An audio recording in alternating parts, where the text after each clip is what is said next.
see people as objects. It does a lot of psychological damage to the human mind. And if you truly want to progress in life, your spiritual journey, mastery, whatever it is, mastering your sexual urges is essential to become powerful, successful, and become the best version of yourself. And there are some occult practices that I used to help master this urge. They're not really techniques, they're more mindsets, which will definitely help you overcome your urges. So if you want to quit pornography today, this is the way forward that I used to create this version of myself. Before we go into the tactics, we must understand that whatever we do in darkness comes into light some way or another. If you watch pornography, you know you have a problem, you keep this to yourself. We all naturally do. These things are private, and what we do in our private time molds our subconscious mind, and we keep it away from people. But whatever we do in darkness always comes to light. If you're doing things you don't want others to see, such as watching pornography, it will come out through a subconscious force. It will come out in your eye contact. You won't really be able to make eye contact with the person you're attracted to. It comes out in your energy, your aura, your presence, your confidence. All of this plays a role in molding your consciousness. And especially women can pick this up so easily. Females are more subconscious, males are more conscious. Females speak indirectly, males should speak directly. If a woman is hungry, they will say, "I'm hungry. Are you hungry?" But a male will say, "Let's go get some food." You have to see the underlying subconscious messages in women because they speak in more of a subconscious language. Men speak in a direct language. And maybe even men will pick this up. If you want to be taken seriously in the business world or your career, whatever it is, this is essential for your body language and your personal power. So you must master your sexual urges. Releasing your sexual energy, your sexual fluids, removes the life in your eyes. A lot of people get dark bags underneath their eyes. I used to have them years and years ago. My eyes were always half shut. There was no life in my eyes. But as you purify yourself, the life and the energy comes back into your glaring eyes. The first tactic on mastering your sexual urges is understanding that thoughts produce emotions. Whatever we think about inside of our mental body directly corresponds to what we feel in our emotional body. What we see here is a piece of alchemical artwork showing you the light of the mind shining down into the heart. This represents the mental body with the clouds. This represents the human heart, the emotional body of consciousness. What we think about, if we think about sex, or if we watch things that are stimulating to us on Instagram, TikTok, that thought goes into the mind and the feeling gets then produced in the heart and the body becomes aroused. What we think inside of our brain becomes emotional energy in our heart. As above, so below. And what becomes in our heart is what we take action on. We take action on emotion. Human action, human behavior pretty much comes down to what we feel. We only act on what we care about or what we love. If you love that feeling of watching pornography, that is the reason why you're taking the action. So keeping this in mind at all times is very important in your journey of self-mastery. What you think is what you feel, and what you feel is what you act upon. Remove stimulations that can possibly produce that thought of watching pornography. Unfollow the people. Purify your environment so these thoughts do not enter your mind. And if you do become stimulated, remember, thoughts produce emotions. Change your thoughts. Think about something else instantly. The more you think about it, the more you feel, and the easier it is to take action upon it. And the second tactic that I say to myself is that it's all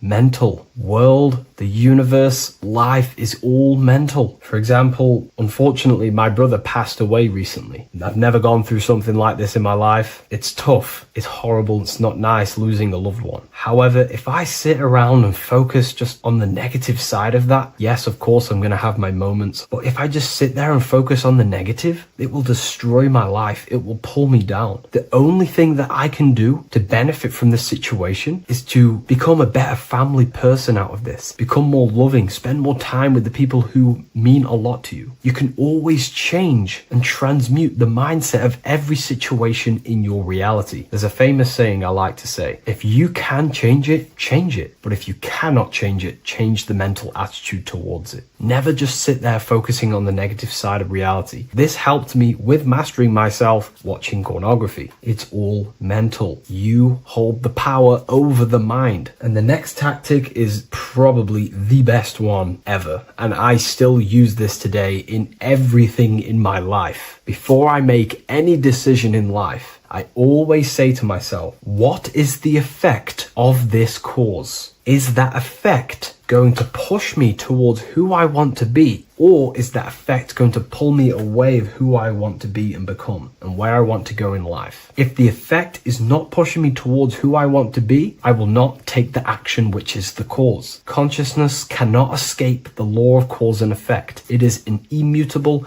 inchangeable law that is governing your consciousness and your mind. You have to keep this law in mind because it is the law that is creating and crystallizing your reality. Any decision you make, what is the effect of this cause? The law of cause and effect is a force that you cannot escape. So you have to work with this law and become conscious of the law. So before you do take the action, what is the effect? Is watching pornography going to push me towards who I want to be and where I want to go? If it's not, do not take the action. That's where willpower comes in. You can do little exercises for willpower, meditation for 30 minutes of not thinking. You can do rituals that strengthen the connection to your mind with your willpower. At the end of the day, the willpower is the most essential force in the consciousness. Another thing is remove any music that talks about it. Even the words will be producing thoughts in your mind. What you feed your consciousness is ultimately what you project back outwards. Don't listen to the rap music. Don't listen to any music that talks about it. Try and remove this from your environment. These tips that I've given you don't just work in quitting pornography. These work in every aspect of your life, and they will dramatically change your life if you become conscious of them and actively use your mind. Don't fall under the spell of becoming unconscious. Never act unconsciously. Never think unconsciously. Never feel unconsciously. Stay on top of your mind. Be the observing eye in your mind. Never fall unconscious. Of course, we all need to sleep, but I mean in the waking times. And this is why learning about yourself or consciousness is essential for every aspect of life. Business, your career, money, whatever it is. Whatever you're doing in your life comes down to understanding human consciousness. And that's why I wrote these books, so you understand yourself, so you gain your understanding of the functions of your own mind, body, emotions, and how you are creating reality. That's why I wrote the book of symbolism, because symbols are not just symbols. These symbols represent forces and aspects of the human psyche themselves, and they are veils, they are keys that help you remember and become conscious of what has fallen unconscious in your mind. We're simply just becoming conscious of what we are unconscious of and becoming conscious of them and using these powers. You want to take your life to the next level? Feel free to get the book of symbolism. I'll leave a link in the description. Take care, everyone.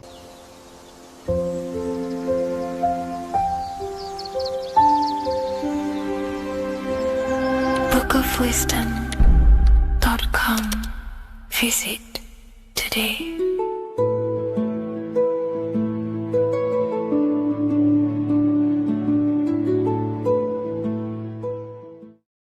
What if dreams aren't random at all, but messages from a deeper part of yourself, trying to show you things? In this video, you're going to learn exactly what dreams are from an esoteric view, how to control dreams, and how to dream more frequently. Dreams are not nonsense. They are expressions of the subconscious mind. In the daytime, we're using our conscious mind, what we are aware of. This represents the daytime, the sun, the external world. We're operating in the external, outside the body in the day. But when we go to sleep, we return inward. Everything does this breath. We breathe in through the nose and out through the nose. Everything does this in and out process in the universe. We live, we die every single day. We wake up, we express things in the external. Then at nighttime, we return back to darkness, back to the internal. This is the breath of the universe. We have summer, we have winter. This is the breath of the sun and the seasons with the earth. You have an internal world and an external world. External is physical, the internal is spiritual. Like I said, when we go to sleep, we are returning back to the internal world of your own consciousness and subconscious mind. Your subconscious mind holds everything about you,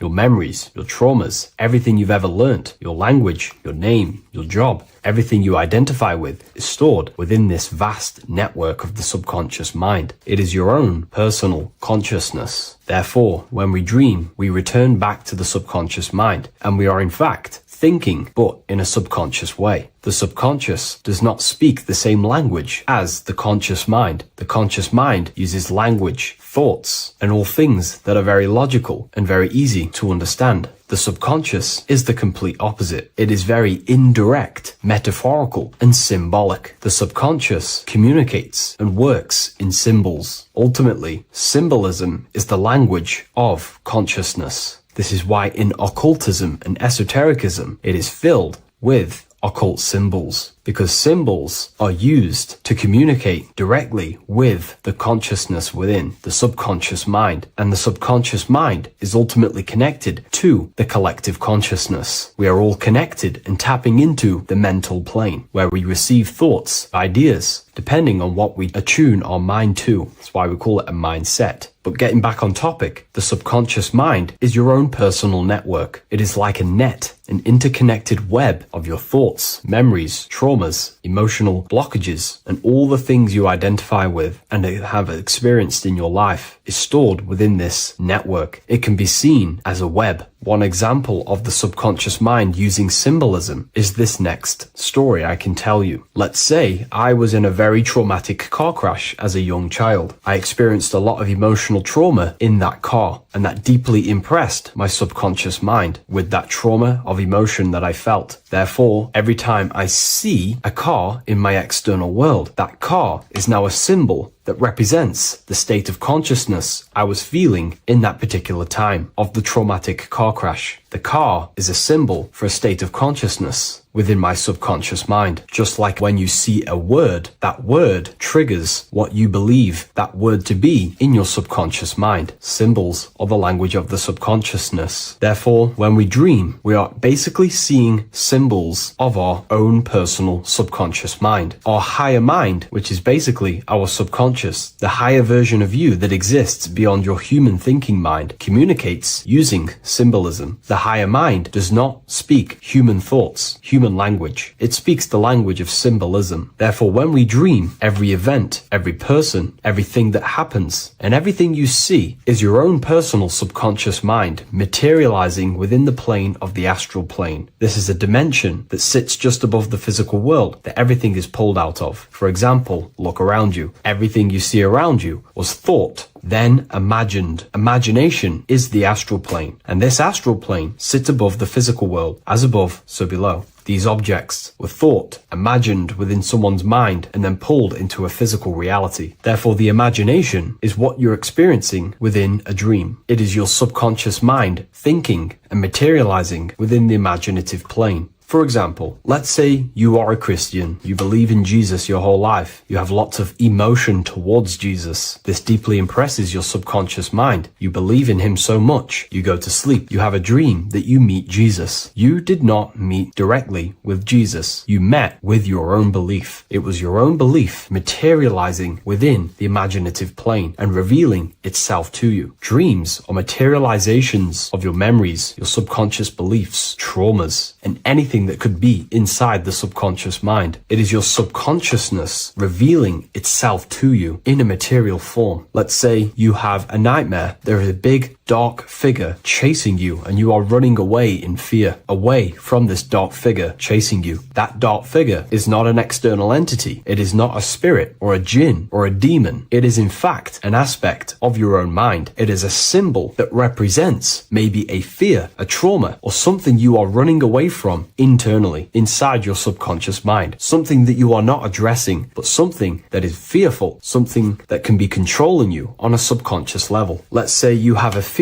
to address something in your personal life. You want to address someone who is getting on your nerves at work. You continuously put this off and you fear doing that situation. Over a long period of time, this can slowly control you subconsciously. You start to avoid the person, avoid any contact. It is subconsciously controlling you. This is not the best example, but you can see what I mean. Hidden fears and traumas in the subconscious mind can subconsciously control your actions and ultimately lead you to low states of consciousness, keep you from reaching your higher potential, and ultimately create blockages within your own consciousness. That figure in the dream is a materialization of something that you are fearing and running away from and not addressing. This is why people always have dreams of traumas that they have experienced as a child or when they were younger, or maybe from a year ago or two. It's because that emotion is deeply impressed in the subconscious, and the subconscious is always trying to reveal things to you, communicate to you that you need to change, purify, and maybe heal within your own consciousness. This is how the higher self communicates to you, through the language of symbolism. Once you understand this, dreams can become a very powerful tool, not just entertainment at night time. Your consciousness never rests. Your consciousness is eternal. It is the very spark of the divine. Your body needs rest. Your consciousness is not physical. It does not need rest. So this is a way you can identify what your dreams are trying to show you, is by writing them down. A dream journal. Every single dream that you have a book placed near your bed. Every time you wake up, first thing you should do is pick up the book and write every single detail that you can remember about the dream. The people that you met are all symbols or aspects of yourself. Maybe it is a friend you saw in your dream. That friend represents a state of consciousness that is within you and is trying to reveal something to you. It's about making the subconscious into the conscious, to become conscious of the unknown. Write down every detail, everything you saw, every event that played out, even the details of the clothes that they were wearing. Everything is symbolic within dreams. Write everything down and then analyze the dream. Don't analyze it from a logical mind. Analyze it with the right hemisphere of the brain, which allows you to see metaphors, read between the line. Try and gain the message that it's trying to show you. What does this overall mean to you? And what could this reveal about aspects of yourself that you need to heal or maybe take action in your life and world? Because your higher self is always guiding you towards awakening and fulfilling your mission in the manifested physical world. Dreams speak in symbols, not logic. Ask about your dreams. What is this trying to tell me? Don't take things literally. Look for an emotional tone and symbolic resonance. With practice, you'll begin to understand the personal language of your subconscious mind. Now that you understand that, again, please leave a like or a comment on this video. This is now a technique for lucid dreaming and dreaming more often. This is not going to happen overnight. This is not an easy method. It simply takes practice and dedication. Every morning, choose 3 time slots. For me, I choose 4:30, 5 a.m. and 6 a.m. 3 alarms that are going to go off at these 3 times, half an hour apart from each other. Each time you wake up, stay awake for 5 to 10 minutes. Turn off the alarm. Try and keep your conscious mind awake, but drift back into sleep. There's no other better way for me to explain that. It's very difficult, but try and keep the mind awake, but the body falling back asleep. More than likely, you will drift off back to sleep. Then the next alarm will go off half an hour after. This will wake you up again, guaranteed. You will probably drift back to sleep by repeating this process. After the 3 alarms go off, each one of them times, you're either going to have a dream or a lucid dream, but definitely you will have a dream. And if it doesn't work one time, keep trying it. I've been using this method for a very long time, and I can tell you 70-80% of the time it triggers a dream, and a very vivid dream. And it's ideal for lucid dreaming because keeping the conscious mind awake while letting the body fall asleep, you can become conscious within these subconscious realms of your mind. But when you are conscious inside the dream world, you can do what you want, but you also want to let the dream naturally fully unfold. If you try and take too much control, then you will wake back up. If you feel any fear in your dream, you will wake back up into the material world. Another tip to dream more often is to meditate before bed. Simply close your eyes and think about nothing for 5 to 30 minutes. Detach from everything outside you, your name, your job, work, thoughts. Mentally detach from the world and the physical pleasures and become pure awareness before you try and go to sleep. This will help you become conscious while being within the self. If you wish to learn more about consciousness, yourself, the Book of Wisdom Volume 2 can definitely help you. I'll leave a link in the description. Thank you for watching this video, and I'll see you in the next one.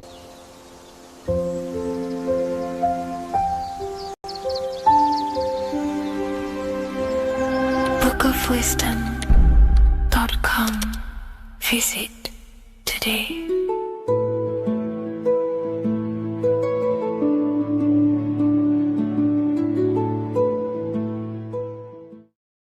What is good, people? It's Revival of Wisdom. I hope you're all doing well. Now, this video is how to raise your holy oil or your kundalini. Let's get straight into this. So this is a monthly cycle. Every month, when the moon is in your zodiac sign, this oil is released.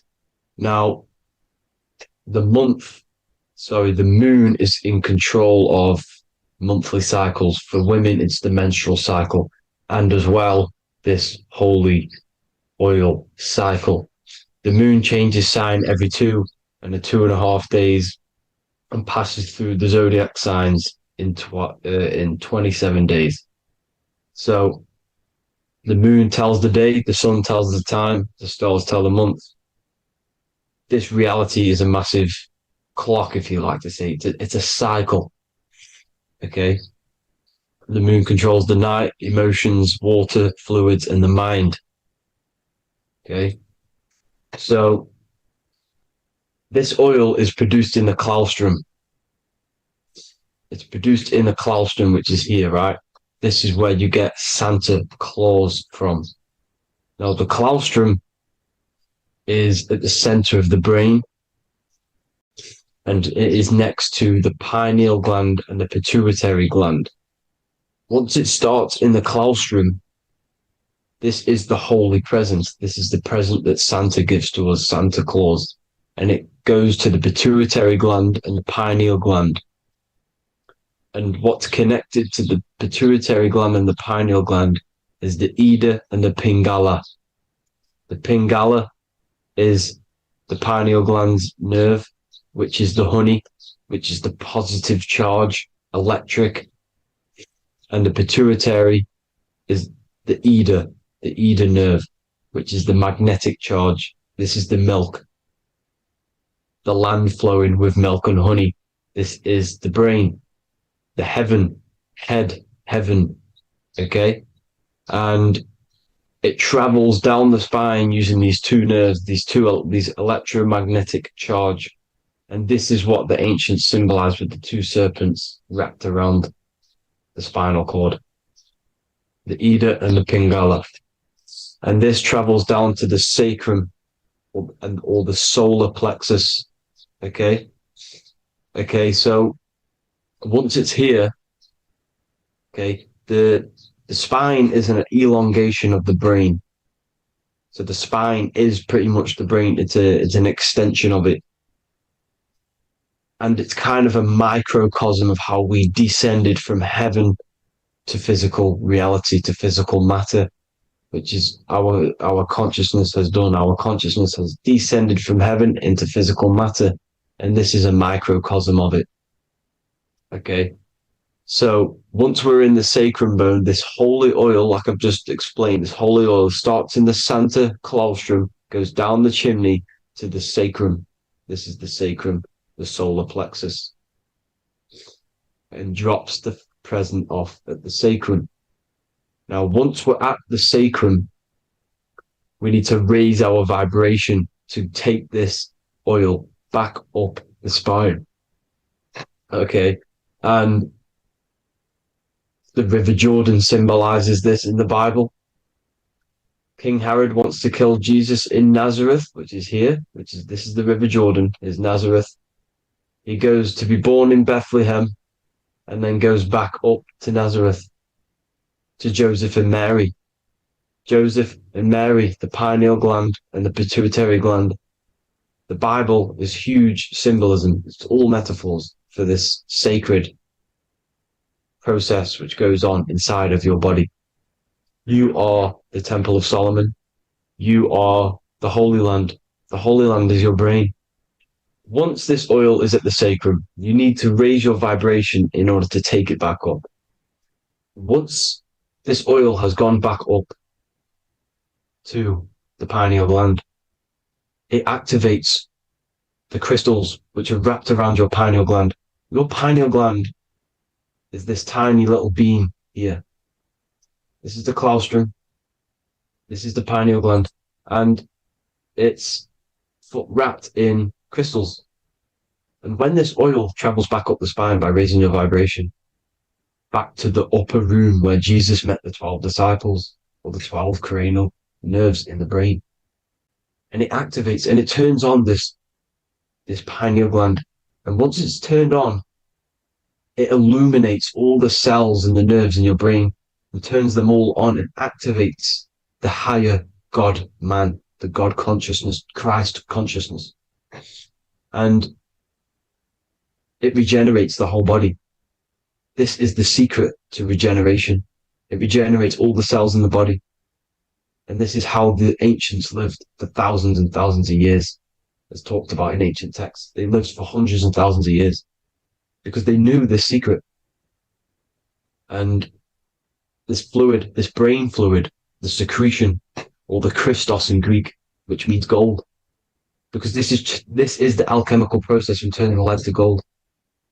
Your body is the alchemical furnace. Now, the ancients knew about this center of the brain because they symboled it. This is the Eye of Ra, and it's the brain. And this is what's wrapped around our consciousness. Our consciousness isn't wrapped around the brain. The brain is built around the consciousness. We are the consciousness. You don't have a soul, you are the soul. Okay? Now, the head, heaven, hell, heel at the bottom of your foot, that's hell. Head is heaven and hell. Simple. Now, the pineal gland produces DMT, which is dimethyltryptamine, which is known as the spirit molecule. So, let's move on. Now, when this oil travels up, back, the spine, the chimney, it crucifies at the top, which is called the vagus nerve. So when it reaches here, the optic thalamus, it crosses and crucifies once it's raised back up. And this is why Jesus dies at 33. He was crucified at 33. Because you have 33 vertebrae on the back of the spine. And then it's crucified by the cross of the vagus nerve. When this oil crosses the vagus nerve, this is the crucifixion at 33. And it symbolizes the death of the physical consciousness. You then become spirit. You then become God consciousness, activating the Kundalini, regenerating the body and the mind. Okay. The Garden of Eden. You are the Garden of Eden. The land of milk and honey is upstairs. The pituitary, which is the milk, the pineal gland, which is the honey, which is DMT. It even says this in the Bible. As he brought us into the place, and he has given us this land, a land flowing with milk and honey, which is also symbolized as the sun and the moon. The Bible also says, the light of the body is the eye, not the eyes, the eye. If therefore thine eye be single, thy whole body shall be full of light. This is the activation of the pineal gland by raising this oil back up to the pineal gland, to the center of the brain.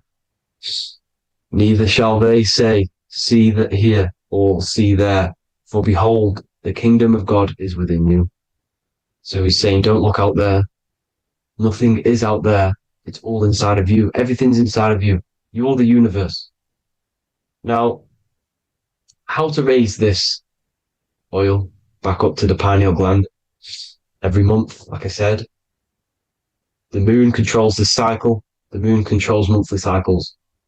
When the moon is going into your zodiac sign every month, this oil goes down the spine and you must raise your frequency to get it back up.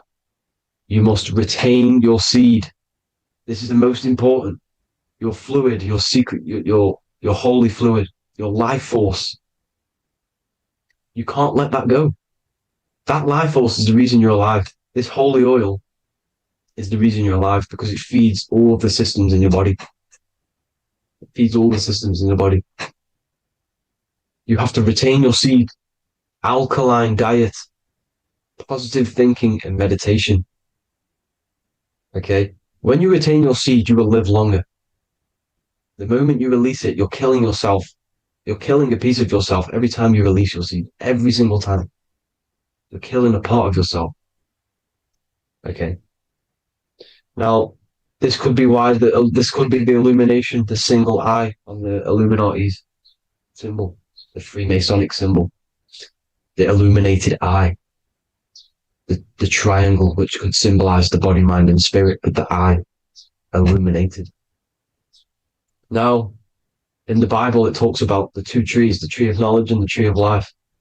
The tree of knowledge is the tree of good and evil, which is the most important system in your body, which is the nervous system. The nervous system, the most important. The tree of good and evil, and the tree of life, which is the cardiovascular system. Now, this oil, when it's released every month, feeds these two systems, and these two systems feed everything. Now, it's important you understand that. Okay? The ancients knew all of this knowledge. The Bible's telling you this knowledge. But it's in a metaphorical way. You have to understand the context behind it so you can read it properly. Now, eating of the tree of life, which is when it talks about in the Bible, eating from the tree of life is actually symbolizing a bad diet, ejaculation, because you're eating from these two systems. You're killing yourself with a bad diet. You're killing yourself with an ejaculation. Okay? So, that's important to understand. Now, this is Jacob's ladder in the Freemasons. Jacob's ladder, which is the spinal cord, it's the stairway to heaven. And this is Jack and the Beanstalk when he goes up the beanstalk and finds the golden egg in the grey clouds. The grey clouds symbolize the grey matter in your brain. Now, the Garden of Eden talks about the 4 different rivers in Garden of Eden. As we see here, the North Pole map, the ancient North Pole map, because the center of the earth is the center of the torus field. Everything's the torus field. Atoms are torus fields. Everything's torus fields. You are the universe. Everything is within you. The North Pole is your spinal cord. This is why they say Santa Claustrum comes from the North Pole. This is the North Pole. And the Santa Claustrum is the center of your brain. Now, there's 4 rivers which come from the Garden of Eden. There's the blood, the Christ oil, which is the oil we're talking about, urine, and saliva. These are the 4 sacred oil, 4 sacred fluids in your body. And these are constantly abused in today's society. These secret societies are targeting these fluids. Okay? This is why porn is free. They sexualize society through Disney. Go and look at some of the Disney movies. There's so many subliminal messages which sexualize these children because they want you sexualized. So you release your seed, which is one of the holy fluids in your body, especially your semen, your sexual energy. So important you retain this. So important because it's your life force. It keeps you alive. Okay. Now, let's recap on this. If you want to raise your oil every month, you can't just retain your seed for the month. You have to retain your seed forever. Don't just do it for a couple of days. You have to do it. It's a lifestyle. You want to become God consciousness. You got to do what it takes. It's hard in this society because this society is made around, it's designed to kill you pretty much. It's designed to keep you in these lower states of consciousness with all the bad food, the chemicals in the food, the chemicals in the water, the sexualized TV programs, sexualized adverts, sexualized TikTok and apps, videos, subliminally stimulating you because that is your weakness, sex. It's a weakness. Now, you have to retain your seed, meditation, and an alkaline diet. Why alkaline? Because acidic is low vibrational. This is the color spectrum. And what's the highest vibrational color? Violet. It's the lowest, red. You have to have an alkaline body in order to raise this oil. When you drink, when you have a bad diet, when you drink alcohol, when you smoke, this destroys the oil. It destroys the oil in your sacrum and it can't be raised again, can't be raised up. This is why it's so important. Without that oil, you don't live. That oil makes you live. It feeds everything in your body. It's crazy how we're not taught this. It's insane. But that is how you raise the oil, people. I hope you all gain some knowledge out of this video. And I hope this assists you on your journey, your spiritual journey. And please like and share this video. We need this knowledge out to the public to wake up humanity. Thank you all, people. God bless.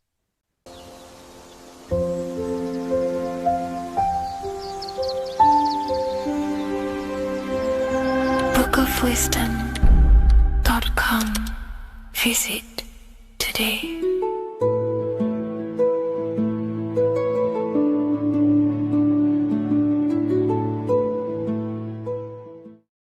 666 is a code, and this code needs to be broken down to fully understand what 666 truly is. In an esoteric view of 666, it represents a state of consciousness, a way consciousness functions within the individual. Now, if we look at the Bible in Revelations, it says that the mark of the beast, 666, is going to be placed on the right hand or on the forehead of an individual. The forehead symbolizes the mind, while the hand represents action or behavior. The forehead represents a belief or a mindset, a way consciousness functions. Therefore, the mark of the beast is not something external. It is actually a way consciousness functions within the individual. But the code reveals the darkest secret about 666. 666 is 3 sixes. The number 6 in esotericism and occultism represents the cube, because the cube has 6 sides. And the physical dimension, everything has 6 sides. Up, down, back, forward, left, right. Everything is 6-sided in this 3-dimensional world. The body is the cube itself. It is the number 6. And the number 6 is the number before 7. 7 is a divine number. It represents divine perfection, as there are 7 functions and cognitions of the mind, 7 energy centers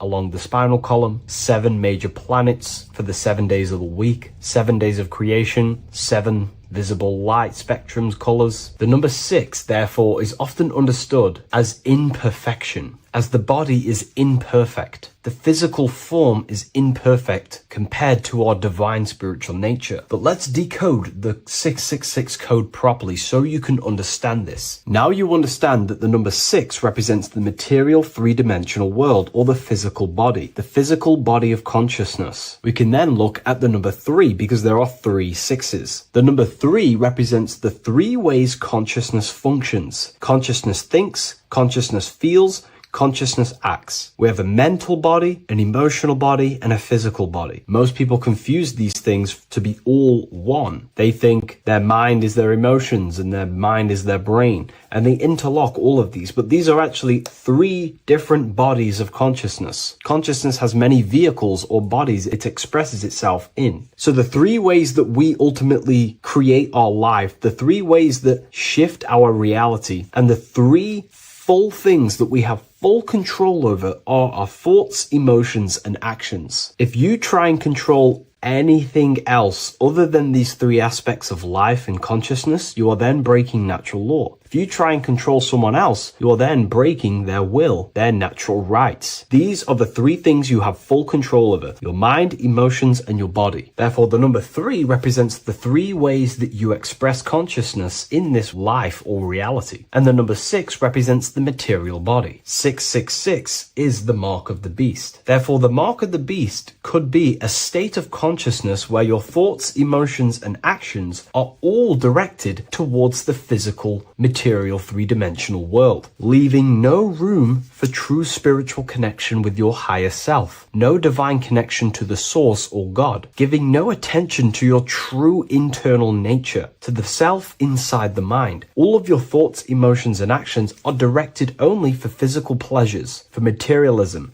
for status, for egoism, leaving no room for connection with the divine. And this is the mark of the beast. When people's minds become so obsessed with materialism, chasing desires for the material things, they disconnect themselves from their true internal nature. And we can see this today. People are becoming so obsessed with materialism, money, becoming rich, whatever it is, they're gradually losing connection with their internal self. They think that they are the body. They think that they are these 5 senses. But ask yourself, if I remove my thoughts, if I turn off my mind, who am I then? Because who most people think they are is a bunch of beliefs in their subconscious mind. Their name, their job, their reputation, their friends. If you remove the mind and no longer think, who are you then? The observer, the pure awareness, beyond the mind, the body, the emotions. That is your true nature. You are the internal thinker. And when that internal thinker becomes so attached to the external physical body and does everything in its power to think, feel, and act only towards the material things, you become disconnected to your true powers, to your divine nature, to literally God. If you don't want to become the mark of the beast, then have balance. Now, I'm not saying materialism is evil. Chasing material things is wrong. I'm not saying that at all. We all have a different views. But me personally, I like to have balance. Yes, I love reaching goals. Yes, I love living the best life possible for myself, materially. But I also make room for my internal world. I train my mind to have self-mastery of meditations. I try and lucid dream and astral project as much as I can. And I try and perfect my thought processes and my internal world as much as possible. So I live a truly balanced life between my inner self and my outer self, which is what these 2 pillars, Jachin and Boaz, represent, the inner and outer world. And the middle pillar in the middle represents the unity of the inner and outer world, living in balance. Or you see a person standing in between them, they represent the middle pillar, or a ladder. This is all symbolic of living in balance between the inner world of consciousness and the outer world of consciousness. Yes, this is Freemasonic artwork. You can learn a lot from their artwork and symbolism, but I hope this brings a bit more clarity about the number 666 and the mark of the beast. Please leave a like, comment, and subscribe to the YouTube channel if you want to see more. And one last thing, the Book of Symbolism has finally been accepted on Amazon, so you can now order this on Amazon in pretty much any country. What if I told you that you are under a spell and this spell is controlling you in every aspect of your life and you don't even realize it? Spells are not what you've been taught. They're not fantasy magic wands that are casted over you. No, no, no. Spells are much, much deeper. A spell is a belief system that is installed into your subconscious mind, which holds power over you. Okay? If I install a belief into your mind and that belief holds power over you and controls you, that is you under my spell. A spell is a belief that someone has installed into you. Okay? You have a subconscious mind. The subconscious holds power over 90% of your daily basis behavior, thought patterns, and overall emotional state. Because the subconscious is the back end of our mind, the mind that we don't really have access to. It's the shadow self, where all of our programs, all of our memories, all of our traumas, all of our everything that we've ever experienced is recorded and kept in this vast database called the subconscious. Now, the subconscious is the 90% of our mind.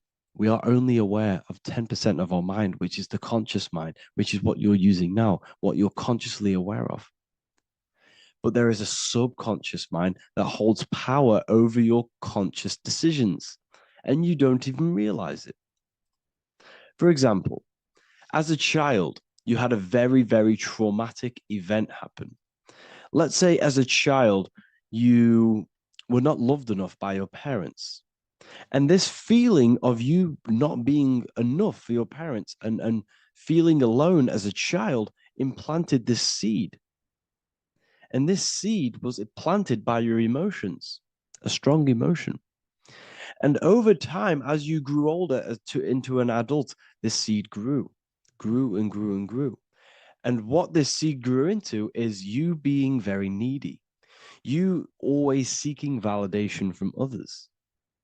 Okay. But you taking this conscious decision 10 years down the line actually stems from this hidden cause within your subconscious mind, within this little feeling, this seed inside your subconscious where you don't feel like you are worthy. So this results in a conscious decision of you seeking validation from others, being very needy from others. Okay. This is what the subconscious is. The subconscious holds power over us. For example, posting on social media. Why are you actually posting on social media? If you take a selfie with your new watch, new car, and you go and post that onto your social media, why are you actually doing that? On the deepest root cause, it's not because you just want to post a picture. No, it's much deeper. It comes from a subconscious belief or a subconscious emotion of you seeking external validation, whether you believe that or not. But that's what it is. If you're posting on social media, you're seeking attention, you're seeking validation from others on a deep level, on a subconscious level. You may not even realize this because it's subconscious. Now, this is what a spell is. Money is a type of spell. Remember, money doesn't actually exist. Money does not exist. Money is a physical object inside of the material plane. But the physical object has a belief in the mental plane. See, the mind is the highest plane. This is the root cause of reality, the mental plane. Okay. So our belief in our mind has given this piece of paper value and a meaning. But in reality, it's just a piece of paper with a belief behind it. But this subconscious belief behind this piece of paper is controlling your daily basis behavior, is controlling your emotional state and controlling your life without you even realizing it. Without you even realizing that it's all an illusion. Money does not exist. It's the belief that gives the piece of paper a power. And the way we break the spell is by realizing that the money doesn't actually exist. The whole world is under the spell of money and it's controlling all of us. But the spell is the belief. Once we all wake up and realize money has no value, it doesn't actually exist, it's only a belief. There is no actual money. That's how we break the spell. The spell is broken when we figure out that we are under the spell, under the belief, under the illusion of this piece of paper having value, and it's controlling our lives. That's why the word money has mon within it. Mon is moon, and the moon represents our hidden aspect of our mind, our subconscious, and the sun represents our conscious mind. So you have two versions of yourself. You have the self that you show to everyone, the conscious mind, and you have a shadow self called the subconscious, which is the hidden aspect of you. For example, do you really love your partner who you're with, or are you just with them for, is there a subconscious fear of being alone? Do you really want to be with this person, or is it stemming from, are you staying with them because it's stemming from this fear of being alone, of being lonely? Or are you just with them because you have a subconscious sexual addiction. And all of your conscious decisions are actually coming from this little seed of wanting sex or not being alone.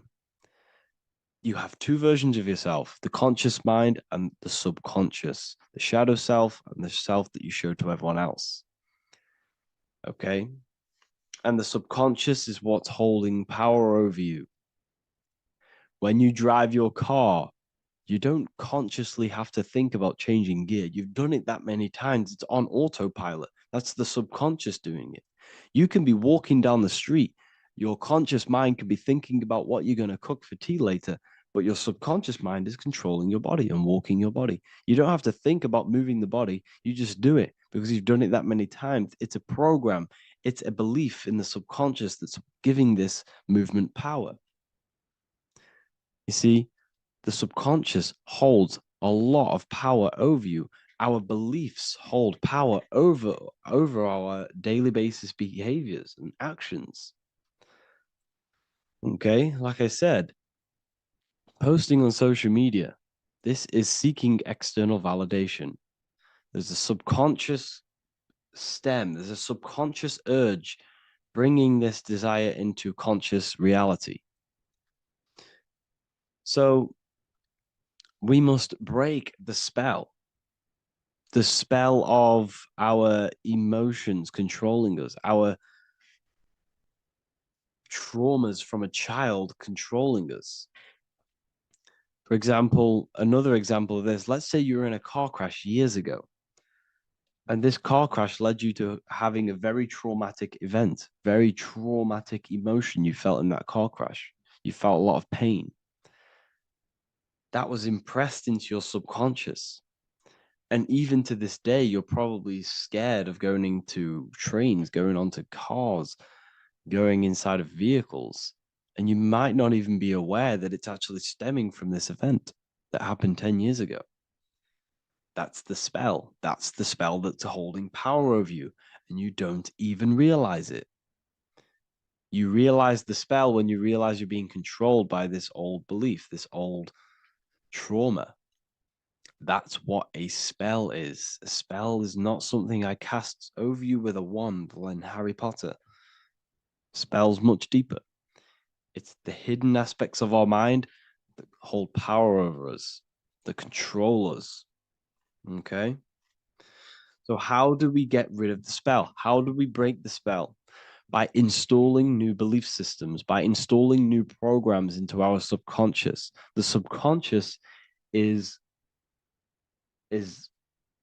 impressed by repetition and emotion. Everything you do on repeat, for example, tying your shoelaces, you can be looking up into the sky, closing your eyes, thinking about what you're going to create for tea while doing your shoelaces. You've done it that many times, you don't have to think about it. That's the subconscious taking over. Okay. That's the repetition aspect of the subconscious. For example, you could probably run down your stairs. You know exactly how to run down the stairs. If I tried to run down your stairs, every staircase is different. I'd probably fall over. But you've done it that many times, you know exactly how to do it. It's what we call ritual. When you have an evening ritual, when you tidy the house, you do your skincare routine, you wash your teeth, that's a ritual. This is what the ancients called ritual. When we do rituals, we're trying to implant something into our subconscious to either remove an old program, an old seed that is controlling us, for a new one that's going to grow into new light, into a new reality. So you can implant messages, implant new programs into our subconscious, which will then grow into a new reality.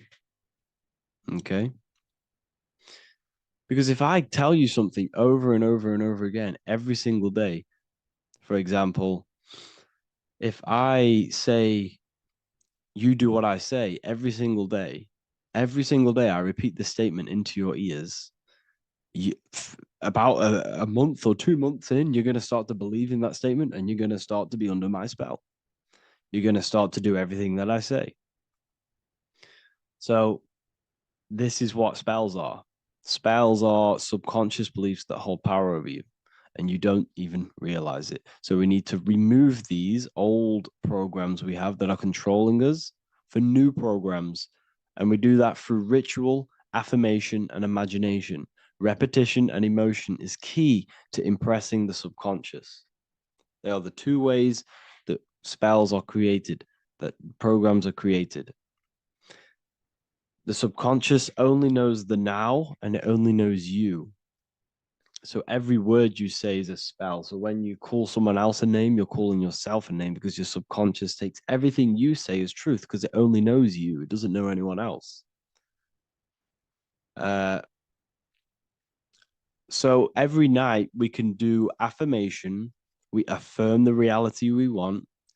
This is what we call a ritual. We sit down or we stand up, whatever it is, you affirm the reality you are, I am statements, and then you imagine that reality. And you do this over and over again, every day, twice a day, 3 times a day, however many times. And this will cause repetition. This will install a new belief system into your subconscious, which will then start to show in your external reality. It will start to put you under a spell of the new program. For example, if I install into my subconscious that I believe that I am rich, every single night I affirmate that I am rich, I am wealthy, I am free. And then I do a ritual. I start to imagine this reality every single night. I do these two things on repetition and I start to feel the reality and imagine the reality. Over time, I'm going to start to believe that I am rich, that I am free, and I am wealthy without having the physical reality. And what this will do is that it'll implant a message deep within your subconscious mind. It will plant the seed of this belief. And this belief over time will grow into 90% of my thoughts, 90% of my actions, 90% of my words. My words, my thinking will change due to this new belief. I may not even realize it, but I'm looking for more opportunities to make money. I'm speaking to more people because of this belief that I've installed. This belief has triggered new ways of thinking. My mind, my conscious mind is now only operating to fulfill this belief. And my conscious mind might not even be aware of it. You won't even realize that you're manifesting this belief of being rich. And that's how it happens. You implant the belief within your subconscious. You implant the spell into your subconscious, which will then gain control over you. So we need to make sure we're removing the negative spells, the negative programs that are controlling us for new regenerated ones, for new ones that are going to create new realities, a better life. Okay. You don't want negative traumas, negative seeds controlling you and growing into your life. If you don't cut them off, they will continue to grow and grow and grow. Your anxiety will get bigger and bigger and bigger. Your depression will get bigger and bigger and bigger. But it's all actually stemming from one belief system or one trauma. Okay. So this is important. Everything in this physical plane is an effect of the higher planes, it's a shadow of the mind. Everything we think, all physical objects began as a thought, then an imagination, then energy, then a physical reality. So we must change the mental plane. We must plant seeds into our mind to change down into our physical material life. It's about manipulating this higher plane so we can create change and effect in the physical external material plane. That's what magic is. This is what spellcasting is. This is all what it is. It's not fantasy. This is the manipulation of the higher planes of consciousness, which your mind has access to. You have access to these higher planes. Okay. This is exactly what I teach in my university. I teach different rituals. I teach specific rituals to get rid of certain things, certain belief systems. I teach all different rituals, all different ways for you to create your own reality and live the best reality you want. We also have all of these different courses. We have activating the inner eye. This will teach you exactly how to lucid dream and activate your inner vision of imagination. We have the sexual alchemy course. This will give you the power of transmuting your sexual energy into creativity. We have electromagnetism studies. We have esoteric exchange, an exclusive live call that we do every single week. And I connect with all of the students. They can ask me questions, can speak with me one-on-one inside of these live calls. We have the real numerology section. We have the health section. We have a lecture section. Look at all of these lectures we have on occultism, symbolism. All of these lectures are designed to gain you power, to give your personal power back to you, to make you realize things about you. We have a meditation section. We have a library section where you can download all of our library, all of our books, different books on occultism, symbolism, Freemasonry, astral projection. And of course, we have the Manifestation Mastery course, which teaches you exactly how to create reality so you can live that desired reality that you want. This is the last chance to lock in the price of $55 a month. This is less than $2 a day. You can really level up your life because the price is going to increase as the value of the university increases because there's a new symbolism course coming out. And if you join now, you'll get this course for free because obviously when this course releases, the price will go up. The symbolism course will teach you the language of esoteric and occult symbolism. I'll leave the links in the description. Make sure to leave a like, comment, subscribe to the channel if you want to see more content. Thank you all, people. Have an amazing day.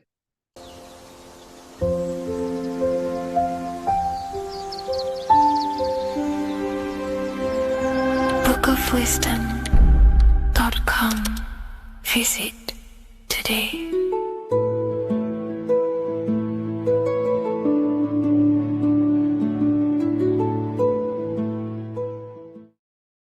How are we all doing, people? It's Revival of Wisdom from the Wisdom Academy. Today, we're going to be breaking down God, consciousness, and the higher and the lower self, and how to overcome the lower self. Now, the first thing you need to understand is that you are the invisible intelligence within the brain, within the body. This invisible intelligence is known as the mind. But you are not the mind. You are the observer of the mind, which is the soul, the invisible entity. The mind is your intellect, your intelligence.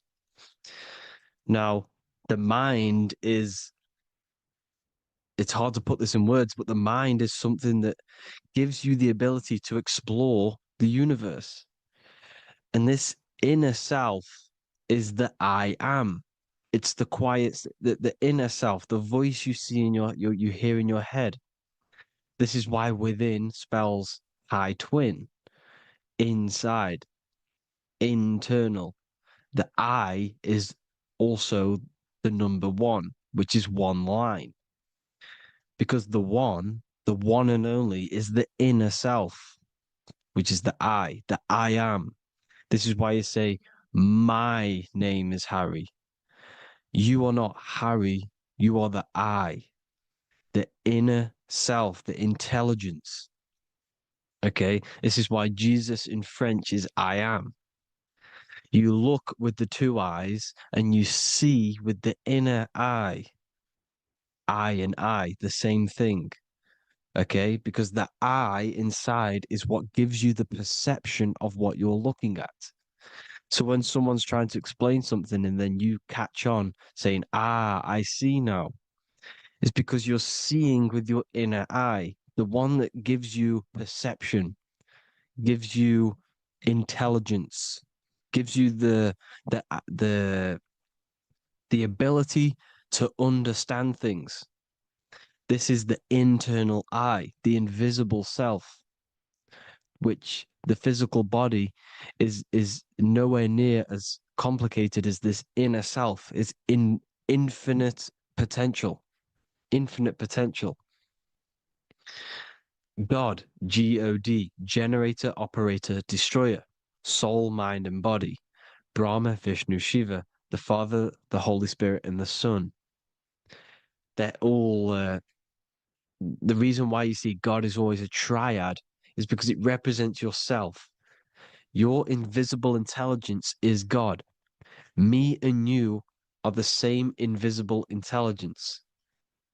We are the invisible intelligence experiencing the program being run by the central nervous system and the brain. I always say this in my videos, but I have to, in order for you to understand the things that I'm going to say later on in the video, you need to understand this concept, is that you are the consciousness experiencing the nervous system, the tree of knowledge of good and evil, which is you here. You would be in this invisible intelligence right here in the center of the brain.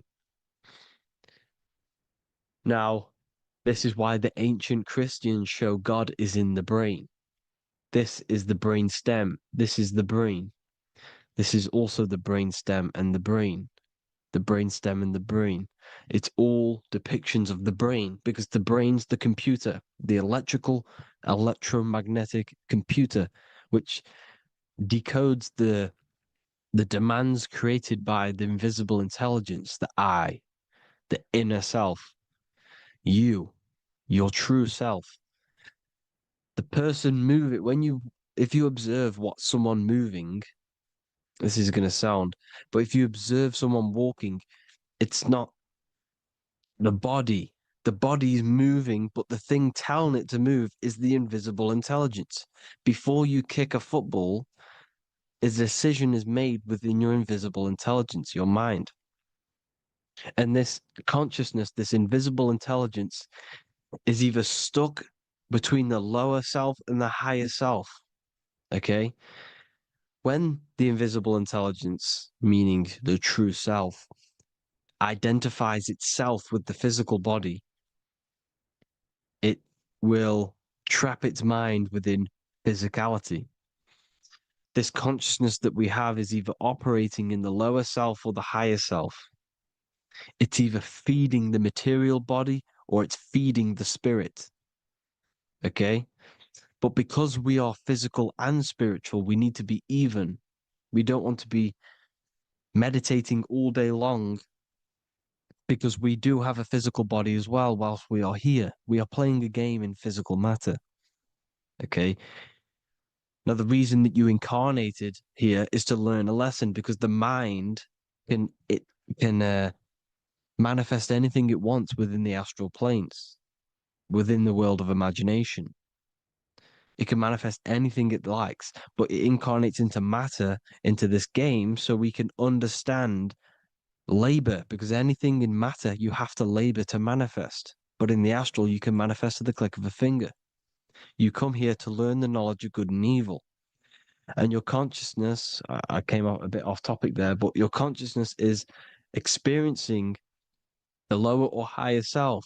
The lower self is manifested in the lower parts of the body: sex, food, and power, the lower three energy centers. These centers are like mini brains. You are literally thinking with these centers. And when your mind is stuck within these lower centers, you'll think, have you ever heard the term of thinking with your penis or thinking with your, you know what, as a man?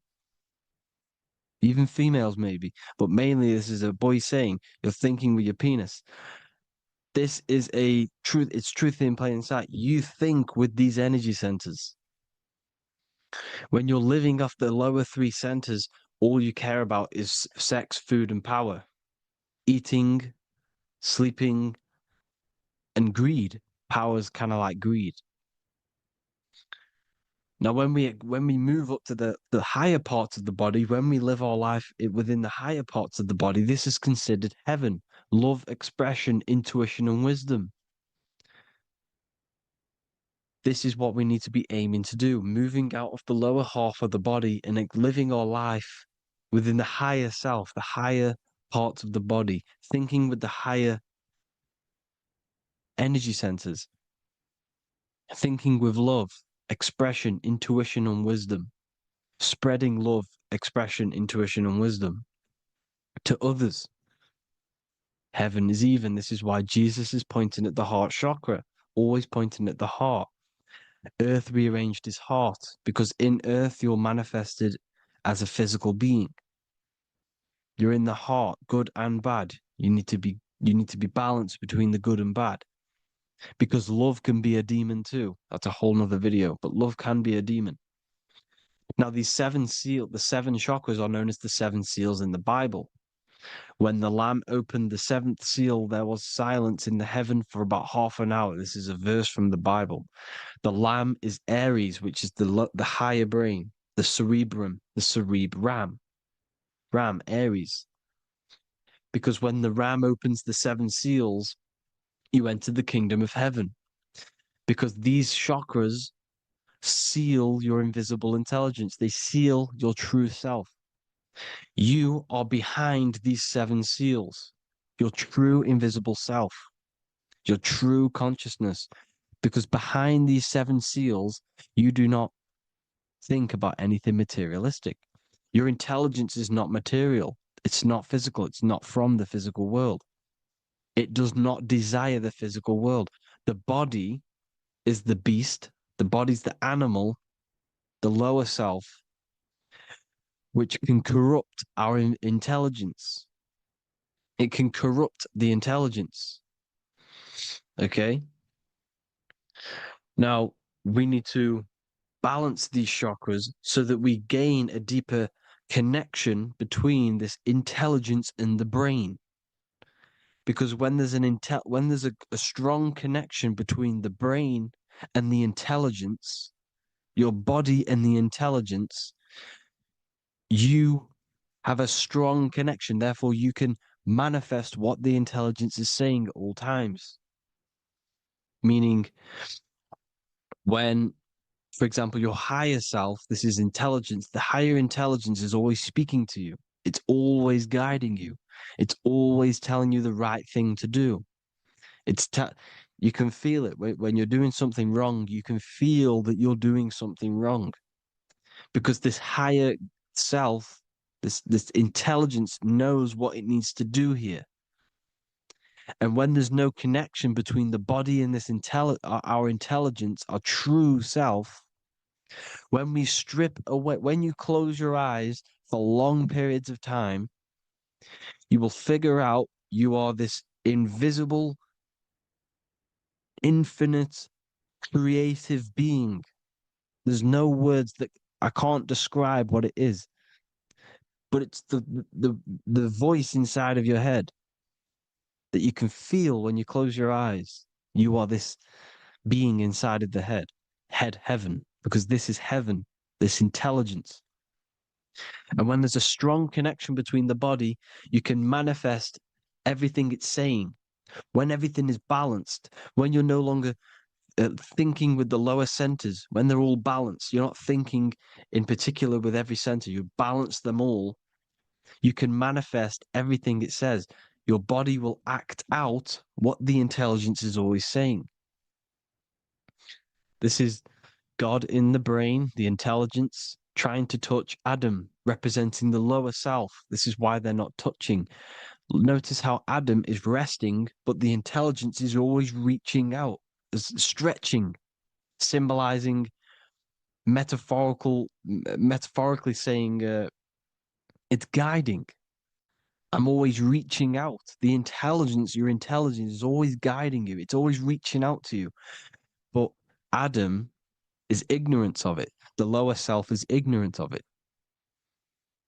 And that's why he's so relaxed and God is so stretching out.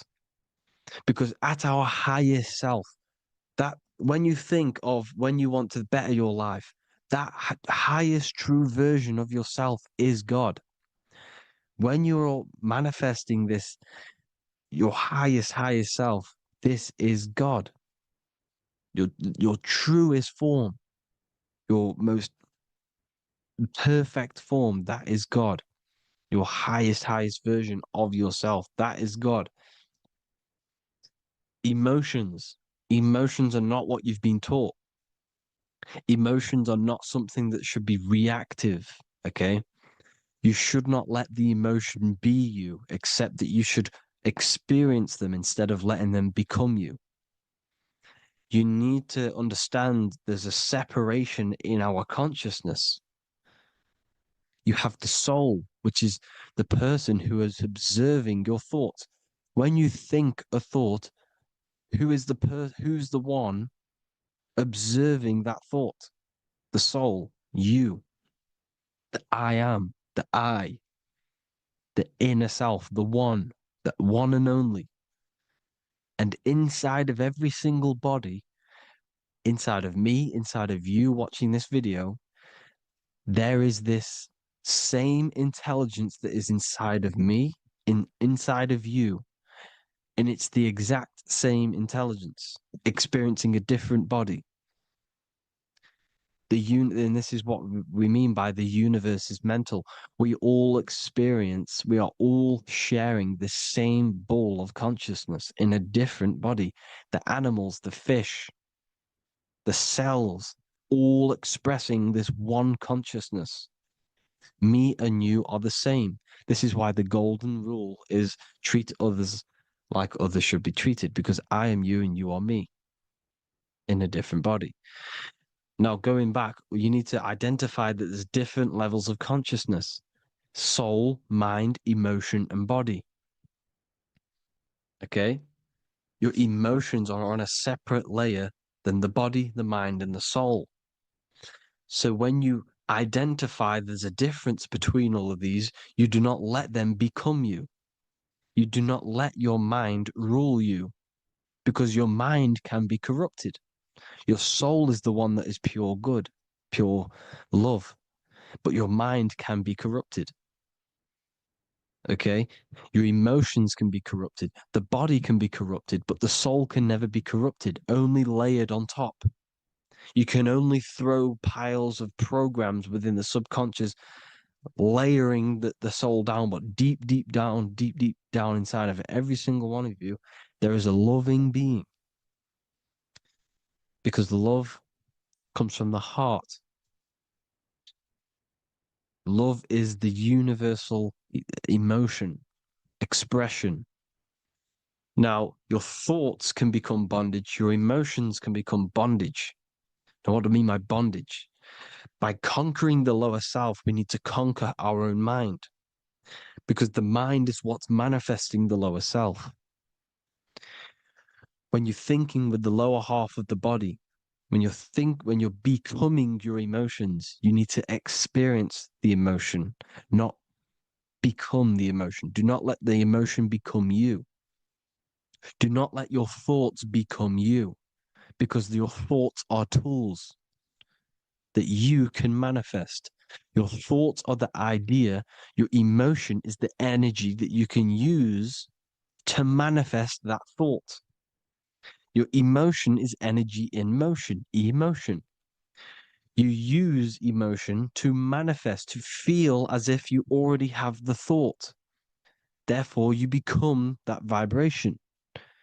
Therefore, your emotions are actually a creational force that is given to you to manifest things, because you're a human, a manifester. You're here to manifest things. You're a creator. You are a god. Your inner self, your intelligence, your I am, the one and only inside of you, the inner self, the quiet one, the one that's deep down, the invisible intelligence, is it's creating things all the time.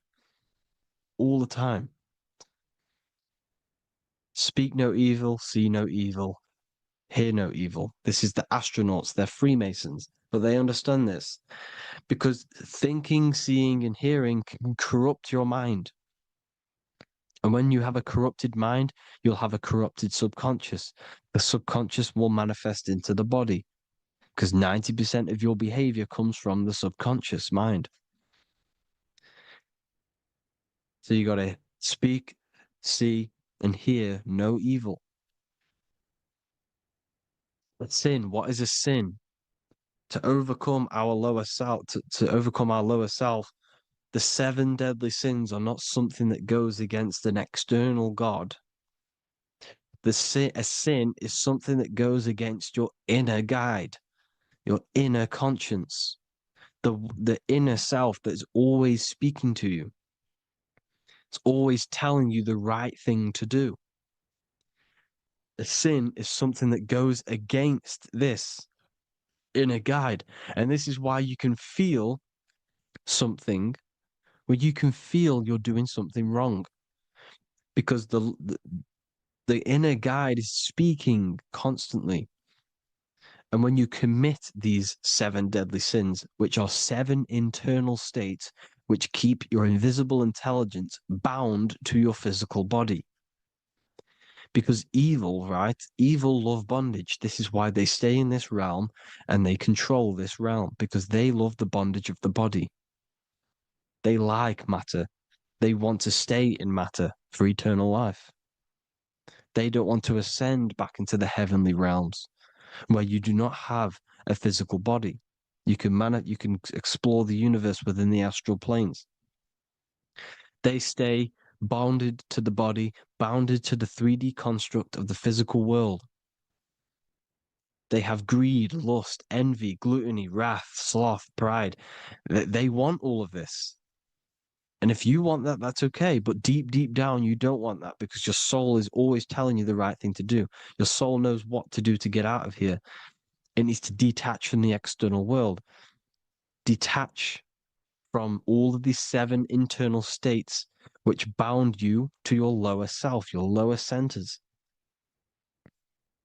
That's what a sin is. You know, you have a left and right brain. The left brain is always analytic. The right brain is metaphorical. So the right brain is producing a holistic view of reality.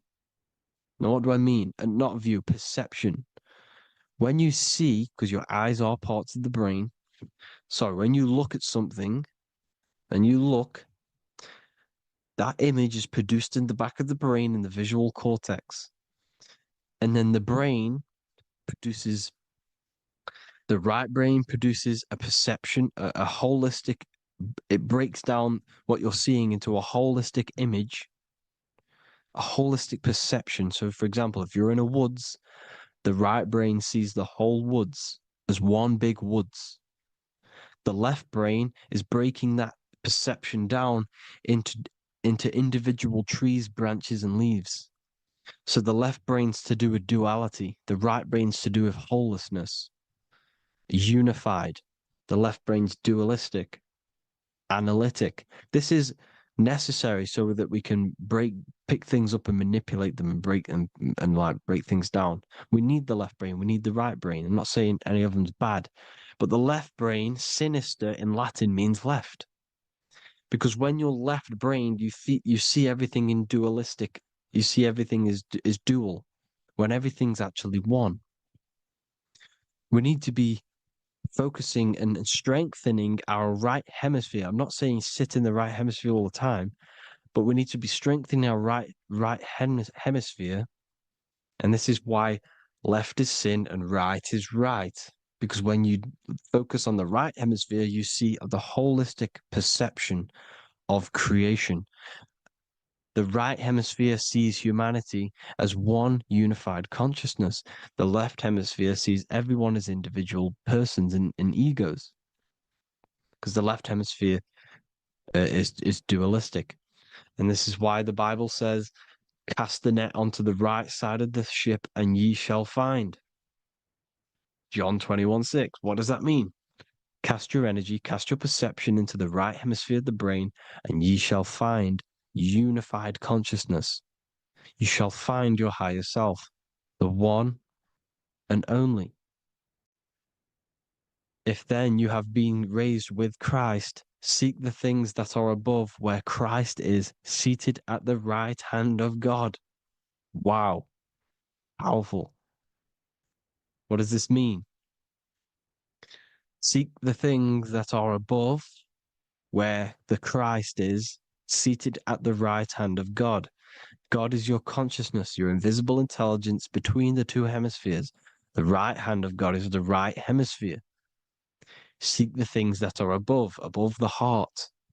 Love, intuition, expression, and wisdom.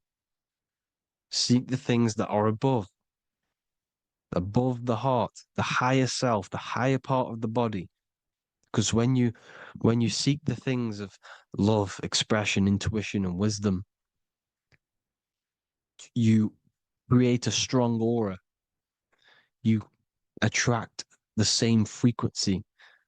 And this frequency is heaven, God. This is the Sumerian. This is the Sumerian artwork showing the lamb. This is a step symbolizing stepping upwards, raising up. He's stepping over the lamb up to the bird. His hand is going to the bird. The lamb symbolizes the lower self. Okay. The bird with the wings is in the sky. It represents the higher self. This is why angels always have wings, because it represents the higher self in the sky. The lamb is a ground animal, symbolizing the lower self. He's stepping over the lamb to the bird, his higher self, his invisible intelligence. Horus and Set, Jesus and Satan. Look, Horus has an evil brother, Set, just like Jesus and Satan. Horus is a bird, higher self. Set is a ground animal, lower self, which is the devil and the angel on your shoulder. You see? The right and the left hemisphere, the two wings. So the devil and angels always speaking to you. The higher and the lower self. It's the battle between the higher and the lower self, between the invisible intelligence and the physical body, because the body's the one that wants the sugar, it wants the pleasure, it wants the sex, it wants the porn, it wants all of the materialistic things, it wants the seven deadly things. Okay, it wants this. There's a battle between the higher and the lower self, your intelligence and the body. This is why you need to become balanced, so that there's a deep connection between the body and the invisible intelligence that I am. You need to master your mind with discipline, and you gain a connection between the brain, the body, and the intelligence. Resurrection, transmuting sexual energy. Okay, this is important. Res is Resh, which is Hebrew. The early Hebrew Resh symbol is the head. This is the head. Resh, erection. Erection is a sexual stimulation. Resurrection is rise erection. You got to raise your sexual energy up the base from the spine to the head. This is the Christ, the Christos. Because there's a psychophysical psychophysical oil produced in the brain every month. Go and watch my other video on raising the chrism. Okay. And every month there's this fluid produced in the brain, which takes 2 trips, because one's produced by the pituitary, one's produced by the pineal, magnetic female, magnetic and electric charge. And it takes 2 trips down the spine to the solar plexus, the bread of life in the Bible, or Bethlehem in the Bible, because the River Jordan's your spine. Goes down to Bethlehem. It gets born in Bethlehem, just like Jesus. Because when this oil travels to the solar plexus, it creates the seed, the seed of life, and it feeds the body, all the central nervous system, all the cells. It regulates the blood, does all sorts of good things for the body, this oil. Now, when you save your sexual energy and you raise your resurrection, you awake the Christ, you raise it from the solar plexus or the sacrum bone up to the brain, you activate 100% of the brain, and this is the true resurrection of Christ. Instead of wasting the energy and giving away your sexual fluids, because behind the fluids is the energy. So when you release that fluid, the energy is out there. You've released the energy. Your sexual energy is the most potent emotional force a human could possibly feel. Same with any animal or anything. The sexual urge, the sexual emotion is the most powerful, potent emotion that you can feel. It takes over the whole body. When you feel sexually aroused, it takes over everything, because it's so potent. And when you fight the serpent, when you fight the sexual energy, which is shown here in the Egyptians, the cat cutting off the head of the serpent, or Hercules fighting the serpent, or in the Greek mythology fighting the seven-headed dragon, the seven chakras. The serpent is your sexual energy because it symbolizes your kundalini. When you fight it and you transmute this energy instead of releasing it, instead of acting sexually on it, you can transmute the energy, transfer it from the solar plexus up to the brain. You can do this with other tasks. Instead of releasing it, instead of raising it from the solar plexus to the brain, you can use it for other things. So, for example, you want to think critically. You can use it for critical thinking. You can use it for going to do exercise. You can transmute sexual energy into anything, but you can do this. You can raise the sexual energy, and you can use this energy to push the cerebrospinal fluid from the solar plexus up through the spine, up the 33 vertebrae to the brain, and it'll activate 100% of the brain. And this is the resurrection of Christ. Jesus was never dead. Jesus was never rose from the dead. It symbolizes the Christ, Jesus Christ. Christ is Christos, which means oil in Greek. The resurrection of the Christ, the Christos, the oil. And when it activates 100% of the brain when it's raised, and it can regulate all the systems, it can regulate all the blood, it can regenerate the body. And this is the true antichrist. They don't want us doing this process. The antichrist is not against Jesus, it's against the fluid in our body that makes us live hundreds and hundreds of years and makes us live as gods. This is the true resurrection. And when you fight the serpent, you fight your sexual urges, your sexual emotion, the most strong emotion that you could ever feel. You can do this process. And this is the true secret of transmuting sexual energy. Because when you transmute the sexual energy, you can become a god. And this is why Hercules is fighting the serpent. Notice how the serpent is low. He's reaching down to it. It represents the lower self. Because the lower self wants the lust. It desires sex. The body desires sex. There's a fight between the higher and the lower self. But when there's balance, there's even. Heaven is even. When there's evenness between these, this is the kingdom of heaven. This is when heaven is on earth. So at our highest levels of ourselves, the highest level of our intelligence, this is God. God is something that we manifest. We need to achieve Christ consciousness by battling the body. There is no battle outside of the physical body. It's an internal battle. Jesus and Satan have been externalized. Nothing exists outside of you, because I explained in the beginning how you are the consciousness experiencing the central nervous system. Therefore, there is nothing outside of you. It's all internal. Jesus and Satan have been externalized. Why? Because it's business. The church is a business. It's all a business. They've created these figures to be historical when they're not historical. The Bible's not historical.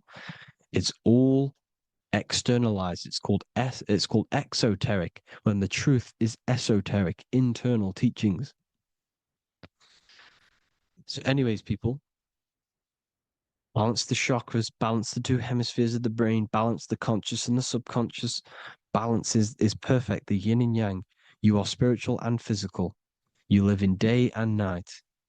You need to be balanced, oneness, seek oneness. And this is the true kingdom of heaven. And when we all realize that we are all the same intelligence, the same consciousness expressed in different bodies, when we all realize this, we all realize we're all one. Doesn't matter what race you are. It doesn't matter what race you are, where you're from, your nationality, because none of you are actually from here. None of you are from the physical world. You're manipulating the physical world through the physical body. You are the I am. We all have a soul. Every single one of you has a soul. We all have souls. The reason why they say some people don't have souls is because they're trying to suppress your mind. They don't want you to know that you have a mind. That sounds crazy, I know. But a lot of people haven't realized that they have an infinite intelligence called a mind. And behind that mind, if you can observe your thoughts, the person who is observing the thoughts, you have a soul. Everyone has a soul. Don't listen to all these people saying some people don't have a soul, some people do. We all have a soul. Every single one of us. So anyway, you need to break the lower nature of yourself. At our highest levels, we are gods. Our intelligence, our universal intelligence, the I am, the intelligence that's inside of the brain, is God. Our minds are being corrupted within believing that you are the body, and the result of this is a society like today, because everyone thinks they're the body, and everyone's living in the lower nature of self, where everyone only cares about themselves. But when we realize we're all one big consciousness ball, we're all the same consciousness expressed in different bodies, there will be peace.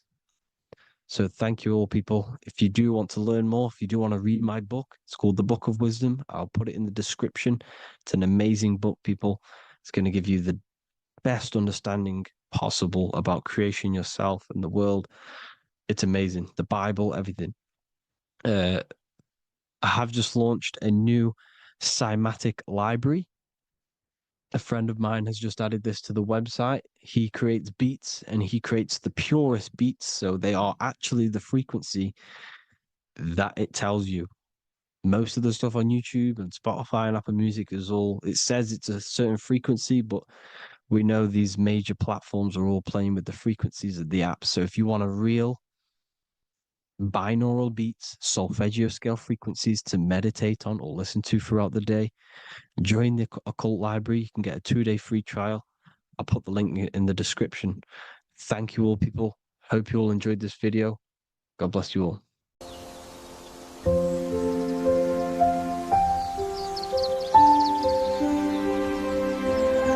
bookofwisdom.com. Visit today.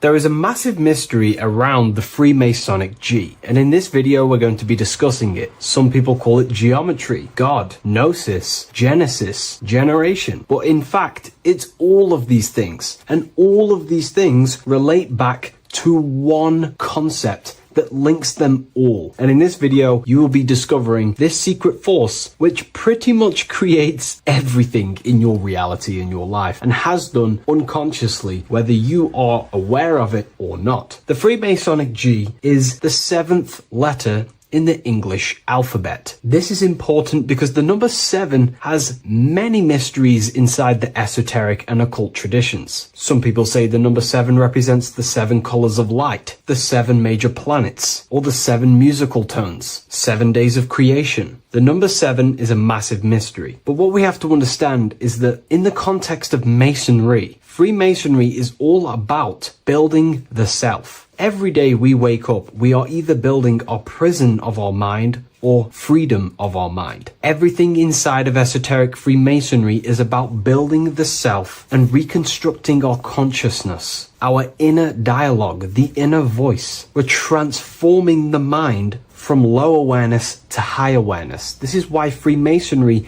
uses the allegory of stone masonry, stones, chipping away at stones. The stone is in fact you, and we are perfecting the stone, which is your very own mind. Because the universe is a mental construct. Life is happening to us inside our minds. We are all the universal mind expressed and clothed in a different body. Therefore, now we understand that everything is about the internal inside of Masonry. This G relates to something inside of you. Hence why you see the G inside of the square and the compass. It's something internal in you. G is the 7th letter of the English alphabet, and the number 7 symbolizes the 7 cognitions of the mind. In esoteric and initiatory traditions, the 7 psychological cognitions of the mind refer to the 7 distinct modes through which human consciousness perceives, interprets, and transforms reality. Different schools use different names, but across Hermetic, occult, Gnostic, and mystical systems, the same underlying pattern emerges. The mind has 7 functional powers, each representing a layer of awareness and a stage of inner development. Number 1 would be perception. The first cognition is the raw reception of sensory and subtle impressions. It is the gateway where the outer world enters the inner world of our minds. Perception involves learning to see without distortion, to notice the symbolic dimension behind ordinary appearances in an occult interpretation of perception. The second one is interpretation. After perception comes the act of making meaning. The mind organizes impressions into patterns, beliefs, and judgments. Esoterically, this cognition determines whether a person interprets life through the ego or through the higher insight of their higher consciousness. The goal is to purify interpretations so that the intuition can speak through it, to clear our minds of the clutter, master it, and let our higher consciousness shine through it. Number 3 is the imagination. This is the creative faculty that produces images, symbols, and visions in the mind's eye. This is associated with the astral plane. We live in a mental universe of thought. Thought wraps itself inside of imagination. The thought alone has no true form, but then the thought wraps itself in a vehicle of consciousness, what we call imagination, and we give form to the thought. Imagination becomes active. Imagination becomes active imagination, the foundation for rituals, alchemy, meditation, and visionary insights inside of occult traditions. Working on your imagination is a key part on developing your consciousness, as it is literally the sight into the astral plane, your internal vision of the mind. The fourth cognition of the mind is emotion. Emotion is energetic response that gives intensity, direction, and magnetism to thoughts. Emotion fuels the magical will. Unrefined emotion binds us to lower impulses. Refined emotions become devotion, compassion, and the inner fire to transform thought into a tangible reality, to become a conscious creator. The fifth cognition is will, the faculty of intention, decision, and directed energy. Will is the power that aligns personality with the higher self. It is the driver of discipline, transformation, and the capacity to act consciously rather than react unconsciously. Most people walk through life as an unconscious zombie, living day to day, running off subconscious programmings, never actually using their conscious mind. We develop our will and try to align our will with the highest will possible so we can align our will with our higher mind. So the higher mind can manifest through us in the material plane. The sixth cognition of the mind is memory, the storehouse of experience, impressions, and archetypes. It shapes identity, determines how one repeats and transcends past patterns. Memory includes not only personal memory, but also a deep strata of the subconscious and the collective subconscious field, what we call the Akashic records. Memory is a massive quality that you must work on inside the Masonic system. You are required to remember certain rituals and certain things so that you can regurgitate them to pass on along the degrees. Based off my research, I myself personally am not a Mason. The seventh cognition of the mind is intuition, the highest cognition possible. It's direct knowing. It bypasses the linear reasoning and reveals truth as the inner illumination. Intuition is the voice of the soul. It is the guiding force, guiding our physical vehicle of consciousness through this physical experience, providing revelations, insights, and even sometimes gnosis and higher understandings. They are the seven principles and cognitions of the mind that we should work on. Sometimes they're symbolized as seven luminary planets, because lumen is light. The planets are light. Light is consciousness. Consciousness is light. Now moving on to the true understanding of the G, the higher understanding of the G, as I mentioned previously. This is what we call the generative principle, the care principle, the human heart principle, the female aspect of consciousness within yourself. All creation is built upon a care. All action is built upon a care. You only act on what you care about. You care about paying the bills and staying inside your house and looking after your family, for example. Therefore, you take the action to generate the reality and generate money to pay the bills. Them actions are driven by the force of care. If you care about a plant, you take the action to water the plant and it grows. If you care about your partner or relationship,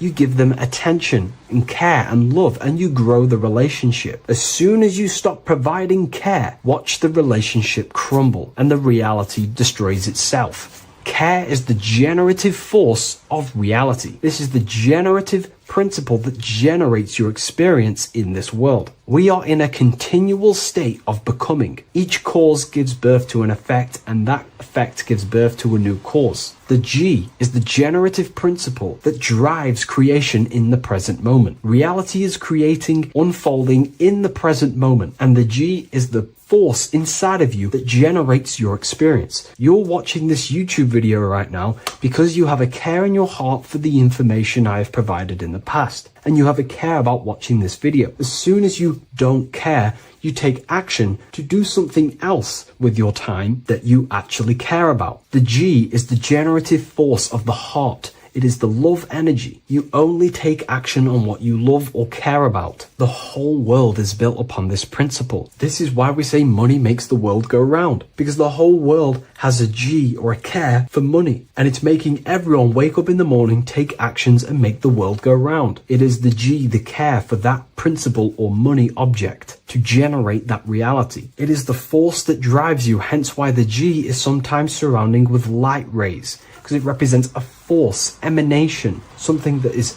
invisible but driving the physical body. The G is the internal force that focuses thought into an action. We can think many thoughts, but the thoughts you don't care about, you don't take action on. But the thought you care about, that you have a G for, intensifies that thought, focuses and directs it into an action to generate that experience and reality. The whole world is built upon this principle. The sun is a perfect example of the generative principle. The sun gives all of its life, light, never asking for anything back, making everything grow and generate on the earth. Everything in your life is built upon this principle, and gaining control over your care gives you control over your actions and your reality and what you generate. Once you see this, it is truly beautiful that the world is actually built upon love. This is why they say love is the force of God. It is. Truly. This is the reason why God begins with a G. It's about Genesis. Genesis means creation. G, generation. Anything that generates and creates is all to do with a care or a love energy. But don't get me wrong, people can love sick and twisted things, and they act upon them sick and twisted things. This is why purification of ourself is important by understanding this principle, as it is a very powerful principle to understand. This is the reason why the word gift begins with a G. You're giving something. I care, I'm going to give you something, a gift. Or guidance. This is what guides you into becoming something, what you love. This is why also gnosis begins with a G. Gnosis is not actually knowledge. Gnosis is knowledge obtained, attained by direct experience or through direct experience. For example, you're not believing you're watching this video right now. You know you're watching this. Know, gnosis, same phonetic sound. It's about knowing. Gnosis is about gaining knowledge of the self. Self-knowledge through direct experience.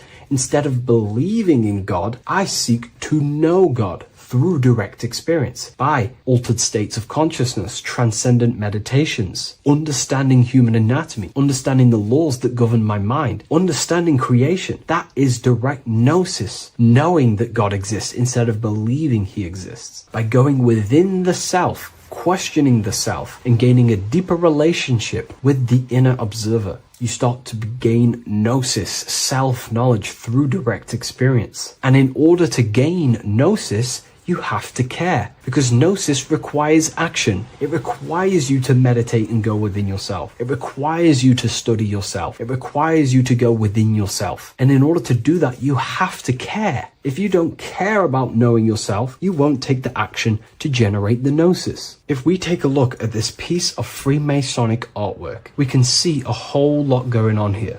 But if we focus down here with the temple with the letter G on, and when you walk through the temple, there is a pathway leading up a hill towards the light. The light reveals things. If something is in darkness, you can't see it, but the light reveals something. It's symbolizing truth, the light of gnosis, knowingness. And in order to walk this path, you have to go through the temple, which means entering in yourself. This is symbolic of the path. The Masonic path is about the self, reconstructing and learning about the self. In order to walk up that hill, it takes a lot of effort. It's not easy walking up a hill. You're going to be tired. It's not easy. It's horrible. Who likes walking up a hill? I know I don't, but people like hiking and stuff. I understand that, but it's symbolizing this is hard work working on yourself, because the labor of working on your mind is the hardest labor you will ever do. It's called the great work or the Masonic work. And in order to climb that mountain, you go through the G. You have to have the care. If you do not have the care,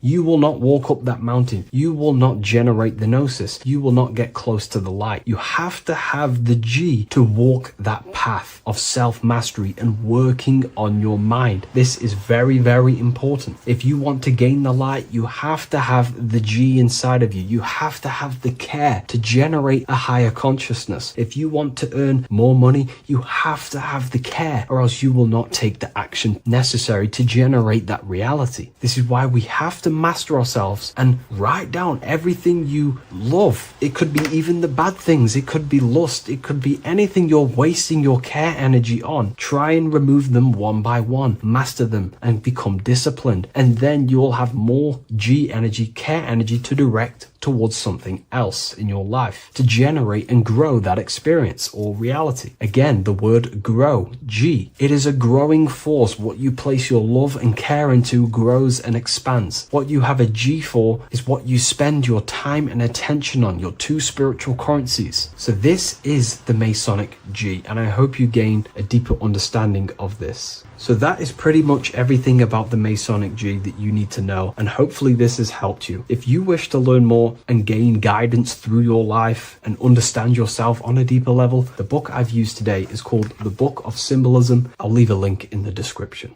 Welcome back, people, to another occult lecture by Revival of Wisdom. Today we're going to be talking about magic and how it's being used on us for the New World Order. Magic has the word mag within it, which is magnetism. Magnetism is the force. Magic is influencing forces, natural or supernatural forces, and using it for a certain agenda to gain something out of it.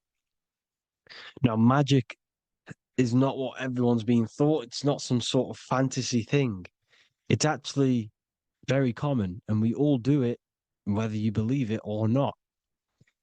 Magic is all to do with the mind. As I said, always say in my lectures, your mind is what creates matter. Your mind is what creates your external world.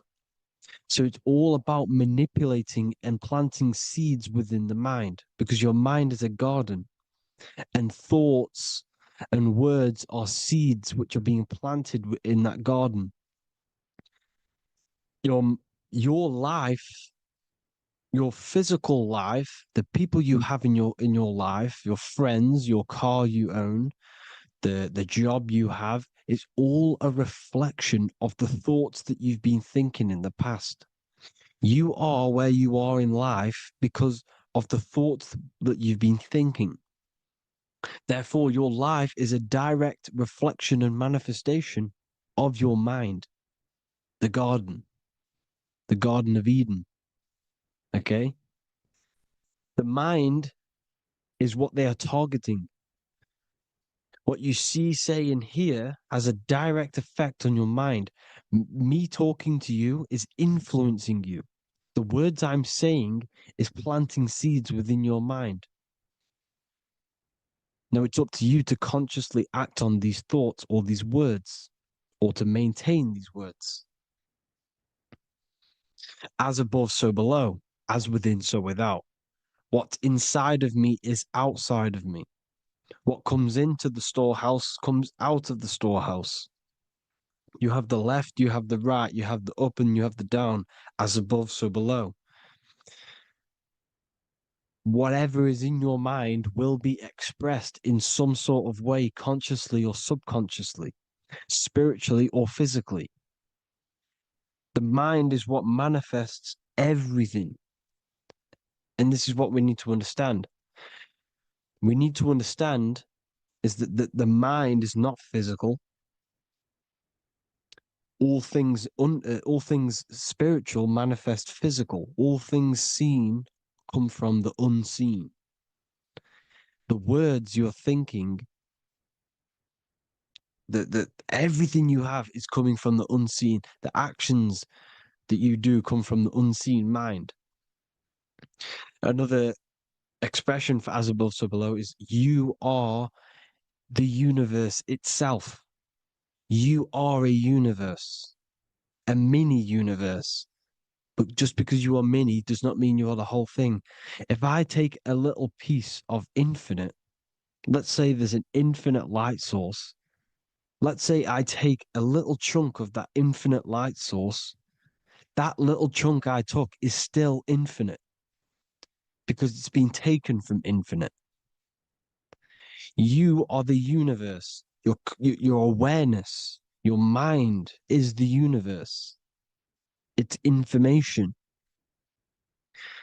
You are the universe experiencing itself. This is why we say we are all God. As above, so below. What is in me is outside of me. The sun, the physical manifestation of the sun, is your soul. The 12 constellations are manifested in the physical body. The 5 elements are manifested in the physical body. They're manifested in the 5 fingers you have. As above, so below. This is manifested, well, this is a symbolized in Freemasonry and secret societies as the 2 pillars. The mirroring reflection, the reflection of reality, the mirror, as above, so below. What happens in the mind, what happens in the astral, happens in the physical. This is Aleister Crowley. This is all symbolism. This is the 2 pillars with the all-seeing eye and the triangle at the top. Aleister Crowley was a master magician, very powerful dark magician, black magician. There's 2 types of magic. You have white and black, just like the checkered board, the Masonic checkerboard. You have white and black. You have good and evil. White magic is influencing natural forces to gain something that will help the collective consciousness, help the collective, help the earth, help other people. Black magic is something you manipulate something so you can get something personal out of it. Doesn't matter if it's good or bad. It's still considered as black magic because you're being selfish. Everything you do should be contributing towards the collective consciousness and helping others. And this is why the ancients lived in a system where everything was in unity. We understood that I am you and you are me. What I do to you, happens to me because I am you and you are me. We are the same mind substance on the inside. We're all the same mind substance being expressed in different bodies. So, what I do to your mind will have a ripple effect on my mind because all of our minds are connected within the mental plane. So, this is why they know all this knowledge. They know all this knowledge. So, yeah, this is the mirroring effect of reality, the two pillars, or symbolizes the number 11. The number 11. We'll go deeper into that. The technology we're using is magic. It's a form of magic. Television is tell a vision. They're telling a vision into your subconscious mind, into your memory. And when you turn on the television, you get a program because they're telling a vision to create a program within your subconscious mind. You see, the conscious mind is only 10% of your mind, which is to do with your, what you're aware of, your five senses. What are you consciously aware of? Well, I'm aware I'm here, I'm talking, I'm aware of what I'm wearing, the five senses, what I can hear, taste, smell, hear. What I'm wearing, I'm aware of what I think of. But the subconscious mind is the 90% of your mind. It's the hidden part of the mind, which is telling your heart to beat, telling your body to breathe. It's storing all of your emotions. It's storing everything you see, storing all the belief systems that you have. It has everything. It stores all of the habits you have, the values. It stores everyone's name that you know. All the words that I'm speaking right now is all coming out of the subconscious. Everything is subconscious. And it literally manipulates 90% of your daily basis behavior. Most people don't know this.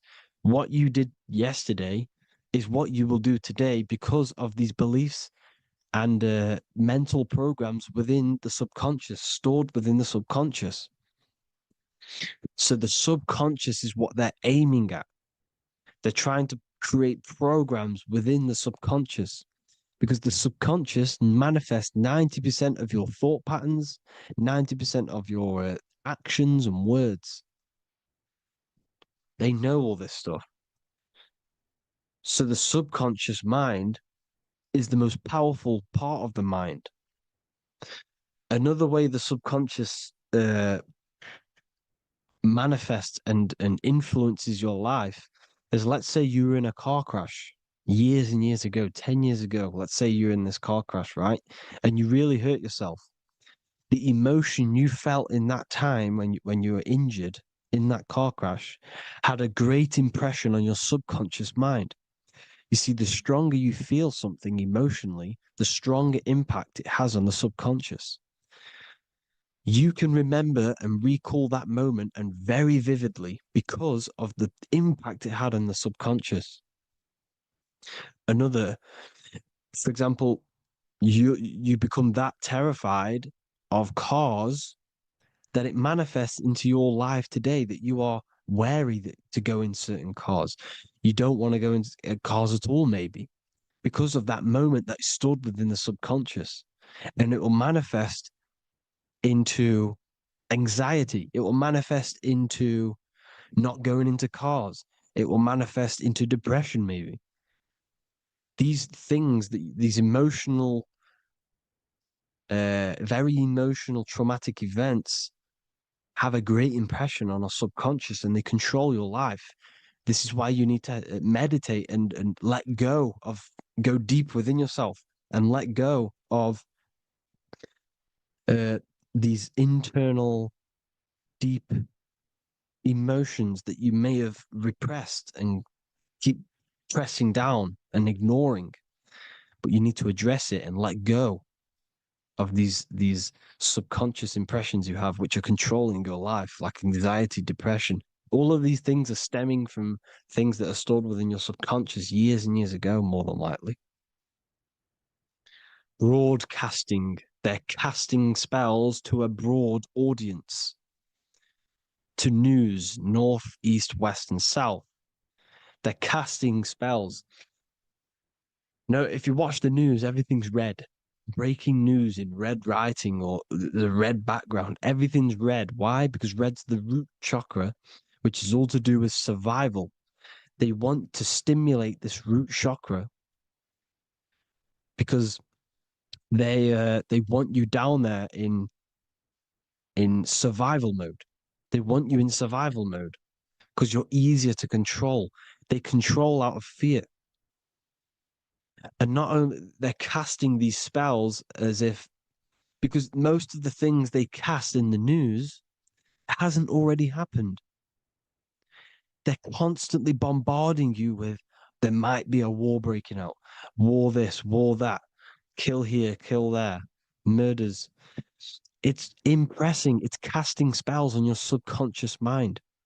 So when the event does turn up in real reality, in physical reality, you're less emotional, you're less surprised. You're not as surprised because you've already heard it before. Your subconscious has already heard it all before.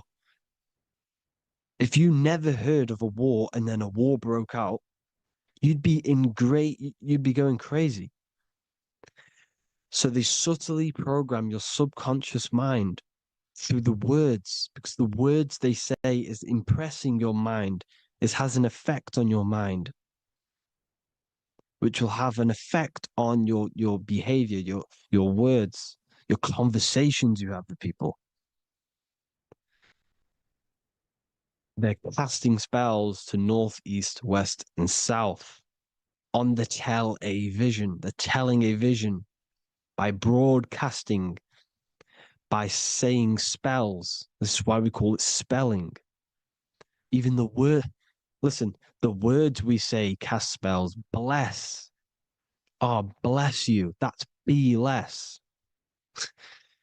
The subconscious mind only picks up literal things. You see, when I say bless you, your conscious mind picks that up as, oh, thank you, you're blessing me. But your subconscious picks up as be less. You see? Because the subconscious it has no filter. It's just, it is what it is. Everything is factual in the subconscious. Therefore, if I call you an idiot, your subconscious, my subconscious will think I'm talking to myself and calling myself an idiot, and it will take that as true. That is truth. Everything is truth within the subconscious, and the subconscious manifests your behavior. The devices you, this is the biggest one. Black scrying mirrors, device, the devil's vice, the device. Okay. Black scrying mirrors, black screen is scrying. Black scrying mirrors were used to communicate with spirits within the astral plane in the medieval times. They're probably still, well, they're still being used now by black obsidian mirrors. And look at your phone, it's a black mirror. And there's some sort of, I'm not saying this is fact, but personally, I believe these are portals for spirits and ethereal entities to come into your life, to come into your surroundings. So this is the next big thing: the TVs, your iPhone, your iPod, all black mirrors, and mirrors are very, very powerful. Even just a normal mirror. Mirrors have an effect. Whatever you say into a mirror, what you say is energy. And when you say something into a mirror, you're saying it into yourself. It's an infinite cycle of words of energy because it's being reflected infinite times. When you say something into a mirror, it has a massive effect. You're saying it directly into your eyes, into your mind. So what you say in a mirror should be said with precaution. Never say anything negative into a mirror because mirrors are very, very powerful ways for you to reprogram your subconscious mind for the good. We can say very positive things into mirrors and it will reprogram your subconscious mind. Okay? Manifesting is all magic. It's all magic. Everything is magic. But consciously doing it is what they're doing. They hid this knowledge. Your phone is magic. It manipulates your mind. The iPhone, I. Okay.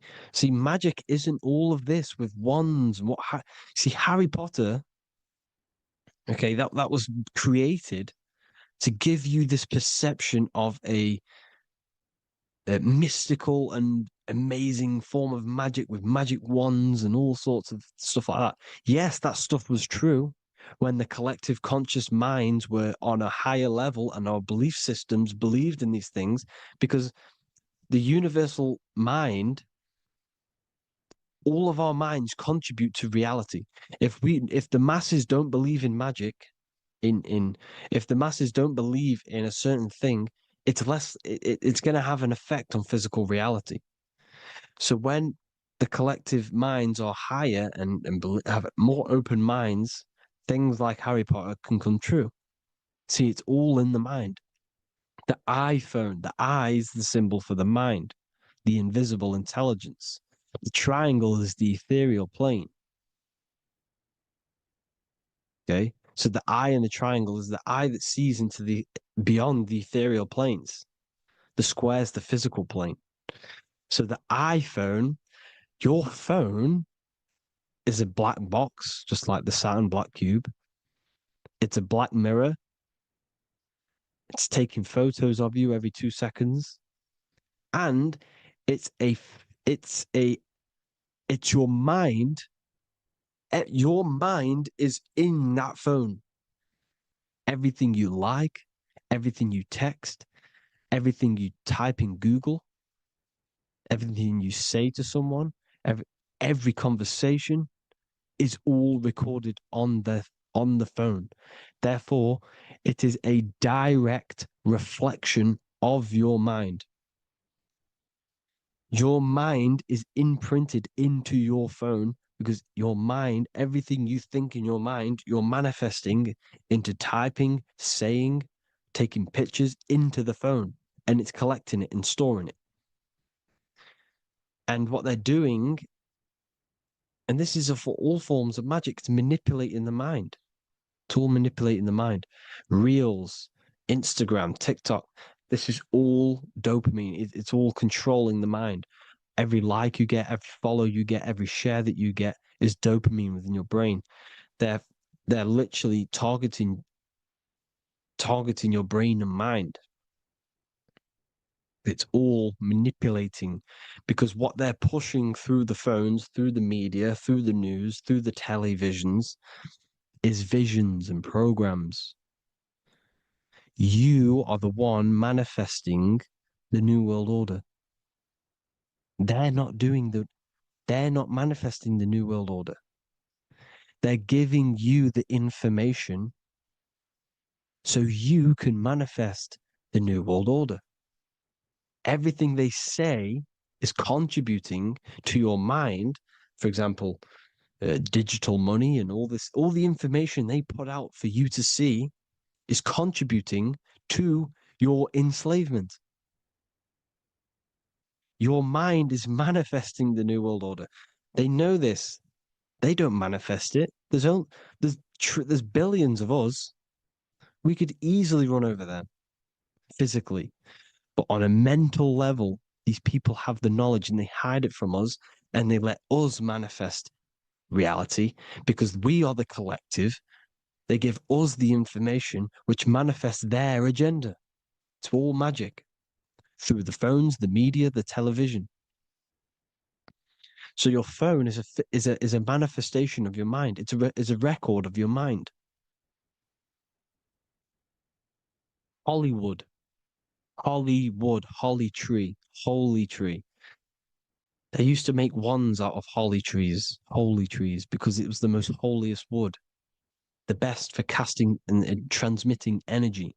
So they used holly trees to cast spells. That's what Hollywood is. And in Hollywood, they have the red tier. the blood drop next to the Hollywood sign, because it's all satanic. They're all black magicians. They use Hollywood to cast the spells through the music, through the films. You see, music is a form of magic. All of this is magic. Everything they do is a form of magic because they want an agenda behind it. But it's not black magic. They're letting us create our prison. This is what you have to see. Yes, they're evil, but they're not doing anything evil, or else they would face the karma. They let us manifest this agenda through giving in the information, by telling you what's going to happen in the movies. Everything that happens in a movie, it's all there on purpose to program your subconscious, to plant a seed within your garden, your subconscious, your mind. Because when the mind has already seen something, when it comes up and turns up in physical reality, you will be less shocked and you won't rebel. So they lure you slowly. They make you aware of these things over time. They make you gradually think it's okay. Like the technology, we never used to use these phones. How did we become so addicted and reliant on them? Well, because first they gave you a little flick phone. Well, no, sorry, they gave you a phone in your house, and then once you got used to that, they say, "Oh, here's the newest version of a little flick phone." You started texting your friends. Everyone was loving it in high school. They could now meet up without saying, "Let's meet on the weekend at this point at this time," like your parents probably did, or maybe some of you watching this, you probably had to tell your friend to meet on the weekend at a certain time because you had no way of communicating. So everyone got these phones and got addicted to them. Then they slowly got addicted to the new iPod with the touch screen. Now they invented touchscreen. Then everyone got addicted to touch screens. Then because all of this is producing dopamine in the brain, which creates you to become mentally addicted to things and physically addicted, chemically addicted. Because dopamine's a chemical. Your subconscious becomes a program within your subconscious, and your body becomes chemically addicted to these phones. And these phones are the enslavement of humanity, technology. Without this, we wouldn't be in this mess without technology. Because they're creating a hive mind. We're creating a hive mind. So back on track anyways, uh they they program you. Look at the films, 9/11, 9/11, all in produced by Hollywood. Here's the 11, like I said at the beginning, the two pillars which reflect reality. What happens in the mind happens in the physical. What happens in the astral happens in the physical. Okay, what happens in the physical happens in the mind. It's the two pillars, the mirrors. 9/11. 9 plus 1 is 11. Flight 11 was hijacked. New York is the 11th state. New York adds up to 111. This is not a coincidence. It's all a form of magic. It's a ritual, energy harvesting ritual, because your mind produces energy. Your mental attention produces energy, and they're feeding off this energy in the astral plane, these demons. Music is the most powerful. Personally, I think the music is one of the most powerful forms of magic they're using. Okay. Music is hypnosis. It puts your brain in a hypnotic state. It influences your electromagnetic field through vibrational energy. It reprograms your subconscious mind. Why do you think you remember the lyrics? You see, your subconscious stores all of the memories. Remember, the subconscious manifests 90% of your behavior. So, therefore, the music you're listening to is manifesting your behavior. You wondered why some people wonder why they have drug addictions and they can't get out of violence and they can't get out of all this negative mind space. It's because the music they're listening to is creating a negative mind space. The words you listen to have plant seeds within your mind. So the reason you remember the lyrics is because that song created a program within your subconscious. Yes, that is what happens. You can use magic to reprogram your mind, but you can use music to reprogram your mind because it's all forms of magic. It's using natural mental energy forces to manipulate the physical reality. You manipulate your mind, you manipulate reality, physical reality. Okay. So the music, another very, very big one. When you turn on the radio, it's just all talks about alcohol, drugs, and sex because they want you down in the lower three chakras. They want your mind attached to matter when it's mind over matter. Your mind's not physical. You see, the word spirituality is the new trend. It's not about your spirit. It's not about your spirit. It's about your mind. It's not about, you know, uh, spirituality and looking after your spirit. And they've got you focused on your spirit. Why? Because they hide your mind from you. You see, a lot of people think their mind is their brain, but the mind is everything. There is no physical reality without mind. You can have a brain. Imagine if you had no mind but a brain. It wouldn't work. The mind is everything. The mind controls your avatar. It begins in the mind before it happens in the brain. Then the brain manifests through the body. The brain's just an electrical computer. So that they've got people scared. Or do I have a soul or not? And all this stuff. Listen, if you have a mind, you have a soul, because you are not the mind. This is why everything is sort of an illusion, because beyond the mind is your soul. But what is the soul without a mind? You can't have a soul without the mind. But if the mind didn't exist, the soul doesn't exist. You are the person listening to your mind. I shouldn't say person because you're not the body. You're the entity behind the mind. But if you didn't have that mind, you couldn't understand what you even were. You would just be an observer who couldn't think. So yes, we all have a soul. If you have a mind, you have a soul. Everything is mind. Everything has mind. Mind creates everything. God is mind. And then manipulating your mind through TV, your phone, uh, every little thing, the school, it's all about the mind, people. Control your mind, you control your reality. Just the last thing, here you go. Aleister Crowley, the dark magician, Kanye West doing the exact same thing because they're implementing magic in the music. Here's the Beatles with Aleister Crowley in the background. Bet you never noticed that. Aleister Crowley was influencing music and placing magic within the music to influence the subconscious. This is what Baal worship was. This is why they kill children. They sacrifice these children. Why? Well, because in order to ascend, in order to raise your consciousness internally, godly, by being good, God, or being in order to be good and raise your consciousness and to get something in the physical world, you have to sacrifice yourself. And what do I mean by that?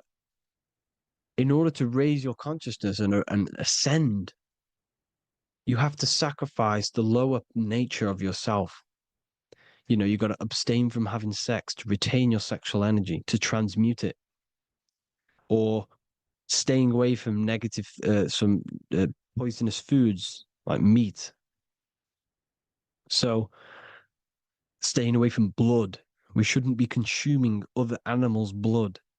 We should be keeping our blood pure. We are humans. We shouldn't consume chicken blood, chicken germs.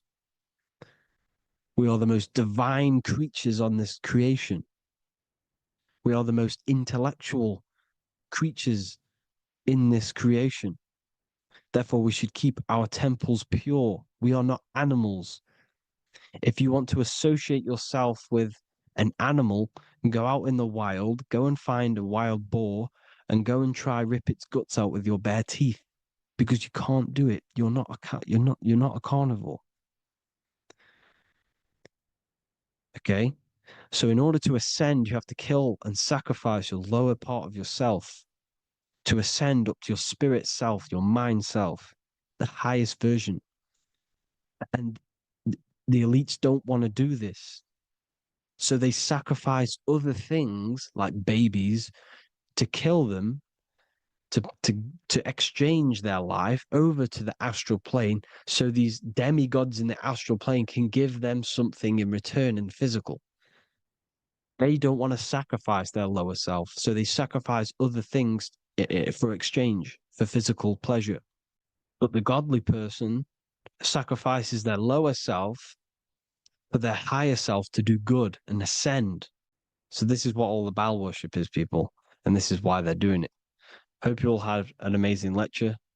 If you haven't already, go and get the Book of Wisdom for more information. You know, I don't go into dark stuff in this book, because all I do is enlighten people in this book. You can get it in Spanish, English, German, Italian, and French. Worldwide shipping. You can get the PDF or paperback. Or there is also a new one called the Human Health Guide 2.0. It gives you a list of all the foods, grains, oils, nuts, everything that's alkaline and positive for the body and not man-made and hybrid. It tells you all the products to stay away from, how to fast, how to improve vision, how to improve everything, literally. So the Human Health Guide has been released. If you want that, I'll pull all the links in the bottom of the description. Hope you all enjoyed the lecture, people. God bless you all.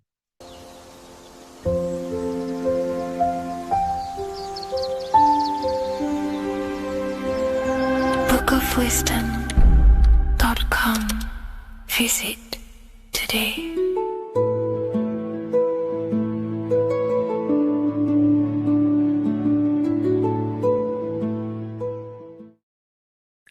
What if I told you that reincarnation is real and that there is a metaphysical, spiritual science behind this?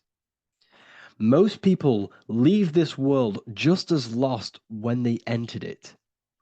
That they carry their fears, attachments, and addictions with them, only to be born again, trapped in the same cycle, repeating the patterns of lifetime after lifetime. This lecture is not just about preparing for death. It's about mastering yourself before death, so you don't take them burdens with you. Because the truth is, whatever addictions, fears, and unresolved emotions you cling to in this life, you carry with you into the next. Unless you break free now.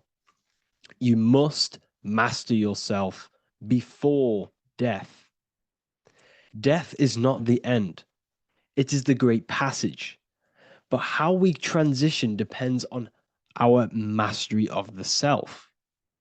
This was symbolized by the Ouroboros, the snake biting its tail.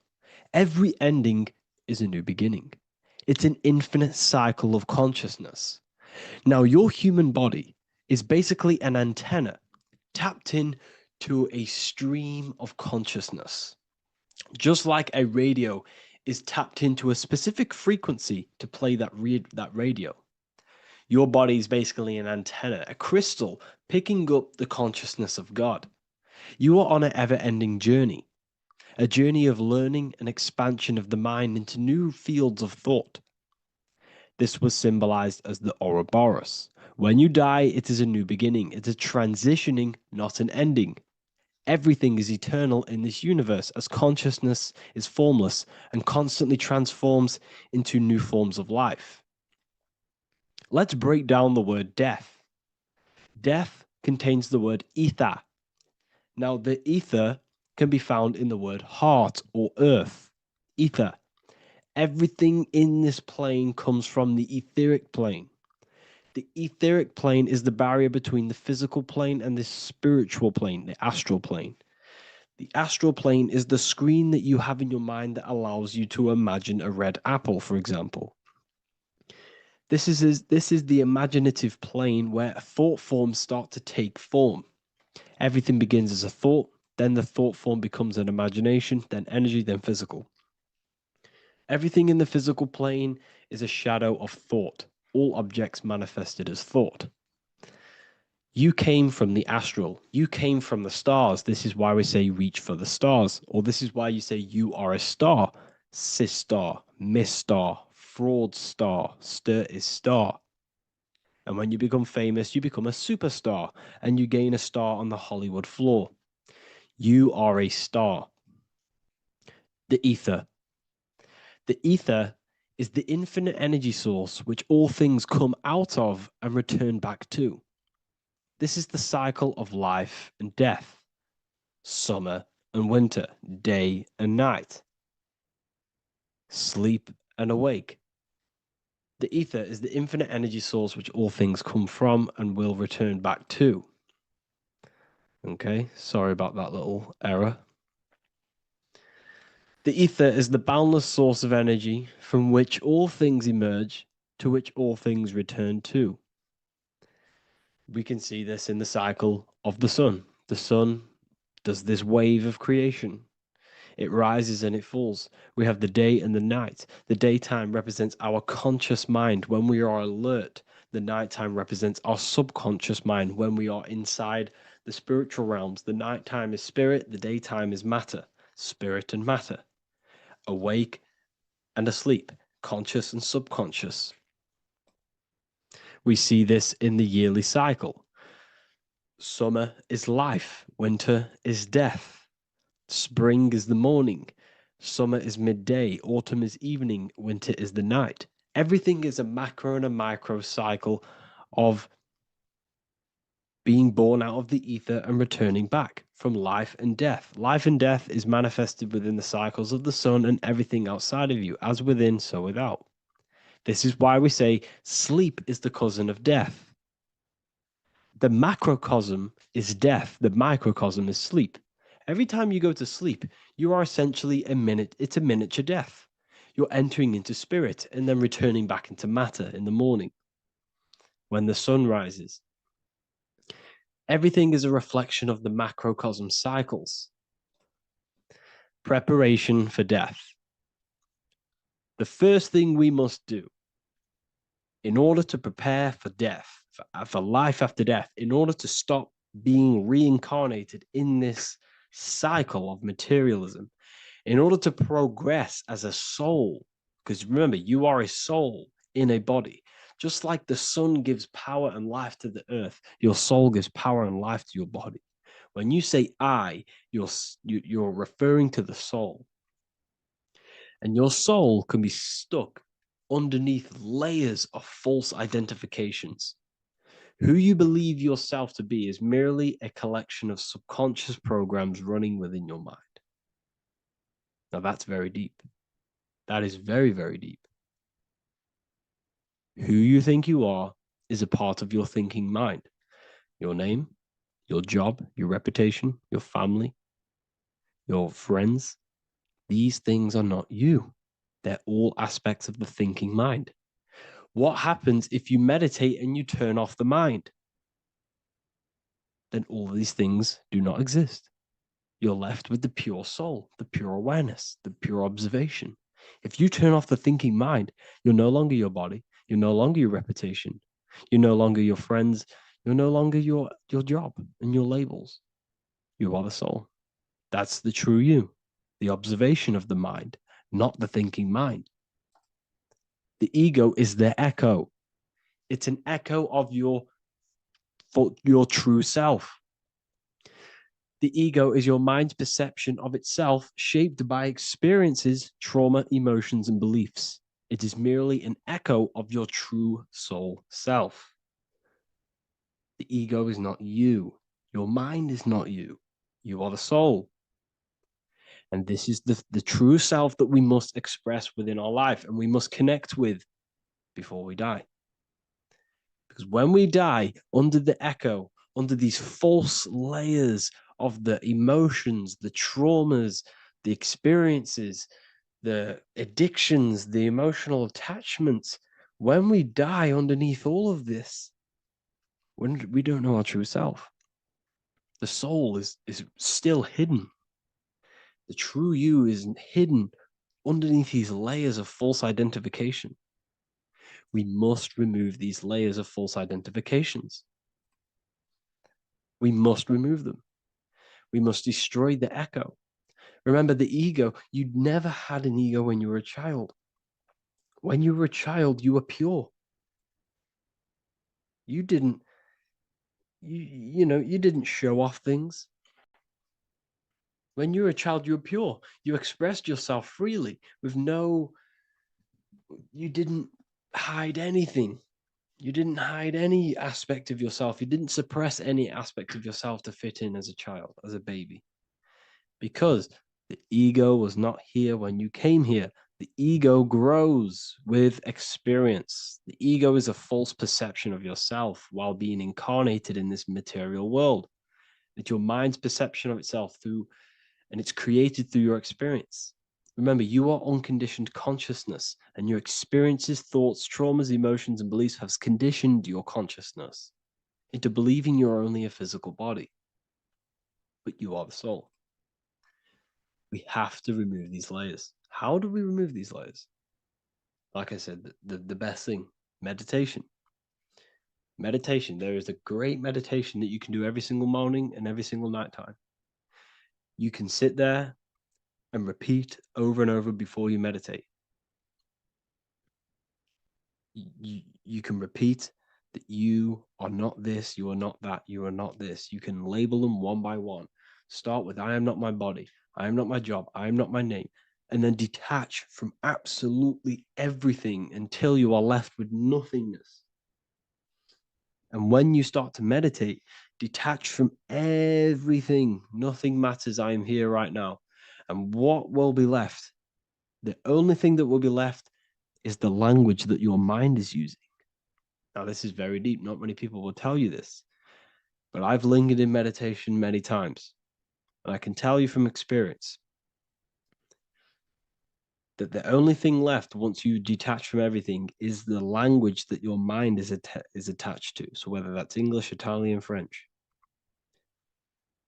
Once you detach the language of the mind that that little voice in your head's using, you're left with the soul.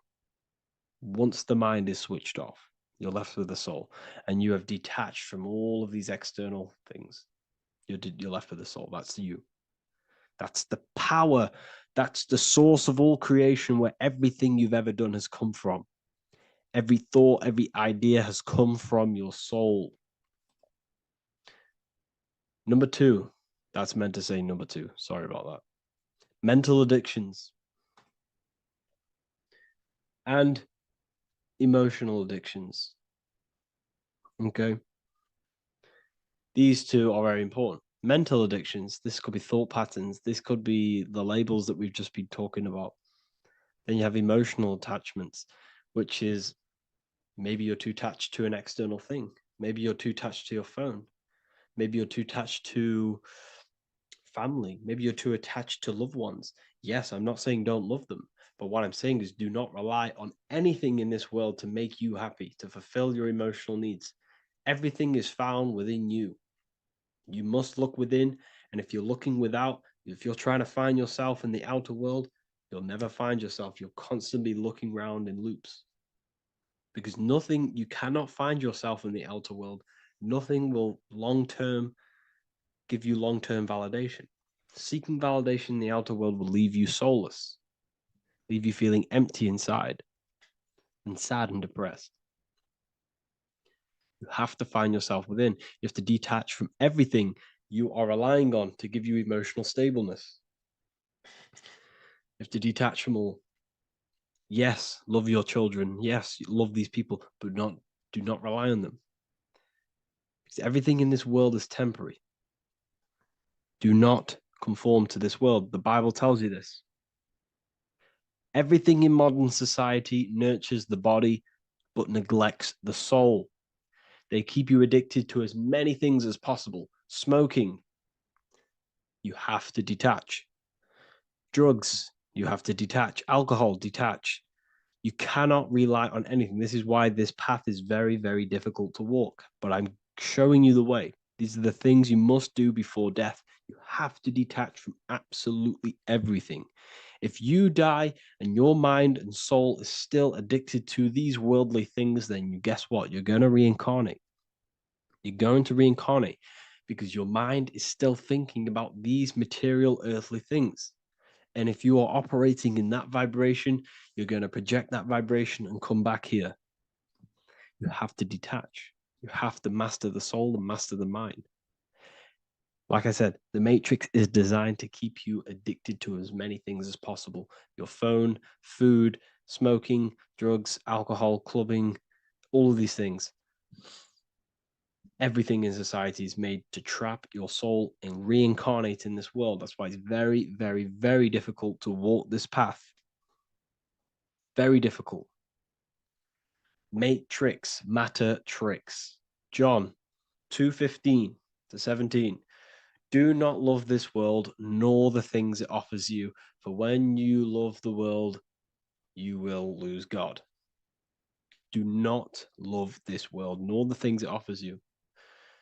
Do not conform to the pattern of this world, but be transformed by the renewing of your mind. Great quote. Do not conform to the pattern of this world, but be transformed. Let this world transform you. Learn from this, expand from this, but do not be mentally and emotionally attached. Okay? What good will it be for someone to gain the whole world yet forfeit their soul? Like I said, everything in the Bible is telling you the truth. You just got to read it correctly. This is spirituality. This is spirituality. The Bible is spiritual. It's a spiritual text. We must disconnect from everything outside of us and connect with the true soul. Here we have the Egyptians showing you the soul leaving the body. Here we have the soul here. Here we have the Masons showing you the soul coming out. The soul is real. You are the soul. And when you leave this physical plane, you will go into the astral plane. That's where you came from. You came from the astral. You came from the stars. You incarnated into this physical body. Your consciousness fell into this material form to experience limitation, to experience a 3D world. So, in order to ascend properly before we die, we have to let go of all the attachments. Every addiction you have, write them down. And one by one, tackle them. Before you die, you have to, or else you will reincarnate. This is the teachings of Egyptians. This is the teachings of Masonry. All of these addictions contribute towards life after death. Everything must be controlled, and we must be attached to the soul. I'm not saying I'm perfect. I'm not saying I'm perfect, people. We're all not perfect. We're all under psychological operation by the government. We're all in a very difficult situation with this awakening. I'm simply pointing out what I know from my journey and what I've been learning through occultism and research and reading lots of books and many different things. I'm on this journey just as you are. Maybe I'm further. Maybe you're ahead of me. We don't know. But this is what I'm sharing with the world. This is what I'm sharing with my research. And this is what makes sense. It's common sense. Look at everything around you. Everything's made to feed the body, not the soul. So, my beautiful watchers and fans and supporters, I appreciate every single one of you, and I hope this video has supported your journey. If you're feeling lost in life, if you're searching for deeper answers, whether you're seeking clarity, looking to expand your studies, or ready for personalized mentoring, this is your chance to connect with me live and receive insights tailored just for you. Start your path to self-mastery and enlightenment inside the world's best esoteric school. Your journey starts now. Tap the link in the description if you want to join Ethereal University, or feel free to check out my books. I thank you all, and I really appreciate for 100,000 subscribers on YouTube. I love every single one of you. Make sure to drop a like, a comment, and subscribe to the channel if you're new. Let me know some ideas for, lectures, anything that you want to know. I can make lectures on them. Just drop it in the comments. I appreciate every single one of you. Take care.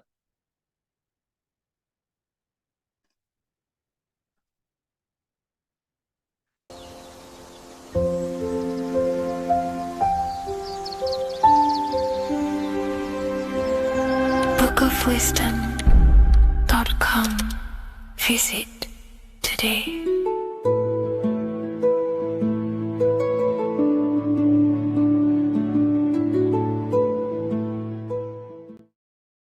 So in this video, we're going to be breaking down the symbolism of the skull and bones. The skull and bones is found in the Masonic tradition. It's also found in a satanic secret society, such as the Skull and Bones Secret Society at the University of Yale. Filled with secrecy there.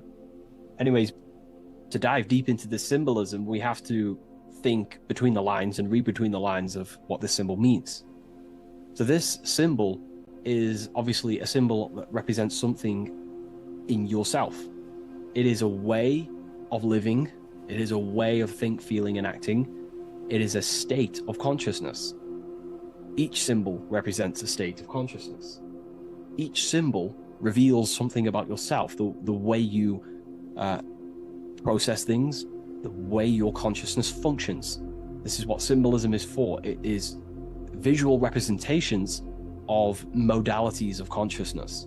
So the skull and bones, if we instantly look at this symbol, we typically think of death, because a skull and bones, they are the last things to rot when the body dies. You see this symbol associated with death all the time. If you look on the back of of a product such as cigarettes, or what else, vapes or vape liquid, you will see this symbol. Why? Because it represents poison or something that can kill you, or death, something that is toxic. So you always see this symbol on products that are toxic, things that can cause harm or internal damage to the physiology of the body. So that's a very basic exoteric term, which is external. It's a very external teaching.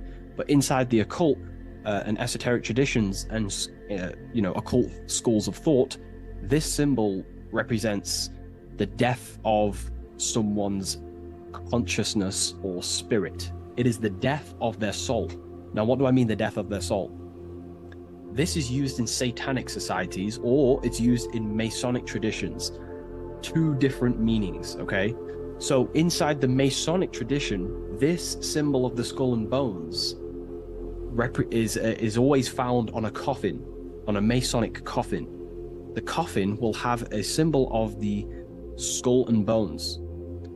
And if we observe the symbol, we have two interesting sections.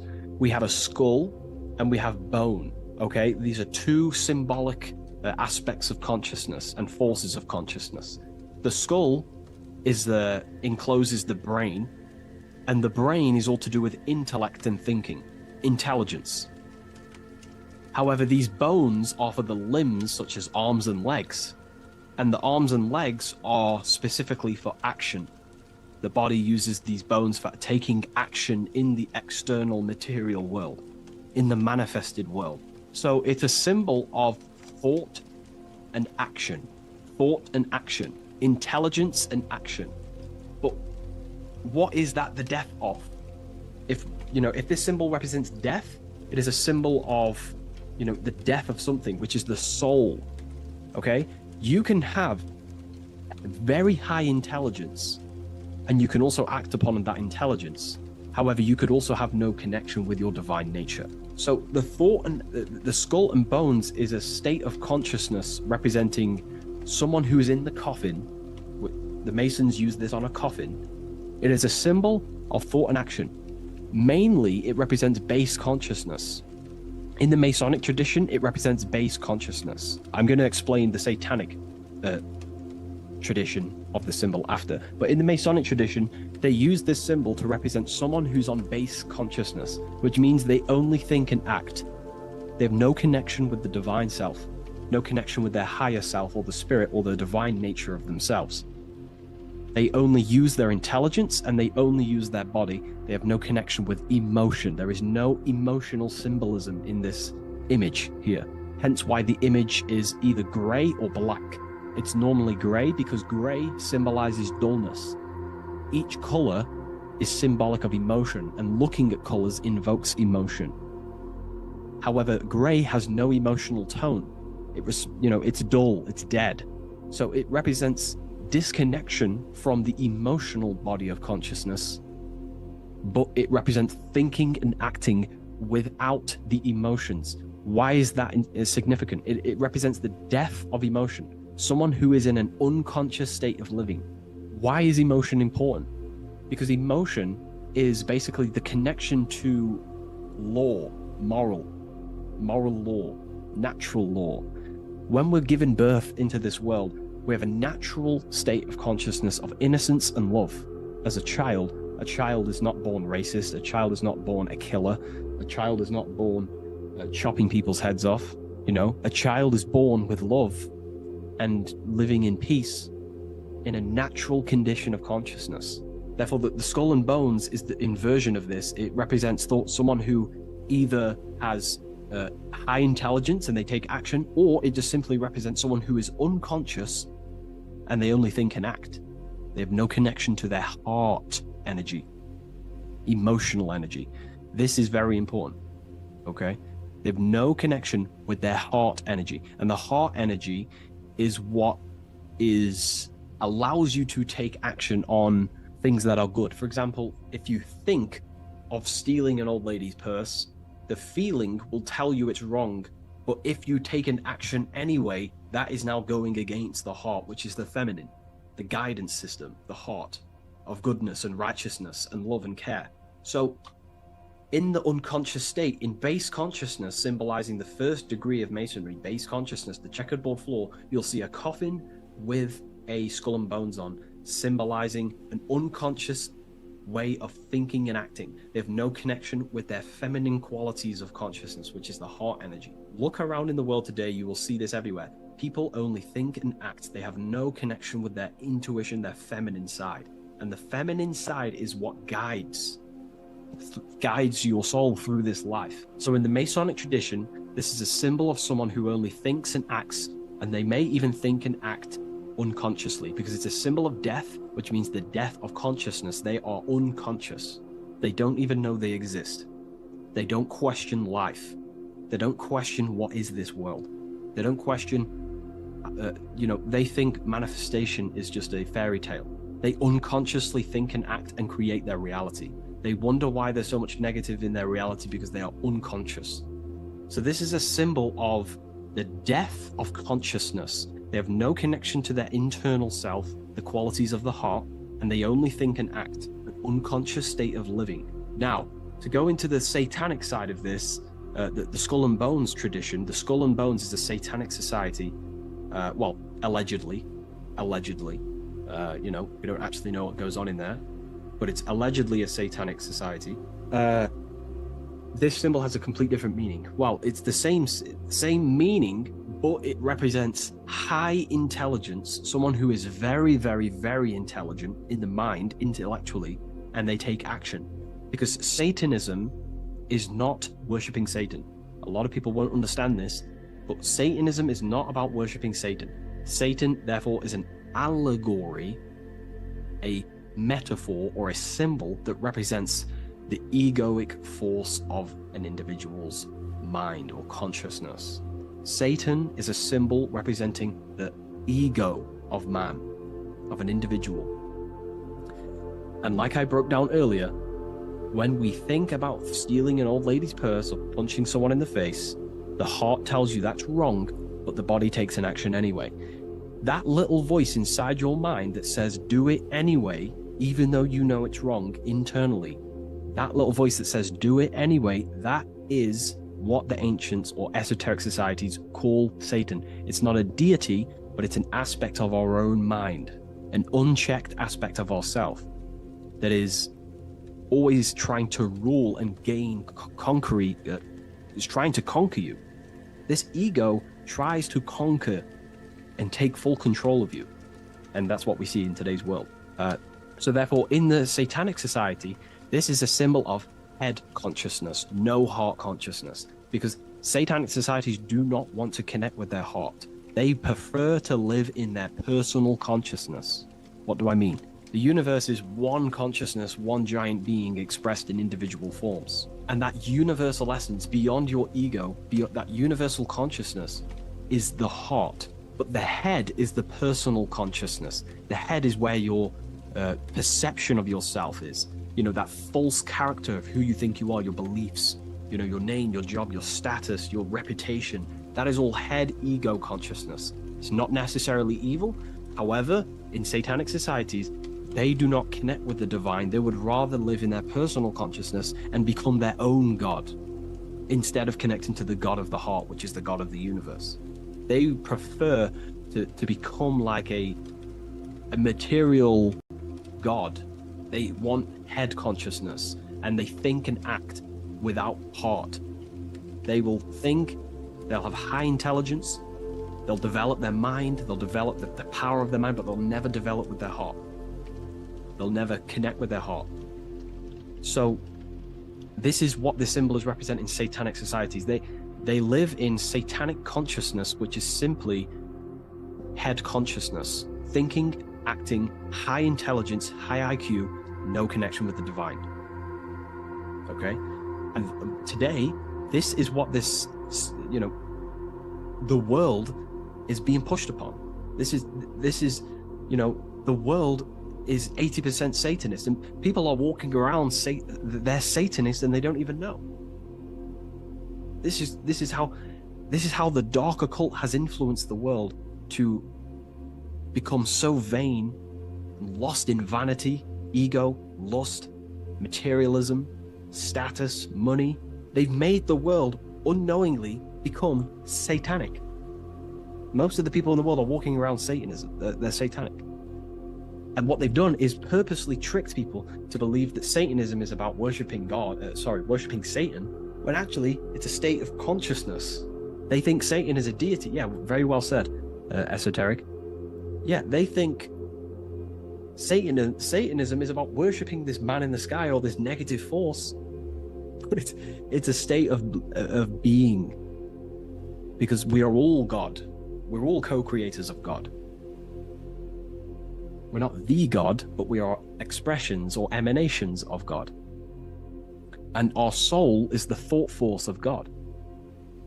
Just like when you think about a certain thought and you dwell upon it for a while, that thought becomes literally an entity or an energy form within the astral plane, and the soul of that elemental being or a thought force is your thought force. That's the soul of that being.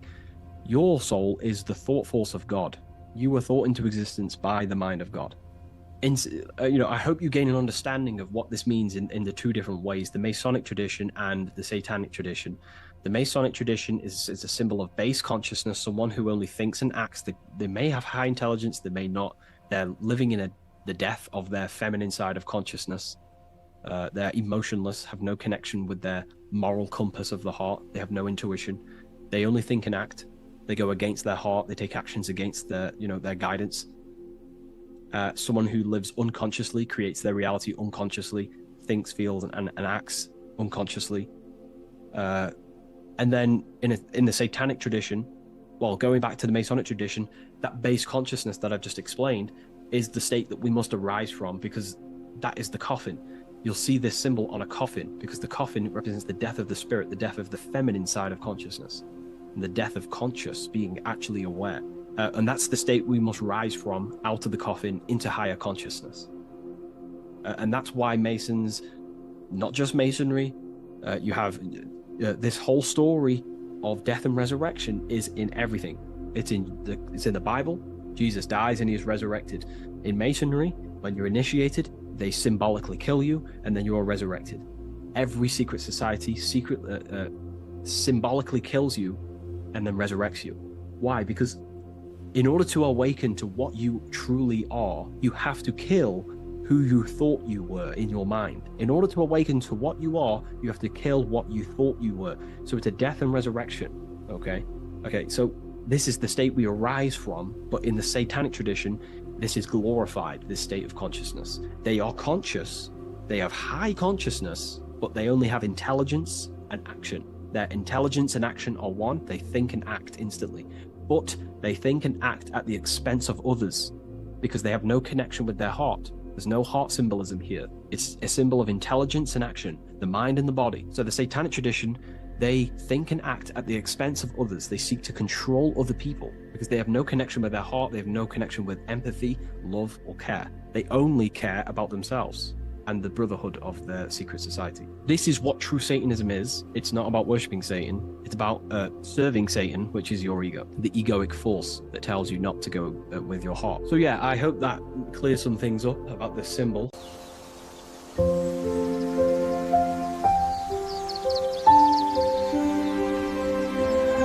bookofwisdom.com. Visit today.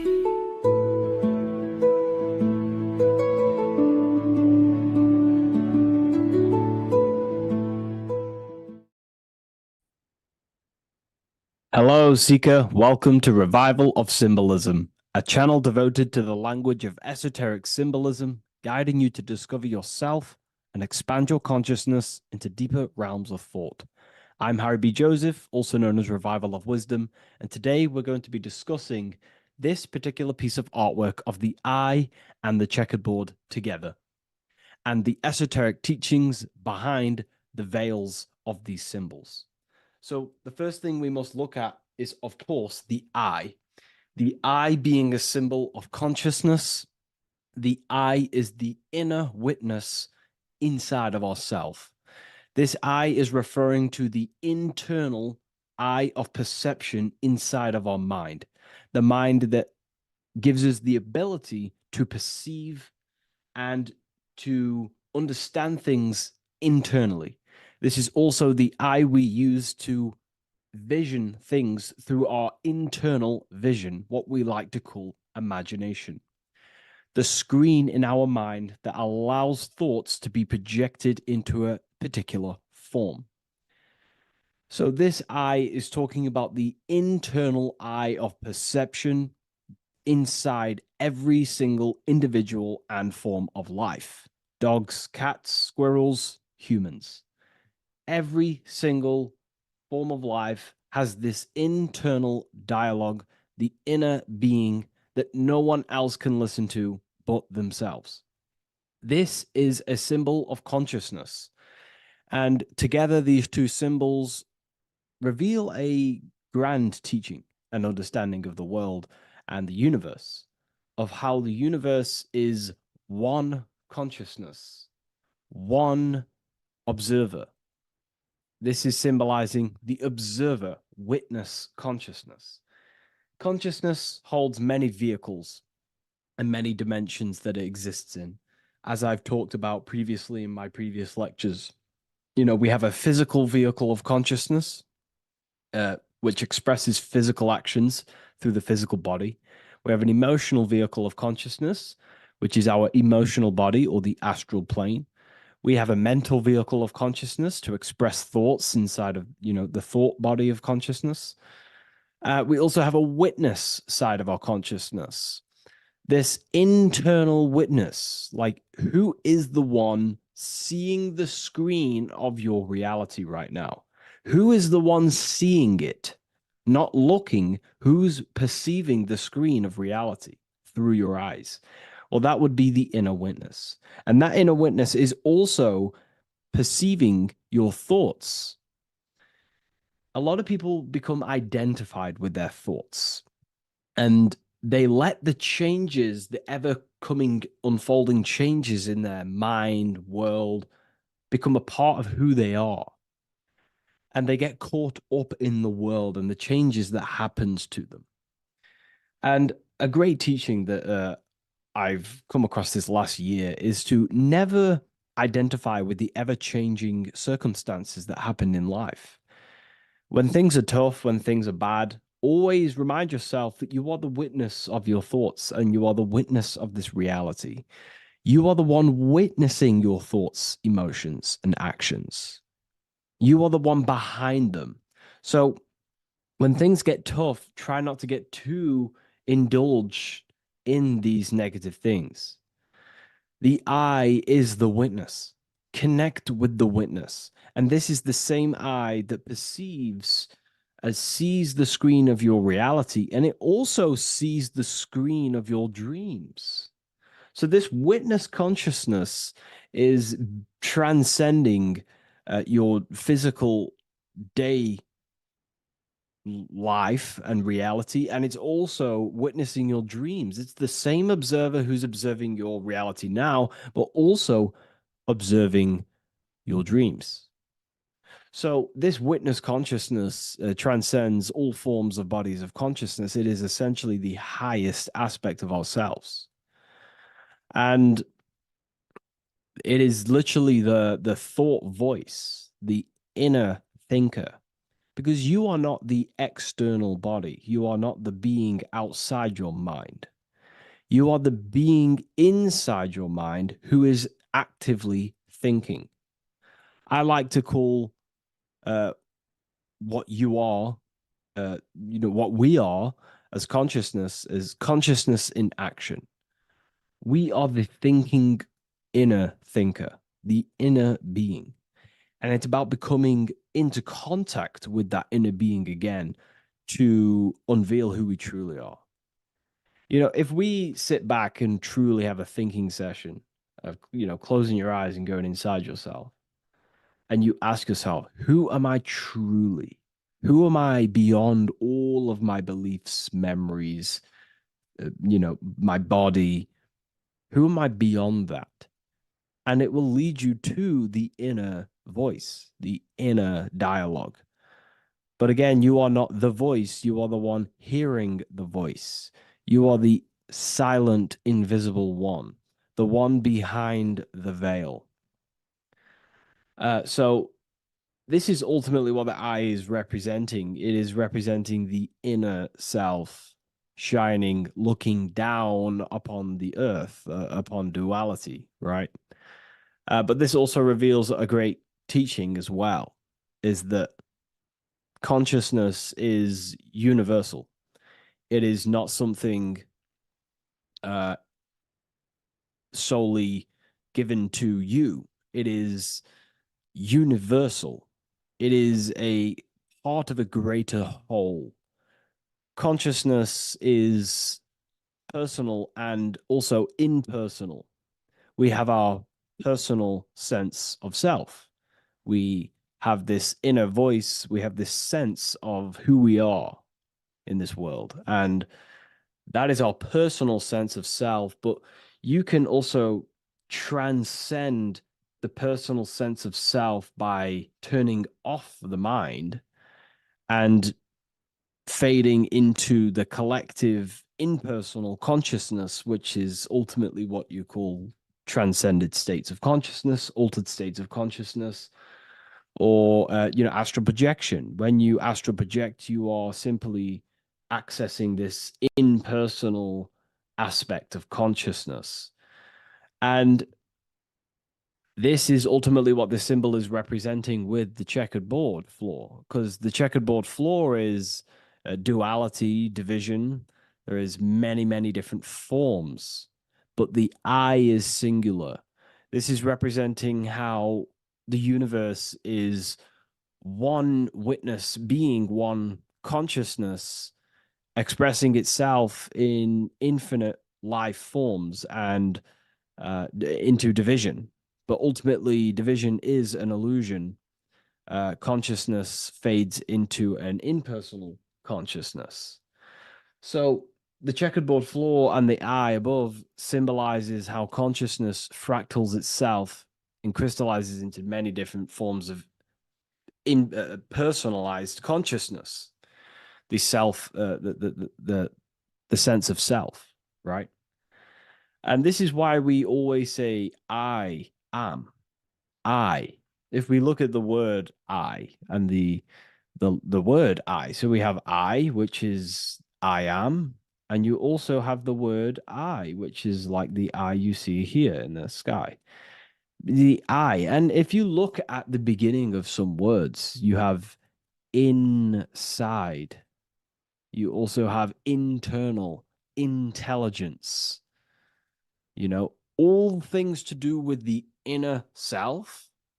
Most words begin with an I, which is, I find, is a great connection because it's referring to the inner intelligence, the inner being, the inner sense of self.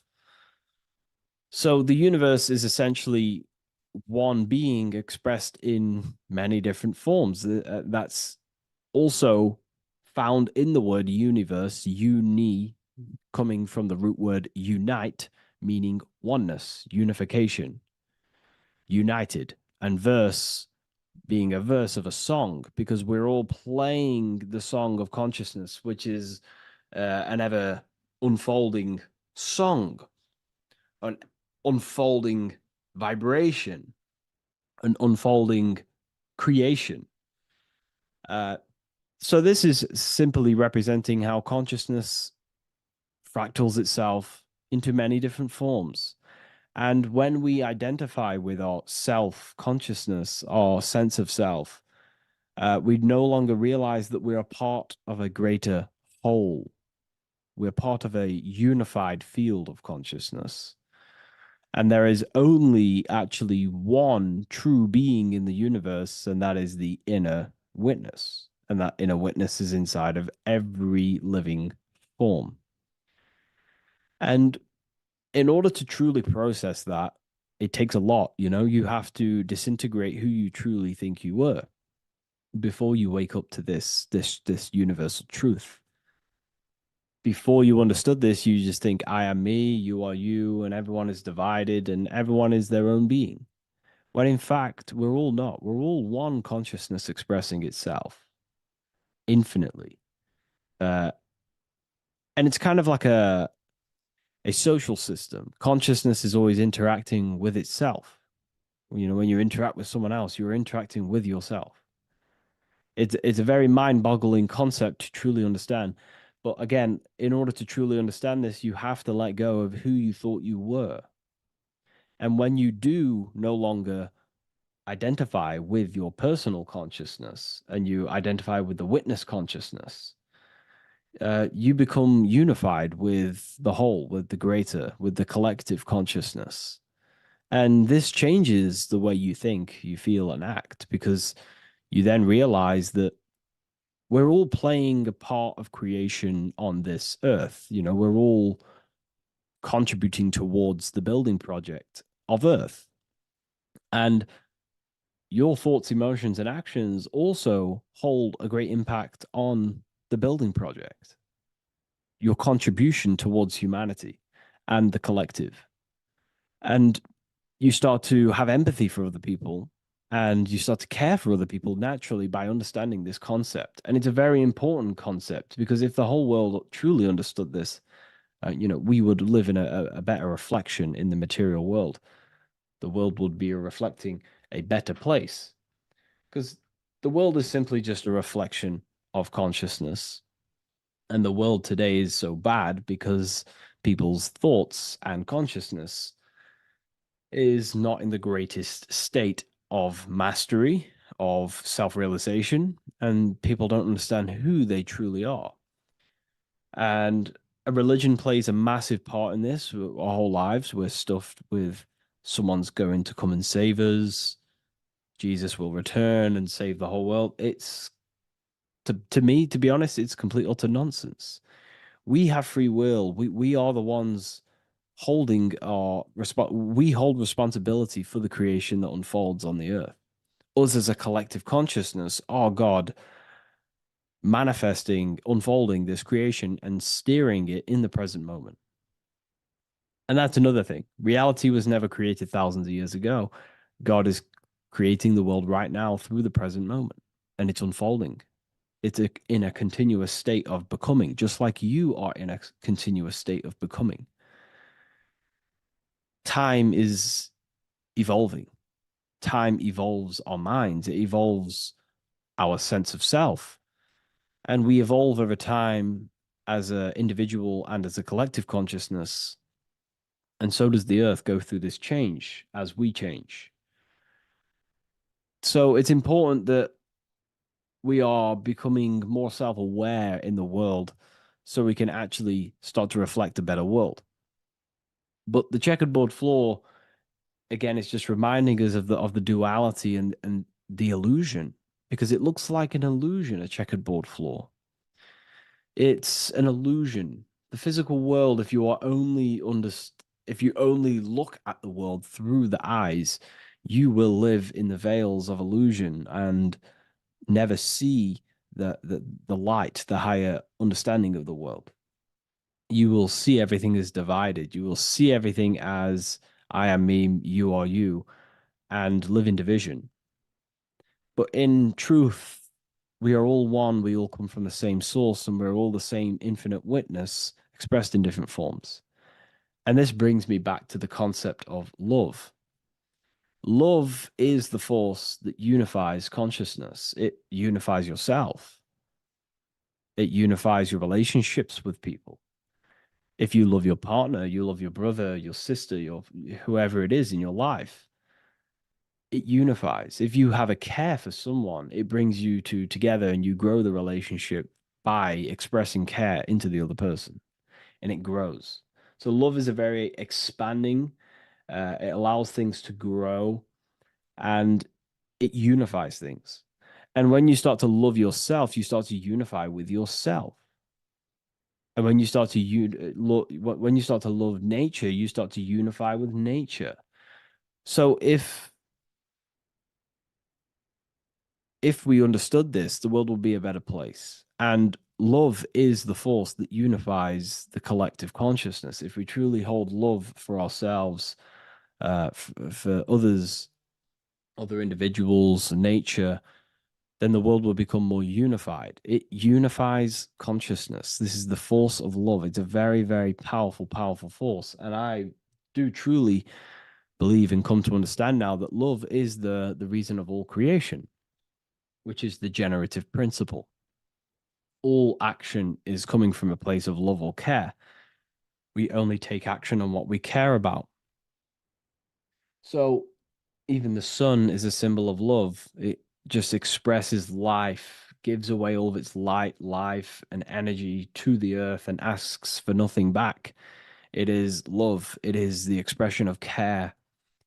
And that is what unifies consciousness. So, again, this is just talking about the inner witness and how consciousness expresses itself in many forms. And the checkerboard floor also transcends that idea that I've just described of how it's consciousness divided in many forms. It also represents a state of an individual's mind.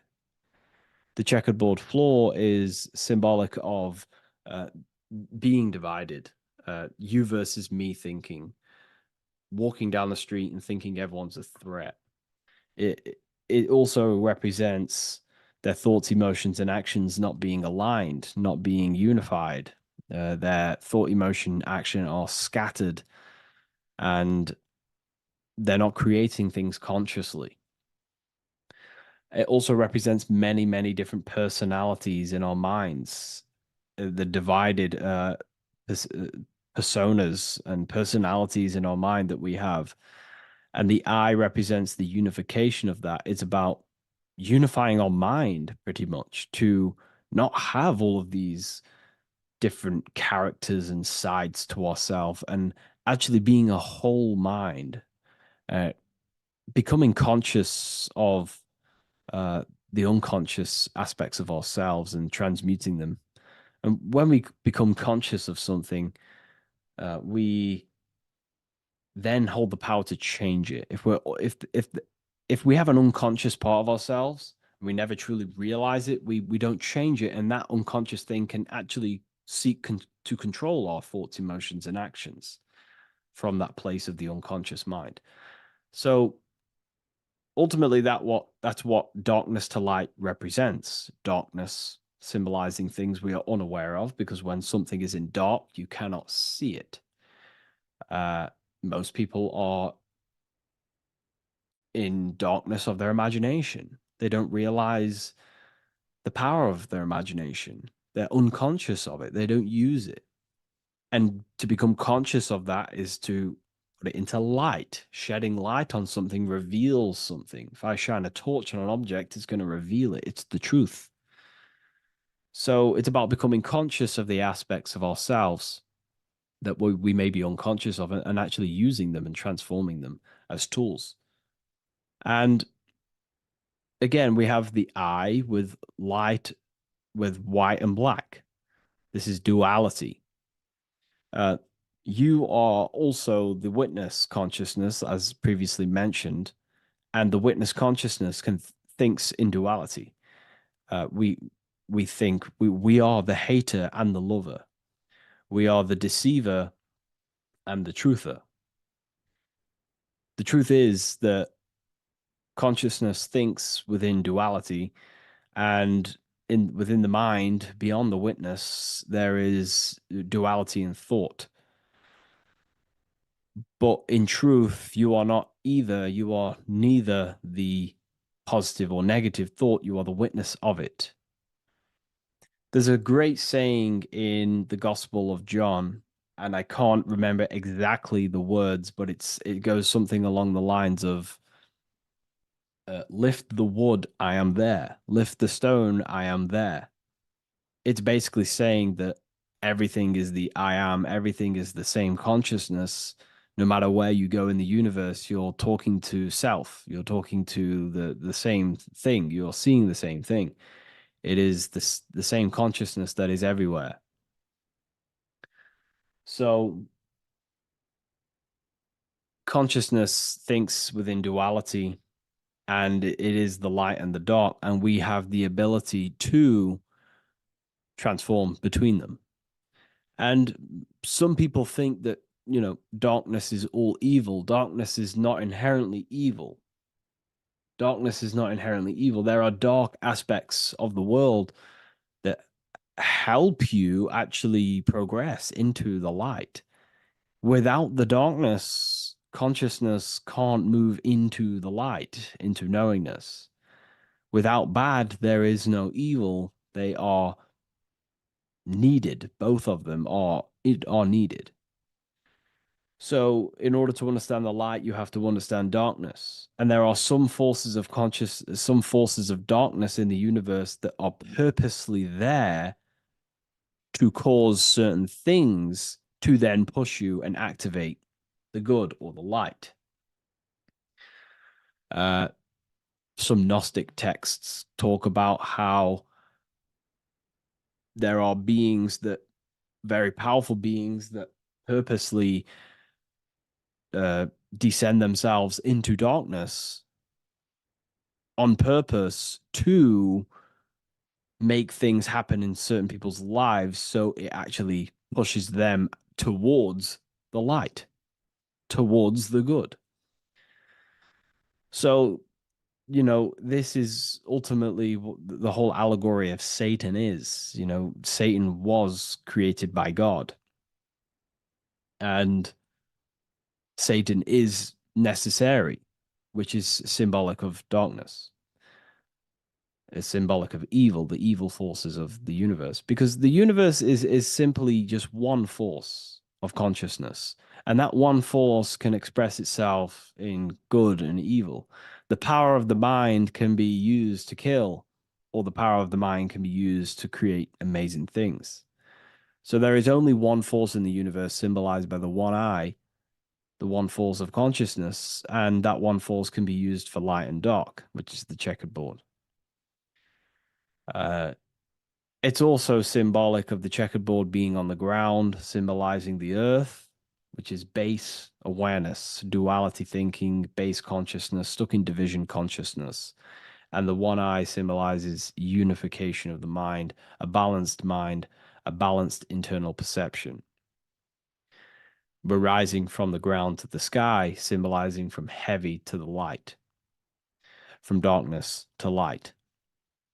The eye is also symbolizing perception, what we perceive, And this is ultimately the end goal of all occult and esoteric research, is to gain more light, to gain a higher perception of the self, to gain a higher I, a higher perception. That's why the I is always raised above, symbolizing you're chasing the I, you're chasing a higher perception of yourself and reality and the universe.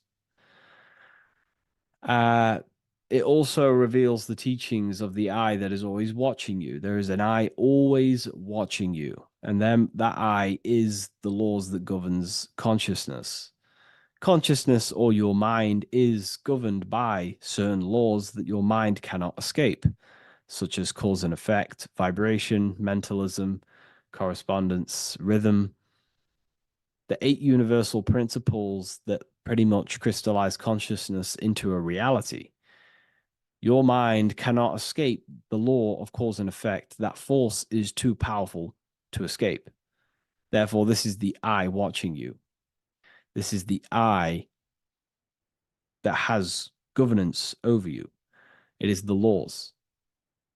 But then again, on a negative context of the I can then become a symbol of surveillance. Hence why certain organizations and companies in the world use the symbol of the I, symbolizing surveillance, gaining, manipulation and surveillance over humanity and certain things and data. So there's light and dark of every symbol. It's just depending on how you use it.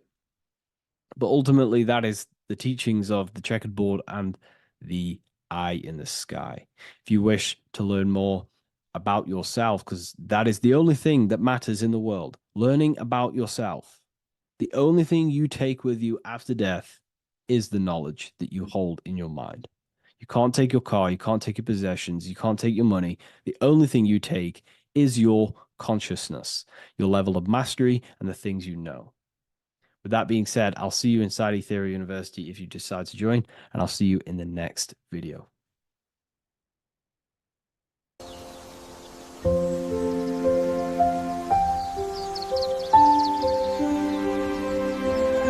bookofwisdom.com.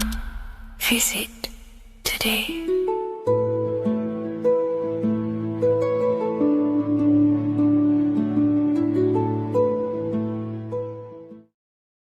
How are we doing, people? It's Revival of Wisdom. We're back today talking about sun worship. Okay? And please enjoy. Sit back and enjoy the video. First thing we need to understand is that the sun is the risen savior. It's the light of the world. Without the sun, we have nothing. Now, the sun is the Son of God. We didn't make the sun. No one owns the sun. But who created the sun? Obviously, the Creator created the sun. Therefore, it is the Son of God. And that is what Jesus is symbolizing in the Bible. The Bible is a metaphorical story. That's why it's called the greatest story ever told, because it is a story about the sun, the zodiac. It's about you, the systems in the body. It's about everything that is sacred in this creation. Now you can see the suns behind Jesus' head in all of the ancient portraits, even the ones that are more modern. You still see a sun on the back of his head because he is the sun. He's the light of the world, our risen savior. And this is what Christians are lost because they don't realize it's a symbolic story and they think Jesus was a historical person. He's not a historical person. Okay, this is what we need to get out of our mind. This wasn't a historical person. It's the Son, our risen Savior. The Son is the soul. It's the soul of this creation. Because what is a soul? A soul is pure life force, pure energy. Whatever a soul inhabits, it gives life to. Like our soul feeds our body. The sun feeds the earth because the sun is a soul, and that's why the ancients called it Sol. Because it's the soul and it's in you and it's the light of the world. It's the light of everything. It gives life to all things. Here's Jesus and his 12 disciples. The 12 disciples symbolize the 12 zodiac signs. Aries, it rules the head region because the 12 zodiac constellations rule specific regions of your body.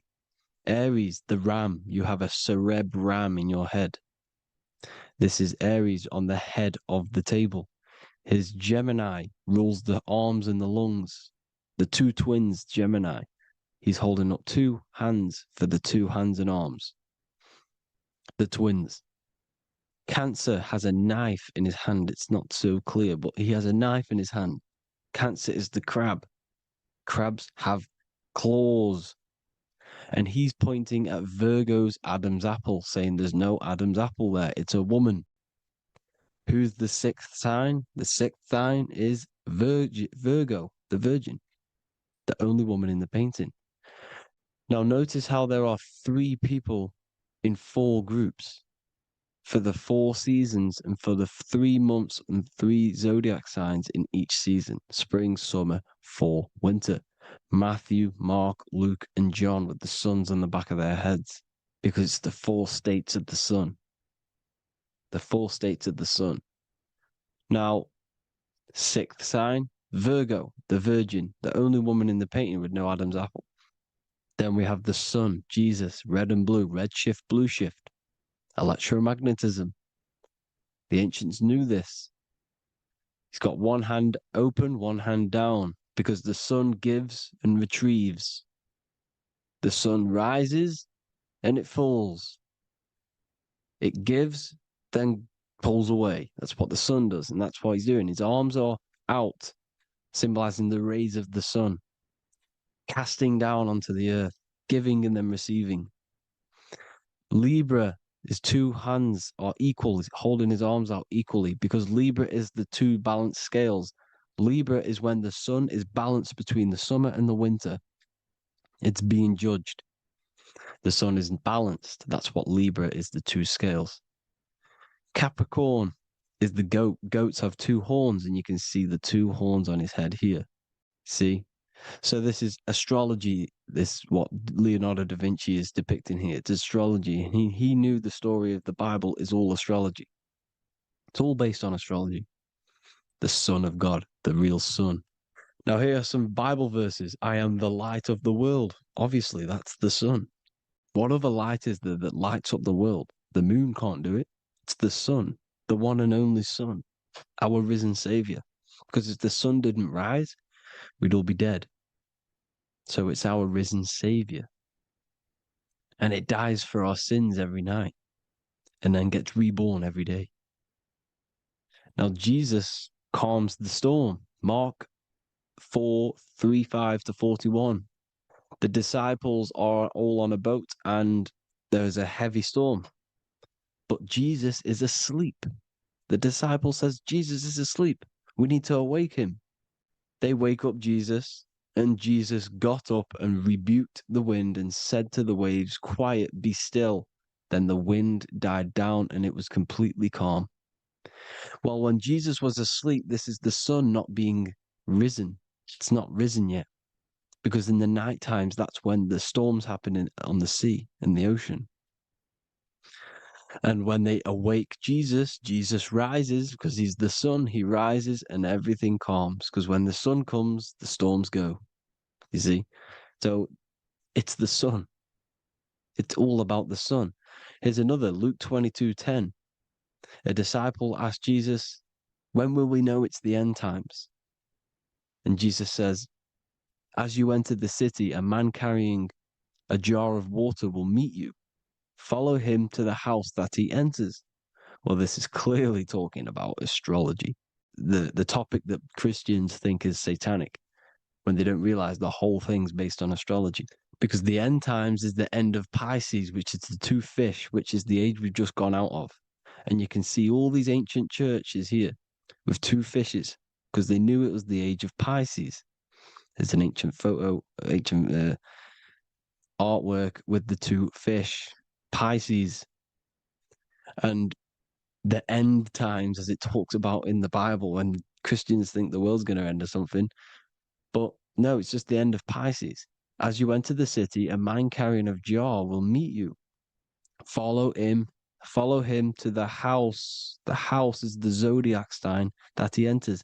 And the zodiac sign is Aquarius, because that's what it is, a man carrying the water. We know this is astrology because a woman, that is a woman's job in the ancient times. In the ancient times, the woman used to get the water.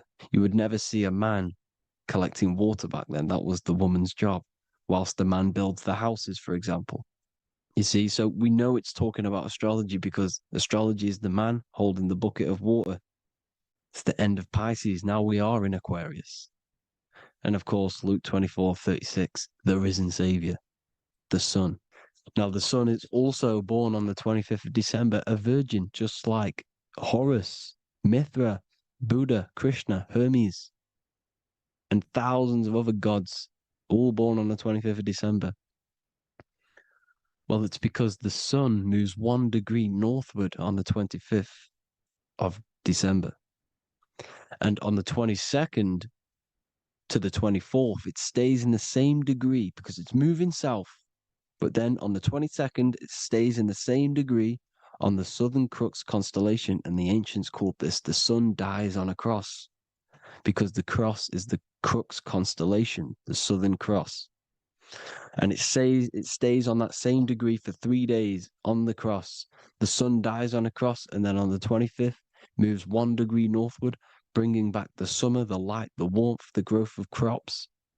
And this is the sun being reborn again, a virgin, because it's pure. And here's Mithra, another sun god before Jesus was around, before Christianity. It was Mithraism, and Mithra, Ra is Ra, the sun god, Egypt.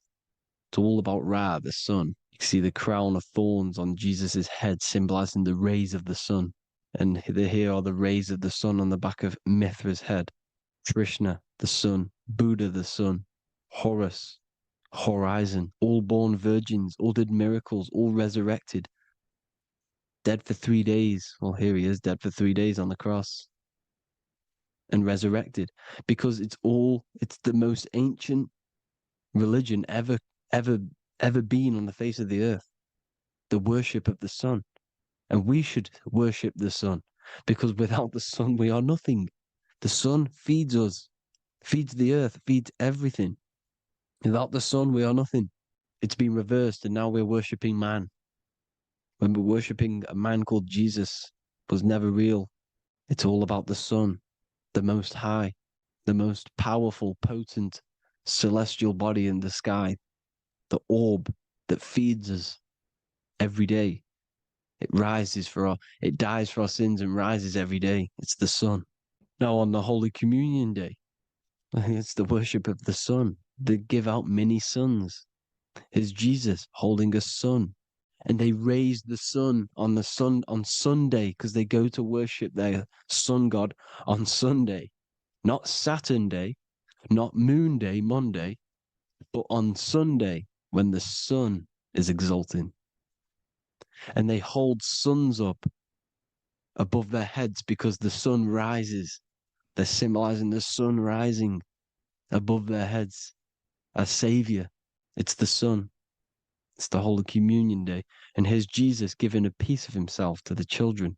It's the sun, the light. Judas was known as a backbiter, a backstabber, because he stabbed Jesus in the back. He betrayed Jesus. Well, this is just another astrological story about the constellation Scorpio, because the Scorpio is the J, looks like a J. J for Judas, the scorpion, the backbiter. Scorpions backbite, they bite with their back. And what does Judas do? He betrays Jesus by kissing him to let the warriors know who they need to get. So he kisses Jesus, and Jesus gets stabbed in the back. Well, when you get stung or bit by a scorpion, they leave like a kiss. So Judas kisses him and gets betrayed. Well, this is because the sun, when it hits Libra, it's balanced. The sun is balanced because it comes through summer. Now the sun's starting to die. The sun's starting to die. It hits Libra. And then as soon as it hits the Scorpio, it gets betrayed because now the sun has to fall to winter And Saturn is there waiting to take over the darkness of the winter.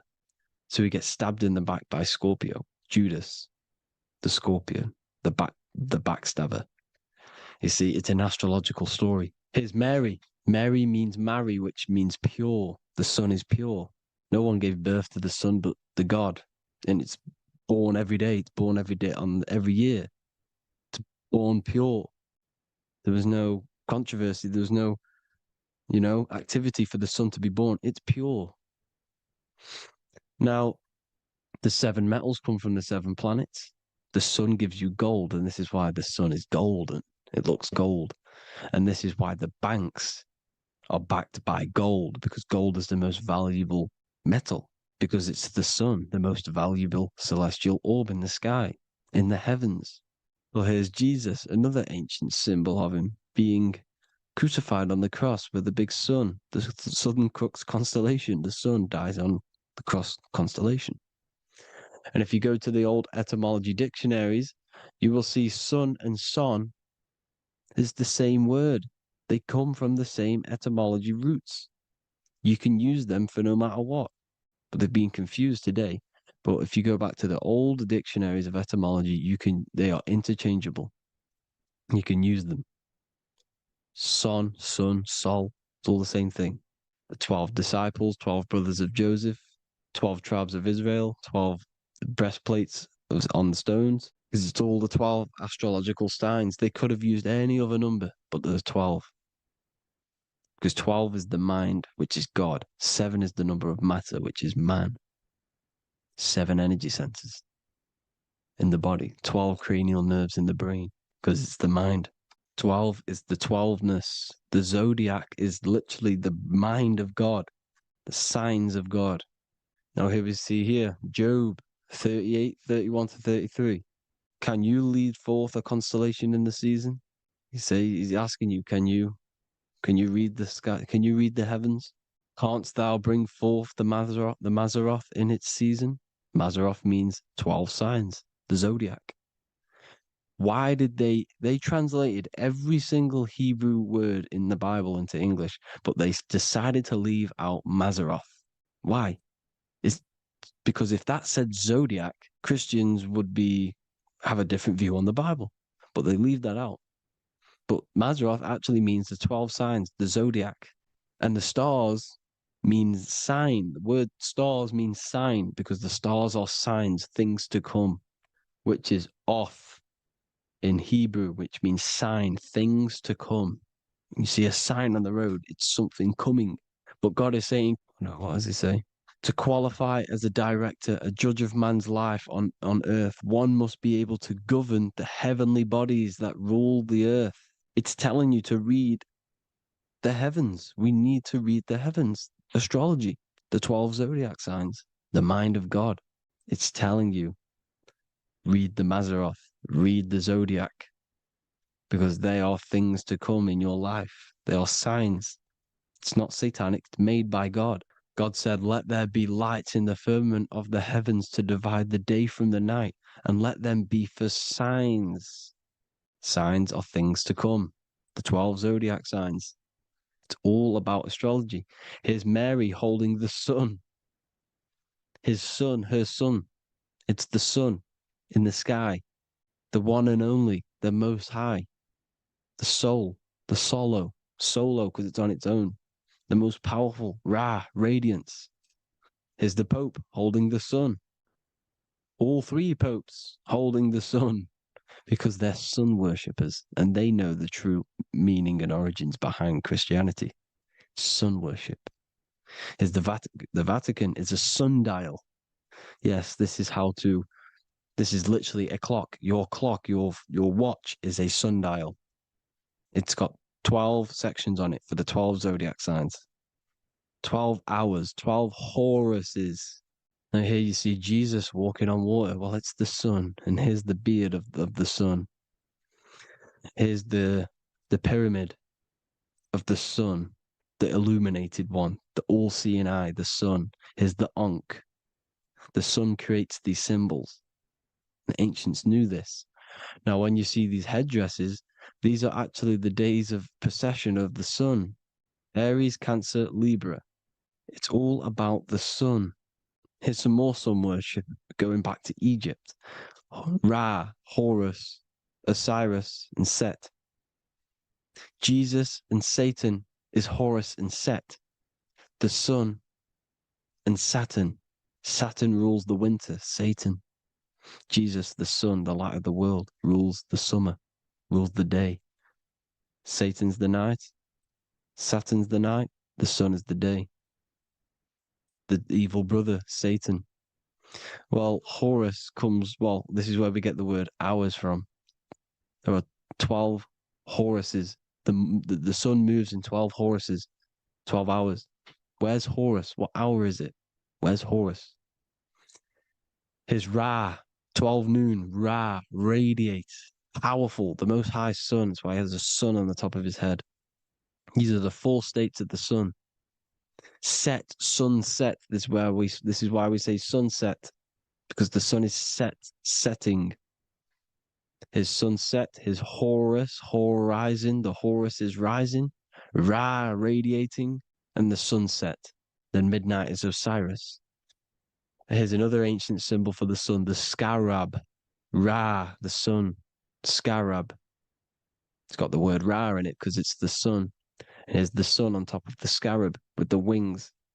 Because scarabs roll dung up hills, and then they'll let it fall down the hill to gain more matter. To gain more bigger, like a snowball effect. And the ancients saw this as a process of the sun, because the sun climbs up the hill and then it falls. So they used the scarab to symbolize the process of the sun. The sun climbs and falls. Here's an ancient Egyptian cat cutting off the head of the serpent. Well, the cat is cutting off the head of the serpent, symbolizes the sun cutting off the nighttime. When the sun rises, it cuts off the nighttime. It cuts off the serpent. The serpents represent darkness or evil. Oh, there's some more symbology of the sun and the heavens, the arch, the royal arch, the firmament, the sun inside the firmament. These are all ancient churches, and they all depict the firmament with the sun inside.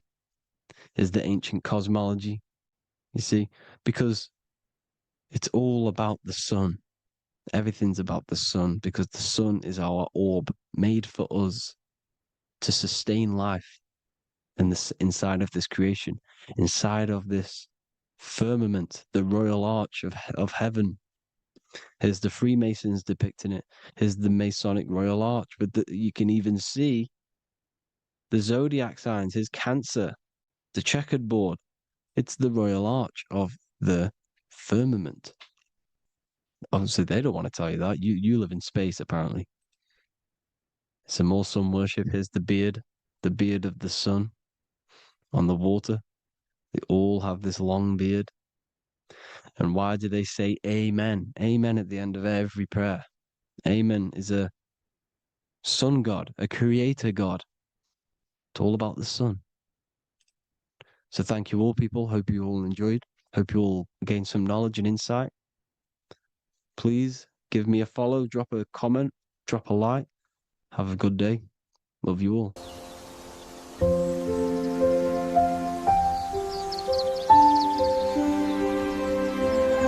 bookofwisdom.com. Visit today.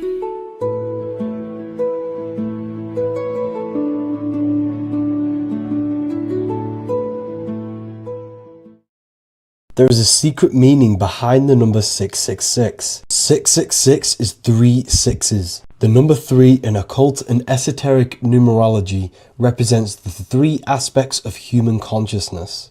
We see this symbolism in the all-seeing eye with the light and the triangle. The triangle is the number 3. The eye represents consciousness, observation, and the light represents the light of consciousness, because consciousness is pure light. The 3 aspects of our consciousness is thoughts, emotions, and actions. Every thought creates a feeling, and the feeling creates the action. All physical manifestation is driven from these 3 aspects of our consciousness. All physical manifestation comes from thought. Every object you see around you, this screen, the phone you're on, the laptop you're using, or the iPad, was a thought in the invisible realms of consciousness. Then it was brought into physicality through feeling and action. This is because man is made in the image and likeness of God. We are all mini creators. We are all extensions of God's creative consciousness. Therefore, the number 666 represents 3 sixes. 3 is thoughts, emotions, actions. The number 6 represents the cube, because cubes have 6 sides. This material world that we experience, everything has 6 sides. Everything's created by cubes. We can move forward, we can move backwards, we can move left, right, up and down. This is the cube that we are stuck in. Therefore, 666 represents our 3 aspects of our consciousness, thoughts, emotions, actions, all contributing towards our physical self, material world, material pleasures, completely cutting ourselves off from our spiritual, true, divine self, which means 666 is representing a state of consciousness. A state of consciousness where we only operate from a place of material needs and survival things. As humans, we possess a physical material body in the physical material external world, but we also possess an invisible inner world, which is what we call spirit. When we disconnect ourselves from our inner worlds, we become lost in this materialistic way of thinking and acting, which can lead to no life purpose, a feeling of emptiness and voidness in our hearts. Humans possess the ability to transcend our animal instinctual natures and turn to the divine mind, to the spiritual inner world. It is our inner world that is projecting our outer world. The outer world is just an effect of our inner state of consciousness. It's important as we go through this human life to not lose ourselves and look for our validations outside of ourselves. The external world is simply just a mirror, mirroring with mathematical precision what happens inside our consciousness. When we change our inner world, we produce effect in the outer world. To get back on track about this number, this represents when we are lost in our material self and we are completely cut off from our true divine self. The devil is always having goat horns, which represents a ground animal. This is the lower animal self of man. He's always red. The frequency of red is the lowest vibrational color, and it also represents the root chakra. This is all to do with survival mode and our physical needs and physical self. Red represents chaotic and intense emotions like hatred and anger. This is why the devil is always red, because it represents anger and an uncontrolled state of emotion and consciousness. You see, we've been taught in the church and all through religion indoctrinations that the devil is an external deity which influences humans. And in fact, this is nothing but a metaphorical story. The devil is a character which represents an aspect of the human mind, the lower aspect of the human mind, a facet of our own consciousness and psyche. The voice that we have in our head that tells us to do these negative things is not an external deity pushing us to do something bad. This is an aspect of our own mind. Jesus and Satan are just 2 characters which represent the 2 voices that we have in our own consciousness. In fact, the word devil was never present in the early Gospels. Instead, what was mentioned was a spirit of evil. A term spirit of evil was not meant to denote a specific deity or being, but rather any force of negativity, whether it manifests as a destructive thought, emotion, or action. The spirit of evil represents the darker sides of our mind, the part that leads us astray and brings forth negativity in our lives. The reason why they want you to believe in a devil is because they don't want you taking responsibility for your creations. They don't want you to realize that the external world is truly a mirror of your inner state of consciousness. Instead, when something bad happens in your life, you blame it on some external devil or Satan who tempted you. Everything is your creation in your life. When you realize this, you take full control and you begin to reshape your external world by changing your inner state of consciousness.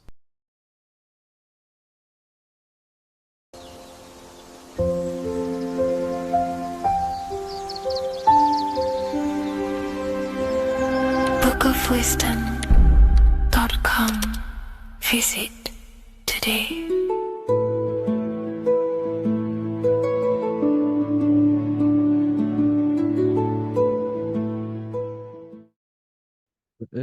has become a realm in order to trap souls within so that they can harness our electricity, our energy.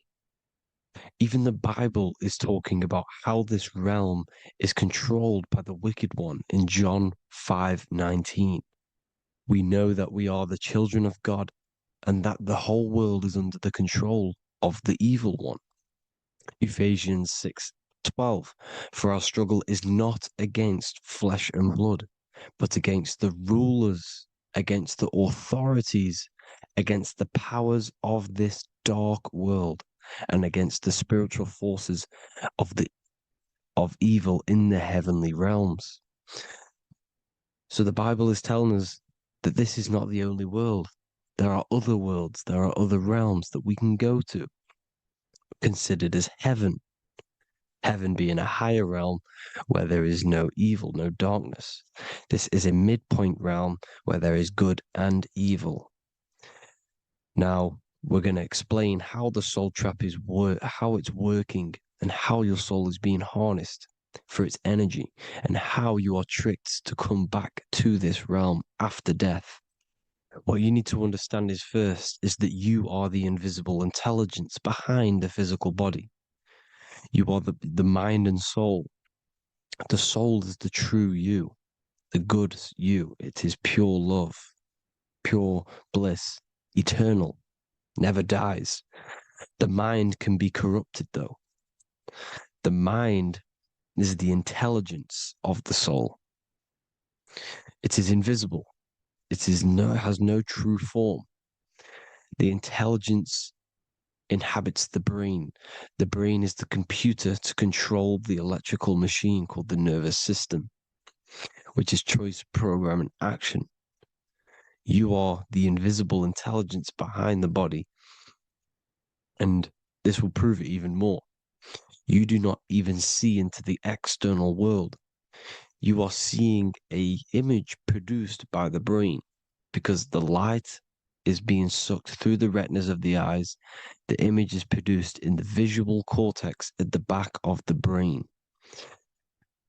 What does this mean? This means that we are the consciousness in the center of the brain, in the pineal gland, that is experiencing the program being ran by the central nervous system in the brain. This is the sigil of Lucifer. Lucifer in Latin is Lucy. Lucy is light in Latin. Lucifer is known as the light bearer. This is how the eyes work, people. It's not a demon or a devil. The sigil for Lucifer is how the eyes work and how the left eye is controlled by the right brain. The right eye is controlled by the left brain. There is a crossover. It's the same with the body. The left side of the body is controlled by the right brain. The right side of the body is controlled by the left brain. There's a crossover with our hemispheres in the brain. Now, this empty chamber in the center of the brain is where this universal cosmic intelligence is held, known as the most holy place in the Bible, the throne of God. Okay? This is above the 33 vertebrae on the spine. As you can see here, you are the being in the center of this point. All of the nerves are being sent back to this one particular point, which is the seat of our invisible intelligence. You can see it's an empty chamber. Our consciousness, our intelligence is not a physical thing. This intelligence is the true voice inside of your head. This is why your head is heaven, your heart is earth, your heel is hell. Your head is heaven because this is the seat, the throne of God. God is in heaven because the consciousness, this divine intelligence that's controlling the body, is sat in the center of the brain. The brain is taking commands of this invisible intelligence. When you close your eyes, you can feel your awareness, your consciousness, your intelligence is all in the brain.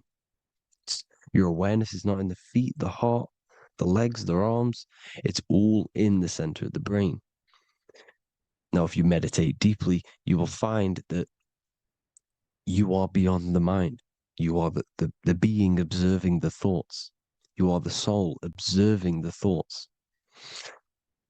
Now, with this being said, you are the consciousness experiencing the program being ran by the central nervous system in the brain, because you're not seeing into the external world. It's an image, it's a simulated image produced by the brain and the central nervous system. You do not experience the external world. You do not feel the external world.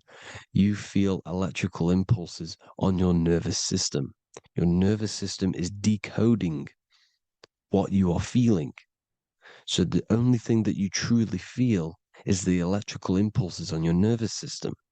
This is why the nervous system is the tree of knowledge of good and evil, because it gives your invisible intelligence, your mind, the knowledge of good and evil. It can detect good things, it can detect bad things. If it's hot, if it's warm, if I need to go, the nervous system is doing this. It is the tree of knowledge of good and evil. Okay? Now this universal intelligence is symbolized as the single eye. Okay? Matthew 18:9. It is better for you to enter life with one eye than to have two eyes and to be thrown into the fire of hell. What does this mean? It's symbolic, it's metaphorical, people. It is metaphoric. Your universal intelligence is the single eye, the one eye. It's the balance between the two poles, between the left and the right, the good and the evil. It knows the right thing to do all the time. This is our inner guide. The inner self is the inner guide. And when you are operating your life off duality, using your two eyes, you'll be thrown into the fire of hell, lower states of consciousness. Because you're split. You need to live in oneness, even, balance. Matthew 6:22, the light of the body is the eye. The light of the whole body is the eye. You are a light being. Human. Hue means an attribute of a color.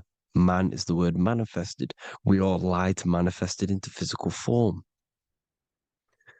Depending on your vibration is depending on what color that you are vibrating on, which is a hue, a human.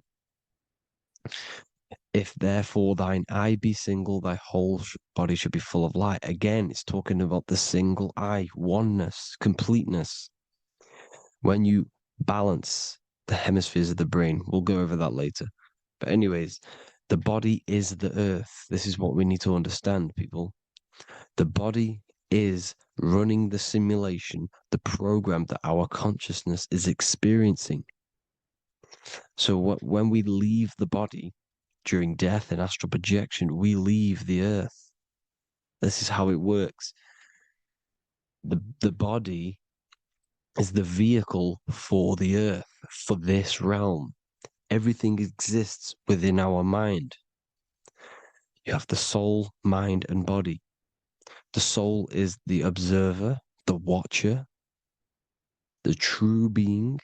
This is why she has many different heads, because the soul inhabits different bodies. This is the serpent, which means knowledge, which is the mind, wisdom. And this is the body, soul, mind, and body, Brahma, Vishnu, Shiva.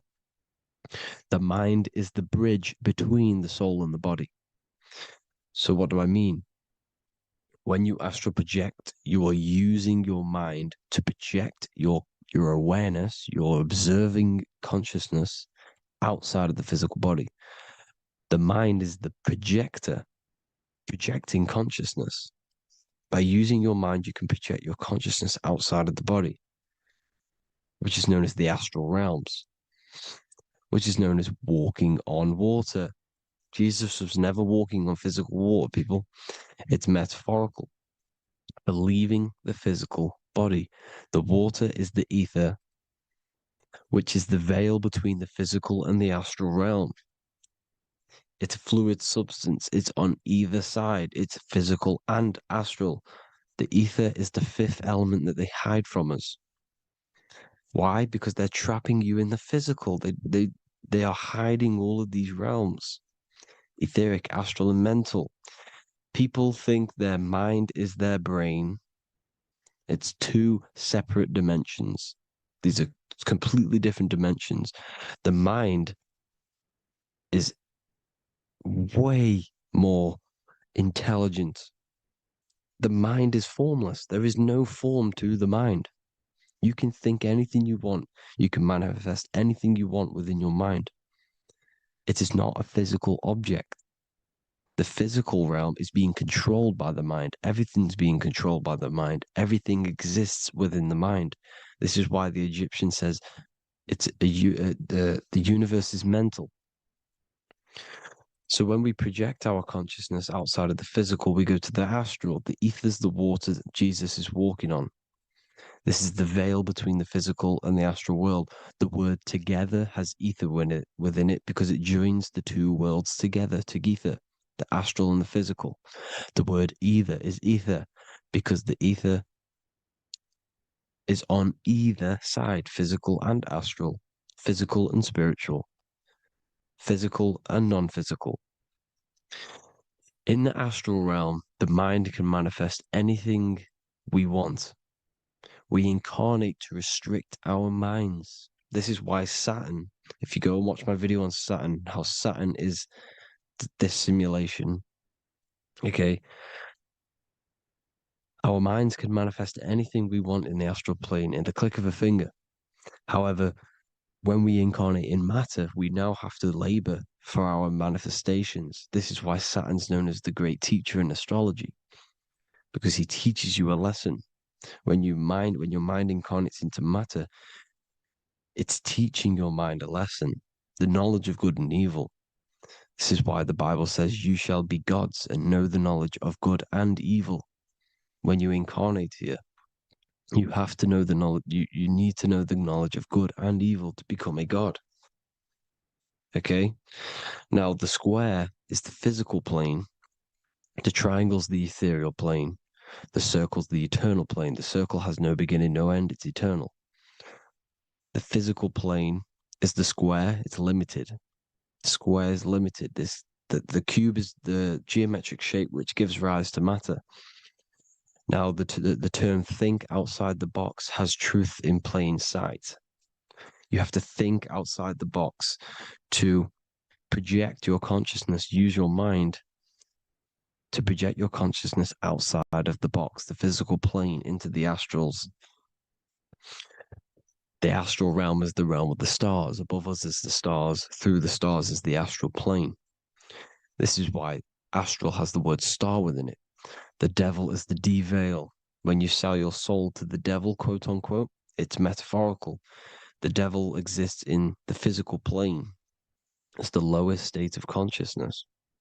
The de-veil, you de-veil yourself into the physical when you are the devil. The de-veil. The ethereal plane. Now, we all know what the famous symbol of the all-seeing eye, right? The all-seeing eye with the eye in the triangle. Look at the Masonic artwork showing you the triangle above in the sky. This is symbolizing the ethereal planes. The eye in the triangle symbolizes your invisible intelligence, your mind, which has the ability to see on either side. Because the triangle's the ethereal plane. The eye is your consciousness, your intelligence. And this intelligence has the ability to see in the physical plane and to see in the ethereal planes, in the astral planes. This is why it's above the earth, it's above the ground. Because it can see here, it can see in the heavenly realms. Now, the stars are, well, this is known as heaven, the realms of the astral planes. This is some quotes from the Emerald Tablets of Thoth. Out of the darkness ye must rise upwards, one with the light and one with the stars. Man is in process of changing to forms that are not of this world. Grows he in time to the formless, a plane on the cycle above.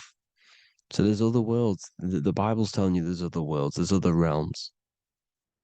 Know ye, ye must become formless before ye are one with the light, the astral light above, which shining through the stars.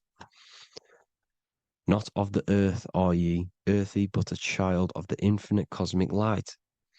You are the invisible intelligence controlling the physical body. The body's not you. It's the vehicle that your soul lands in when your mind projects your consciousness into that realm. Free from the body, I flashed through the night. Unlocked at last for me was the star space. Wow, that's powerful. The star space, the astral planes.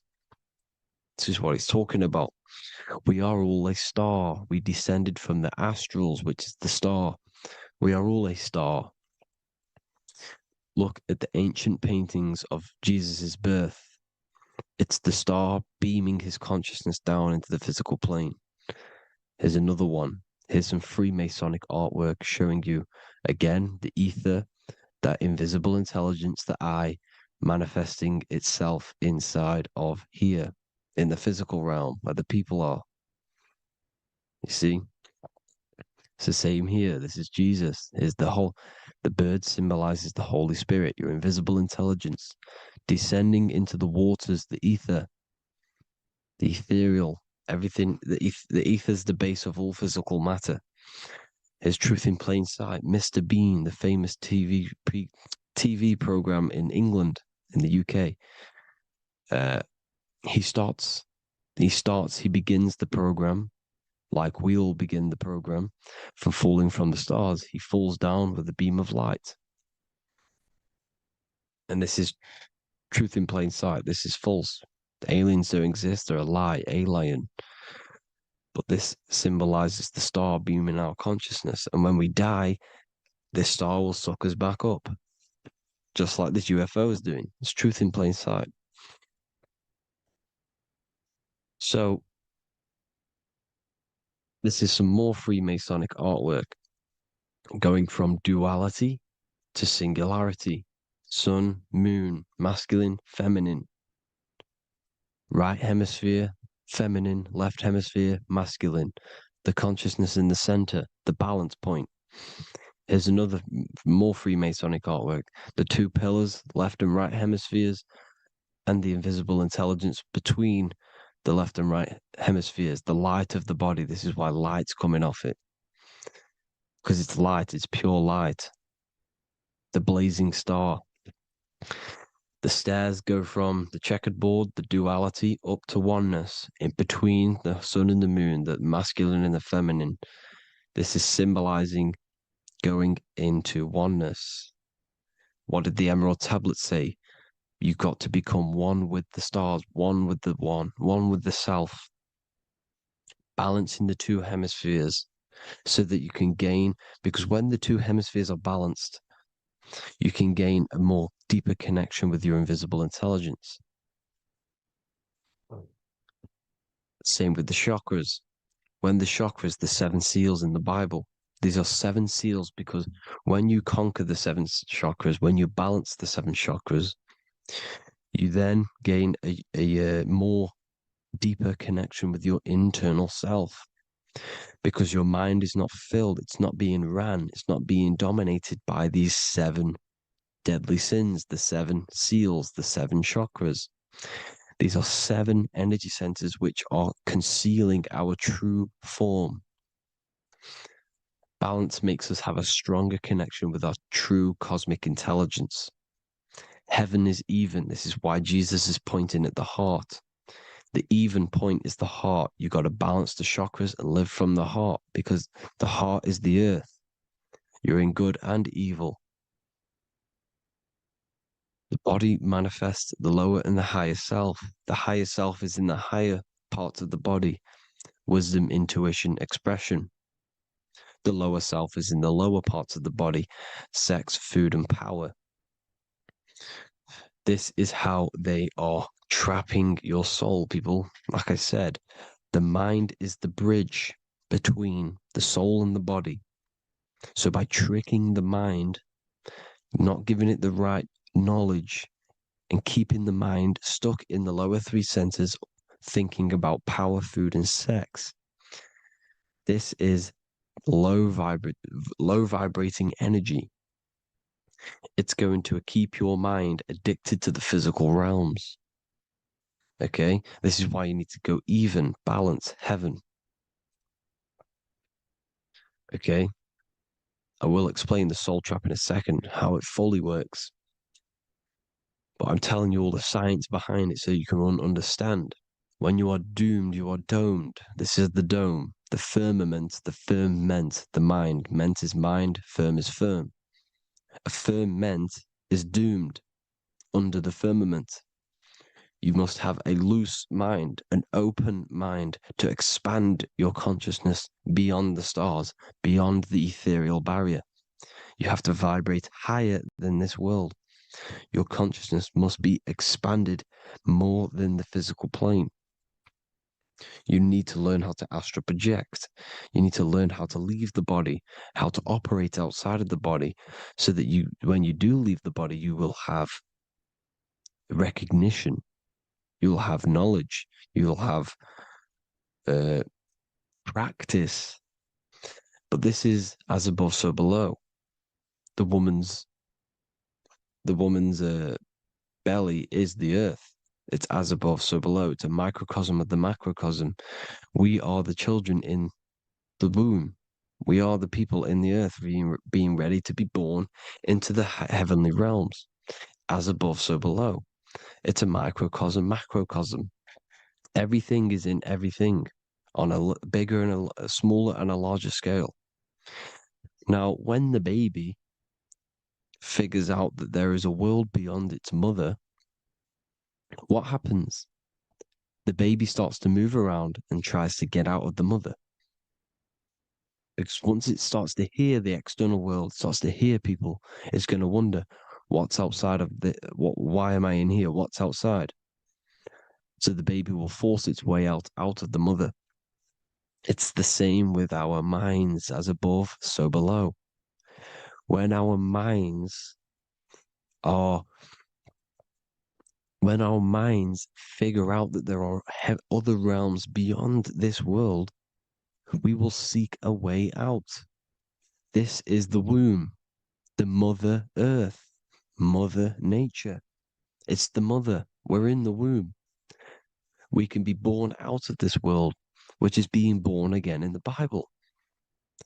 When you are doomed, you are domed under the dome, under the firmament, the firm mind. The firm mind will keep you under the firmament.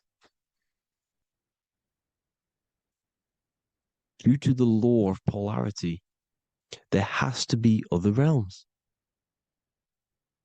There has to be. Because the law of polarity works in this world, and it will work on every scale possible. It's universal laws. These are universal laws. The law of polarity means that there are other realms polarizing this realm. There is a hell, there is a heaven. There is a midpoint, which is Midgard, which is the one we are in now. Earth, heart. Earth is the heart. Heart is the center, good and bad. The balance between good and bad. Your reality is your level of realization. Your mind realizes other worlds, you will seek a way to them worlds. It's that simple. The soul trap is to keep you stuck in this physical body, which is the earth. This body is the earth. It's running the program, like I said at the beginning. It's running the simulation that your consciousness is experiencing. You are an electromagnetic being, and you're hidden in a cage, your rib cage, and you're stuck in cells, a prison cells. Look, you're in cells. We produce electromagnetic energy. Your soul produces this energy. And by trapping your consciousness inside of this physical realm, they harness this energy within the astral realms. They're using you to manifest demons, because your mind creates demons through emotions and mental thought energy, which is a whole nother video. I could make a video on that. You're manifesting everything for them because they're trying to create a hive mind. This is why they want everyone to believe in one belief system, one government, one belief system, one religion, because they're creating a hive mind. This hive mind will manifest and be summoned within the astral planes because the mind manifests the astral plane. The astral plane is the realm of imagination. The mental plane is the realm of just thought alone. The etheric plane is the energy. The physical plane is the matter. So all of our minds together are manifesting these demons within these subconscious realms, the astral. Now,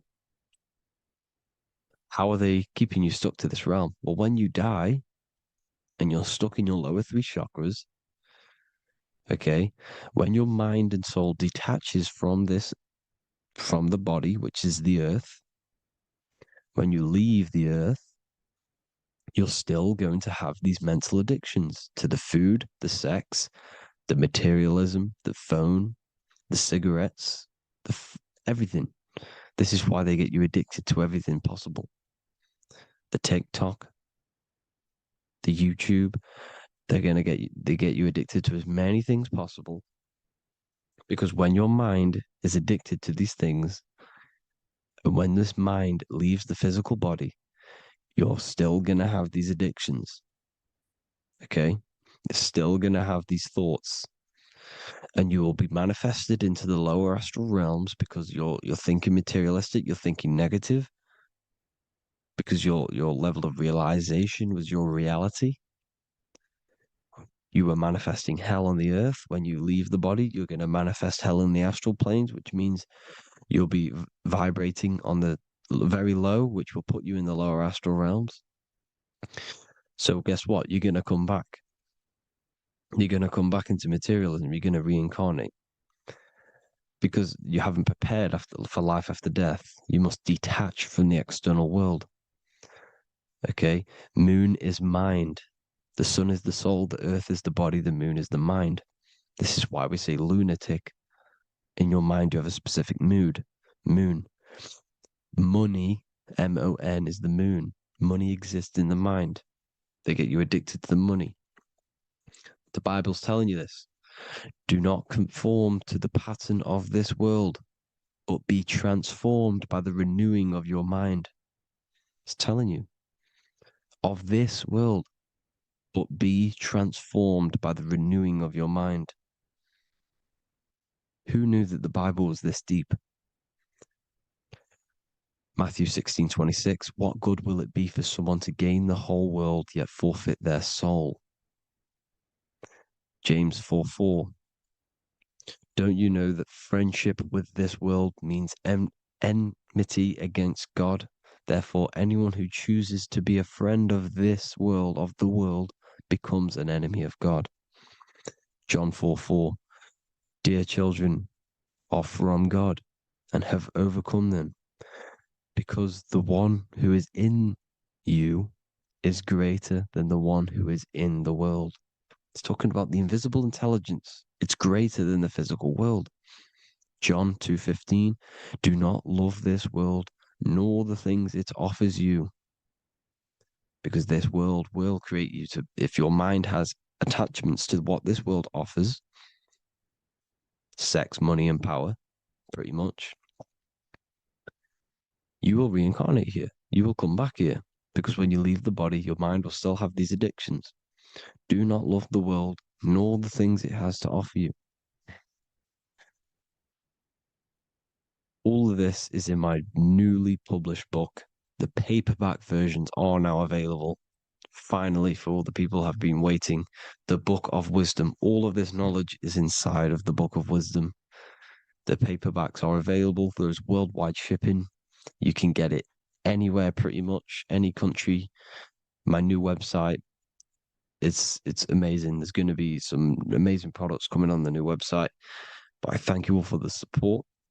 Before I leave, I need to explain What is going on with the soul trap? Like I said at the beginning, the mind's the bridge between the soul and the body's the realm. By tricking your mind with false knowledge, they are keeping your soul stuck to this realm. They get you addicted to all the physical things, and that is it. As soon as you're addicted and you die, you're going to come back. So by tricking your mind, which is the bridge between the realms, they keep your mind stuck within this body. They keep you in physicality. They deveil you, the devil, the deveil. Thank you all for the support, people. If you do want to join the Academy, all the links will be posted below this video for the book, The Academy. Thank you all for the support and have an amazing day.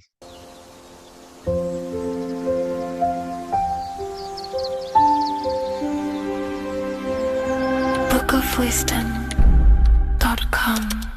Visit today.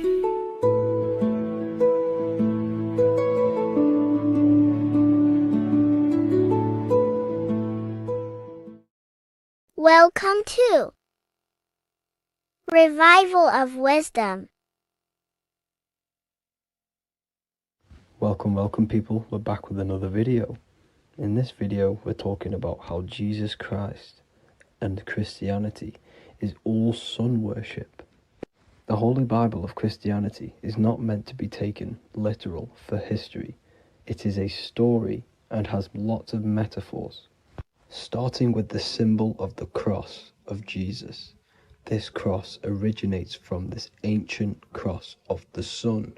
This symbol has been used for thousands of years, way before Jesus was a thing, in Europe, America, Asia, and all around the world.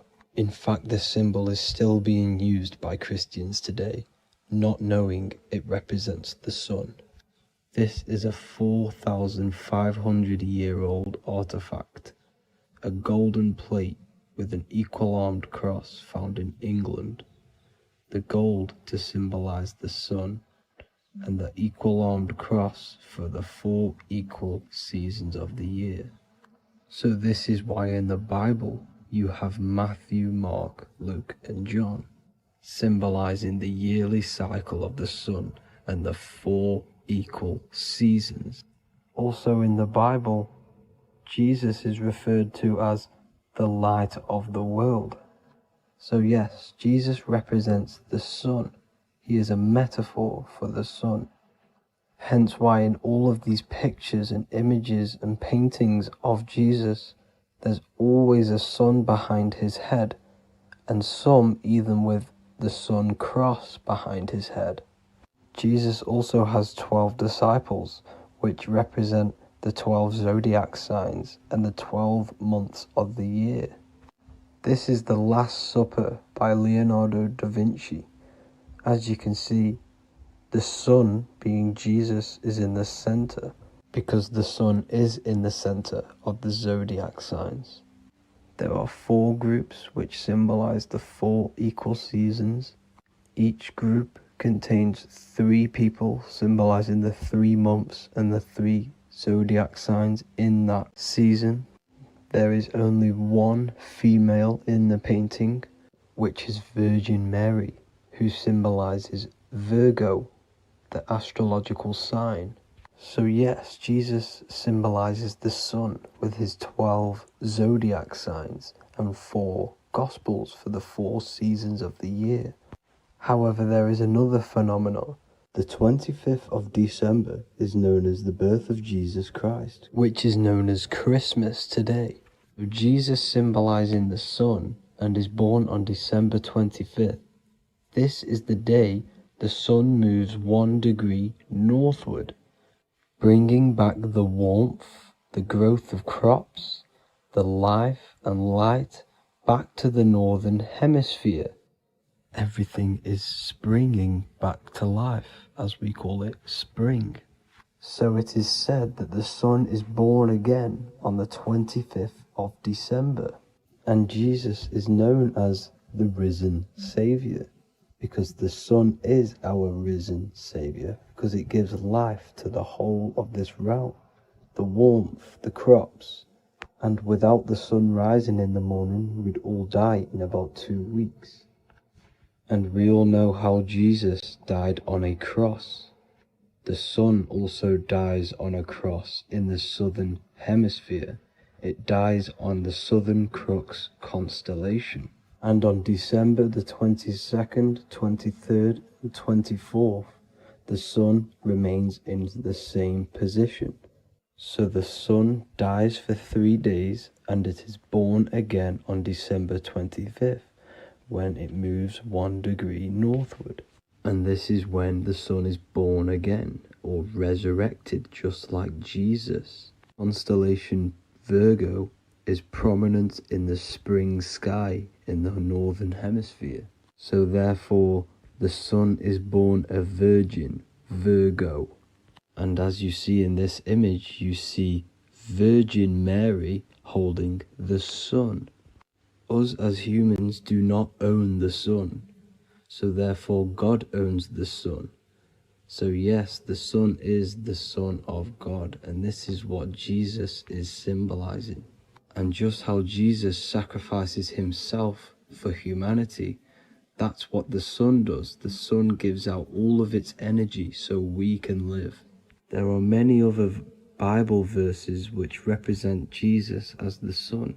Now in Matthew 8:23-27, his disciples are in a boat and there is a massive storm. Jesus is asleep, meaning the sun has not arose. And the disciples say, "Save us, Lord, we are perishing." Quote, "Then he rose and rebuked the winds and the sea, and there was a great calm." End quote. Now this is a metaphor for the sun rising and calming the storm, because in the ocean, when the sun is down, that's when there are great storms. The worship of celestial bodies go back thousands of years, and it's called astrotheology, and it can pretty much be traced back to all ancient civilizations. Now going back to the ancient Egyptians, the god Horus, the god of war, and he symbolized the sun in the morning. Ancients used to say that he walked over the sky in 12 steps. Yes, this could symbolize the 12 zodiac signs. It also symbolizes the 12 hours of daylight. So we have 12 hours of Horus, but now they've rearranged the word to hours. Horus and hours. And when the sun rises, Horus rises, we say horizon, which is Horus is rising. That's the etymology of horizon. Another Egyptian god called Amun-Ra was known as the god of all creation. He was the first god of them all. Amun was also a sun god. Therefore, after every Christian's prayer, they say Amen, sending their prayer through the sun to God. So this all goes back to the worshipping of the sun. Sun worship was around way before the Romans. However, in the Roman times, their sun god was called Mithra. Mithraism was the main religion before Christianity came into play. Mithra was the son of God. He died on a cross, and he was dead for 3 days and resurrected, just like Jesus. So the Catholic Church was not made in heaven, it was made by the Roman Empire. They mixed all the sun religions of Judaism, Mithraism, and other Arabic religions, and combined it into one, so Caesar, the Roman emperor, could gain his own religion.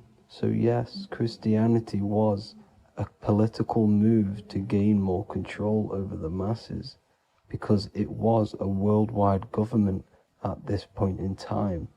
So here is a Sumerian helmet with the rising sun symbol. And then the Romans also used this rising sun symbol on their armor.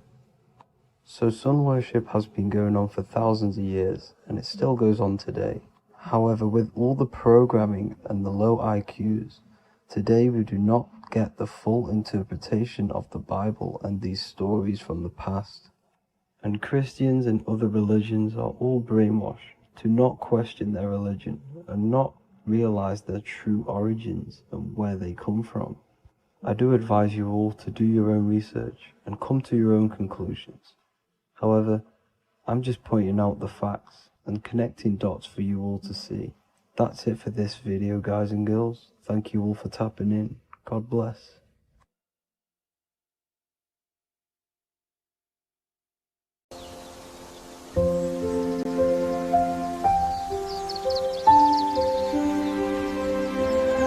bookofwisdom.com. Visit today.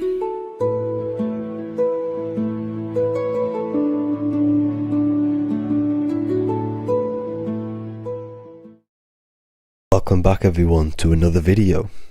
Today we're going to cover everything that you need to know about the mind, starting with the two aspects of the mind, the conscious and the subconscious. The male aspect of your mind is the conscious. This is the 10% of your mind.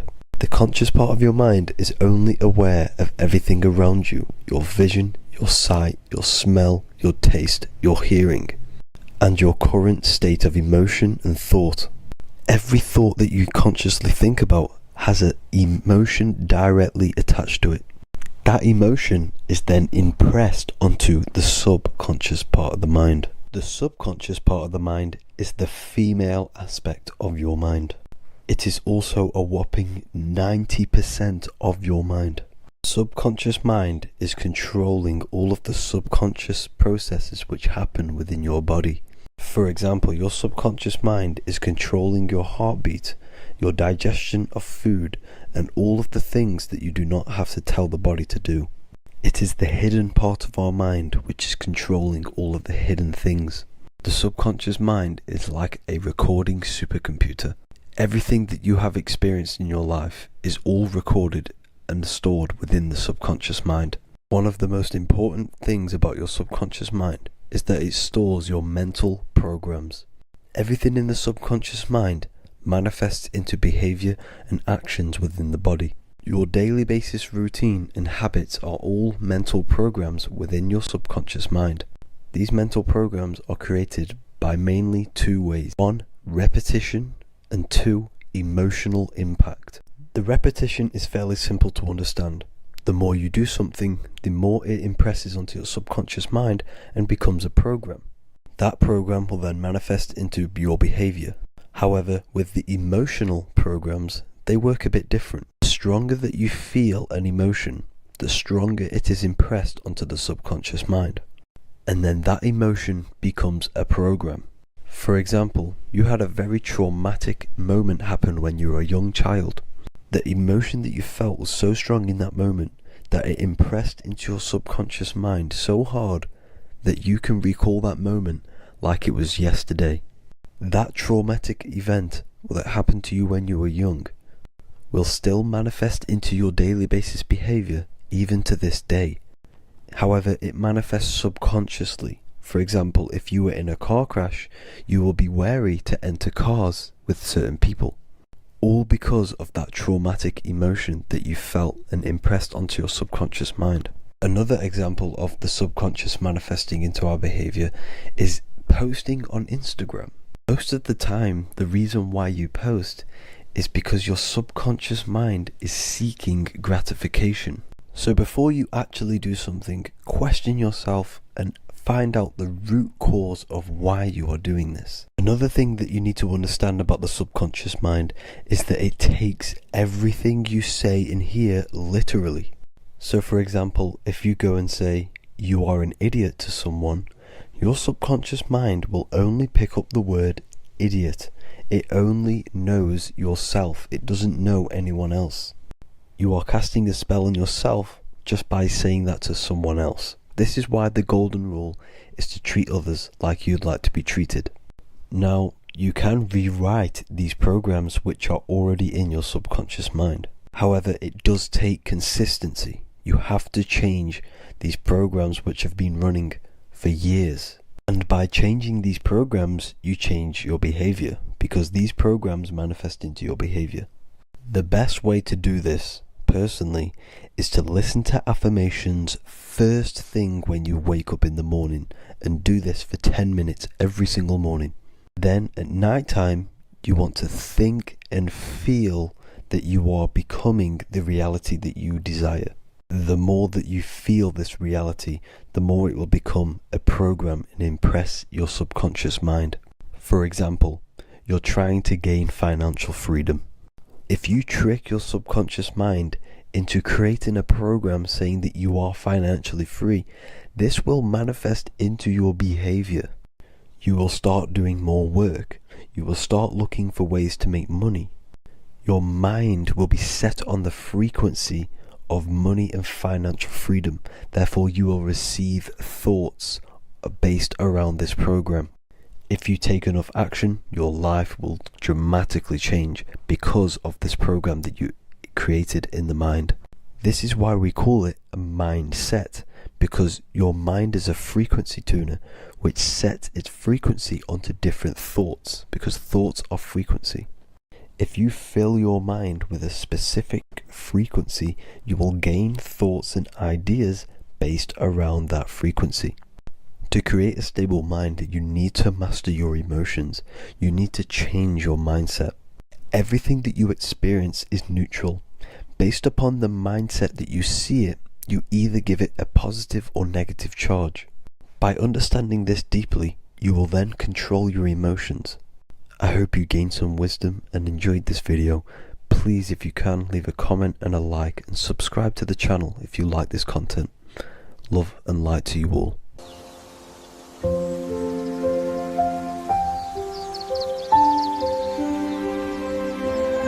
bookofwisdom.com. Visit today.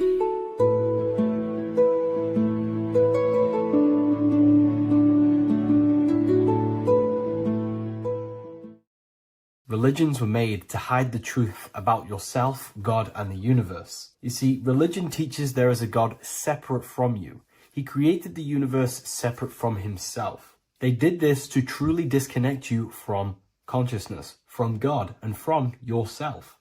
Now let me explain. It's going to be very difficult to understand this from a left hemisphere dominated perception. The left hemisphere sees everything individual. The right hemisphere sees the whole. For example, if you're walking through a woods, the left hemisphere sees individual trees, leaves, twigs, and branches. The right hemisphere sees the interconnectedness of the whole woods. We've been trained our whole life to be trapped in the left hemisphere, to think logically, scientifically, with evidence. This way of thinking traps you in illusion, division, and separateness from everything. Plus, in science, they teach you the universe exists outside of you. You exist in a universe, and the universe exists whether you exist or not. This is completely false. You are the universe experiencing itself. There is only one person in the universe. There is only one awareness in the universe, and that is God. That is your consciousness. Not your name, your job, your reputation, your thoughts, your beliefs. That is not God. God is the infinite awareness that you are, the alertness, the essence of life. You are an individual. You have a dual nature, an inner world, consciousness, and an outer world, this physical body. The inner world is the immortal, consciousness, awareness. This physical reality is for the immortal within us to experience and enjoy. And the immortal consciousness, the immortal self, the individualized expression of the only thing that is truly real, which is God, consciousness, is seeking a way to understand itself through infinite vantage points. The same consciousness inside of you, inside of the dog, the squirrel, the plants, the stars, the same awareness is in absolutely everything. Only the right hemisphere can see this connection. The universe is one mind separated into the infinite bodies and life forms. This is why scientists tell you that the universe is forever expanding. It's truth in plain sight, because the universe is the mind. And the mind is always seeking more vantage points to understand itself. And the mind is always expanding into new realms of thought. The mind cannot be filled up. It does not exist in space. However, human awareness, human consciousness is very sacred. And the reason why I say that is because humans possess a two-way consciousness, unlike a dog, an animal, or a squirrel, for example. The dog looks in the mirror. It is not aware of itself. It doesn't look in the mirror and see that it needs to improve something. However, humans, we can look in the mirror and say, who am I? Where do I come from? And I need to change this aspect of me. I'm lacking in this area. Dogs do not have this awareness. They function only on their immediate surroundings, on survival and instinct. Human awareness is special because we have the ability to reflect on the self. We can question our consciousness. We can question, who am I? Where do I come from? And where am I going after this? The human mind has no limitation. We can surpass our animal nature and rise to a godly nature. This is the whole purpose of reaching Christ consciousness, which is just an ideal consciousness where we have control over self and we know who we truly are. Humans have been given the tools to awaken. Our five senses are locked only to perceive the physical world, but the mind holds the gateway to understand the unseen aspects of reality. The mind holds the secrets to the universe and consciousness. We just have to study ourselves to understand God. We are all individualized aspects of consciousness. There is only one pure consciousness in the universe, but we're fractaled into infinite life forms, experiencing this consciousness in a different form, molding this consciousness into individual egos and individualized consciousness. Me and you are made of the same fabric. However, I have thought different things, believed different things, experienced different things, which has conditioned my consciousness to be my own individualized aspect of God. And that's what makes me, me, and you, you.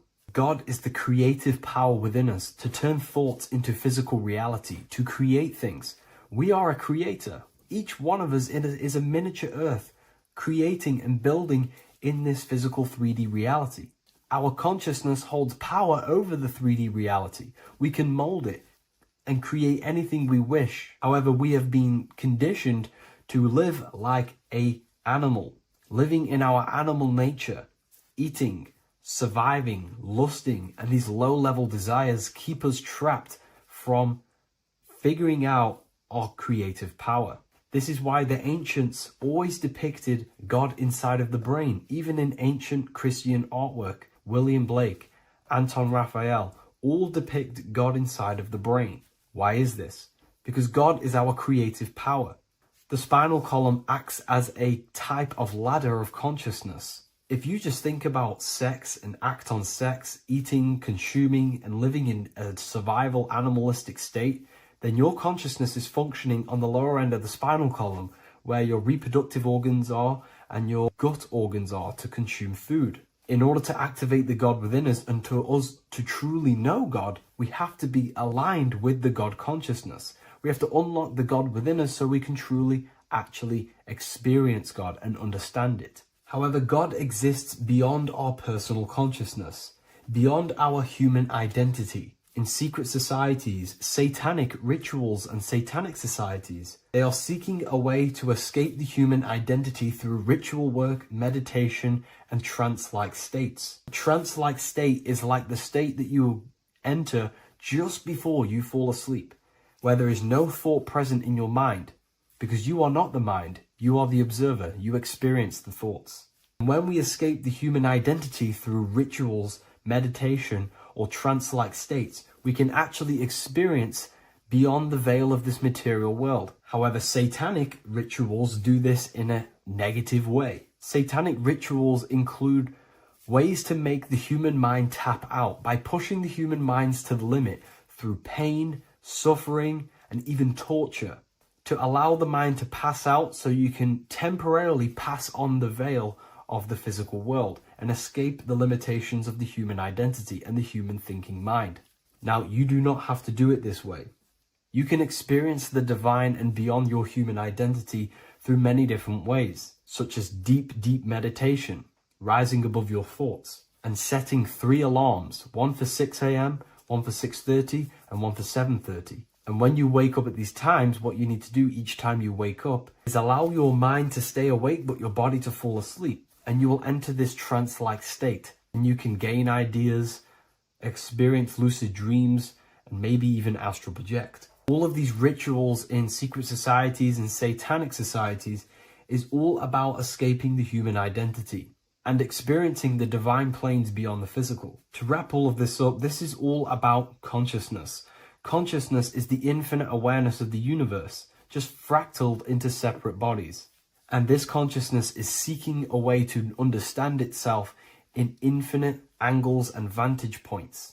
And religion was made to cut off your connection to the divine planes beyond this world and beyond your self-identity. Therefore, if you want to know God, you have to study the attributes and qualities of God, such as geometry, numbers, consciousness, the mind, the subconscious, human anatomy. All of these things are aspects of God. We have to study ourselves and study nature so we can see God. God is the infinite awareness of the universe. If you love this video, please leave a like and share it with a friend. I'll leave a link in the description for the Book of Wisdom, Volume 2.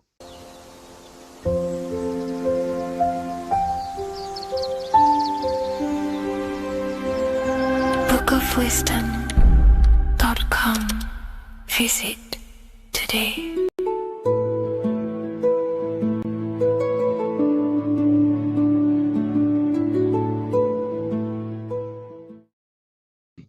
This one secret that is hidden and guarded within secret societies grants you profound power, which can fully transform your life and perspective on reality. Today, I'm going to reveal this one secret, which you probably already know, but never realized how deep it truly is. This has the power to change your life. It is the key to your potential. And if you stay with me, this power may be yours, and you could transform your life with this hidden secret that is guarded within secret societies and esoteric orders. And this secret is not really a secret, but something people overlook, that the universe is mental. Everything we experience and interact with and perceive originates within the mind. The universe is a boundless field of consciousness, a mental construct molded and shaped by thought. We do not just live in a physical world, as they want you to believe. There are hidden forces that mold the material world. They want you to believe that you are only a physical being inside of a physical universe. But this is completely wrong. You are the architecture of the universe. Your consciousness is the very fabric of reality, and you create your own universe. The universe is an infinite field of consciousness, a vast and limitless mental construct, intricately woven and shaped by the power of thought. It is a dynamic and ever-evolving field where the interplay of awareness and attention gives form to existence. Within the boundless realm, every idea, perception, and belief contributes to the creation and transformation of reality itself. Each thought holds the power to transform reality. Your consciousness is the very fabric of reality. And this is shown in the symbol of the flower of life. The flower of life is a symbol. It symbolizes the interconnectedness of all existence, illustrating how every thought is not merely a fleeting moment, but a ripple that reverberates across every layer of reality. Each action, like the intricate overlapping circles of this pattern in the symbol, extends its influence far beyond its origin, weaving a web of interdependence where every choice impacts the whole. It serves as a profound reminder that everything is connected, bound by an unseen field of consciousness. This symbol represents how one action, one thought is a ripple in the whole vastness of the ether of consciousness. To master your mind is to master the universe, because your mind is a miniature universe. The mind is the very fabric of reality. So if we gain the hook, if we gain the power and the mastery over our minds, we have now gained the power to create reality to your will and intent. You see, most people live in a cycle, and this cycle is the outer world manipulating how they feel on the inner world. People's external circumstances are creating their thoughts and emotion in the inner world of consciousness, which is producing a constant cycle of negative manifestation. For example, let's say something negative happens to me in my external world. Then I start to think negative and feel negative.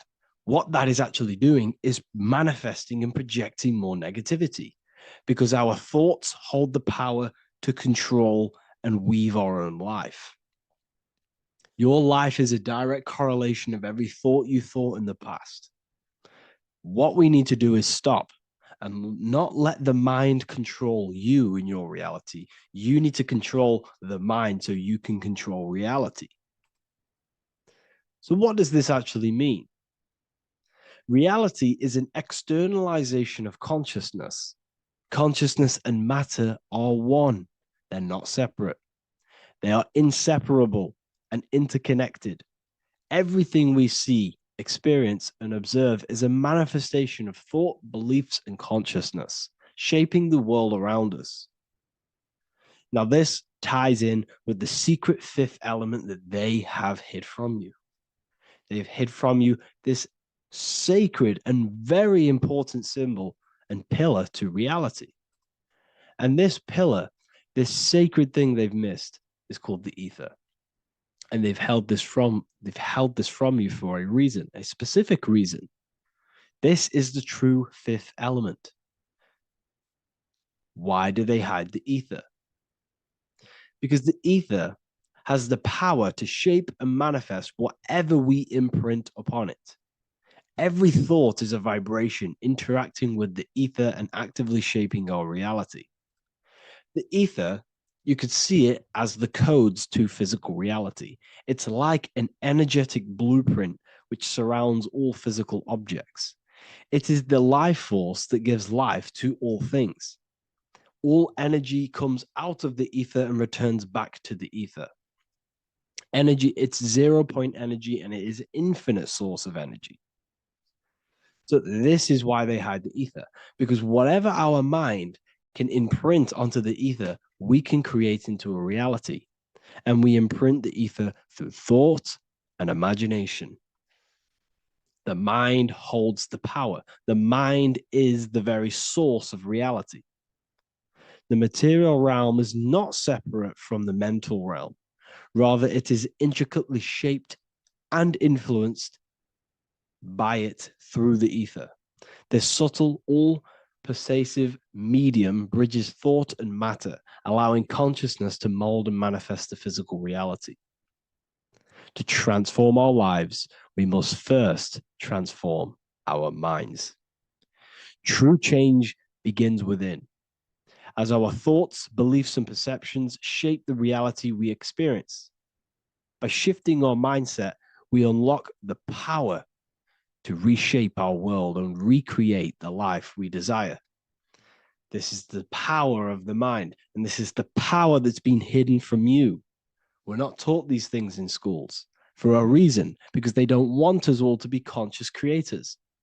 Instead, they feed you your beliefs. They feed you your thoughts through the music, through the entertainment, through the movies, through the news.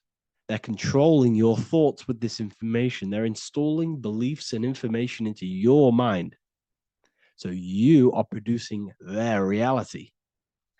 But this is what we need to stop. We need to take control. We need to stop consuming their music, their movies, their information, their news, because all of this is contributing towards your reality. They have the collective consciousness at the tip of their fingers. They do not create the world. We create the world by believing their beliefs and their thoughts. and installing their information into our minds. You see, it's mind over matter, and most people live in matter over their mind. Most people let matter, the external circumstances, dictate their mind, when it should be the other way around. It should be mind over matter. This is the mental plane. This is the astral. This is the etheric. This is the physical. The mind holds power over the emotions, over the imagination, over the physical, and over our spirit. It holds power over everything. It's mind over matter. It's the mental body that we must transmute and change. Most of us live in a chaotic state of mind, and this is what we must change. Turn chaos into order. So we need to be mind over matter. We need to install this belief into our subconscious. I, Harry B. Joseph, have created the ultimate esoteric school on the earth. As a member, you'll gain access to live mentoring calls twice a week, along with new lectures, books, and exclusive content released every week. Additionally, you'll have a full access to all my life-changing programs. If you're ready to transform your life and start your journey today with me, join Ethereal University. These are the campuses. We have the real lecture sections filled with lectures that you can watch. Manifestation Mastery, which teach you exactly how to reprogram your subconscious mind so you can live that reality. Sexual Alchemy, the path to empowerment of how you can transmute your sexual energy. The Real Library, where you gain access to powerful esoteric books, PDFs. Symbols of Secrets, an amazing course. The course that allows you to see beyond the veil that has been pulled over your eyes, the language of symbolism that secretly rules the world. I teach you how to read symbolism. Esoteric Exchange, live calls. You get to rewatch all of the old live calls. Mindwave Hub, this is a place of binaural beats where you can listen to infinite amounts of binaural beats. So you can meditate to them. Meditation section, numerology, health section, and electromagnetism.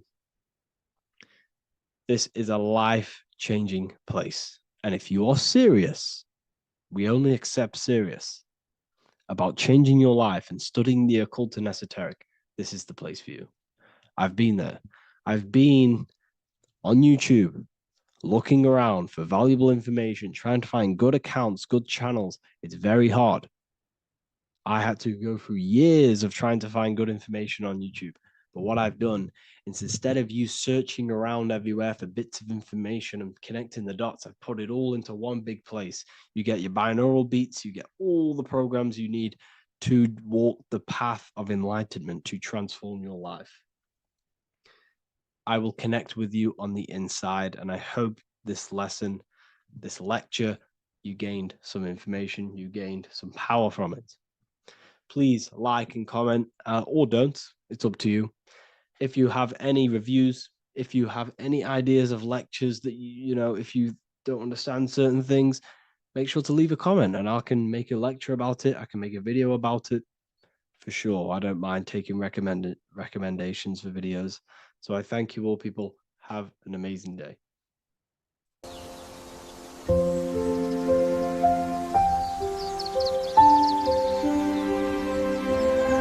bookofwisdom.com. Visit today.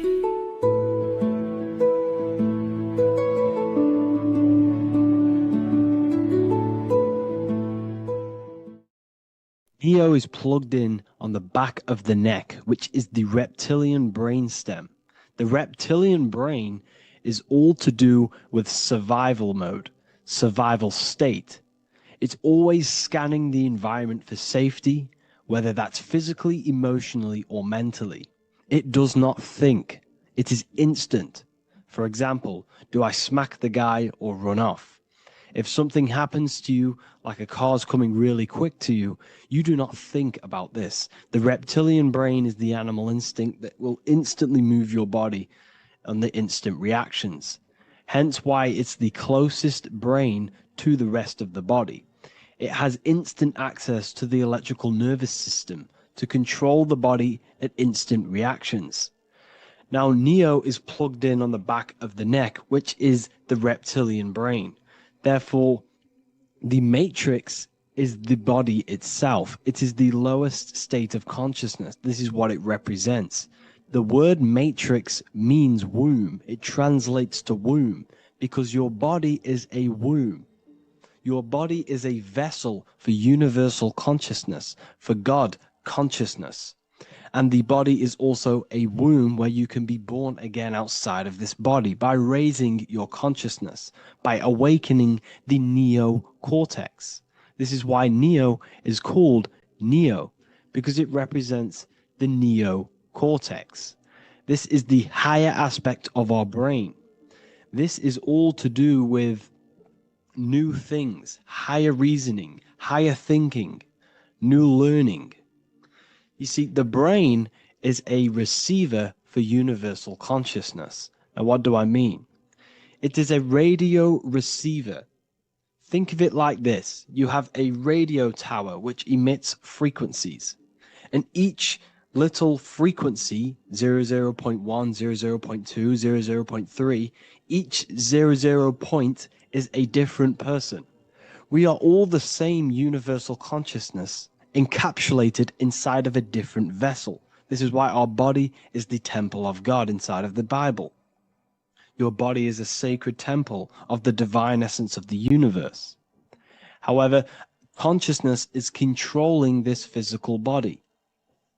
And I'll show you this diagram here. Consciousness consists of imagination, emotions, thought, and memory. All of these things are not physical. They're not made out of atoms. You cannot think with atoms. If I split open your brain while you are thinking of a cheesecake, I would not see a cheesecake.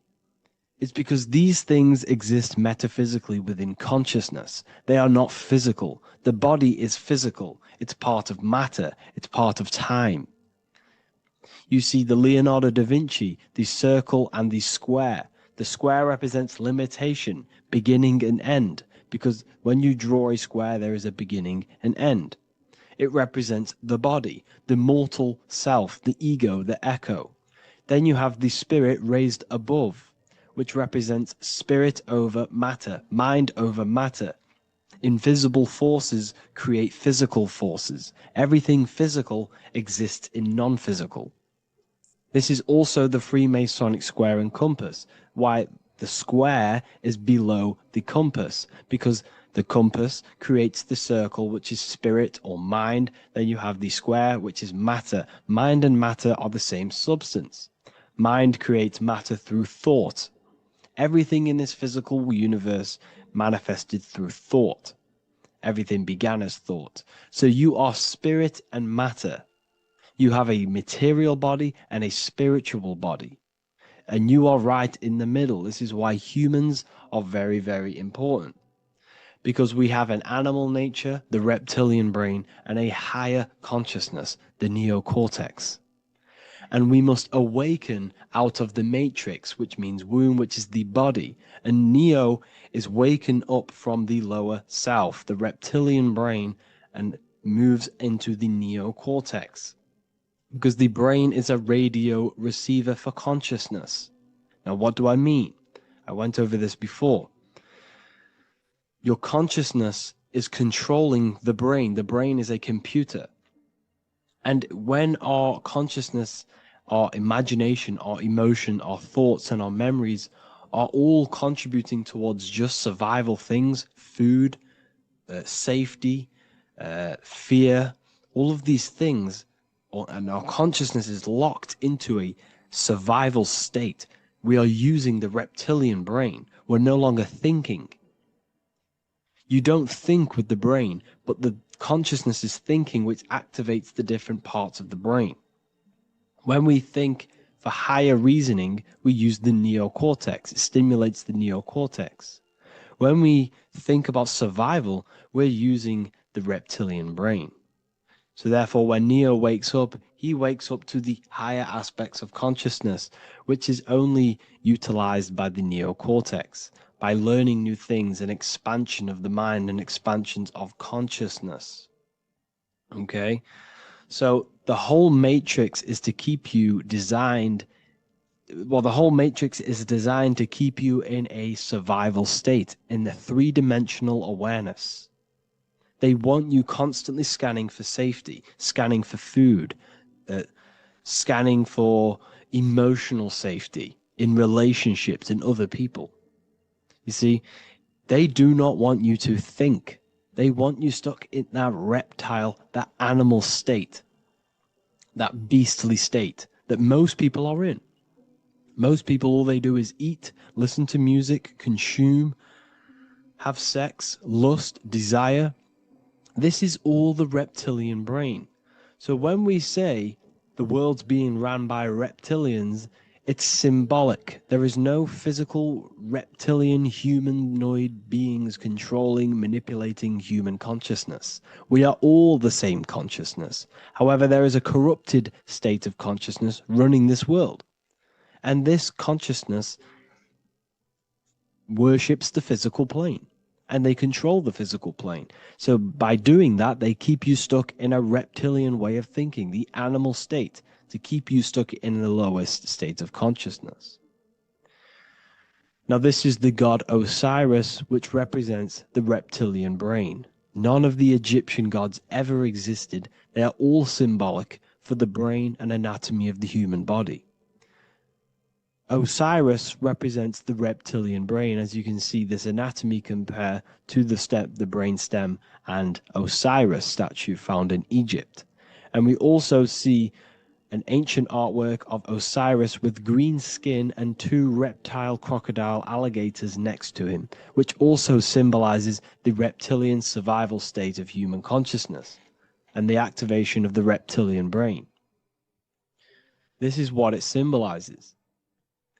Now, this is what the Matrix is all talking about. It's talking about the awakening, the expansion of consciousness. The word divine is dive in because you connect with the divine by diving inward. There is no man in the sky going to save you. You must connect with the self. Know thyself. Truth comes from within. All of these things I'm telling you comes from within you. I'm just pointing it out. All of this is self-realization. A lot of people say, well, what are my sources? My sources is knowing thyself, observing thyself, using the neocortex of critically thinking, sitting down and thinking about yourself and having deep realization of yourself. You can realize that your thoughts are not of this physical world. It's quite simple. The brain does not think. The brain does not imagine. The brain does not hold memory. All of these things exist in consciousness, the one consciousness, but we are all fractal, infinite parts of. This is the eye on the triangle, consciousness being given down to the rest. This is separate. Consciousness is separate from the rest of the pyramid. The pyramid is your body. Neo is the one consciousness. This is the Egyptians symbolizing the one consciousness giving Ankh, which is life, to all the different life forms. However, you can see that the central sphere is giving a big Ankh to the humans, because humans, like I said, possess the advanced consciousness, an advanced brain that allows us to turn above our reptilian animal self. For example, we can go against our reptilian lower animal nature and turn to our godly nature. Animals cannot do that. They are stuck in instinct. They are stuck in a reptilian animal way of thinking and operating. Everything they create is to survive. We can turn against our lower nature and create for amazing things like buildings, architecture, technology. We can use our creative consciousness for anything we wish, not just survival needs. And it's the same with your spiritual journey. You can raise your consciousness beyond this animal state that they try to keep you in through fear, consumption, food, and the reptilian brain. We must awaken, start to think critically, and awaken to our divinity, because the mind, the consciousness within you has infinite potential to expand. There are infinite fields of knowledge that you can explore. The mind can never be filled. It can never ever be full of knowledge. It always expands, and that's why you are alive. That's why you are part of this universe. That's why the science always says the universe is always expanding, because the universe exists in your mind, and the mind is always expanding into new fields of thought, new fields of knowledge and information. And that is your whole sole purpose of expansion of mind and expansion of consciousness and the exploration of the mind of God. We are living in the mind of God. You are a thought in the mind of God. You must awaken out of this body. This is why Jesus says you must be born again to see the kingdom of God. You must be born again. You must raise your consciousness beyond physical limitation and awaken to your divinity. And this is pretty much it for this video. I hope you all understand this, that this is all symbolic for consciousness.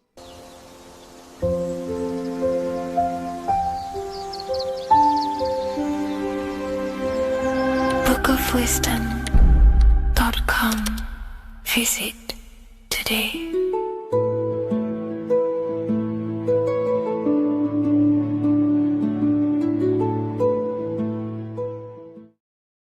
Creation demands destruction. Every time you release your sexual fluids, you're destroying a part of yourself to create an extension of yourself. For example, if you want to create a business, you have to destroy your time, attention, and energy in order to create the effect of the business. All creation demands some sort of sacrifice or destruction. This falls under the law of polarity in the universe. It's the same with your sexual fluids. Your sexual fluids, especially as a man, contains minerals, all the minerals in your body. It contains your vitality. It contains your DNA. It contains the blueprint of you, and it can create a whole new human being. You are literally playing with the power of creation if you are releasing your sexual fluids too much. Sexual fluids also extend beyond the physical plane. They contain astral forces because all physical creation is a mental creation. We live in a mental universe. Everything begins as a thought in the mind, then the thought takes the form and the body of imagination, which is an astral force. Imagination turns into etheric emotional energy. Then the etheric emotional energy turns into the physical action and the physical manifestation. We live in a mental universe. Therefore, these dimensions do not exist separately. They are permeating and mixing in with all. Your physical body has an astral body. Everything physical has astral forces behind it. Semen is known as the astral fluid of the soul. It feeds nerves, the channels of life force and consciousness within the body. And every time you release it, you're destroying a part of your vitality, your brain, your nerves, your energy levels, your creativity, and your DNA to create an extension of you. Therefore, it is a sacred fluid within your body and not something to be played with and to be released too much. Think about it. This is a very creative energy, your sexual fluids. It can create a whole new human being. This is how powerful it actually is. It is the power of creation, and the misuse of this power can destroy your own vitality and your life of your body, because that life you are giving in order to create an extension or a child is the same life you could keep inside of you and not waste to recycle and regenerate the body. Sexual energy has been for thousands of years associated with regenerating the body, longevity of life, and maintaining youth. Not only that, every time you release your sexual energy, it floods the brain with dopamine. Dopamine is the brain's reward system. Created within the middle of the brain, it releases every time you've achieved something. However, sex or an orgasm is the most powerful feeling you can feel. It's the most amazing, intense feeling and release of dopamine you can possibly feel as a human. Therefore, if you flood your brain with this high amount of dopamine every single day, you are getting the epitome of human feelings every single day. Therefore, you will become numb to everything else in reality. You won't be able to enjoy the small things in life. And I know this firsthand because I experienced this myself. As soon as I stopped, this is when I started to enjoy the little things in life, seeing family, and I actually gained more energy, more ideas. We'll get into this a bit later. It is a creative energy. It creates a whole new human being. Therefore, if we maintain this energy, we can maintain our creative power within us, because that's what we are. We are all creative beings, moving energy from higher dimensions of consciousness, the mind, into lower dimensions of consciousness, the physical world. You hold the power to create. You are not in a world. The world is working through you. You do not possess a life. Life is working through you. You are not in a universe. You are the universe. It's moving through you. There is no past, present, and future. The present moment is you. When we release every single day or frequently throughout the week, like I said, we're triggering the brain's reward system, dopamine, which makes you feel as if you have already achieved something. And if your brain is telling you you have already achieved something by overusing your sexual fluids, then you will not have the motivation to achieve other things in your life. I know this firsthand. I became very lazy. I didn't want to work. I didn't want to do anything because subconsciously my brain felt as if I've already achieved. If we look at the symbol of the Baphomet, we notice the Baphomet has horns and a goat head. Now we look at the word horny. When you become sexually aroused, it's known as horny, which is the horns, representing the lower mind. The lower mind is the mind we use for our animal instincts. We have two parts of our mind. A higher mind, which is contained of higher thought, which chases spiritual things such as love, wisdom, knowledge, and God. Then we have a lower mind, which chases the things of the material world closely associated with the ego, chases validation, material gain, status, and physical sensation, physical pleasures. It is these physical pleasures that can keep you in an endless loop, making you feeling empty inside, because nothing material can ever satisfy our internal world. Nothing. You can achieve millions of dollars. You can achieve your dream house, your dream car, your dream watch. And if that is the only thing you are chasing, you will feel empty inside when you achieve it, because nothing of this material plane can satisfy you. Nothing of the lower mind can ever satisfy you. This is why we must sacrifice the lower mind and overcome the lower mind and the lower instincts. One thing I found amazing when I mastered my sexual urges and my lust is that my mind became a lot more clear. The thoughts and the time and the attention that I used in my mind to go towards lust, sex, and chasing these things was taking up a lot of mental space, time, and energy. But as soon as I removed it and mastered it, my mind became an open vessel for higher thoughts to be received from the higher mind. The mind is like a radio antenna. Whatever we attune it with, that's what we receive. If we're constantly thinking about lust and low-level pleasures, we're gonna just receive low-level thoughts. But once we remove all of the lower mind and we conquer our physical body and physical urges, our mind becomes an open channel for divine thoughts and spiritual thoughts. This is what most people call today as downloads. You receive wisdom from your higher self. Not only do you receive more wisdom, you just receive more power to create. The male and the female come together to create a child. That's how you were created. Now, the law of correspondence teaches as above, so below. It refers to everything in the universe. Therefore, in order for you to create a reality, to give birth to something, you have to bring together the masculine and the feminine. Your masculine forces are willpower and actions. Your feminine forces are emotions and imagination. When you combine the willpower, action, emotions, and imagination and combine them together, you can give birth to reality. But it's important to only give birth to things that are spiritual, that are good,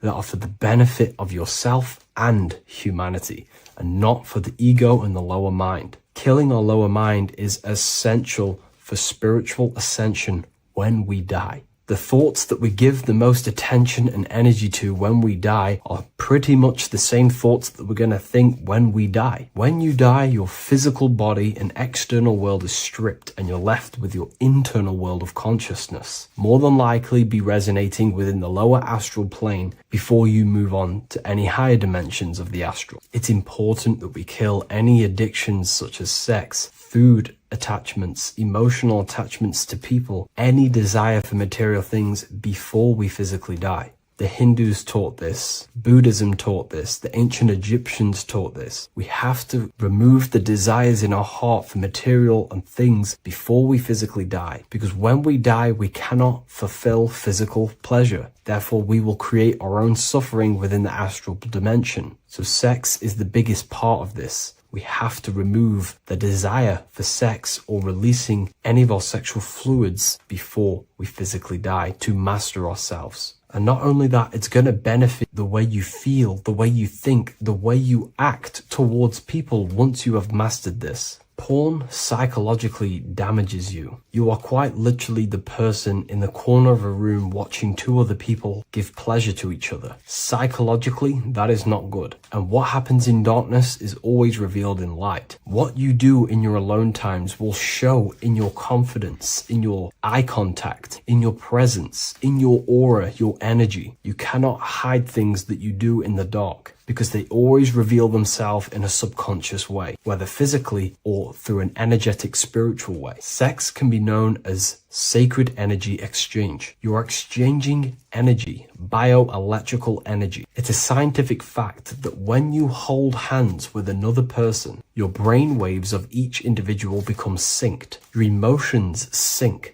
And you exchange electromagnetic energy because you are an electromagnetic being. When you have sex with someone, you are literally exchanging emotional energy. Your aura is not just an electromagnetic field. It is literally a manifestation of your internal consciousness. Your consciousness contains your thoughts, your beliefs, your traumas, your emotional state. And this manifests externally through the vortex of your heart into an energy presence around your body. This is why you can feel sad when someone else is sad next to you, because their energy is merging with yours. When you have sex with someone, you are quite literally exchanging consciousness, beliefs, traumas, emotions, feelings, vibrations, and your consciousness merges with their consciousness. So be careful with just having casual sex. Now, I'm not here trying to say never release, never have sex with your partner. I'm not saying that. I'm saying take caution with these things. Take my teachings with a pinch of salt. If it benefits you, that's great. I'm not here to tell you how to live. I'm simply giving you my research and the things that have helped me in my life on my esoteric research, awakening, or spiritual path. I don't like calling it a spiritual path, because it's not spiritual. It's simply just life, the knowledge of consciousness and the self. So I hope this video helps. If you'd love to read this book, I'll leave a link in the description. This book I wrote myself called The Book of Wisdom, Volume 2. What is good, people? We're back with another video. And this is going to be talking about the connection between the micro and the macro. You know, you are the universe. Everything is inside of you. So the first thing you need to understand is that the law of mentalism, we are a thought in the creator's mind. Everything's being thought into existence. We have a spark of this mind, this same mind of the creator. And everything is a state of mind. Particles or atoms, whatever you want to call them, are a mental thing. They're a product of the mind. Everything's thought into existence. Thoughts influence everything. Thoughts are energetic effects which send out waves into the quantum field around you. And your consciousness is actually the universe experiencing itself, expressing itself, and viewing itself. So we are the creator, but viewing itself in separate bodies. And this is why they call the material world the world of illusions, because everything's separate here, but we all forget that we're not all one. We've all been brainwashed to think we're all separate, but we're all one. We're all the same mind, the same consciousness, everything. So everything's created out of toroidal fields. God created the toroidal field. That's the only thing that exists, because atoms are toroidal fields. And it's the basis behind all creation. As you can see it in the owl's eyes, it creates the infinity symbol. And this was the apple. That apple is a toroidal field. And the toroidal field is made out of dielectricity, which is ether. Ether is black light, and this is counter space. This is another realm. This is what creates God to be omnipresent, to be everywhere at one place at all times. He is everywhere because ether is everywhere. Ether's infinite potential. It connects everything together, and that's what energy moves through. It moves through the ether, and that's black light. Everything is light, as it says in John 4:2. God is light. Everything's a vibrational state of light. So the torus field is made out of dielectricity, ether, black light, magnetism, which is white light, which is the center of the toroidal field. And magnetism radiates, it has no vibration. And then when white light splits, it turns into electricity, which is physical material, and that has a vibration. This is the Holy Trinity, the sun, the moon, Saturn. Saturn, the god of materialism. If you've watched my videos on Saturn, you know that Saturn is crystallizing everything into physical matter. And that's why his old name was El. The ancients called him El. And this is why we get L electricity. This is where L electricity comes from. Because L electricity is only a product of the physical world, which is redshift, blueshift, Adam and Eve. And this is what creates the redshift, blueshift is what is a product of magnetism. When magnetism, white light splits. And this gives us vibration. And this what creates the toroidal field, which is the basis of all physical creation. The sine wave is created out of the magnetic wave and the electric wave. The electric wave is the blue wave, and the magnetic wave is the straight wave, which is radiation. This is vibration frequency. So the magnetic wave is straight, and then you have longitude and amplitude, which is depth, which is dimension. You see how the electric wave has depth and a dimension. This is why you get the cross. This is the cross of Earth. This is the symbol of Earth, of bondage, of physical matter, because it consists of magnetic wave and depth, which is electric wave. I mean, this is where you get the sun cross or the earth cross, whatever you want to call it. It's the cross of physical matter, and the ancients knew this. This is why they used that symbol. Redshift, blueshift, which is the toroidal field, is the basis of all creation, physical creation. And this is why you have the police siren is red and blue. The Matrix movie, red pill, blue pill. You have red blood and blue blood in your body. The Democrat and Republic, the two parties, red and blue. Like your taps on your taps, you have a red and blue tap. One's generative, and one's destruction. Fire, destruction, water, generative. So this is the basis of all things. And electric wave has dimension, like I've already said, depth, material, and it's measured in hertz. It's measured in hertz because it hurts you. It decays because the electric wave has a vibration, and vibration always has to go back to a standstill point. This wave cannot go forever, but the magnetic wave will go forever. It's radiation. Magnetic is radiation. It radiates forever. It pulses, but the electric wave will at some point come back to a standstill point, and that's why it hurts. It decays. That's why our physical body decays, because we contain of electricity.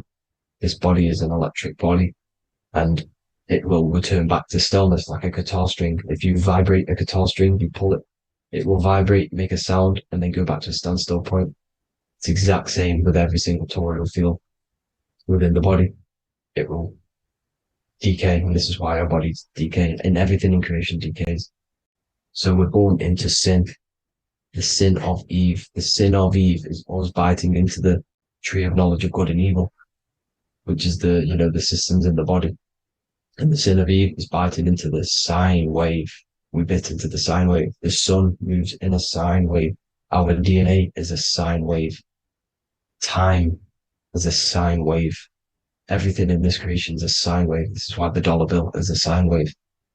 Magnetism and electric waves in one. And this is the sun doing its sine wave, which creates, when you go bowling, it kind of creates that pin that you hit over. That's the pin of the sun. The zodiac sign is a sine wave because the zodiac sign is an expression of the toroidal field, because magnetism unfolds into 12ness. And that's why you have 12 zodiac signs, 12 systems in your body, 12 cranial nerves in your head, in your brain. So if you can imagine this, see where my pointer is. Always starts with Aries. Aries is the head. It's the first thing that's created in the womb. And this is Aries, the ram. And this is why it's called a cerebrum in your brain, which is the first thing that creates when you're in the womb. And what's the element of Aries is fire. Fire is the first element. F-I-R, first, because it's the first thing on the wheel, the first expression of energy. As you can see here, my pointer, this is the center of the toroidal field. it would go Aries, Virgo, Capricorn, Pisces, Scorpio, Cancer. Then we go back to Libra. Libra would be center. But you see how the toroidal field is the expression of the 12 energies. That's what the constellations are, the energy expressions of the toroidal field. So it would go outward, starting from Aries here, all the way back to Pisces, which is beyond the bottom half. But Libra would be the center. That's why Libra is the equinox. It's the equinox. Libra is when it goes from summer over to autumn. It's the equal. It starts to transition into the winter side. Equinox, equal, which is Libra. And that's why Libra has the two scales. It's symbolized with the two scales. That's because of, the sun moving over. It's being judged. It's equal now, but then it's going to tip over into the winter. That's why Libra is here, the center of the sine wave. And like I said before, magnetic energy unfolds into 12ness. Magnesium is number 12 on the periodic table. It's the sacred number. And this is why the scientists are trying to, NASA is trying to bring in another constellation to destroy the holy science of astrology. So Aries rules the head, which is Mars. Taurus rules the neck, the lower head. Gemini, the two twins, which is your lungs, your two twins, your arms, two twins. Cancer, the breasts, or the chest area. Leo, the heart, which is the sun, which is fire, the center of the toroidal field. Virgo, the belly, which is the intestines. Libra, the kidneys, the two scales, the kidneys, balancing out everything. Scorpio, the sex organs. Sagittarius, hips and thighs. Capricorn, I've missed that out, which is the kneecaps. Capricorn, kneecap. Aries, which is the ram, which is the cerebrum in your brain. And then Aquarius, the calves and the ankles. And the Pisces, the two fish, the 2 feet. So everything corresponds, as you can see here. This is an ancient way of depicting it, of the folded human. And this is everything. Each constellation rules that part of the body, gives energy to that part of the body, makes you do certain things. So magnetic energy unfolds into 12ness, electricity unfolds into 7s. That's why when you get electric, the light spectrum that we see, it consists of 7 colors. Why we have 7 planets. The 7 planets give us our 7 metals and the 7 solfeggio scale frequencies. So the rotor, this is the rotor. And rotor is an anagram for Torah, the Torah, which is I think it's the Hebrew Bible. Don't quote me on that, but it's one of the holy books, which is the Torah, the Taurus. Everything goes back to the Taurus field because it's the basis of all creation. So the chief cornerstone, it says in the Bible that the builders rejected the chief cornerstone. The chief cornerstone, you are the builder. You decided to incarnate into the physical world, into the electric world, the world of Saturn. When you are created in the womb, it takes you 9 months for you to be created. So, for example, if you went into the womb here, it'd take you 9 months. So let's say you're born in Scorpio. So you'd go back 9 months, 1, 2, 3, 4, 5, 6, 7, 8, 9. You consist of all of these 9 energies because it takes 9 months or however long you took to be born. Some people are born earlier. You'd have to find out how many months you were in the womb for. But you consist of these 9 energies, and each constellation has a cell salt associated with it. And these cell salts are vital for your health, and your cells are the optimal health of your body. So the chief cornerstone that you rejected is these 3 cell salts, these 3 constellations. So you're mineral deficient in these 3 constellations. For example, fluoride, magnesium, phosphate, and potassium sulfate. So that's the chief cornerstone. And a cornerstone, people always get it rejected with the cornerstone. The cornerstone is not, it doesn't say the cornerstone in the Bible. It says the chief cornerstone. The cornerstone is a cornerstone of a building, but a chief cornerstone is the top of the pyramid. This is where we get the pyramid of the wheel. So you're mineral deficient in whatever 3 zodiac signs you're not. You were not in the womb for. This is the chief cornerstone you rejected. So the human body is the micro. It is the universe in a physical form. It consists of everything in the universe. Just like your consciousness is the universe watching itself, experiencing itself. Your body is the whole universe. 12 systems in the body, 12 zodiac signs, 7 chakras are the 7 planets. The Holy Trinity of you is your Temple of Solomon, the soul and the mind, the sun and the moon. You know, everything is in you. You consist of everything, all the energies, everything. Heaven and hell. Heaven and hell is a mind state. It's a state of the mind. Head, H-E-A, which is heaven, and the heel, the bottom of your foot, is hell. And the bottom of your foot is the soul. So they're basically saying, well, it's wordplay. They're saying that your soul is in hell because, you know, with the elites being in control. So they call the bottom of your foot the soul, trying to say that you're in hell. The Christ is in you. And this Christ is Greek for what? Christos. And Christos is Greek for the oil. And this oil is produced in the cerebrum, the Aries, the ram, the cerebrum. It goes down the pineal, well, the pineal and the pituitary are underneath the cerebrum. Goes down the pingala and the ida. The pingala being the positive charge connected to the pineal gland, pin, and the ida connected to the pituitary. And this is the 2 serpents going down the spinal column. And this is why Jesus goes from Nazareth to Bethlehem, and then Joseph and Mary are waiting for Jesus in Nazareth. Joseph and Mary are the pineal and the pituitary gland waiting for Jesus to come back up the River Jordan, your spinal column. So this is the oil. This is the story of Santa as well. Santa comes from the North Pole. Why? Because the North Pole of the Earth is the center of the toroidal field, and the North Pole of you is your spinal column, which is the North Pole of the toroidal field. The North Pole, he comes from the North Pole. This is the North Pole. This is the South Pole of the toroidal field. Comes from the North Pole, which is your mind. And he goes down the chimney and then back up the chimney. This is the chimney. And he drops off the present, which is the Christos, the oil. And this is why Jesus is crucified at 33, because he crosses over the vagus nerve at the top of your spine. When this oil comes back up the 33 vertebrae, these are your vertebrae here. When it goes up the 33 vertebrae, it gets crucified at 33 because it crosses the vagus nerve, and he's crucified on a cross at 33. This is the story behind Jesus and Santa. The Ark of the Covenant in the Bible is the 2 hemispheres which cover the vital parts of your mind, the brain side, which is the cerebrum, the pineal, the pituitary, etc. So the 2 hemispheres are the 2 angels, the Ark of the Covenant. This is the Ark of the Covenant covering the 2 vital parts of your brain. So these are the optic thalamus is another part, and it protects the Christ oil, which is inside at the center of the brain. See, the Bible is all a massive metaphor about yourself because you are the universe. You are a microcosm of the universe.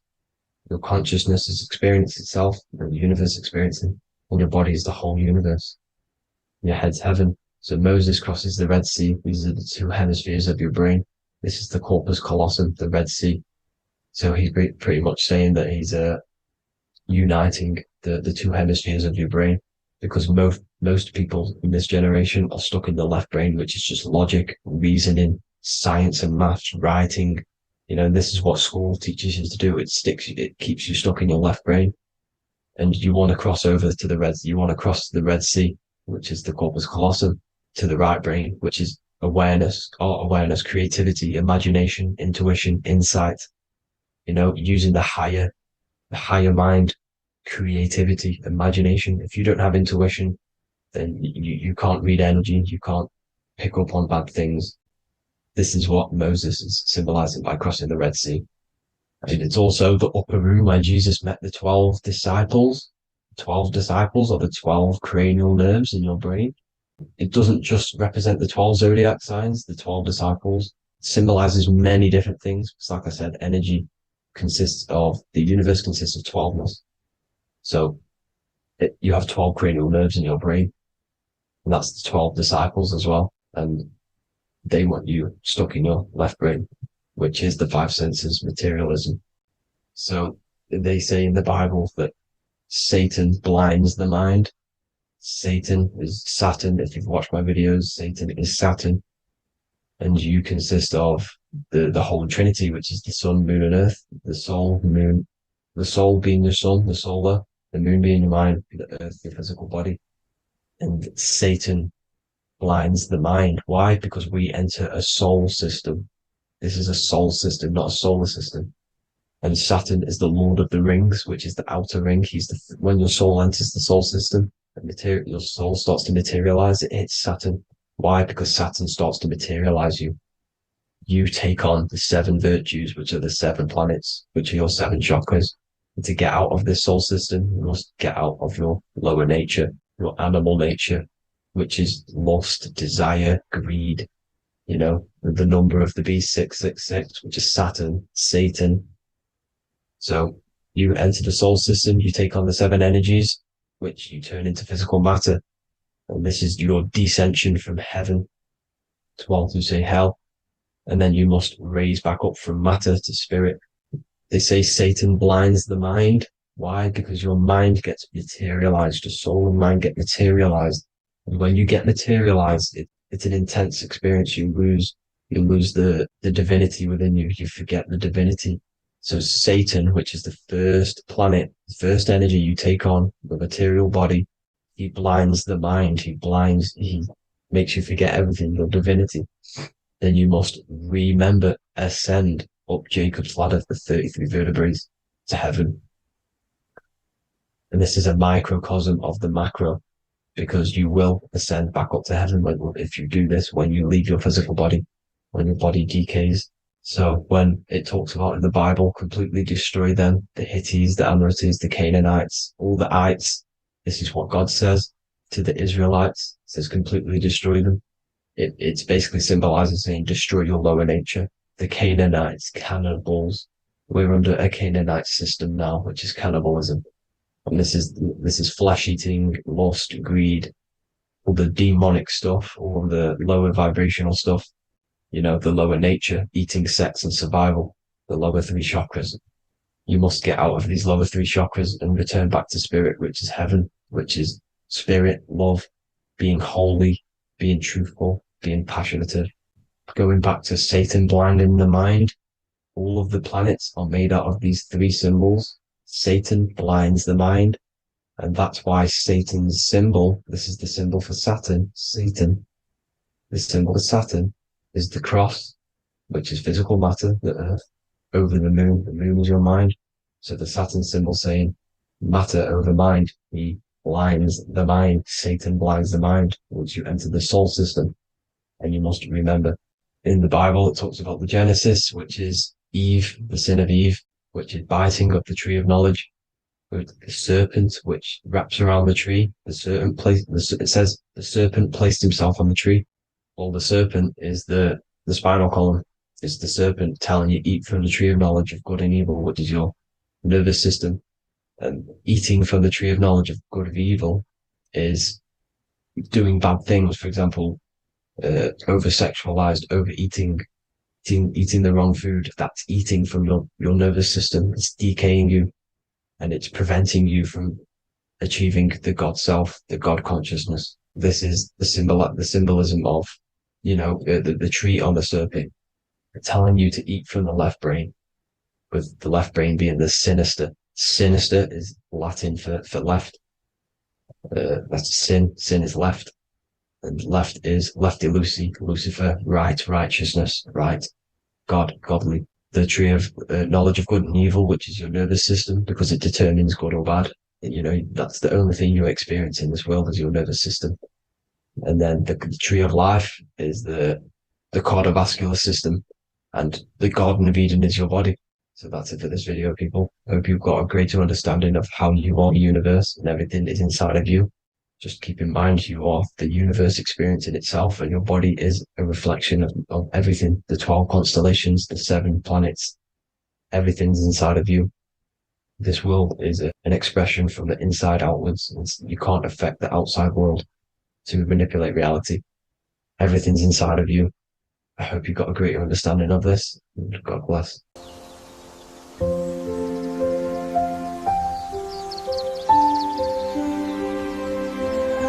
bookofwisdom.com. Visit today.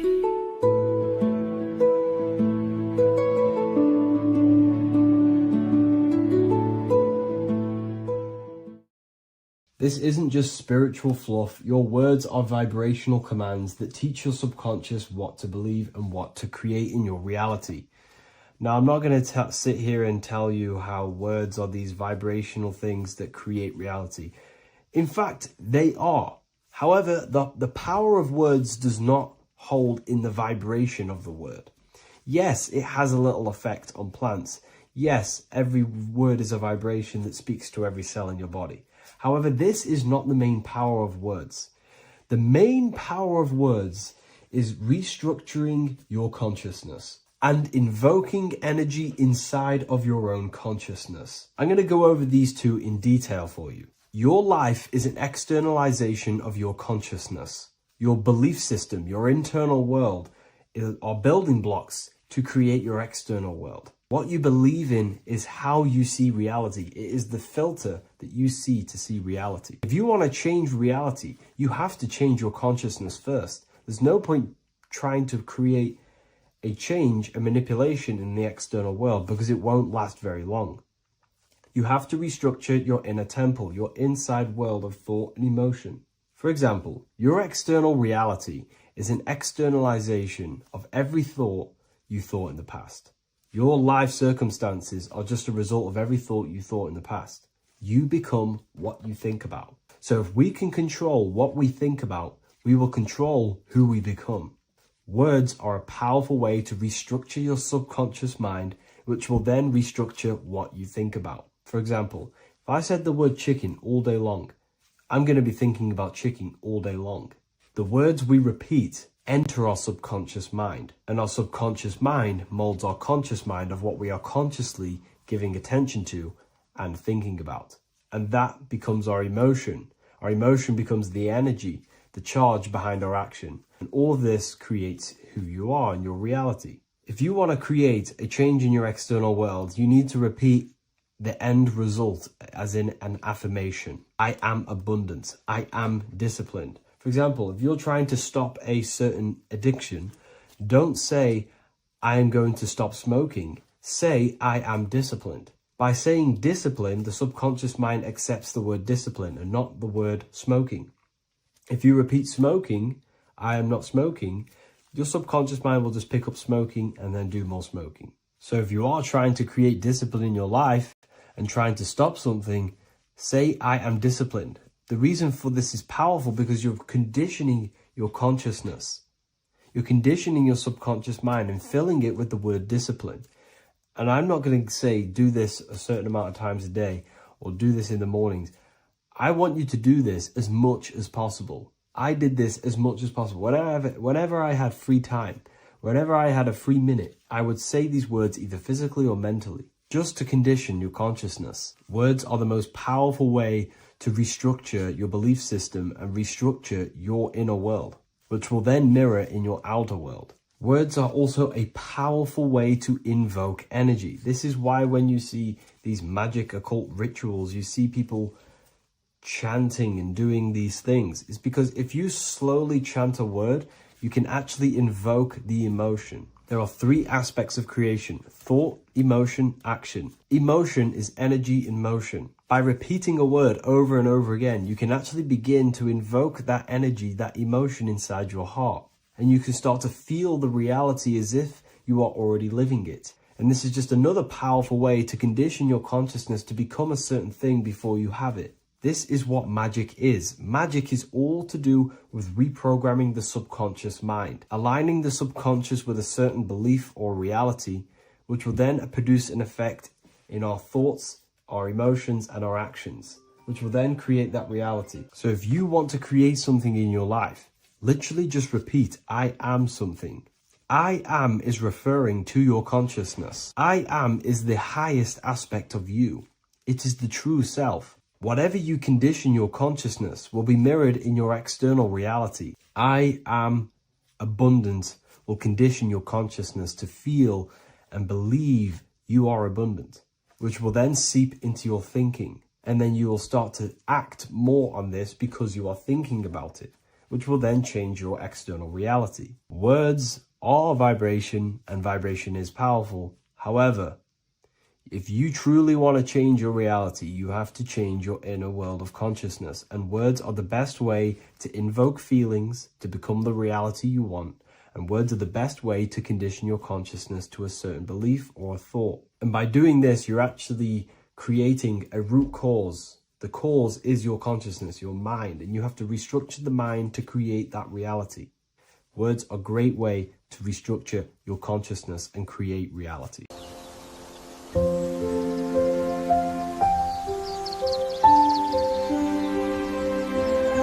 bookofwisdom.com. Visit today.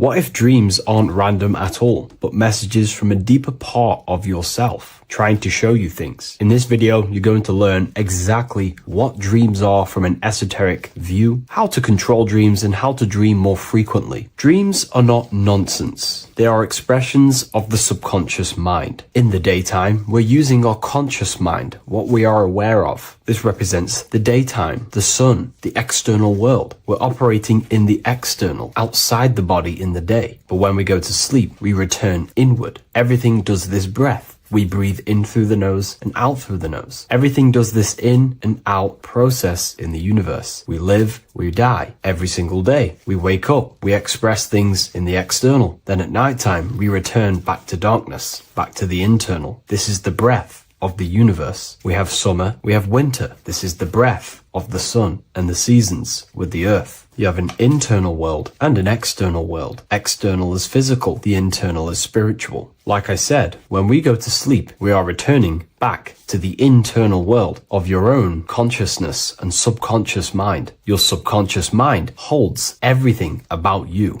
your memories, your traumas, everything you've ever learnt, your language, your name, your job. Everything you identify with is stored within this vast network of the subconscious mind. It is your own personal consciousness. Therefore, when we dream, we return back to the subconscious mind, and we are in fact thinking, but in a subconscious way. The subconscious does not speak the same language as the conscious mind. The conscious mind uses language, thoughts, and all things that are very logical and very easy to understand. The subconscious is the complete opposite. It is very indirect, metaphorical, and symbolic. The subconscious communicates and works in symbols. Ultimately, symbolism is the language of consciousness. This is why in occultism and esotericism, it is filled with occult symbols, because symbols are used to communicate directly with the consciousness within the subconscious mind, and the subconscious mind is ultimately connected to the collective consciousness. We are all connected and tapping into the mental plane, where we receive thoughts, ideas, depending on what we attune our mind to. That's why we call it a mindset. But getting back on topic, the subconscious mind is your own personal network. It is like a net, an interconnected web of your thoughts, memories, traumas, emotional blockages, and all the things you identify with and have experienced in your life is stored within this network. It can be seen as a web. One example of the subconscious mind using symbolism is this next story I can tell you. Let's say I was in a very traumatic car crash as a young child. I experienced a lot of emotional trauma in that car, and that deeply impressed my subconscious mind with that trauma of emotion that I felt. Therefore, every time I see a car in my external world, that car is now a symbol that represents the state of consciousness I was feeling in that particular time of the traumatic car crash. The car is a symbol for a state of consciousness within my subconscious mind. Just like when you see a word, that word triggers what you believe that word to be in your subconscious mind. Symbols are the language of the subconsciousness. Therefore, when we dream, we are basically seeing symbols of our own personal subconscious mind. Our higher mind, which is basically our subconscious subconscious, the higher version of you that exists beyond your human thinking mind, communicates using symbolism. The higher mind does not speak human thoughts, human language. It speaks the language of symbolism. Therefore, when we dream, every event, every person, everything that happens, and everything you see is your own personal subconscious mind materializing within the plane of the astral plane. This is a dimension that sits just above the physical world that everything is pulled out of. For example, look around you. Everything you see around you was thought, then imagined. Imagination is the astral plane, and this astral plane sits above the physical world. As above, so below. These objects were thought, imagined within someone's mind, and then pulled into a physical reality. Therefore, the imagination is what you're experiencing within a dream. It is your subconscious mind thinking and materializing within the imaginative plane. For example, let's say you are a Christian, you believe in Jesus your whole life, you have lots of emotion towards Jesus. This deeply impresses your subconscious mind. You believe in him so much, you go to sleep, you have a dream that you meet Jesus. You did not meet directly with Jesus, you met with your own belief. It was your own belief materializing within the imaginative plane and revealing itself to you. Dreams are materializations of your memories, your subconscious beliefs, traumas, and anything that could be inside the subconscious mind. It is your subconsciousness revealing itself to you in a material form. Let's say you have a nightmare. There is a big dark figure chasing you and you are running away in fear, away from this dark figure chasing you. That dark figure is not an external entity. It is not a spirit or a jinn or a demon. It is in fact an aspect of your own mind. It is a symbol that represents maybe a fear, a trauma, or something you are running away from internally, inside your subconscious mind. Something that you are not addressing, but something that is fearful, something that can be controlling you on a subconscious level. Let's say you have a fear to address something in your personal life. You want to address someone who is getting on your nerves at work. You continuously put this off and you fear doing that situation. Over a long period of time, this can slowly control you subconsciously. You start to avoid the person, avoid any contact. It is subconsciously controlling you. This is not the best example, but you can see what I mean. Hidden fears and traumas in the subconscious mind can subconsciously control your actions and ultimately lead you to low states of consciousness, keep you from reaching your higher potential, and ultimately create blockages within your own consciousness. That figure in the dream is a materialization of something that you are fearing and running away from and not addressing. This is why people always have dreams of traumas that they have experienced as a child or when they were younger, or maybe from a year ago or two. It's because that emotion is deeply impressed in the subconscious, and the subconscious is always trying to reveal things to you, communicate to you that you need to change, purify, and maybe heal within your own consciousness. This is how the higher self communicates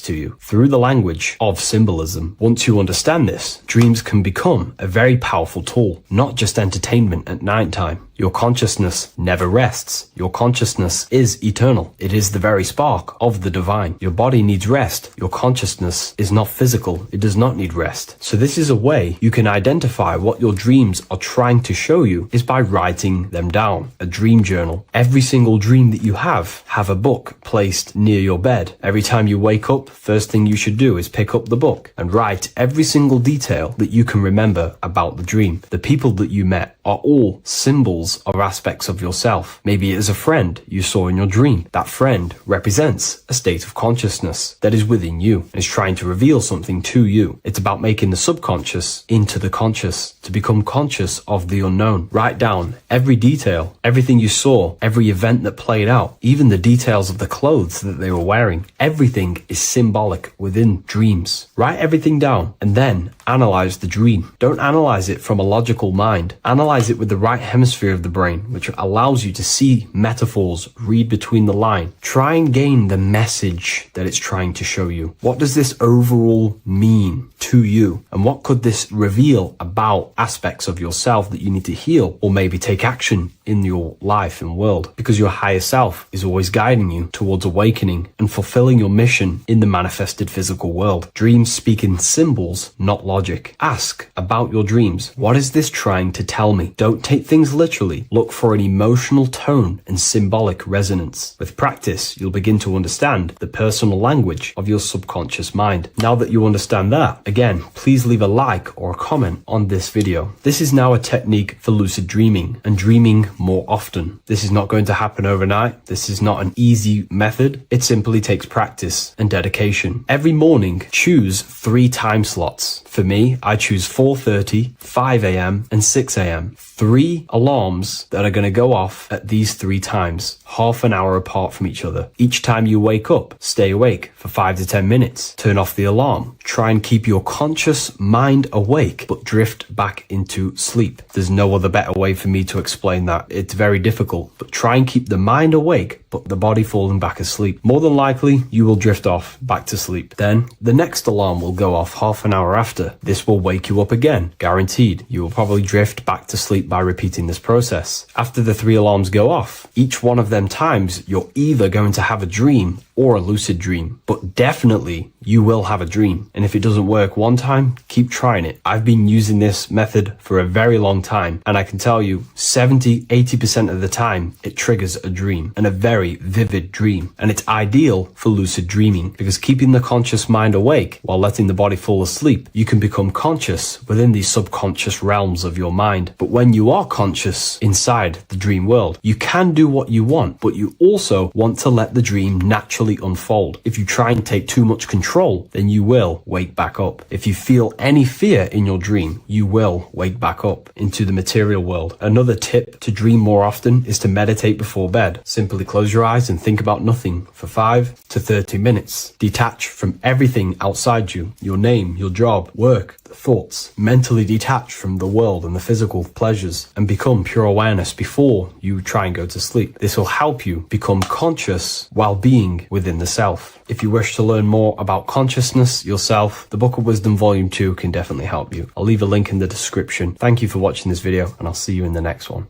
What if I told you that the seasons don't just change the external world, they also change your internal world? They have a psychological and a spiritual effect on your consciousness. If you're new to esotericism, you may not really understand this. But if you have some deep understanding of as above, so below, you already know this. But today we're going to be explaining it in great detail. So tune in, take a pen and paper, maybe make some notes. So we have 4 seasons. The sun is the main source of life on the earth, and it changes the circumstances on the earth in 4 different ways. Of course, we have spring, summer, winter, and autumn. These are the 4 states of the earth due to the sun's cycle. Not only do they take place on the earth, they also take place on you, your body, your mind, your spirit, your consciousness. They change things internally and externally. The first thing we need to understand is that we have a dual nature. We have a mind, and in that mind, we have an internal self. That's what we call the spiritual self. It is the individual that exists within their own mind, within their own consciousness. It is the self that imagines, thinks, feels. That's the spiritual self. And internally, that self is the true self. When it's detached from the false identifications, of course, such as the ego. But the true self dwells within the mind, and that's the immortal self. That's the self that will never die, never perish, that will always be there, and it always has been there. The internal self. But on the other side of the mind, the outside of the mind, we have this, what we call our physical human body. This is our external physical body. So outside of us is a physical reality, but inside of us is a spiritual non-physical reality. Inside of us cannot be measured. Outside of us can be measured. So we have an internal world and an external world. I think this is the reason why the word individual has the word dual at the end. Dual meaning opposing or two. We have a dual nature. Inner world, in the mind, and a self out the mind. And the mind acts as some sort of doorway. It is a doorway into ourself. So in esotericism, this is what it's all about. It's about we work with the internal world. We try and figure out who we are from the the inside out, not who we are outside of us. Because we realize that the external world is nothing but a crystallization of what's happening inside of us. Our lives are a result of every single thought that we thought in the past. So let's not get off track here. Let's carry on. As I was discussing the seasons, we have an internal world in the mind and a self outside the mind. And this is reflected even in the cycles of the heavens. This is how you know the universe is intelligently designed, and the law of correspondence corresponds with everything. The law of correspondence is as above, so below. It's not a Hermetic principle. It's not a Freemasonic principle. The law of correspondence, as above, so below, is just the law of life of the universe. It is in everything. So the daytime, the sun, this is external impressions or expressions, should I say. We express ourselves outside the mind, in the outside world, in the material body, taking actions outside of us during this daytime. The sun represents outward expression, the daytime. This is when we wake up, we're conscious, we do things outside of our mind. But then the nighttime comes around and it becomes dark and the moon rules over the nighttime. And we return back to our internal world. We return back to the darkness. We return back to the internal self, the self in the mind. Really is fascinating. And this is as above, so below. This follows the correspondence. This follows the law. Although that the outside world has a cycle of day and night, so does our own mind have this cycle. As above, so below. As within, so without.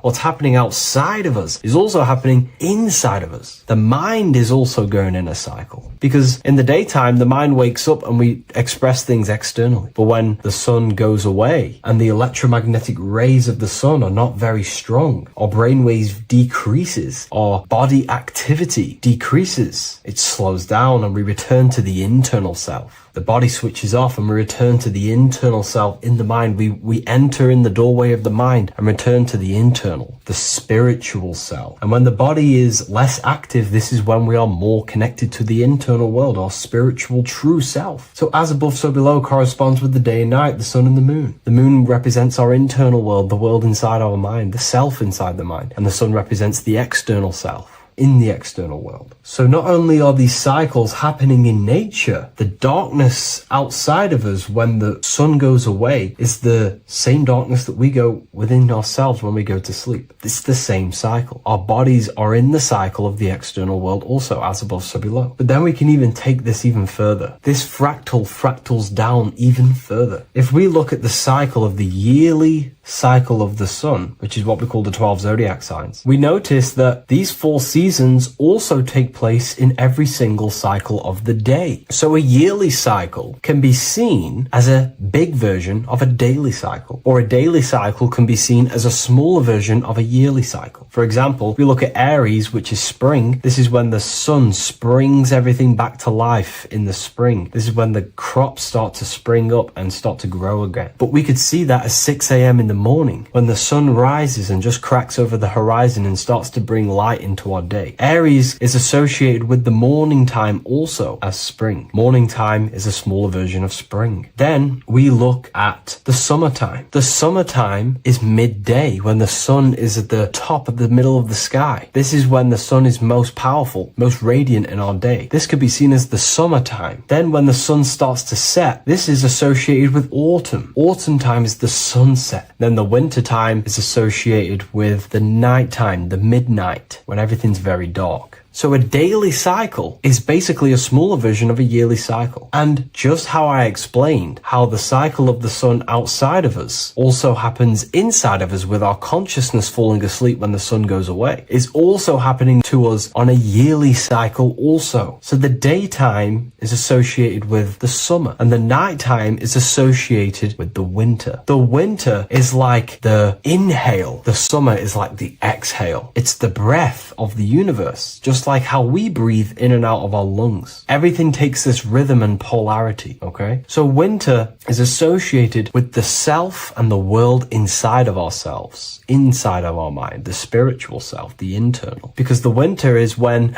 the sun's rays, electromagnetic rays, are not very powerful. And this decreases brainwave activity, making us more connected to our internal world, inside the mind. But the summer's the complete opposite. The summer is when the sun is very, very very powerful. And the sun's powerful electromagnetic rays increase brain activity, making us more actionable in the physical world outside of our mind, in the external world. So summer is the daytime and winter is a big version of the nighttime. Vice versa. Just like how in the winter, we're more in the house. We're inside buildings because it's very cold outside. Animals hibernate. They go inside. They go into little places. They collect all their food and prepare for the winter. They go inside. They go in darkness to hibernate. So does our consciousness, our spirit, the self inside of our mind. We can use these cycles to our advantage, to evolve spiritually, to connect and be more balanced. You know, I've mentioned a lot of this inside the university to my members, to the family inside of there. We discussed this. We had a great discussion about this. And, you know, the live calls we have are priceless. The conversations you can have with someone when they're awake, you never forget them. You always have deep, meaningful conversations. And we discussed this deeply, and we're going into some interesting things about how we can use these types of changes in the seasons for our spiritual growth. We even discussed about spring and autumn and how they're associated with the different spiritual bodies that we have. But anyways, let's not get off track. Lucid dreaming, dreaming itself, and astral projections, I find are more easily accessible during the winter and the night times. Like I said, because the brain activity is decreased due to the sun being not powerful, we are more reconnected with the self inside the mind, the spiritual self, the immortal self. Wintertime is a great time to work on yourself, to start to gaining discipline, to meditating, to really working on the subconscious. Because spiritual work is harder than any physical labor. You really got to dig deep within yourself and be honest and true with yourselves. I think this is the reason why, you know, a lot of people convert to spirituality from religion. They come into spirituality and then they go back to religion because they realize spirituality is it's difficult. You have to be honest with yourself. You have to really face the traumas, the negative aspects of yourself, the dark side of yourself, and bring it to light and transform it. And that sort of work is a lot more difficult to do than any physical labor. So the winter time is the time that we go inside ourselves. We reflect a lot more. We need to work on ourselves, on our mind, on our negative habits, on our dark traits, on our things that we have been pushing away and not controlling. The winter time is that time we can really start to connect with the internal self, work on our imagination,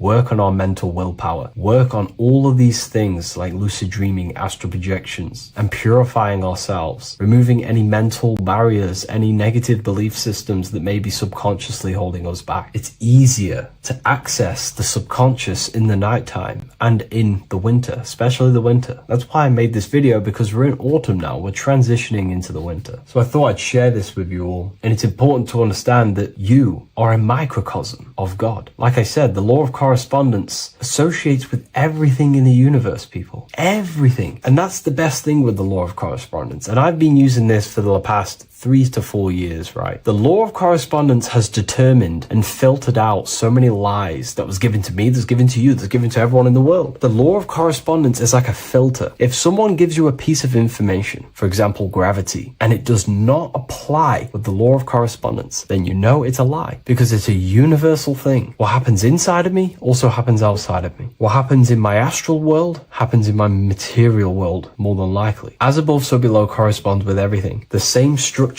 in my veins, in my nervous system, is the same structure in the trees, in galaxies, in everything. As above, so below, the universe is a fractal universe. Therefore, the point that I was getting at is that you are a microcosm of God. The same mind that God manifested things through thinking. He thought the stars, the earth, nature, the human body, designed everything with the God mind. He thought everything into existence. And that mind then powers that God used to manifest everything into physical existence through the power of thought is the same mind that you possess, but on a smaller scale. God manifested the macrocosm through thought, as the universe is a mental universe. Everything you see around you was thought, then manifested into physical reality. God manifested the macrocosm, the world, through thought, and that same force of thought you use to create the microcosm, to create your own world. You think your life into reality, your world into reality. Your body is a microcosm, a miniature universe. Every thought you think commands 50 trillion cells in your body. And your cells religiously execute on every command that you give it. You're in charge of 50 trillion cells. You're literally commanding a whole civilization inside your body. And this is how you are a reflection of the divine. The God mind created the macrocosm, the world, and you create your own world inside that world using the same power as thought. Very powerful. So everything that happens outside of you is also happening inside of you. The law of correspondence is the most important, the law that you could possibly learn, because it makes everything so clear for you in the universe. Makes life so clear. You see the reality for what it truly is. It's a reflection of the higher dimensions. Just like how reality right now is a reflection of what's happening inside of people's minds and consciousness. We can't blame the elites for all the negative things that's happening in reality, because all the negative things that's happening in reality is the negative things that's happening in people's minds. We need to take control of ourselves. So with that being said, thank you all, everyone. If you wish to read more, 90% of you watching this video have already got this book. I want to say thank you for your support. It means the world to me. It makes me research more and write more books. And the book of symbolism is coming very soon. So thank you, everyone. I'll leave a link in the description for the university, for the live calls, and for the book if you wish to join. Have an amazing day.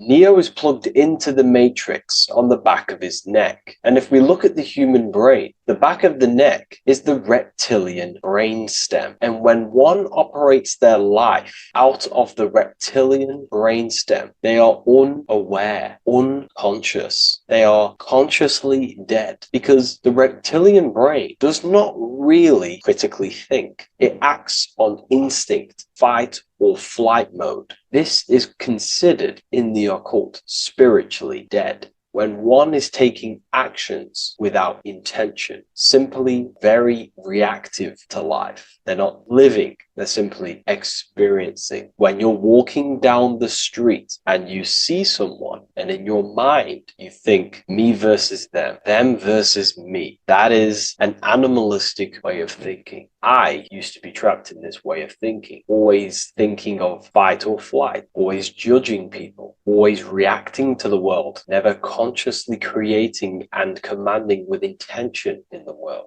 This could be considered the matrix, when one lives unconsciously, simply surviving in the world. Another symptom of living in the reptilian brain could be obsession, a constant need to assert your power over others to feel safe or superior. Views relationships as power hierarchies, not as mutual connections. It could be a conquest for sex, lust, seeking validation through sexual activity. Sex becomes a tool for dominance, escape, and self-worth. Intimacy is avoided. Pleasure is pursued without emotional depth. Seeking pleasure all the time. This is all to do with the reptilian brain. Seeking safety. It could be compulsive eating or food hoarding, driven by craving and not actual hunger. Eats to soothe fear or emotional discomfort, often unconsciously. This is the unconscious. Fear-based decision-making. Every choice is shaped by perceived threat or insecurity or fear within the subconscious mind. Long-term vision is sacrificed for immediate safety and gratification. All the reptilian brain. Territorial behavior overacts when personal space, possessions, or status is threatened. Acts as though survival depends on ownership or status. Addiction repeats patterns to feel safe, even if they are harmful. Avoids anything unfamiliar or unpredictable. Low empathy. No empathy or emotional care for one another and for fellow beings in the world. Sees people as threats, tools, or competitors. This is all to do with the reptilian brain. Intense jealousy or possessiveness. Sees others as rivals or objects to control. Cannot tolerate perceived threats to loyalty or status. Quick to be angry. Slow to reflect. Reacts with rage, withdrawal when challenged. Lacks emotional regulation or deep self-awareness. So this is considered, this brain could be considered the matrix, hence why Neo is plugged into this brain. He's operating the life out of this brain, unconscious, simply navigating life like an animal. I was in this state, and you can only really realize this when you come out of this brain and you start to function from the higher regions of the brain, which we will discuss very soon. And my life was chaos, because there was chaos operating internally. I was never thinking about the future. I was always operating life out of fear, out of lack. Never had care for another person. When you operate life out of this brain, the matrix, things outside you, can easily control you. This is why they keep keep us in a constant state of fear. So we operate life out of this. So we never gain full control over our reality, over our actions, over our thoughts. So Neo is called Neo, and he works at a place called meta cortex, very symbolic of the neocortex, the higher region of the brain. Now, this brain makes you human. It ultimately allows you to hold control over the animal urges. Okay, the neocortex is the brain that allows you to have self-mastery, that allows you to control your urges, your instinctual survival urges. So humans can overcome their reptilian animalistic state and start to operate their life in a conscious mastery state. And Neo is plugged out of the reptilian brain, and he starts to use his neocortex, the human brain. This allows one to learn to have self-control, allows one to create, allows one to think about others. It allows one to critically think deeply. It allows one to be self-aware. Who am I? Where did I come from? And where am I going? This is ultimately the brain that has shaped the world. We look at humans. We built technology. We built all of these amazing things. They all come from the neocortex. This is the higher region of the brain that allows consciousness to function on a higher degree. It allows you to truly become a creator and have self-control instead of living in a reactive animal state. You see, animals are only aware of their five senses. They're only aware of surviving. If you notice, look at animals, they're always looking around. Even in their home, they're always looking around, sniffing around. That's because they operate in an animalistic brain. Humans have the neocortex. This is a higher region of the brain, which if you wish to master yourself, this is the brain that you will be using. This allows you to operate life on a higher degree. We see this reptilian brain symbolized everywhere. See it as reptiles. Reptiles are symbols of this brain. We see the Egyptian god Osiris with the green skin representing a reptile, a crocodile. Sometimes we see Osiris depicted in Egyptian artwork with crocodiles or reptiles, if you do a little bit of research on that. And also, if we look at the overall symbolism of Osiris and his story, we notice that he is the god of the dead or the underworld. This is not literal, but the dead or the god of the death, the god of the death of self, the dead of consciousness, because you are a divine being with limitless potential to create. And ultimately, to create, we have to master our reptilian brain. But when we function from this reptilian brain, we are dead to our higher powers of creation, of imagination, of actually gaining control and operating life from the higher mind, operating life as the divine being as you are. But if you operate life in Osiris, he is the god of dead. You are spiritually and consciously dead. You act unconsciously. You are dead, not physically, but mentally and spiritually. So what we're looking at here in the Egyptian artwork is the reptilian brainstem. We have the left hemisphere and the right hemisphere of the brain. Notice a curve. The feminine body is very curvy. This represents feminine. The masculine body is very liney. So if we study geometry, we know that lines are masculine, hence why the word masculine, line, and the feminine body is, in geometry, feminine is represented as curves. So this is the left masculine brain on the left side, and this is the right feminine brain on the right side, with Osiris, the reptilian brainstem, in the middle. So we're going to go deeper into some Mesopotamian artwork now. Now let's have a look at this. We're looking at the reptile on the very bottom. We see the left brain and the right brain, the Eye of Ra and the Eye of Horus on the left and right. In Freemasonry, we still see the symbolism of the two pillars. Yakin and Boaz in Freemasonry, with the two pillars symbolizing masculine, feminine forces of consciousness, also representing the masculine left brain and the feminine right brain, with the reptile down here. But if we have a little look here, right, we have a little look at these reptiles. This person is standing on top of the reptiles. When you are on top of something, you have power over the below. You are standing atop of something. You have mastery over it. You have control over it, symbolizing gaining control over the reptilian brain, the reactive actions, the sexual urges, the addictions, the territorial behavior, the fear-based decisions, constant internal tension, never being able to focus. It's symbolizing gaining control control over these internal qualities that happen within us in our mind, because the universe is mental. And if we do not gain control over this brain, it will dominate our mind, which will ultimately dominate our actions and destroy our life and live in an unconscious state. So this is basically instructions in this ancient Mesopotamian artwork of becoming self-mastery, to operate on a God consciousness level. So we have a person symbolizing your awareness, the internal you, having mastery over the reptilian urges, the reptilian brain, the reptile thinking. We have a person, a face in between, and it's standing in between these pillars, symbolizing balance of the brain hemispheres. Because the face, we see the eyes in the middle, we see the person is you, your consciousness, standing in the middle pillar, so representing seeing reality as neutral. Everything in the world is neutral. It's the mind's perception that gives it a positive or negative charge. When we adapt this mindset, this view of reality, this knowingness of reality, we see the world for what it truly is. And if you see things as neutral, it allows one to transform the situations in your life accordingly, instead of simply choosing a side.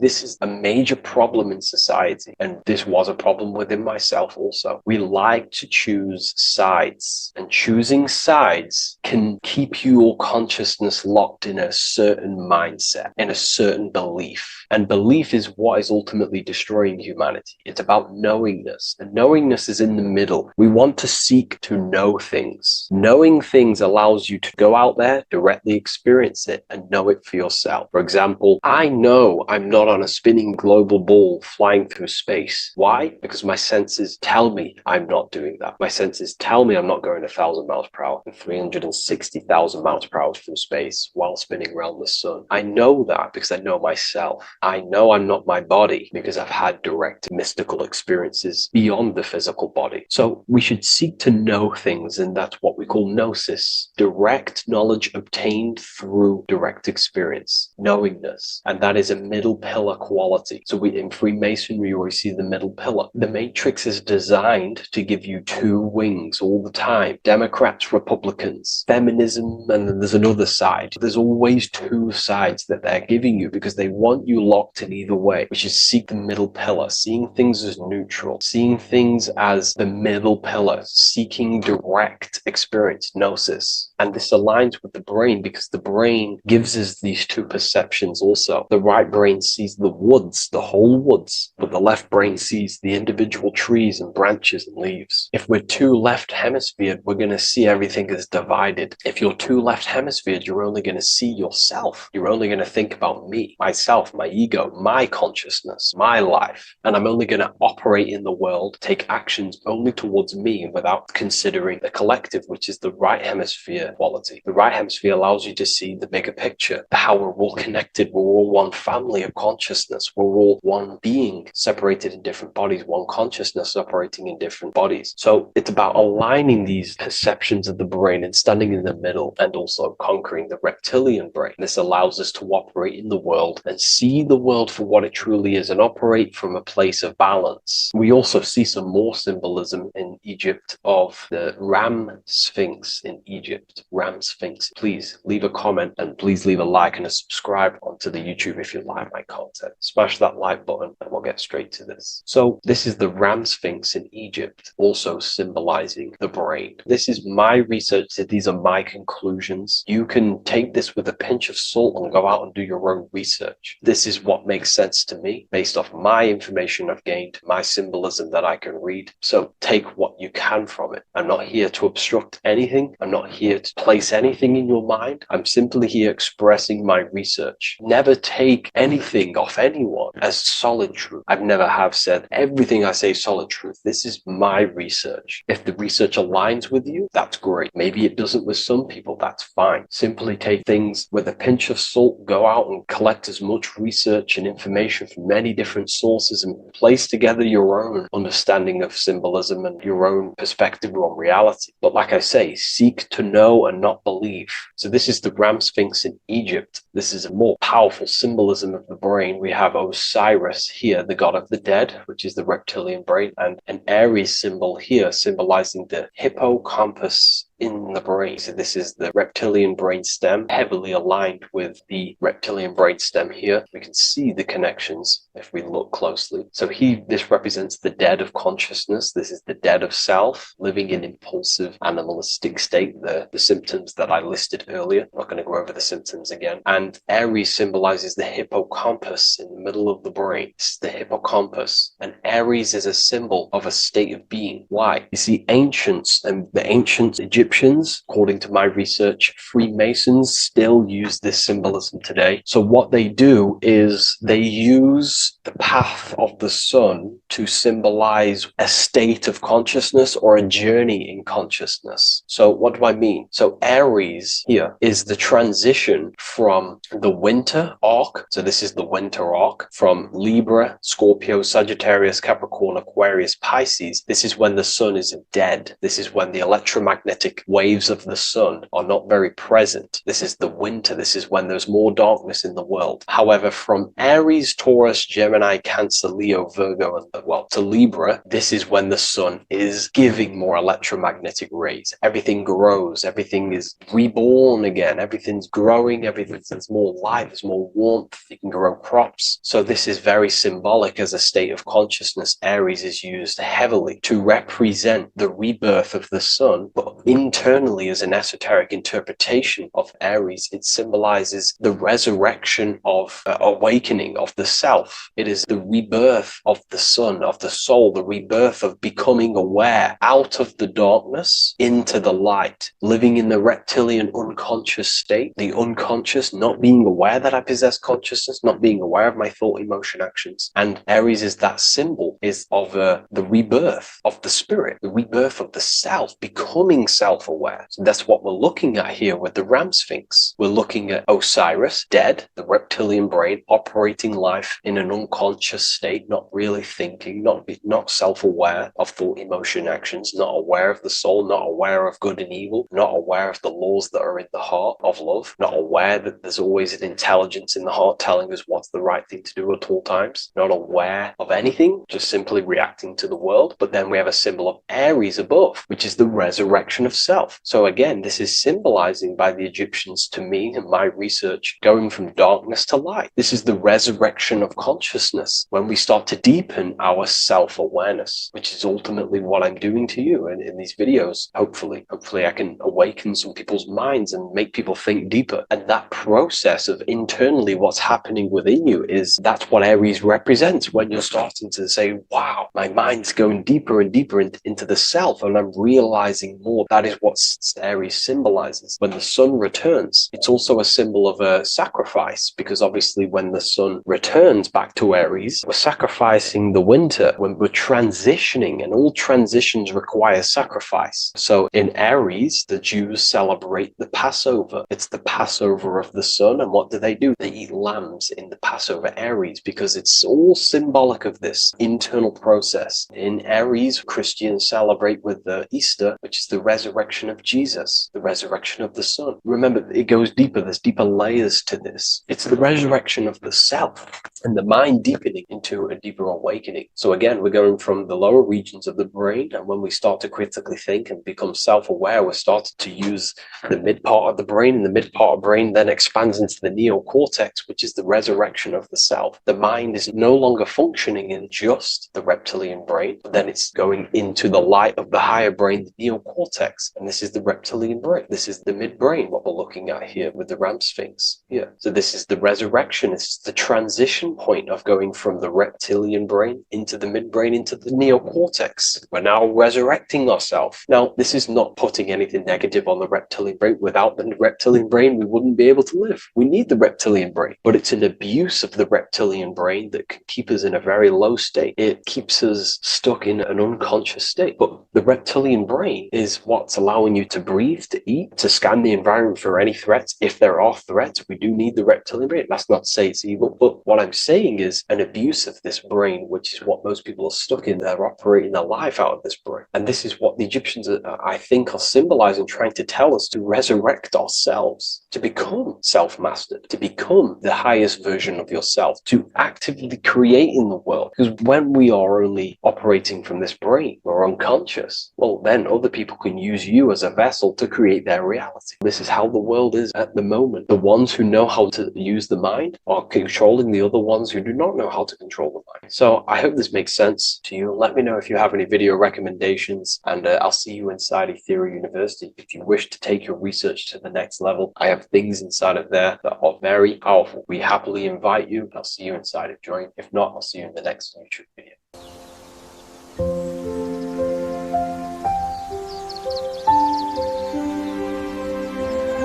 bookofwisdom.com.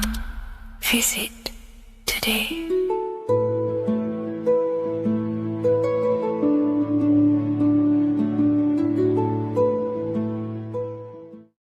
What is good, people? It's Revival of Wisdom. Today we're going to be talking about Saturn. I've done this video in the past. However, this video is going to contain a lot more in-depth explanation of Saturn. So the 33rd degree Mason, Manly P. Hall, said, Saturn is the key to crystallization, physical matter. Light is matter, matter is light. They are interchangeable. Low vibrating light turns into matter, high vibrating matter turns into light. And Saturn is the god of this world, this physical world. He crystallizes light into matter. This is symbolized as the Masonic checkerboard, matter and spirit, matter and light, light and matter. He's also the god of time, destruction, justice. He creates and destroys, because all things in time die. He creates and destroys you. So,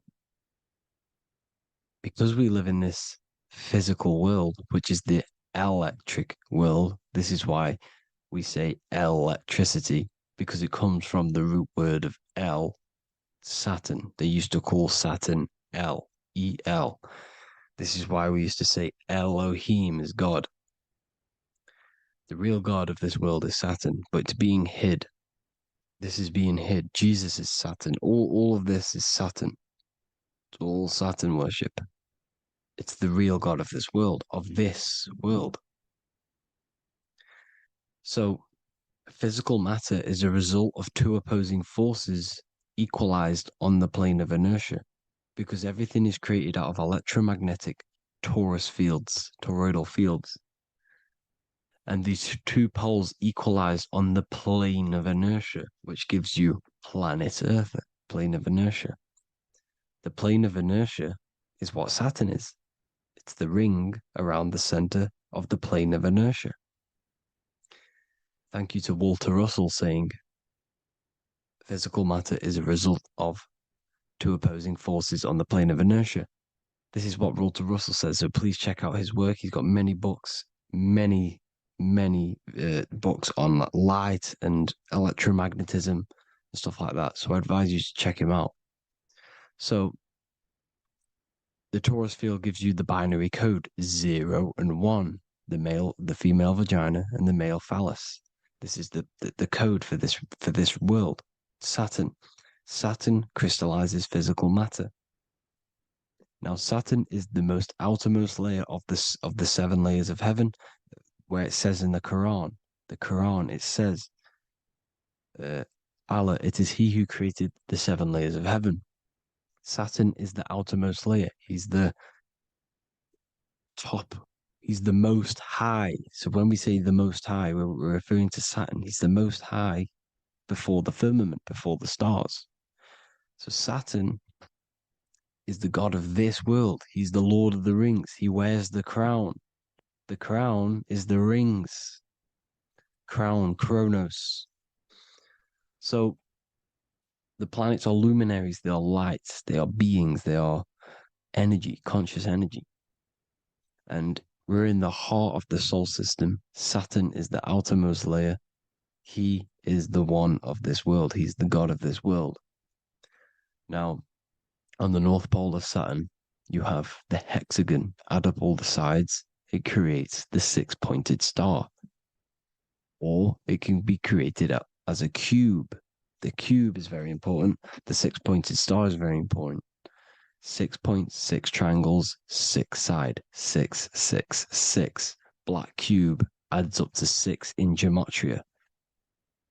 Now, what did I say in the beginning? Saturn crystallizes the physical world. He creates physical things out of light.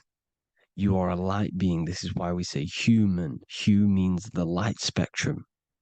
Hue, man, we are light manifested into physical forms. Human. And we are incarnated through Saturn. Satan, same thing. The number of the beast is 666, and the 666 comes from the 6.6 triangle, 6 sides of Saturn, 666.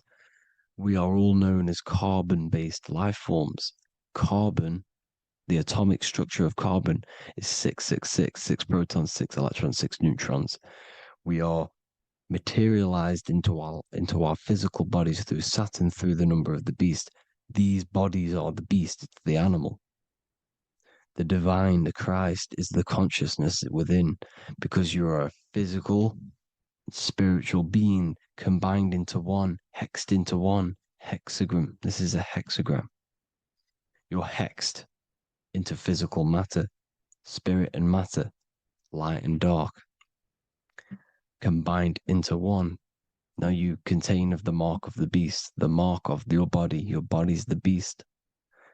It says in the Bible, Satan, who is the god of this world. This world.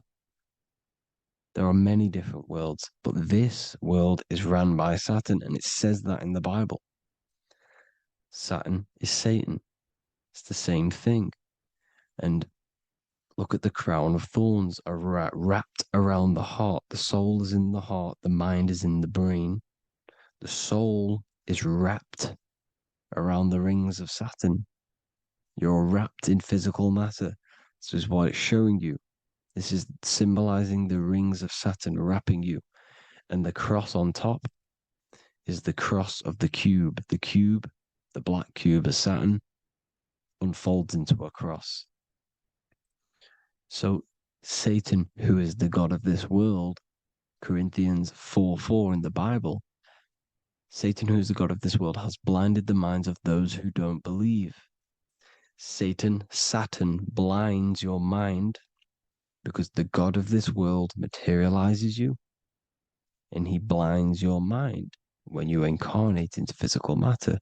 When you enter this soul system, not the solar system, you hit Saturn first. He materializes you.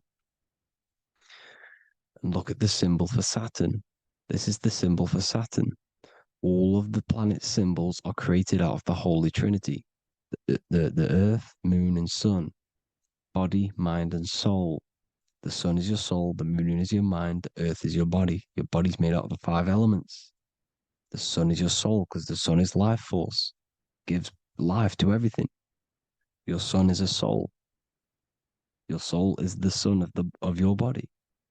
The moon is the mind. The moon is the moon of your body, the mind of your body. Intelligence. So all of the symbol of the planets are created out of these.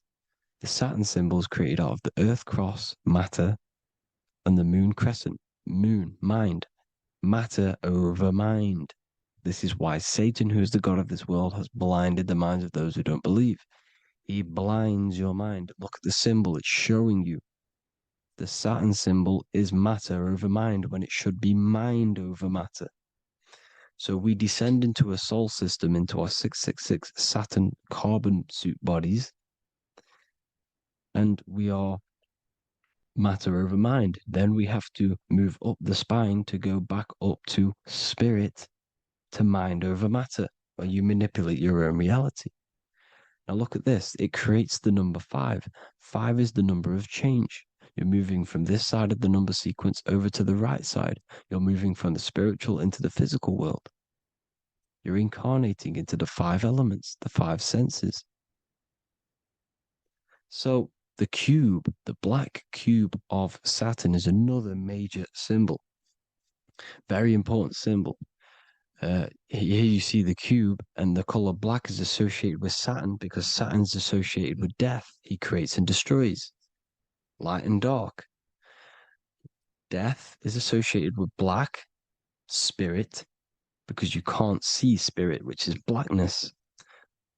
So the black cube is black because Saturn rules the nighttime, which is dark, blackness, and he rules the winter, which is death, blackness. So Saturn is the black cube. Cubes have 6 sides: up, down, right, left, back, and forward. Cubes are 6-sided.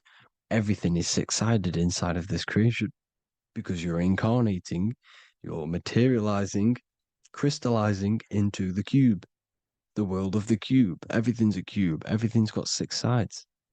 Here's Leonardo da Vinci showing you that you're in the cube. Leonardo da Vinci did this famous painting. You're in the cube, you're hexed into physical matter, where you're incarnated into the 3rd dimension, the 3-dimensional world, which is a cube, 3D. And black cube adds up to 6 sides of the black cube. The Kabbalah means cube god in Arabic. And look at what they do. They worship the cube, the black cube, and they stand in rings like the rings of Saturn. Australia, Denmark, Manhattan, Santana all have these black cubes. You go to New York, you will see the black cube there as well. These black cubes are everywhere because it is the real God of this world, So look at the cross. The cross unfolds into the cube. Xbox, Nintendo GameCube, Sega Saturn, anything to do with a simulated gaming reality, they put Saturn in it because we're in the simulation of Saturn. This is a simulation. And this is why they reflect this through the Xbox, GameCube, Sega Saturn, anything to do with gaming, simulations, is all Saturn. Because we're in the cube of Saturn, the black cube. We're in the GameCube, the Xbox, the Sega Saturn. As above, so below. So they reflect it through the simulations that they create inside of this simulation. Cubes have 8 points for the 8 points of time and space. 8 is the number of time. Everything's cycling, infinity. So look at the cube. The cube is symbolized as in Judaism. The Judays have the black cube. They wrap themselves in a black band and they cover their eyes into blackness. The black cube for the black cube of Saturn. They use the star of Saturn and they worship their god on Saturn Day because it's all Saturn worship. Look how the Saturn god is wrapped around with these thorns or leaves, just like Jesus is wrapped around his heart. And Jesus on the cross is us on the cross. We are in the cross. We are in the cube. The cross is the cube. And the cross is even in the Saturn symbol. This is another symbol for Saturn. There's 2 symbols. You got this one, the one I've just broke down. And there's this one. This is the cross of Saturn, the cube god, the simulation, the game cube. Now, Chronos is another word for Saturn. Chronos means time. When you clock into work, you go to the Chronos machine. Well, I did anyway. And I tap my card on the Chronos because Chronos is time. Anything to do with time is Saturn. He creates and destroys. Look at the artwork of Saturn with the sand, the time. Look at this, how he's cutting off the baby's wings. He's crystallizing the spirit into matter. He's cutting off your wings. Satan, in the Bible, he falls from heaven into earth and he loses his wings. He becomes a serpent. You see it's all symbolic for us. We are the fallen angels, fallen angles of light. We're fallen angles of light. We are light beings. Now we're fallen into physical matter. Saturn's chopped off our wings. He's chopped off our spirit wings because when you astral project, you can fly. You will fly around. He's got the Reaper staff here, always depicted with the Reaper staff. Now look at the clock. Saturn day is the 6th day. The number of the beast, 666. Look at the clock. 6 take away 12. 12 take away 6 equals 6. 7 take away 1 equals 6. 8 take away 2 equals 6. 60 seconds in a minute, 60 minutes in an hour, 24 hours in a day, 2 plus 4 equals 6. That's 666. Everything's 666 because it's time. Saturn. All goes to Saturn. He's the god of time. We're in time now. We're in time. We're in the time, which is God, the god of this world, the god of time. Now look at this. The Reaper is also depicted as the Reaper with the staff, the black cloak, black symbolizing death, spirit. Judges wear black because Saturn is the law. He's the god of this world. He's the law. This is why they wear black cloaks. When you graduate from university, you wear a black cloak and a black cube on your head. You've been hexed. Funerals, you wear black because it's all to do with Saturn, Father Time, Father Crystallization. Now, Saturn, here's another one of him cutting off the wings of a child because he cuts off the wings. He creates and destroys your body. We're in the electrical world. Everything that is electrical vibrates. All vibrations have to come back to a standstill point, which is death. This is why your body dies. Your atoms stop vibrating. Corona. Look at the crown. The crown is the corona. Corona means crown. And look at this is an alcohol brand for beer. You can see the staff of Saturn in the symbol with the moon crescent. Corona, which is the crown, Saturn, the crown on Saturn, the rings. And then you've got the staff. It's all Saturn worship.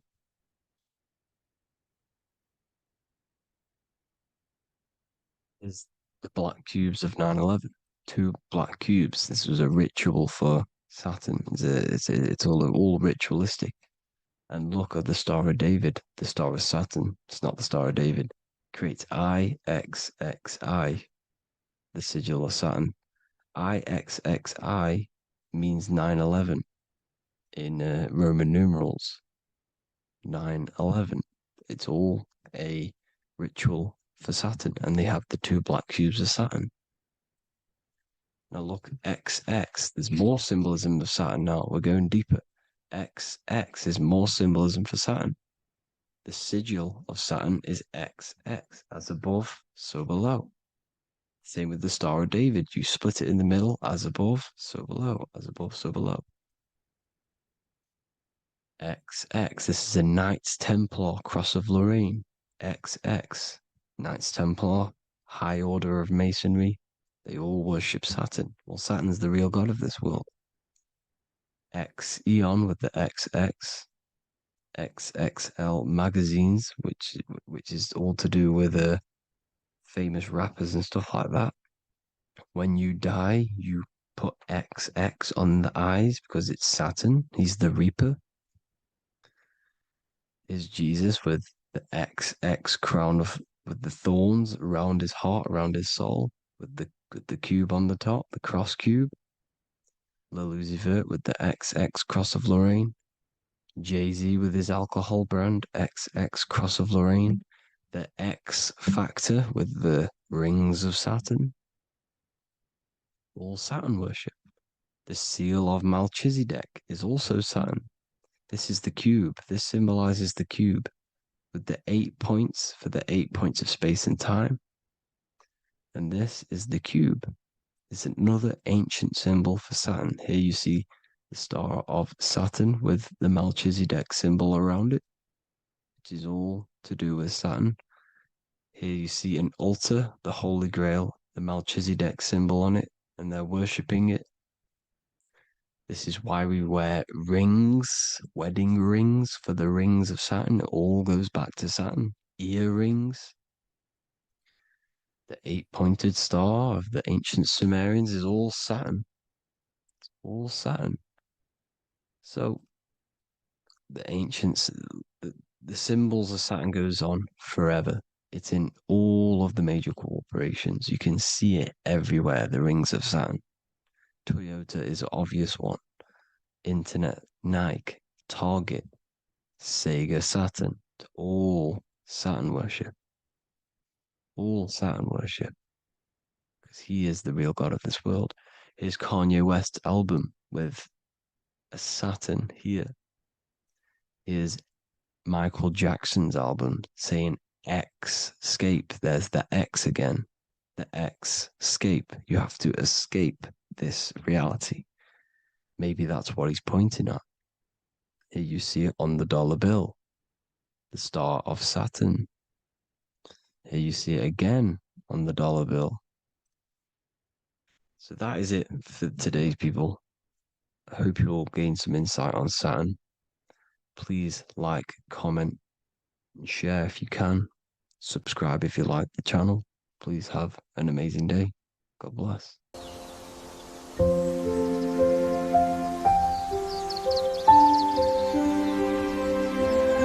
bookofwisdom.com.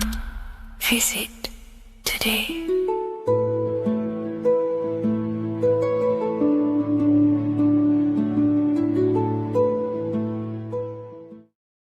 Welcome to Revival of Wisdom.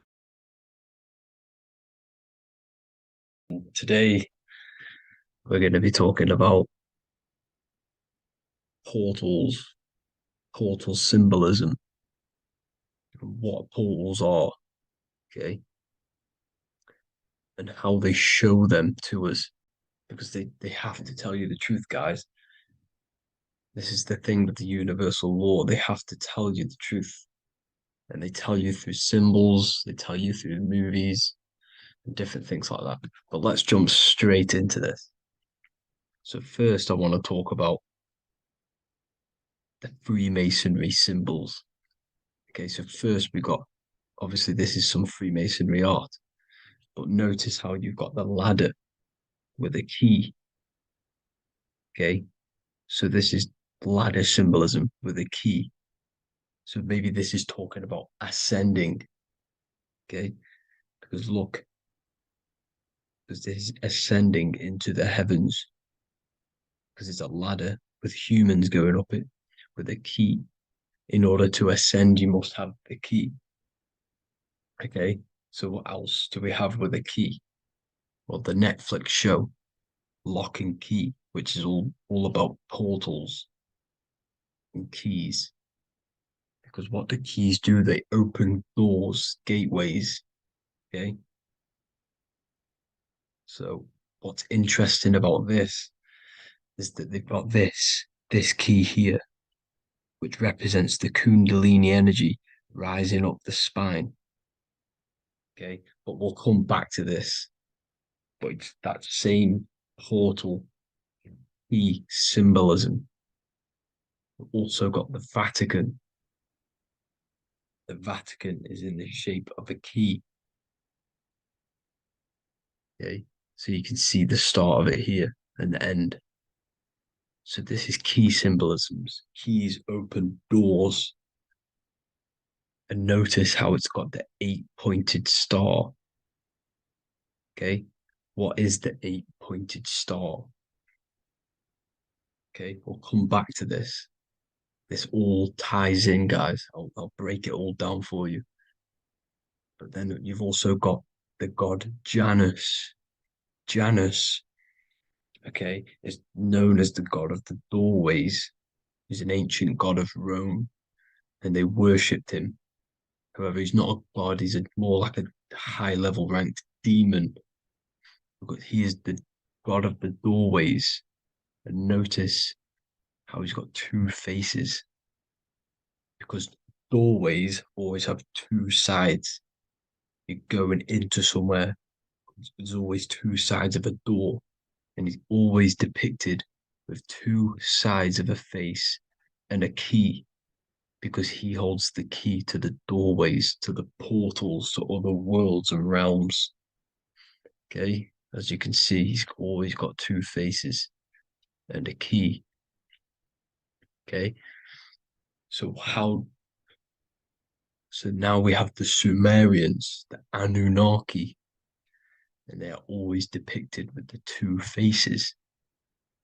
Why do they have the two faces? Because they're symbolizing doorways, and the Anunnaki come to Earth through doorways and portals.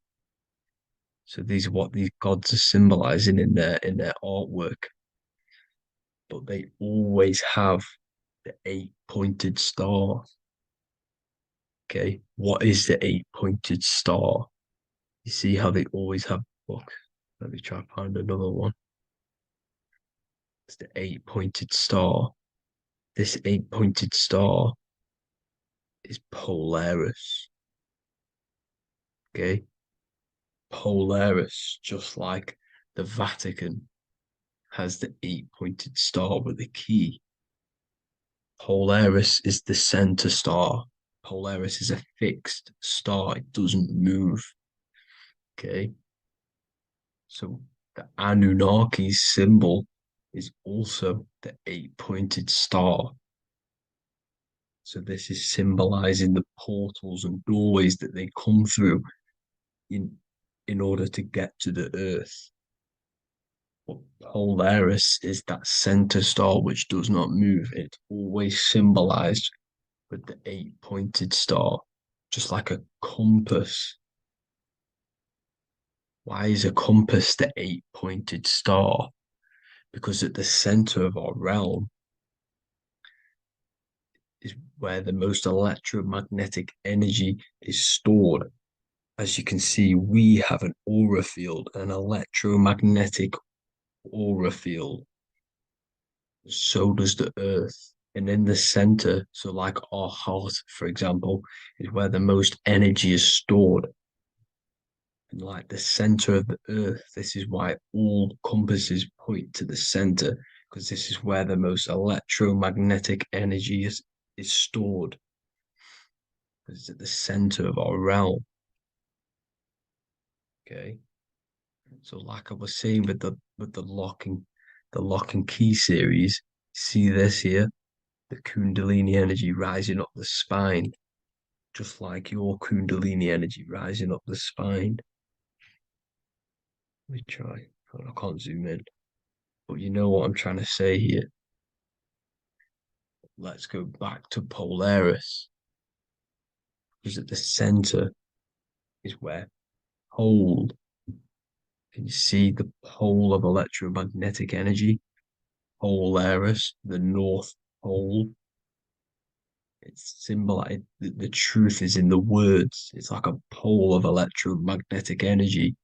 And this is where the aurora borealis comes from. Notice how it's got the word aura in it, because it's the Earth's aura, electromagnetic field. Just like you have an aura, also known as the northern lights, because it's coming out of this center hole in the center of our realm, where the black sun is. And this is where the electromagnetic energy is coming up from. And this is what the aurora borealis is, or the northern lights. It's just electromagnetic energy. And it's symbolized through our symbols, the original O. Okay, because it's like a pole through the middle. Polaris. So this Polaris is the sky vault. It's the portal into this realm, because this is what the Anunnaki are always talking about, always symbolize it with the eight-pointed star. And just like a compass, it's the eight-pointed star pointed to the center, to Polaris. Okay.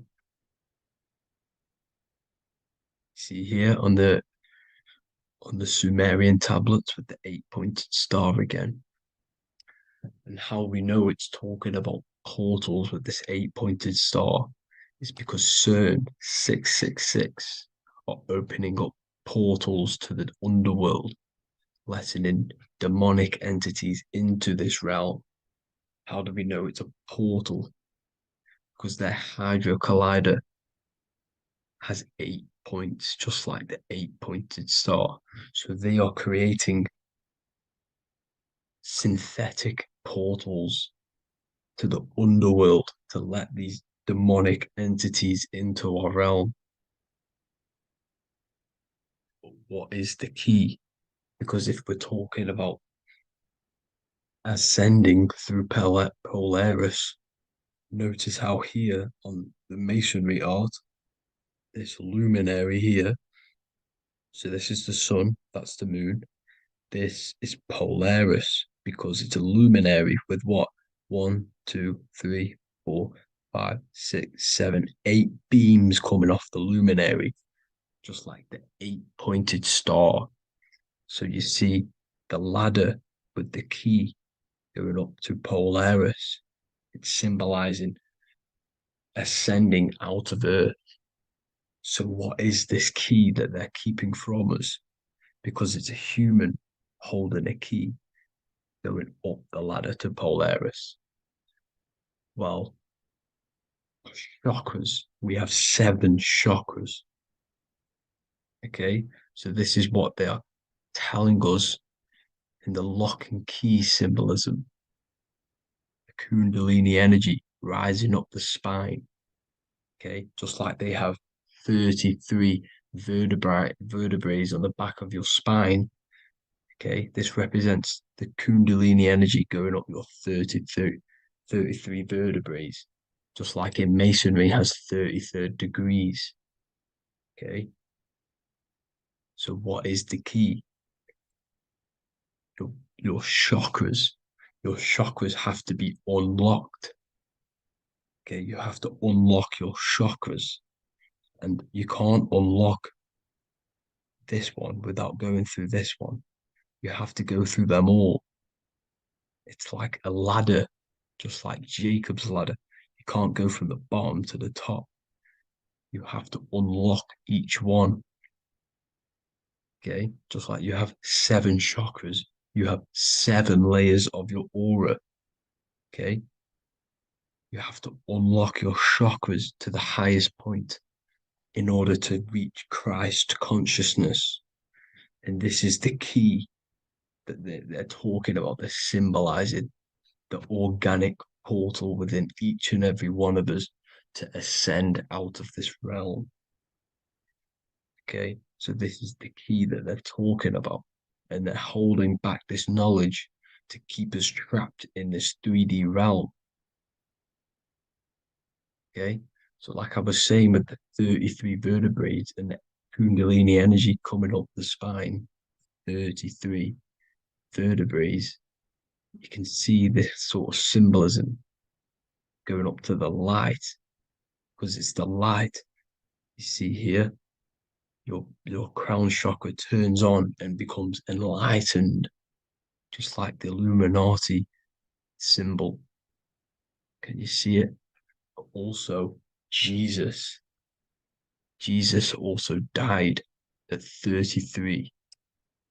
So this is symbolizing, okay, they're symbolizing the death of the ego, the body. So once you open up your chakras and reach Christ consciousness, which is your 33rd vertebrae, once your Kundalini energy goes up your 33rd vertebrae, your body technically, not physically, but spiritually dies, because you then become formless. You reach Christ consciousness.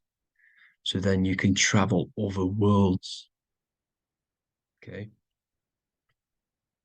This is what they're talking about with Vatican, 8-pointed star, and the key. Janus with the key. The Sumerians with the 8-pointed star. Anunnaki, the 8-pointed star. Polaris, 8-pointed star. So Polaris is the way out of this realm, which is at the center. Pole, North Pole. Okay. So the key is that they're hiding from us is the knowledge to unlock our chakras. Okay. And without this knowledge that they keep from us, is trapping our souls in this reality to keep reincarnating. Okay. Well, thank you all for tuning in. I'm going to leave you all there. Make sure to leave a like and a comment in the comment section. Let me know some topics to talk about so I can break it down for you. God bless you all.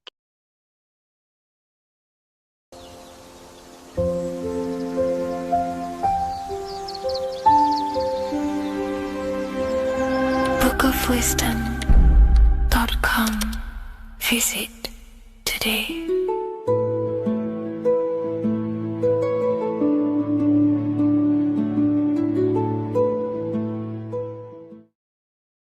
What are we all doing, people? Survival wisdom. Today we're going to be breaking down the Bible and its real, true metaphysical meaning. All of these slides within this video is taken from my book, The Book of Wisdom. So you can get all of these slides.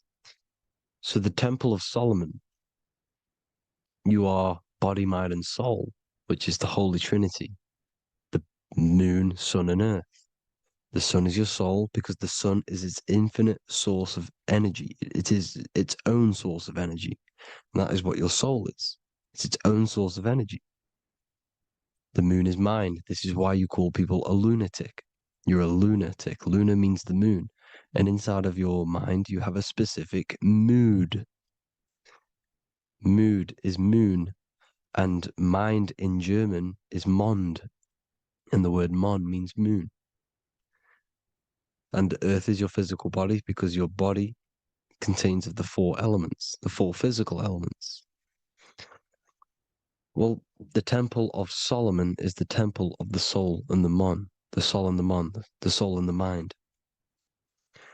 And it's the temple of the Holy Spirit in the Bible. Everything leads back to one singular point in the center of the brain. The brain is not the mind. It's mind over matter. Okay? The brain is the physical manifestation of the mind. The brain is the electrical computer which decodes the light waves given to it by the mind. This is why everything in the body leads back to one singular point. And we'll go over this in a minute. But this is controlling the physical body. This is the within. If you rearrange within, it spells high twin because within you is your twin, your true self. And it's just an entity in the center of the mind. And if you shut your eyes, you can feel it.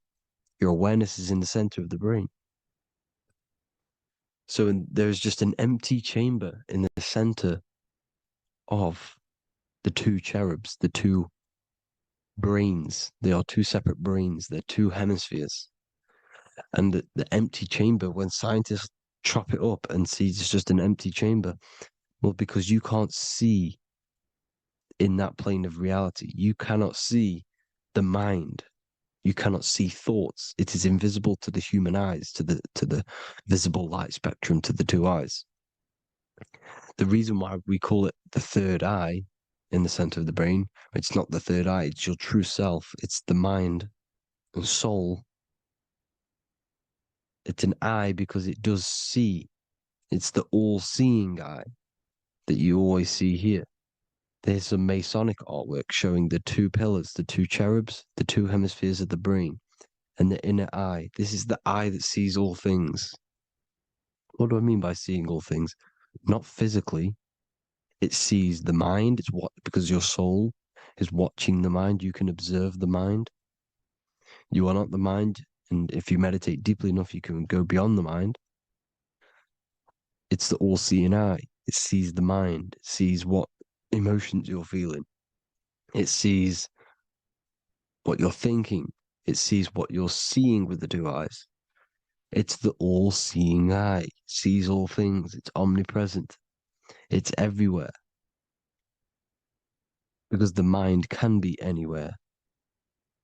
The mind can switch itself into any place it wants. There is no limitations with the mind. So there is two hemispheres in the brain. And in the Bible, there is a quote saying the most holy place between the two cherubs. The two cherubs is the two hemispheres of the brain, and the most holy place is between them, which is what the Masonic artwork is showing. This is the all-seeing eye, the soul and the mind in the center of the brain. And you will not see this with the two eyes. So when scientists come to seeing the empty chamber in the center of the brain, they wonder because they do not understand the occult side of the world. They do not understand the layers of reality. How the two eyes, everything physical comes from the unseen. Everything seen comes from the unseen. Now, the two hemispheres of the brain play a major role in our lives. The right hemisphere is the artist. The left hemisphere is the scientist. The right hemisphere controls the left side of the body. The left hemisphere controls the right side. So there's a crossover. Now, the right hemisphere is to do with your feminine energy, creativity, unification, metaphors, visualization, intuition. The left hemisphere is to do with sequencing, facts, materialistic details, language, and logic. So they keep us normally trapped within the male aspect of our mind, which is the left hemisphere. You know, if you listen to Spotify, Apple Music, and radio, they're all tuned to 440 hertz, which shuts down the right side of the brain, makes you left brain dominant. And we learn, well, 90% of people learn to write with their right hand. They're taught to learn with their right hand, which is to do with the left brain. You see, so we are being trapped within this left side of the brain, which is all to do with logic, thinking logical, not creative. You know, very analytic. But the right side of the brain is to do with your creativity. So the right side of the brain is perceiving reality as a holistic perception. Now, what do I mean? If you're riding through a woods, for example, if you're riding through a woods, your right hemisphere is seeing the whole woods as one unified woods. The left hemisphere's job is to break down the perception given to it by the right hemisphere and break it down into individual trees. So what am I saying? The right hemisphere is seeing humans and everything in creation as one unified consciousness. The left hemisphere is seeing individual egos. This is why the left hemisphere is the place of the ego, the right hemisphere is to do with the higher self. They're both needed, though. I'm not saying one's better than the other. It's balance. Now, they don't want you to see the unified picture, perception of creation. They want you to think everything is individual, everything doesn't come from the one, because all things come from the one. And we experience the two in this reality, dualism.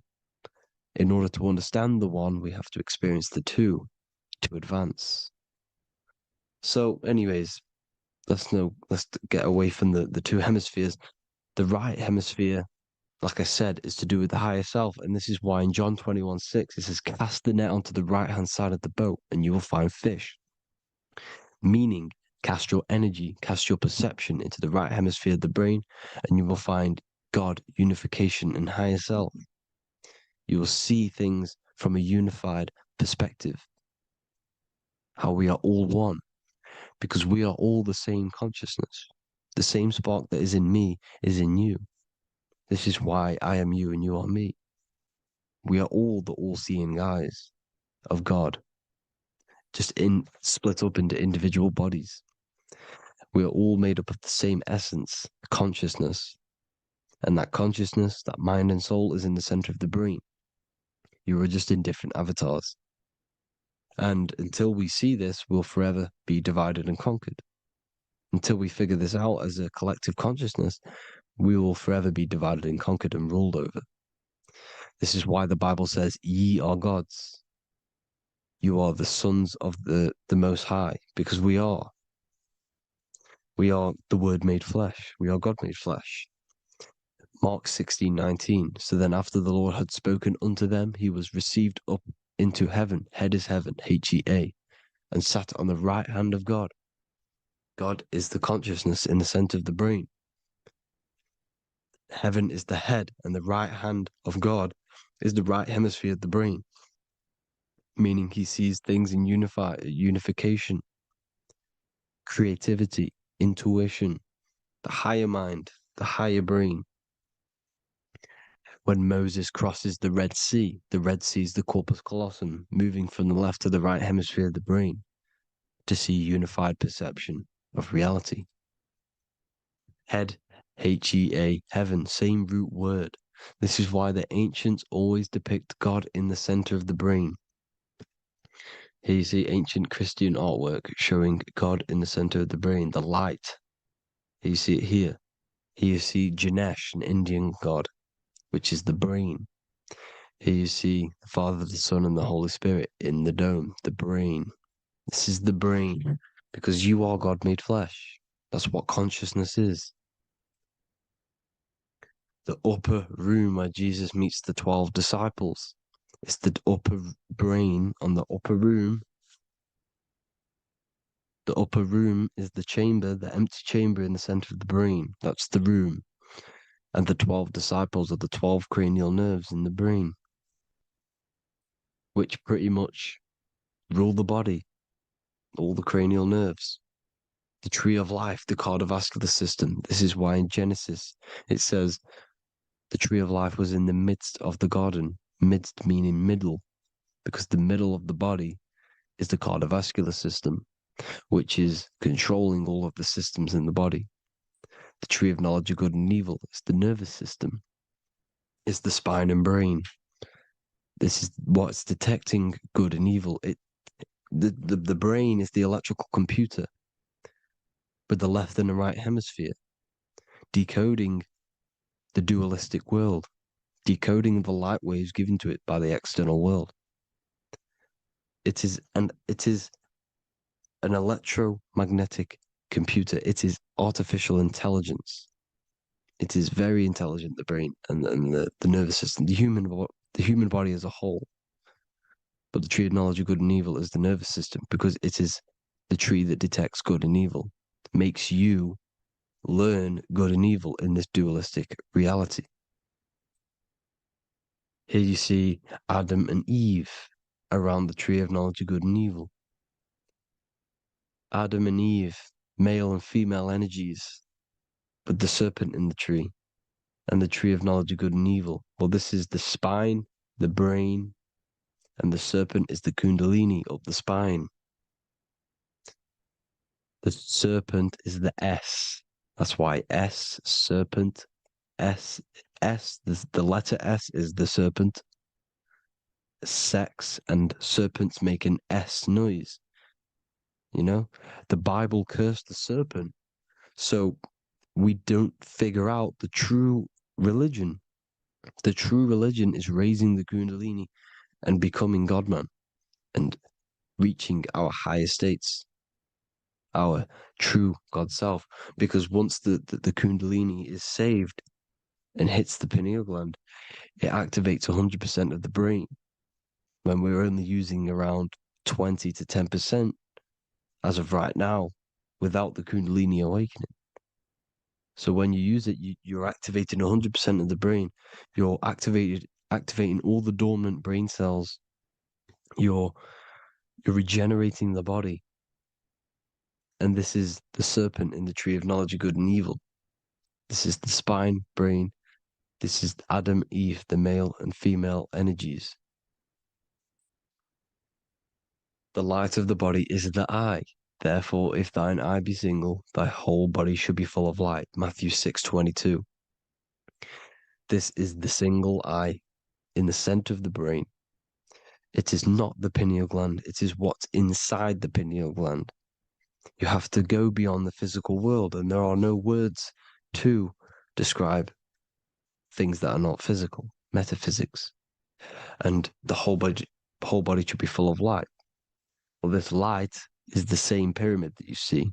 You are the pyramid with the all-seeing eye on top.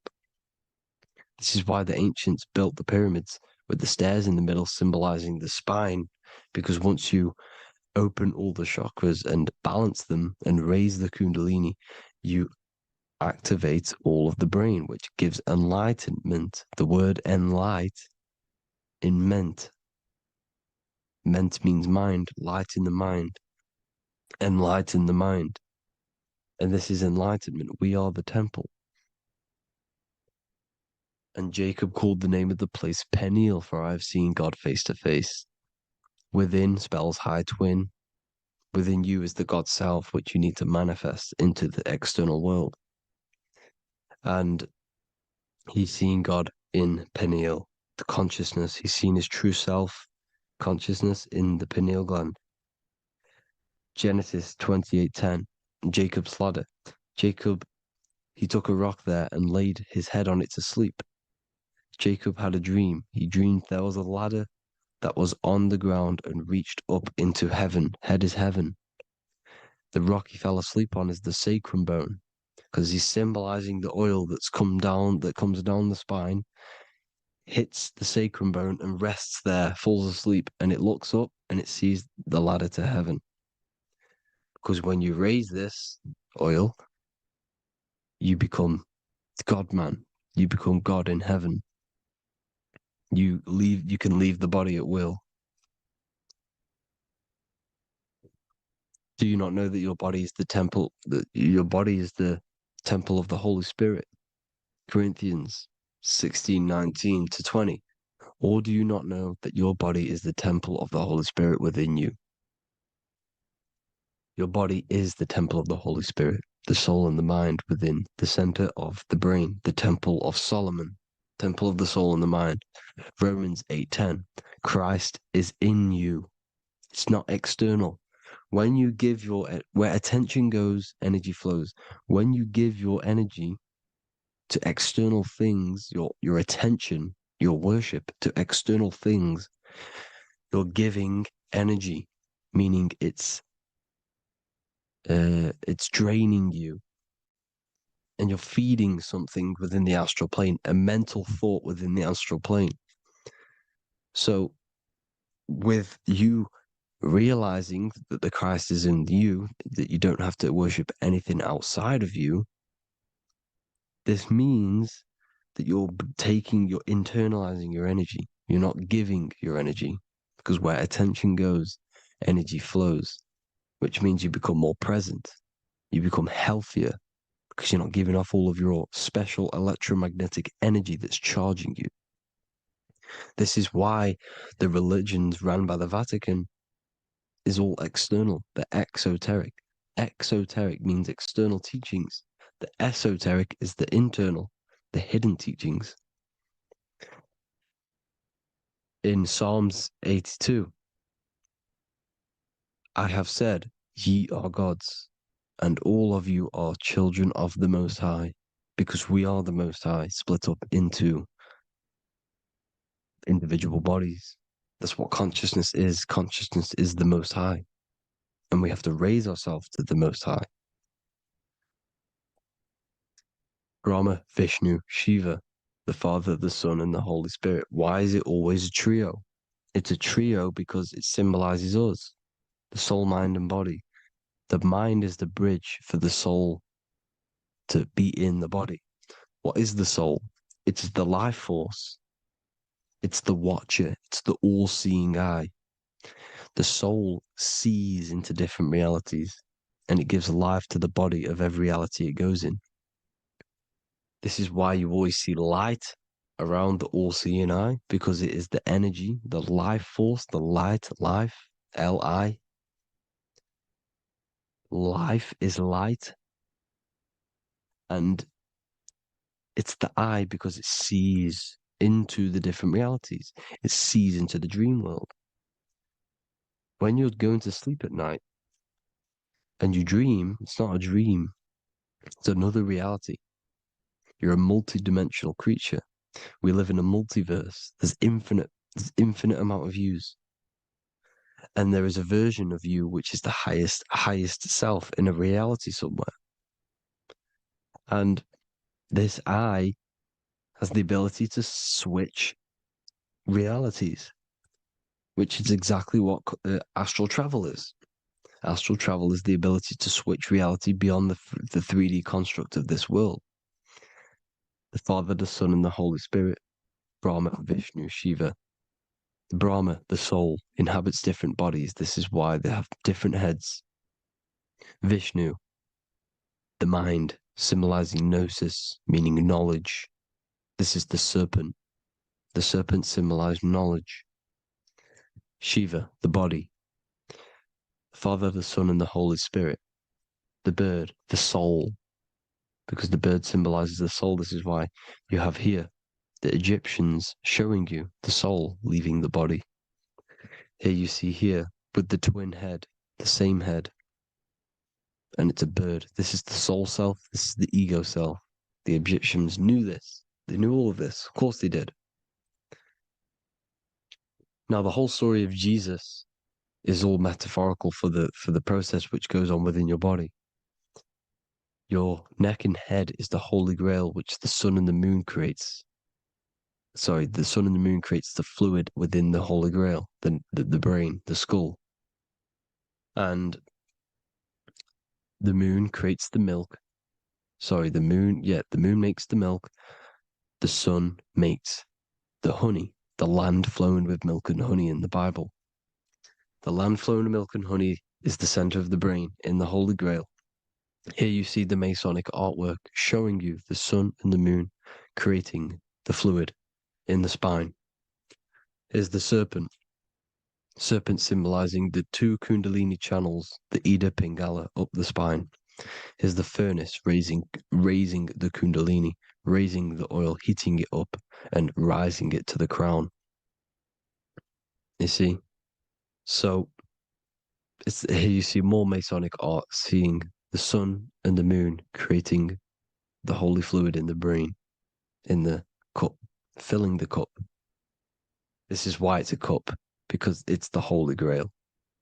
This is the holy oil in the center of the brain that gets released down the spine, which is Jesus coming down from heaven. It comes down the spine, down the River Jordan in the Bible. This is when Jesus goes from Nazareth to Jerusalem. He comes down the River Jordan, and Joseph and Mary are in Nazareth waiting for Jesus' return. Joseph and Mary symbolize the pineal and pituitary gland, which produce the two oils created by the sun and the moon. And he returns. When he returns, he gets crucified at 33 because there's 33 vertebrae at the back of the spine, and it crosses the vagus nerve.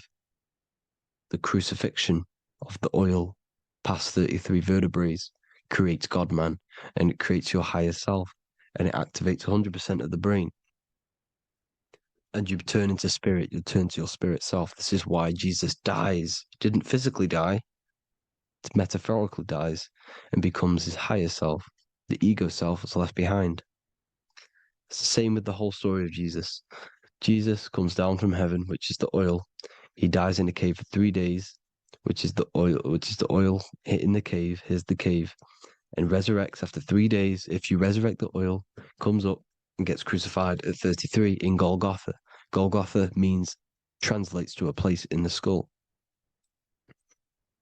The three wise men from the east. Well, if you look at the Masonic artwork, they'll always show you a ladder up to the east. Okay? Here you see north, south, west. This would be east. Here you see east here. East here. The ladder up to the east. The east is the top, up. Three wise men from the east. The thalamus, pituitary, and pineal gland in the center of the brain. The most important glands in the body. Here you see the Egyptians with the spine, the sun, and the two hemispheres of the brain. What did I say at the beginning? The sun is the soul. The sun is its own source of energy. It's the life force, which gives life to anything it inhabits. The soul is the same thing. That's why sun and soul mean the same thing. So, what I'm saying is consciousness is God. And this is why when it refers to as God in the Bible, it means your higher self, pretty much. And returning back to this higher self, because God is something that you need to manifest. Consciousness is God, and your body is a reflection of the creation by God.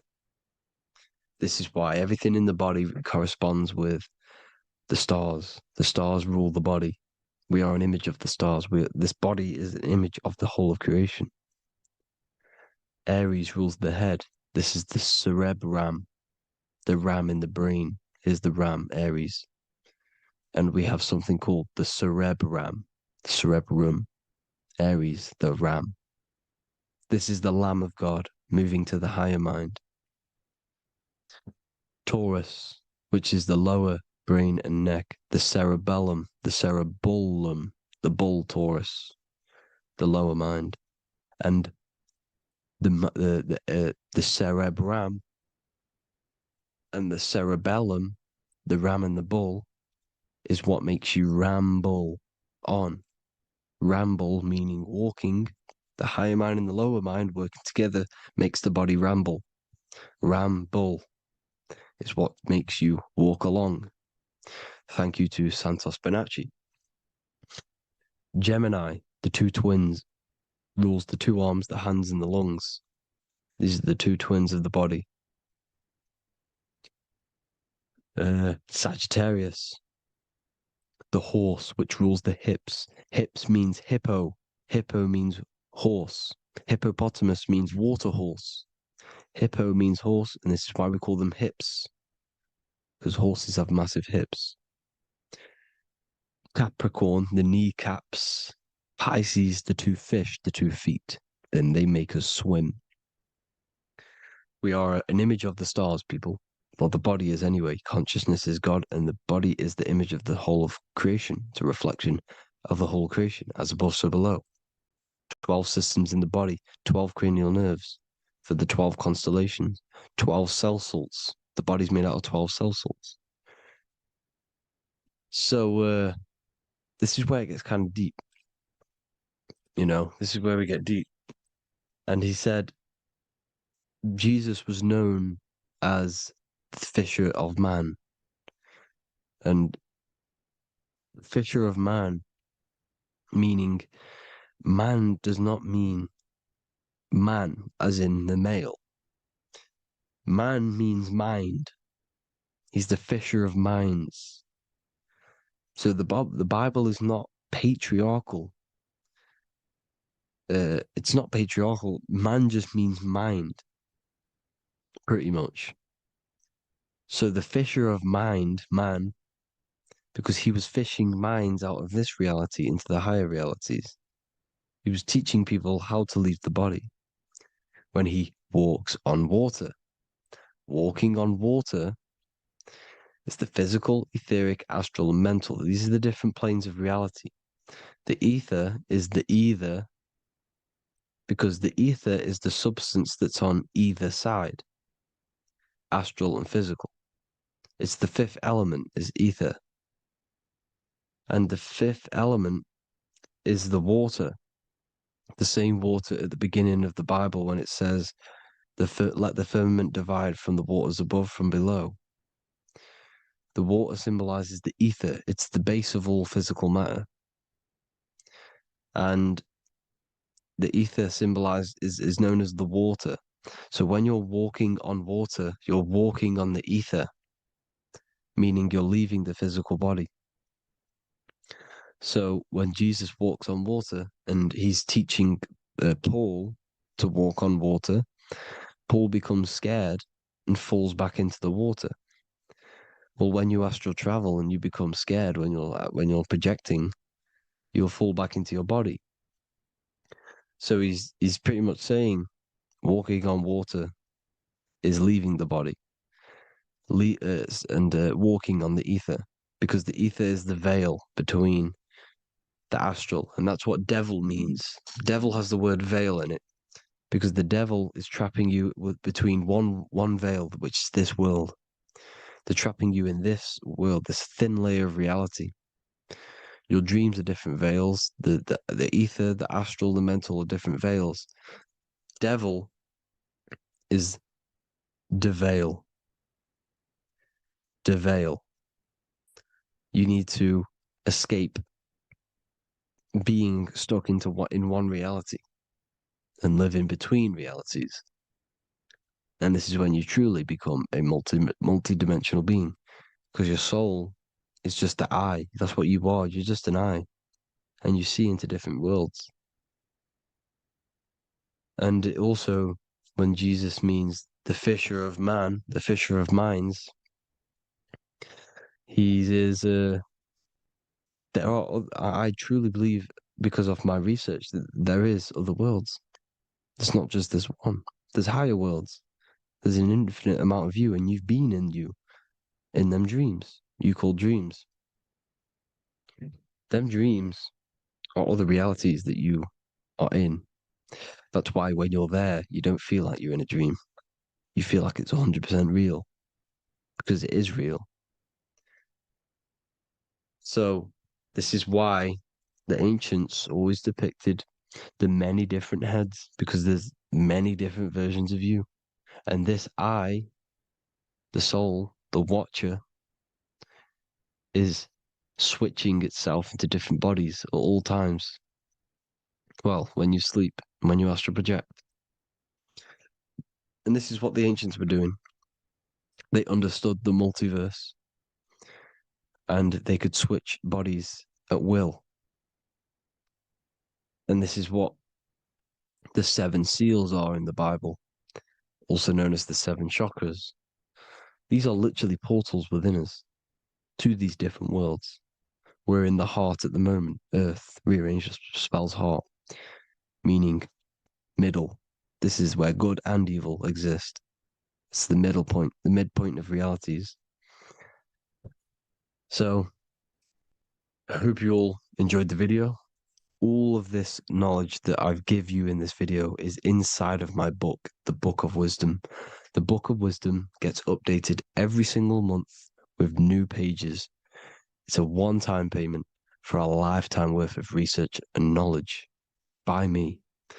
So if you do want to get it, the link will be in the description. But I hope you all gain some amazing insight. Please like, comment, and share to help the algorithm, and drop a subscription. And for more lectures, every 2 days, I drop lectures and knowledge within the Patreon. If you want to support the channel, join the Patreon. Everything's in the description, because we are not monetized on YouTube. Thank you all. Have an amazing day.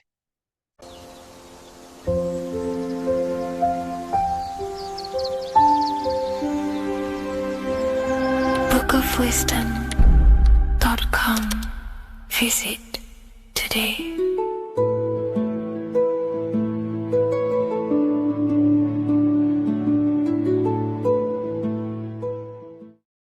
Hello, Seeker. Welcome to Revival of Symbolism, a channel devoted to the language of esoteric symbolism, guiding you to discover yourself and expand your consciousness into deeper realms of thought. I'm Harry B. Joseph, also known as Revival of Wisdom, and today we're going to be discussing this particular piece of Freemasonic artwork, and in the context of force and form. This is a very important ideology to understand about life, your reality, and ultimately to gain your personal power. So if you want to gain your personal power, you have to understand force and form, which is one of the most basic understandings and teachings within the occult schools of thought. So if we look at this piece of artwork that we have here on this Freemasonic drawing or painting, whichever it is, we see in this context force and form. Now, there is a lot going on in this piece of symbolism. There's so much more than just force and form. However, in this video, we're just going to be breaking down the force and form aspects so you can gain an understanding. Here at the very top, we have light rays. This represents force. Here below, you have the physical manifested plane, form, force and form. All creation is force and form. It is the interplay of force and form. Force is the invisible energy that moves, and form is the pattern that contains and directs that movement. Force without form is chaos. Form without force is lifeless. So without any force, there would be no movement or manifestation. Without form, there would just be chaotic forces within the universe. So force and form are the opposites in duality, force and form, okay? So without any force, which is your spiritual life force, your consciousness, which is force, your body wouldn't even exist, because your body is the formation of the spiritual forces. Your life is a creation of your forces, such as thought, emotion, imagination, desire. We're going to be breaking that down in detail so you can use these forces in your life, okay? So we have light rays here. This is a force. This is light emanations coming down from above into the world of form. We have to understand, no physical action on the physical plane, there is no force. All force takes place within the astral and etheric realm. So that's what we must understand. Force takes place in a higher dimension. What you see in the material realm is the formation of that force. So every movement in the material is made manifest through the invisible forces. When you take an action, there is a reason why you are moving the body. And for me, for example, I've written the new book of symbolism, and it's out November 17th. The force that driven me to build that, to take the actions to build that, is a force, and that is an emotion or a desire. So that we all have a desire, which is the force that moves us. And that desire is not a chemical reaction within your nervous system. That desire is, in essence, a spiritual force that takes place within the astral plane. So we have the mental plane. Below you have the astral plane. Below that you have the etheric plane. And then below that you have the physical plane.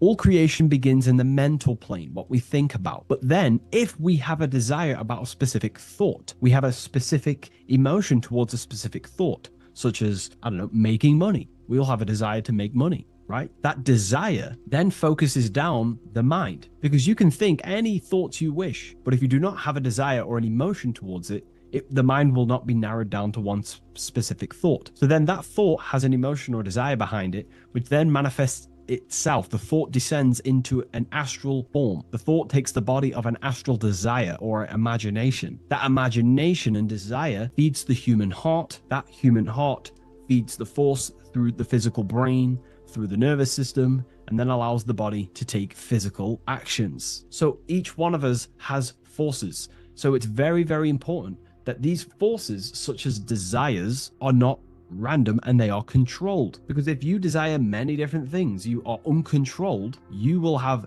many issues in your life. You will have, if you have uncontrolled desires of lust, uncontrolled desires of vanity, uncontrolled desires of low pleasurable things of the flesh, your desire will not be controlled. Therefore, your force is scattered. So in order to gain self-mastery and to get what you want out of your reality, you have to control your desires, your force. So you have force and form. This is why down here you have people taking physical actions. You have, people running around taking action. And up here you have the forces.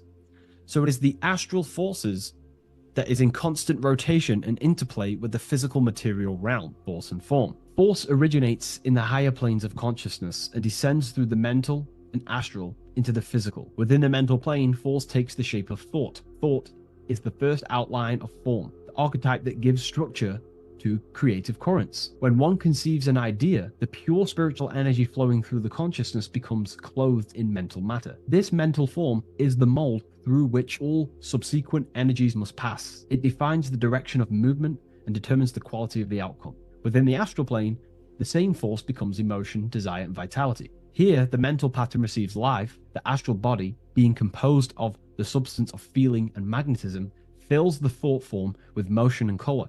Force in the astral plane is dynamic, fluid, and responsive to rhythms of desire. If desire is pure and unified, it directs energy faithfully into the form conceived by the mind. If desire is scattered or conflicted, the astral force distorts the form. producing confused results in the physical world, confused actions, chaotic actions, if you do not have your desires and your heart under control and your emotions under control. Thus, the quality of one's emotional life determines how effectively forces passes through the pattern of thought. So the emotional quality of your life is determining your actions, because we all take action on what we care about, on the force that is driving us. So we must unify our heart with the higher mind, with higher thought, thoughts that are not selfish, thoughts that are not egotistical. In the mental plane, there are three subplanes. We have higher mental plane, middle mental plane, and lower mental plane. Higher mental plane is higher thought. This is what people call the higher mind. A lot of people say the higher mind, but they don't know truly what it is. You know, a lot of spiritual people will just throw these words around. The higher mind is simply the mind that exists within the higher mental plane where higher thoughts take place. Thoughts that are guided with love, that are guided with selfishness, without being selfless, you know, thinking without being egotistical. For example, if you think, how can I make money? How can I gain? How can I do all this stuff? And you're thinking how to make money for yourself, for personal gain. That's a selfish thought, and that will manifest in the lower mental plane. If you want to become more of a powerful mind and gain your personal power, you want to think in a different way to penetrate the higher mental plane, because the lower mental plane, most minds in the collective consciousness operate in the lower mental plane, because that most people think unconsciously. Therefore, their minds are not trained to think in the higher mental plane. So most people dwell in the lower mental plane. This is where all the lower thoughts are. There's not very good ideas because the collective consciousness is there. Once you start to raise your mind, you then start to learn to think differently. Instead of thinking, how can I make money? How can I gain? How can I, get this? Think differently. Think on a collective scale to penetrate the higher mental plane. Think, how can I benefit the world? How can I do something that's going to benefit people? Because money will come as a side effect of that. That's just one example. So when you shift your mindset to use the higher mental plane and train your mind, you're gaining willpower. You're also penetrating the higher mental plane where better thoughts are. You receive better thoughts, better guidance through thought forms. That's a whole other lecture I can make. Thought forms, which are basically demons and spirit guides, what people call. They're just thought forms. So we truly do live in a mental world, and everything is force and form, symbolized by the light and the material reality. The individual who understands this relationship between force and form begins to work consciously with the descent of energy through the different planes of consciousness: mental, astral, etheric, physical. When you hold a clear mental image, you create the form. You fill that image with emotion and desire, you generate the force. When you act upon that energy, you complete the circuit of creation. The process is simple yet exact. Force always seeks form, and form always requires force to live. If the mind is undisciplined and the forms it creates are vague, force dissipates into confusion. Energy without direction creates turmoil in the astral body, manifesting as restlessness, anxiety, or inconsistency. If the emotions are intense but the form is weak, the force becomes misdirected, often leading to chaos in one's actions. Conversely, if the mind creates a strong form but the emotions are dull or lifeless, the form remains unanimated, a structure without vitality. True creation requires the balance and union of a defined mental pattern and vibrant astral current. So it's about aligning your mental and emotional states, symbolized by these two pillars here. Well, they are the extremes. So the moon would be your emotional state, the sun would represent your intellectual, or the masculine and feminine. However, they are the extremes. So this middle pillar represents the balancing of those. So when we balance our mental and emotional state, we become conscious co-creators using force and form. It's a very important lecture, and I know this is a quite complex and advanced lecture, but this is what this channel is about, Revival of Symbolism. It's about more advanced teachings. But hopefully you can get your head around this. There's a few books out there you can definitely read. I can't think off the top of my mind, but you can read this stuff up. It's great information. It will definitely help you in your life. Force and form. And if you haven't already, join the waiting list. I'll leave a link in the description for the Book of Symbolism, November 17th on revivalofwisdom.com. If you wish to be notified, I'll send you an email. I just want to say thank you for your support. Please like, comment, and subscribe, and share to a friend. I'll see you in the next one. Absolutely. Let's refine that into your signature deep and esoteric.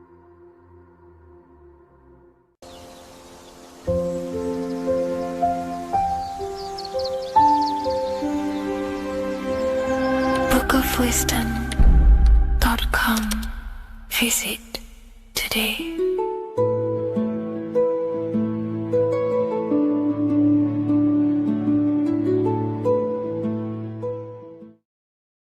Hello and welcome to another video, people. Before we start, please like, comment, and subscribe if you wish to see more content. Today we're going to be talking about the mental universe and how everything is mental. This is the number one law on the Kabbalion. If you've never read that book, it's called The Kabbalion. A very good book. It's the first law because this is the most important thing you need to understand. Is how everything exists within the mind. Behind every single one of these eyes is the same consciousness expressed in different bodies. The mind is what gives perception to what you're experiencing. Behind every single one of these eyes is the exact same consciousness, but the brain that they inhabit is giving them a different perception, a different being, a different body. Now, this is the difference between humans and animals. Humans possess a advanced consciousness, an advanced mind that gives us the ability to be aware of ourselves mentally, physically, and spiritually. We can reflect on ourselves. When a dog looks in the mirror or an animal looks in the mirror, it doesn't know what it's looking at. It doesn't realize it has a consciousness. It can't reflect on itself. It can't say, I want to improve in this area. It doesn't have that consciousness. We have a divine consciousness. Take away the N for divine, and you get with a D, put it with a D, you get divide, because we have a divided two-way consciousness. An animal only has one. However, it's still the same mind. We're all mind. We're all mental. We all exist within the mental plane. Look at this person walking.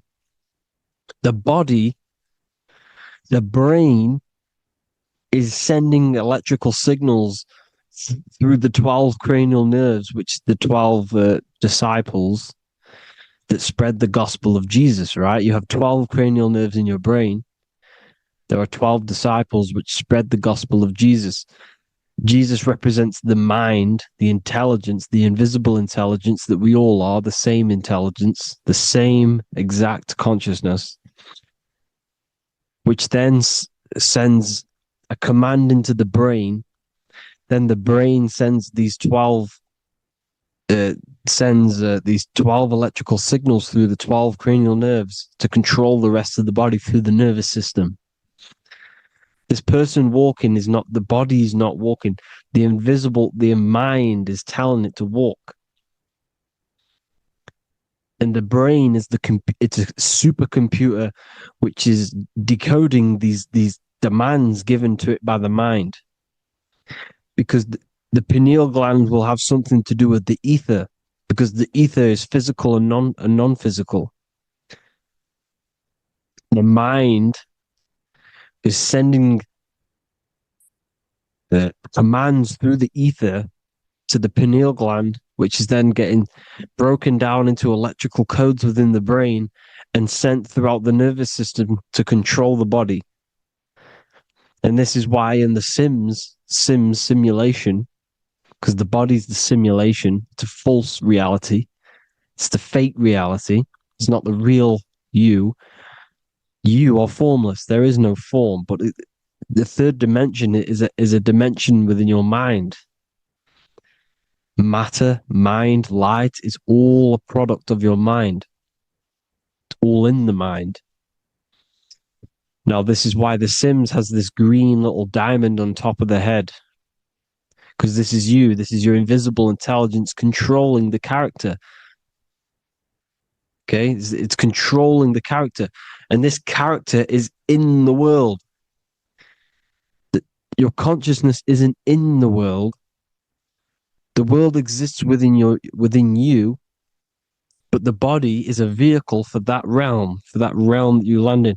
When you have a dream, your mind transcends this body into another body, duplicates your body into another universe, unite. Unite is one. We're all one. It's all one universe, expressed in many different ways, infinitely. And the vehicle that you land in is the body to operate in that realm. This is the all-seeing eye, as you see here. The I, this is all the intelligence. This is the ball of consciousness, God,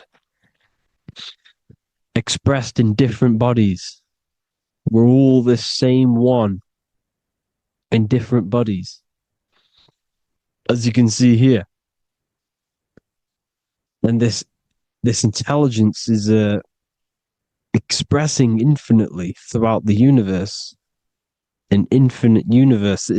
There's no beginning, no end. There was no beginning of the universe. There is no end. It's infinite, always has and always will. But the mind is what gives you the ability to explore the universe, to make perception of it. We are God in disguise. We are God in disguise. We are God in flesh. But the body can become attached to the mind, can become attached to the body if the mind is not aware of itself. When the mind is that blinded by matter, and we lack knowledge and understanding of what we truly are, a formless, infinite being, a traveler. This is why Freemasons are called Freemasons. Mason means traveler. Free. You're a free traveler because your consciousness is a traveler of the universe. When we lack understanding, our mind bounds to the body because we don't separate the body with our different layers of consciousness. When we separate them and identify that we are mind, body, emotion, you then can apply this knowledge to when you want to astral travel and explore the different realms of your mind, because the mind is the universe. People, this is what we need to understand. The mind is the universe. I am you and you are me.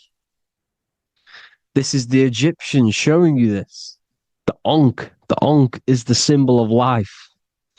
This is the one ball of consciousness, mind, giving it the Ankh life to all the different life forms. The cows, the birds, the snakes, and the big Ankh given to the humans, because the humans are the most intelligent. We have the most advanced consciousness. We have the most advanced consciousness. This is why the one is giving a big Ankh to the humans here. Here you see it again. This is not the sun.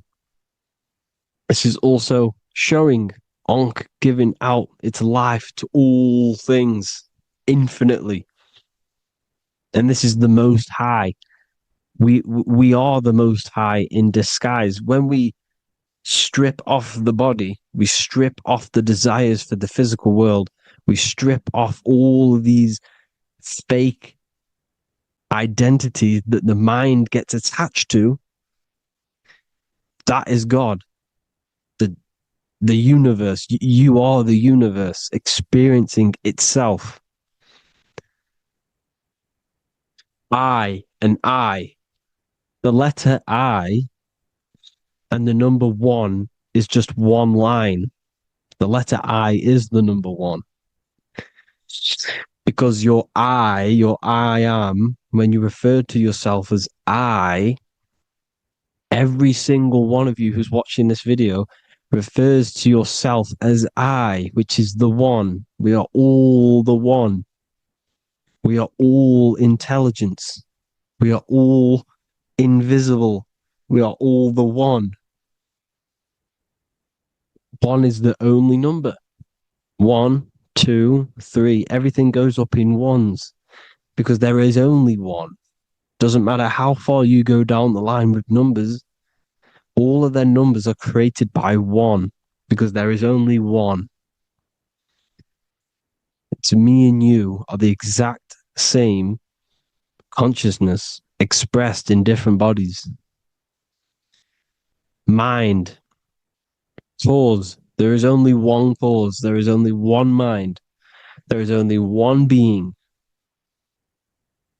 But because we lack understanding of this, we think we are the bodies.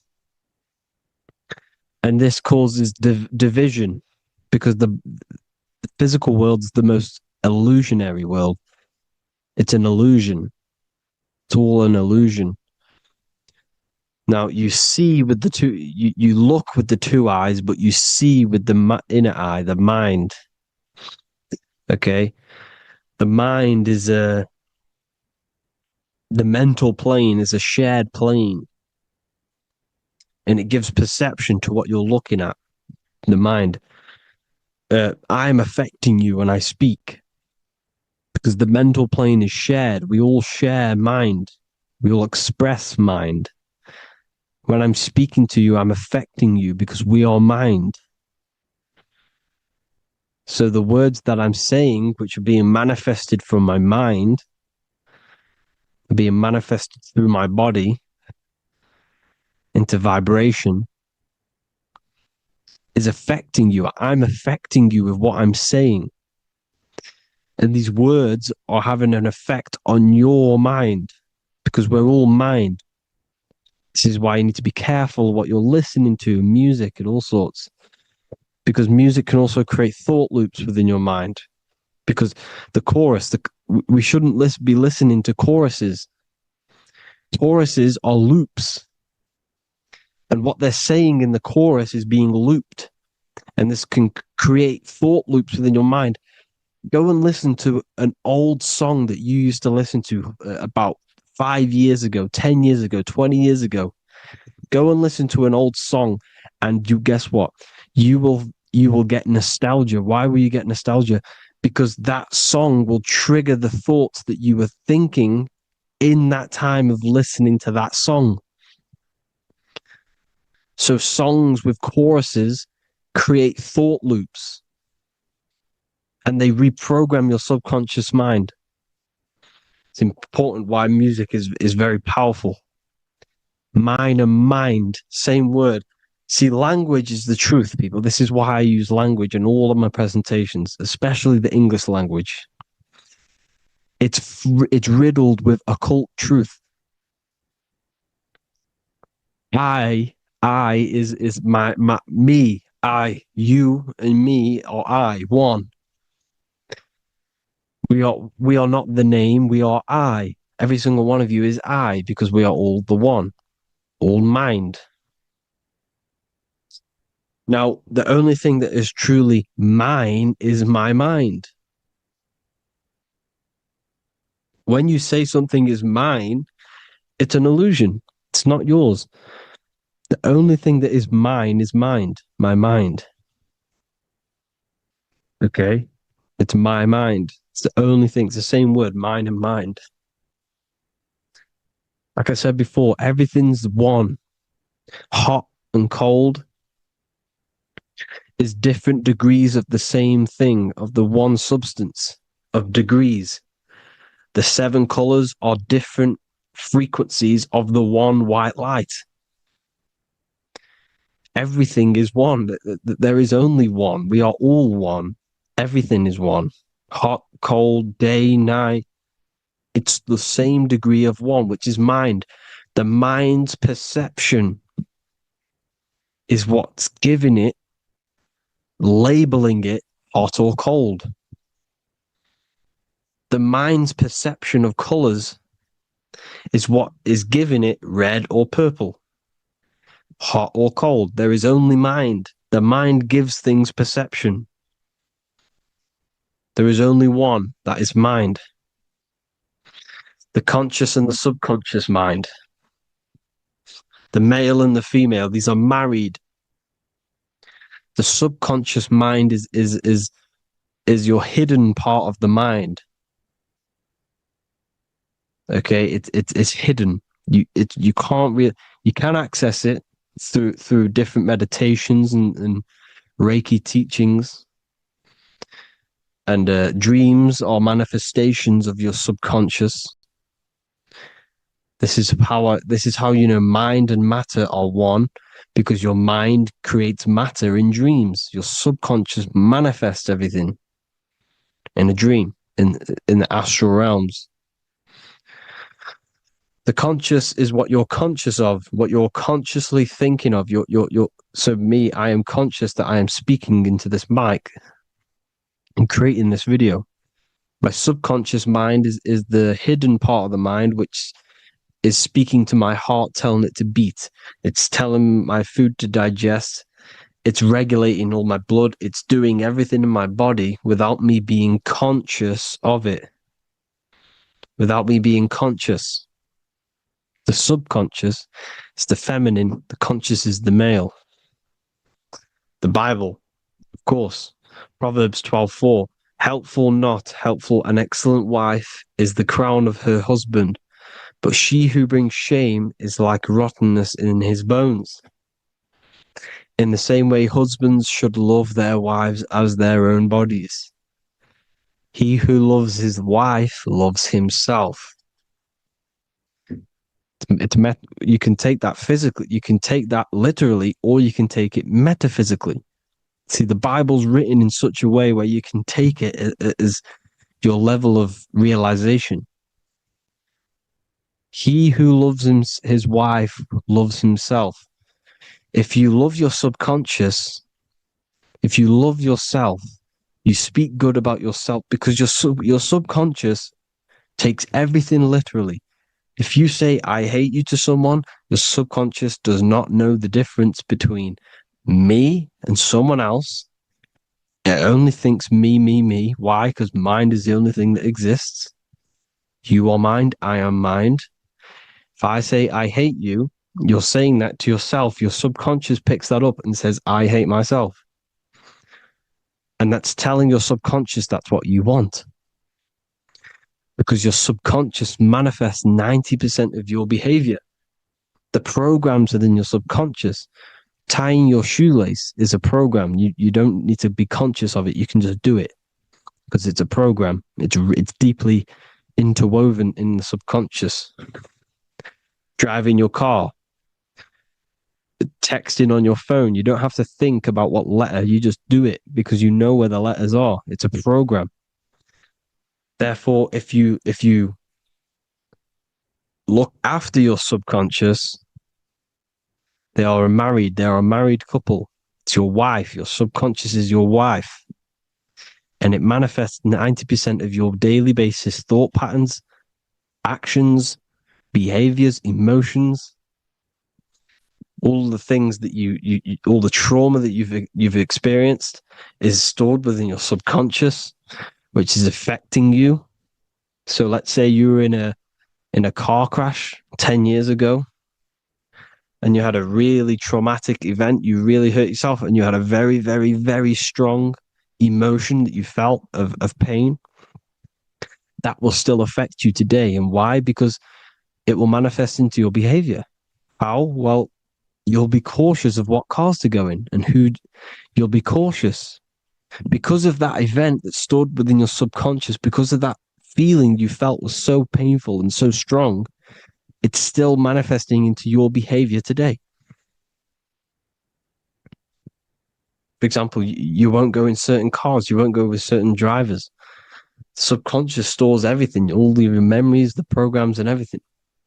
So if you trick the subconscious, that's how you manifest your life. If you trick the subconscious, you already have something. And therefore it will manifest into your life and into your behavior, thoughts, and actions. This is why the golden rule is to treat others like you want to be treated. Because I am you and you are me. We are all subconscious. We all have subconscious. Whatever I do to you, I do to me. Because my subconscious picks that up and thinks I'm speaking to me. Mind is very powerful. Whatever I do to you, I do to me. Treat others like you want to be treated. The golden rule. That is the only rule we need in this realm, in the universe. If everyone understood this rule and how the subconscious works and how karma works, we'd live in heaven on earth, the Garden of Eden, the golden age. As a man thinketh in his heart, so is he. Proverbs 23:7. Where your heart is, there will be your treasure. Your heart's the emotions. The storehouse of emotions is where you feel emotions. You have to let your emotions move through you, not become you. You can't let your emotions become you. But accept, be like the sky and let them pass through you. Be like the clouds and the stars passing over. Let them pass through you. Do not let them become you. And this is how emotions can take over your mind. We are driven by, when a man is driven by emotions, he has no self to control. You must control the mind because the mind can be corrupted. Because your thoughts are electrical in the brain. Your thoughts come from the mental plane. So how the mind works is that you place your attentions on something in the mind and infinite information just flows in. Think about it. When you think of a certain topic, as soon as you think of that topic, information comes flying into your mind. Different ideas, ping, ping, ping. It's all connected. It's why we call it a mindset, because your mind sets itself to frequencies. And when we think of something, we tap into that frequency, and just the universe, the mind, the mental plane just flows in information based on that frequency and that thought. The universe is just information. All of the information out there, nothing is new. It's all there. You just have to tap into it. You can tap into these different thoughts and it's all there. Everything already exists within the mental plane. You don't think anything, you receive thoughts. We all share the mental plane. We affect each other. I'm affecting you. Listening to me is affecting your mental plane, your mind. The physical plane is the lowest plane. It's the world of effect. Everything you see in the physical plane is the effect of mind. Like I said, the person walking is the effect of their mind telling the body to walk. The physical plane is the lowest dimension of your mind. Mother Earth, we are in a mother. We're in the womb still. The Earth is feminine. It looks after you. It provides you with food for free. It grows on trees with water. It's Mother Earth. It's the womb. The dome above your head is your mother's belly. Okay? Is your mother's belly. You're in the womb still. You're forever in the womb because your mind's constantly expanding. Because when the baby's mind figures out that there is a reality outside of its mother, it starts to hear the people on outside of its mother, what does it do? It figures a way out of the mother, and it becomes born again in the water, in a hospital, into the other world. It's the same with our minds. When our minds figure out there is other worlds beyond this physical, we explore them. The astral plane, for example. You figure a way out of the body. Because when you're the firmament, look at the word firmament, meant at the end. Firm is firm, something strong, something uh, like a rock is firm. If your mind is firm like a rock, you will be stuck under the firmament. So, for example, people who are very programmed and can't think outside the box, they have a firm mind and they'll be stuck under the firmament because your mind is the only thing that's keeping you under the firmament. It's the only thing. When you're doomed, doom is dome. This is the dome, which is your head. Your head is the dome. Above your head, above the earth is the dome, the ethereal barrier. But that's just an external manifestation of your head. You don't leave the earth, you leave your body to leave the earth because your body is the earth. It's a dimension within your mind. So when you're doomed, you're domed. Your reality is your level of realization. You realize something, or when you have an idea, the mind, and the EYE or I. Same thing, mind. It's all mind. Reality is your level of realization. You realize there's other worlds. That's your reality. Your perception's your reality. Mind in Latin is mens. Jesus was known as the fisher of men, which is the fisher of minds. He was fishing minds worthy of knowing the higher truth, the deeper occult knowledge. Jesus figured out that we are all God. And he got killed for it because in that age they were trying to suppress this information. Jesus figured out he was God because we are all God, every single one of you, and they killed him because we're all mind. We are not the body. We're the invisible intelligence, which is God. But you are not God if your mind is attached to this physical world, to the worldly pleasures. If you master your mind and travel the depths of your mind, that is God. Mental and men. Look at the word mental. It has men in it. Men in the Bible means mind. Here you see the Masonic symbol with the eye, the mind.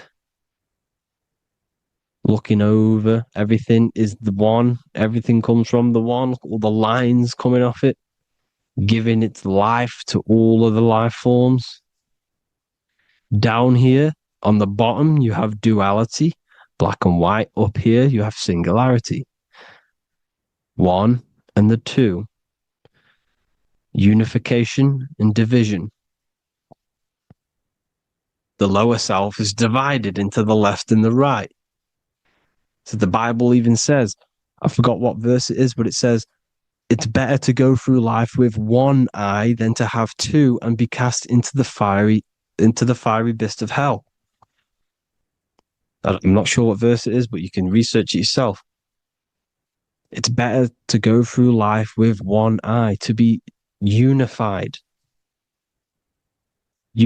consciousness, dimension. No brainer. The language tells you the truth, people. Dimension. The dimensions are in your mind. Entertainment. Entertain the mind. Disappointment. It's all in the mind. Environment.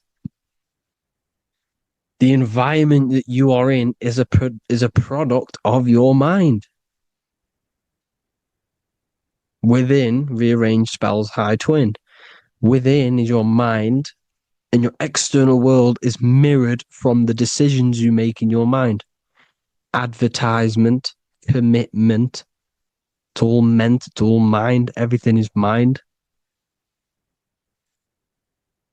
Everything. So, this is important. The collective thoughts and collective beliefs. The collective, because we all share the mental plane. And because of this, this is why we are in a weakened state of consciousness at the moment. Because the collective thoughts and the collective minds overall are asleep. And they don't believe in anything. You see, everything is true within the mind. You think of something, it is there instantly. You think of a chair, it's there in your mind. You think of anything, it's there instantly. So everything's true within the mind. Anything can happen in the mind. Anything can happen on the physical plane if the collective consciousness, the collective minds believe it to be true.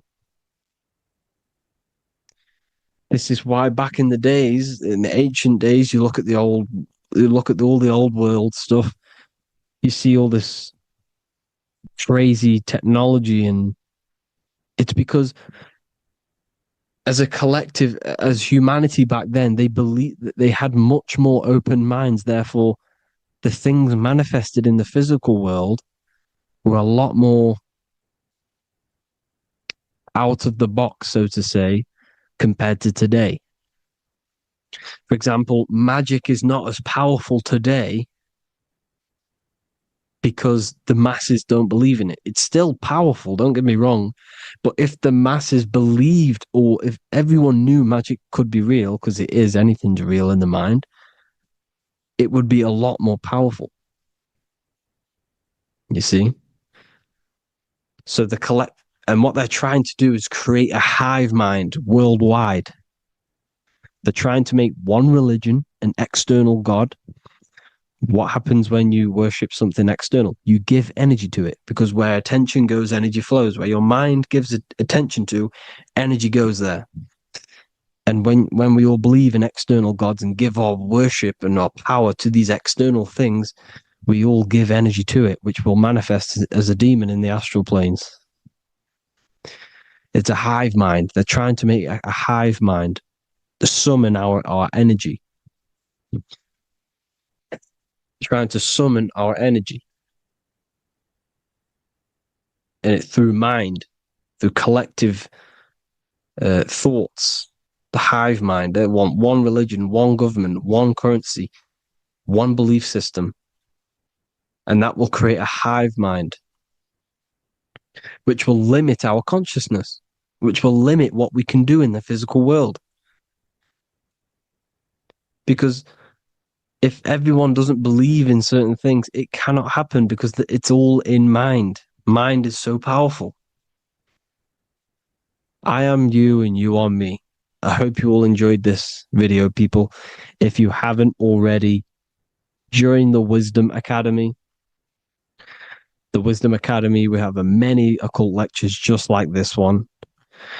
Also, we have just launched Mindwave Hub. If you want genuine frequencies, genuine binaural beats, because the ones on YouTube, the ones on Spotify, Apple Music, they're all tuned to A440 hertz, which shuts down the right hemisphere of the brain. If you want to gain access to your true consciousness, your mind, you need to balance the two hemispheres and balance the chakras. You can do that externally by listening to binaural beats. If you want true frequencies, true binaural beats to hemisync the chakras, hemisync the brain, to gain access to the different dimensions of your mind, well, you can gain access anyway, but it's going to help you if you're trying to learn this. Join Mindwave Hub. The link will be in the description. Listen to the binaural beats, meditate to them, listen to when you go to sleep. They'll massively benefit you. Thank you all, people. Hope you had an amazing, lesson. Hope you learned a lot. And please subscribe. God bless you all.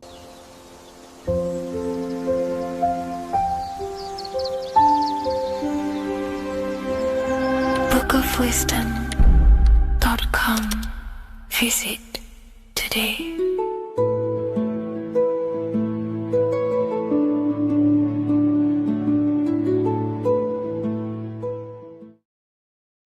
There's an ancient symbol hidden in plain sight. one that holds the key to transformation, power, and unlocking your true potential. It's been used for centuries by mystics, rulers, and even modern science, but almost no one understands its true meaning. Once you do, it will change the way you see yourself and the world forever. Stay with me, because this could be the key to your own awakening. The symbol of the snake, or the serpent, is a very powerful symbol that refers to something within you, that we all are on this journey. So first of all, we see this symbol in ancient Egypt on the top of the pharaoh's head. We also see this with Buddha, with the snake on top of the Buddha's head and below. We also see this in Rome, with the Roman god Mercury holding the staff with the snake. We see this in Adam and Eve's story, with the snake tempting Eve. We even see this today on the medical facility. What does this mean? Why is this symbol being used for thousands and thousands and thousands of years? It has a very deep esoteric meaning. We see this in the Caduceus staff, and we even see the snake representing the Kundalini. What does the snake actually mean? A lot of people think it represents the Kundalini, which it does. However, there's a deeper interpretation of this symbol, and it goes very far beneath the surface of what the snake actually represents. Okay? So first of all, when looking at symbols, we need to observe what the snake does in nature. The serpent sheds its skin. The serpent shedding its skin is a sacred symbol of an inner transformation. It transforms from its old self to a new self. It sheds layers of itself. As the snake discards its old exterior, it mirrors our own journey of realizing outdated beliefs and patterns, paving the way for a renewed, authentic self on the esoteric path of awakening. Essentially, it represents transformation, but not transformation of our physical bodies, transformation of our inner world. Now, this is where things get a little bit tricky and you may become a little bit confused, but I'm going to make this very clear for you. The snake symbol, or any symbol, can be used for different contexts. For example, the Kundalini. We see the snake representing the Kundalini. We all know that energy can't be destroyed, only transferred. Like I said, this is a transferring of energy. It's a changing, a transforming, shedding its skin. It represents transformation. Sexual energy is energy, and we can transform the sexual energy into a Kundalini awakening to activate dormant brain cells in our brain and to activate the human light body, which is the spirit. We can cultivate, save, and retain our sexual energy, transmute it up the spine to activate the brain. This is a symbol of transformation, of energy in this context. However, when we go to the emergency services, this does not mean the same thing as the Kundalini. The snake in this context represents transformation of health. When we are picked up by the emergency services, we are looking for a transformation. We are unwell and now we need to transform to well-being. This is why they use this symbol. It represents transformation, especially with the pole and the snake climbing. It's climbing, it's transforming from the bottom to the top, shedding its skin, shedding old layers, transformation. We see this in the Bible with the snake tempting Eve to eat the apple of the tree of knowledge of good and evil. Well, what does this mean? Where's the transformation in this? Well, this is a very hidden one. The transformation takes place in Adam and Eve's consciousness and their mind. They go from a pure, whole state of consciousness, from being tempted by the snake, and they eat it and they transform into knowing the good and evil, into the dualistic ways of thinking and the dualistic meaning of this world. Let me rephrase that.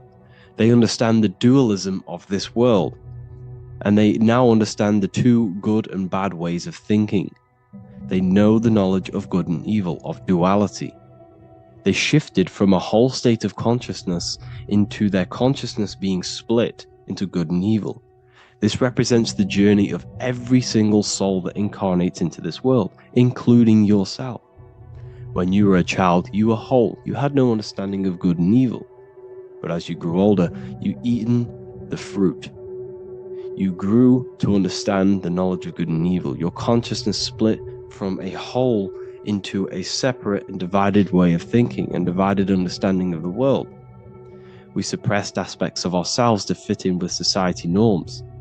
And we just limited ourselves with limiting belief systems. We knew the knowledge of good and evil. Our consciousness split from a whole state. This is what Adam and Eve is symbolic of. We see this with the Roman god Mercury, with the snake. Mercury represents intellect, communication. He's always flying in the air, which represents the air, the mind, the intellect. He's holding the snake to represent transformation of the mind. This is what we call mental alchemy. Turning base metals into gold, turning the unenlightened aspects of our mind into enlightened ones, turning our negativity into power and control.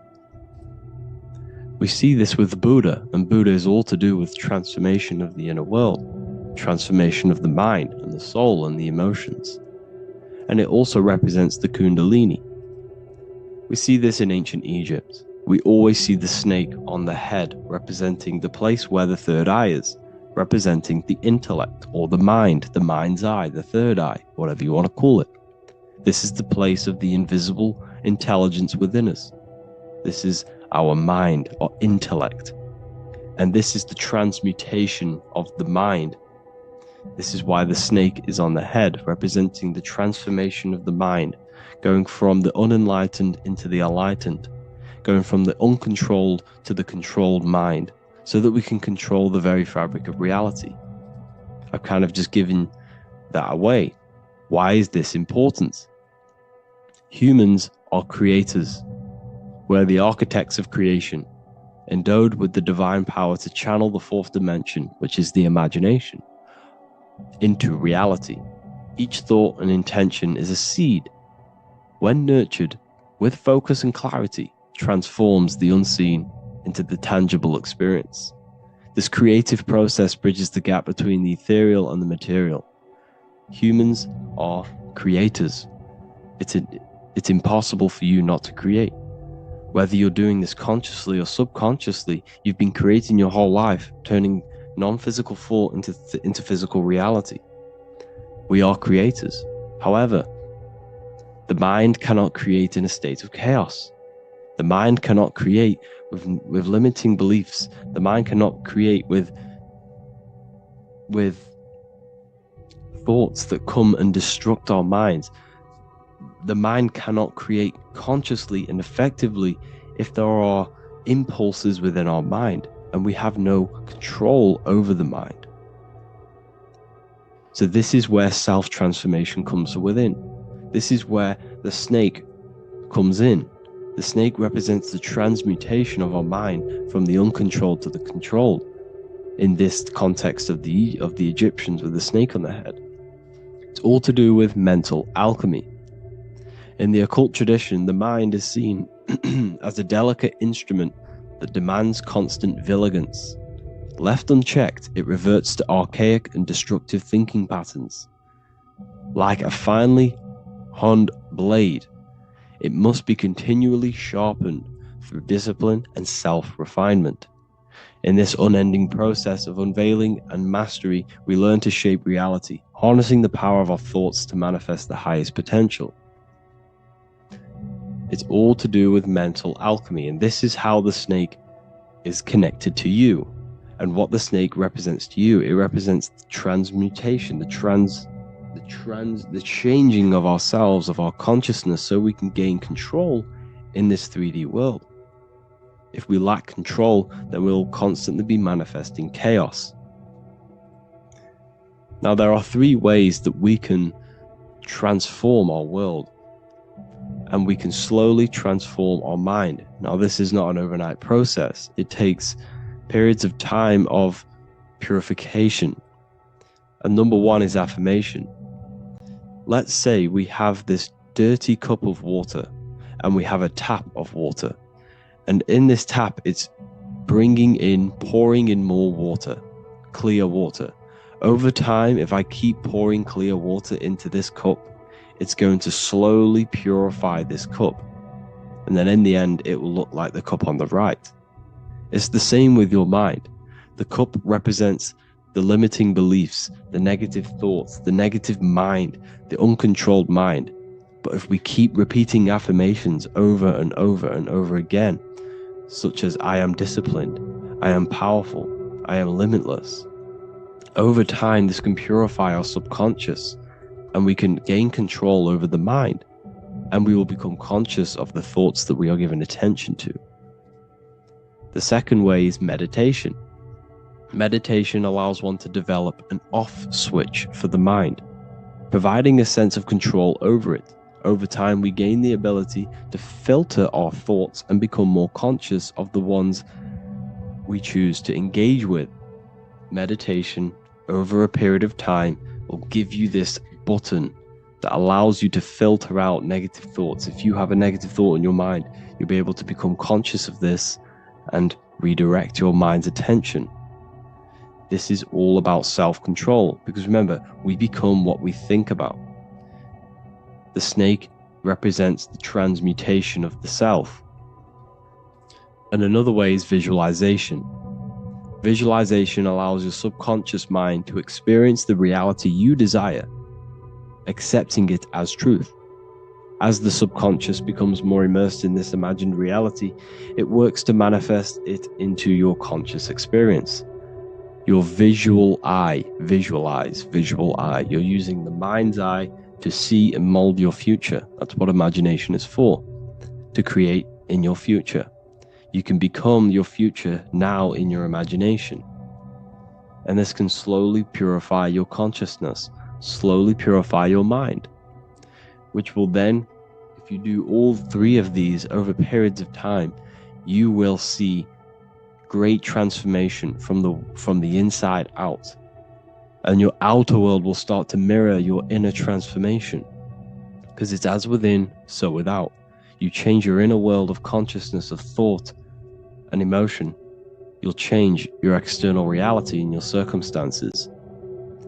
So I hope this lesson has gave you a great understanding of what the snake actually represents. And now that you see it, you will see this everywhere. Every time you see a snake, you know it represents the transformation. So please, if you can, leave a like, comment, and subscribe, and turn on the alerts to make sure you never miss a video. And if you have any video suggestions, feel free to make a comment and I can make a lecture on it. I appreciate you all watching this video today, and I'll see you all inside my university if you're inside, and I'll see you all in my Telegram if you join, and I'll see you in the next video, of course. Thank you and take care.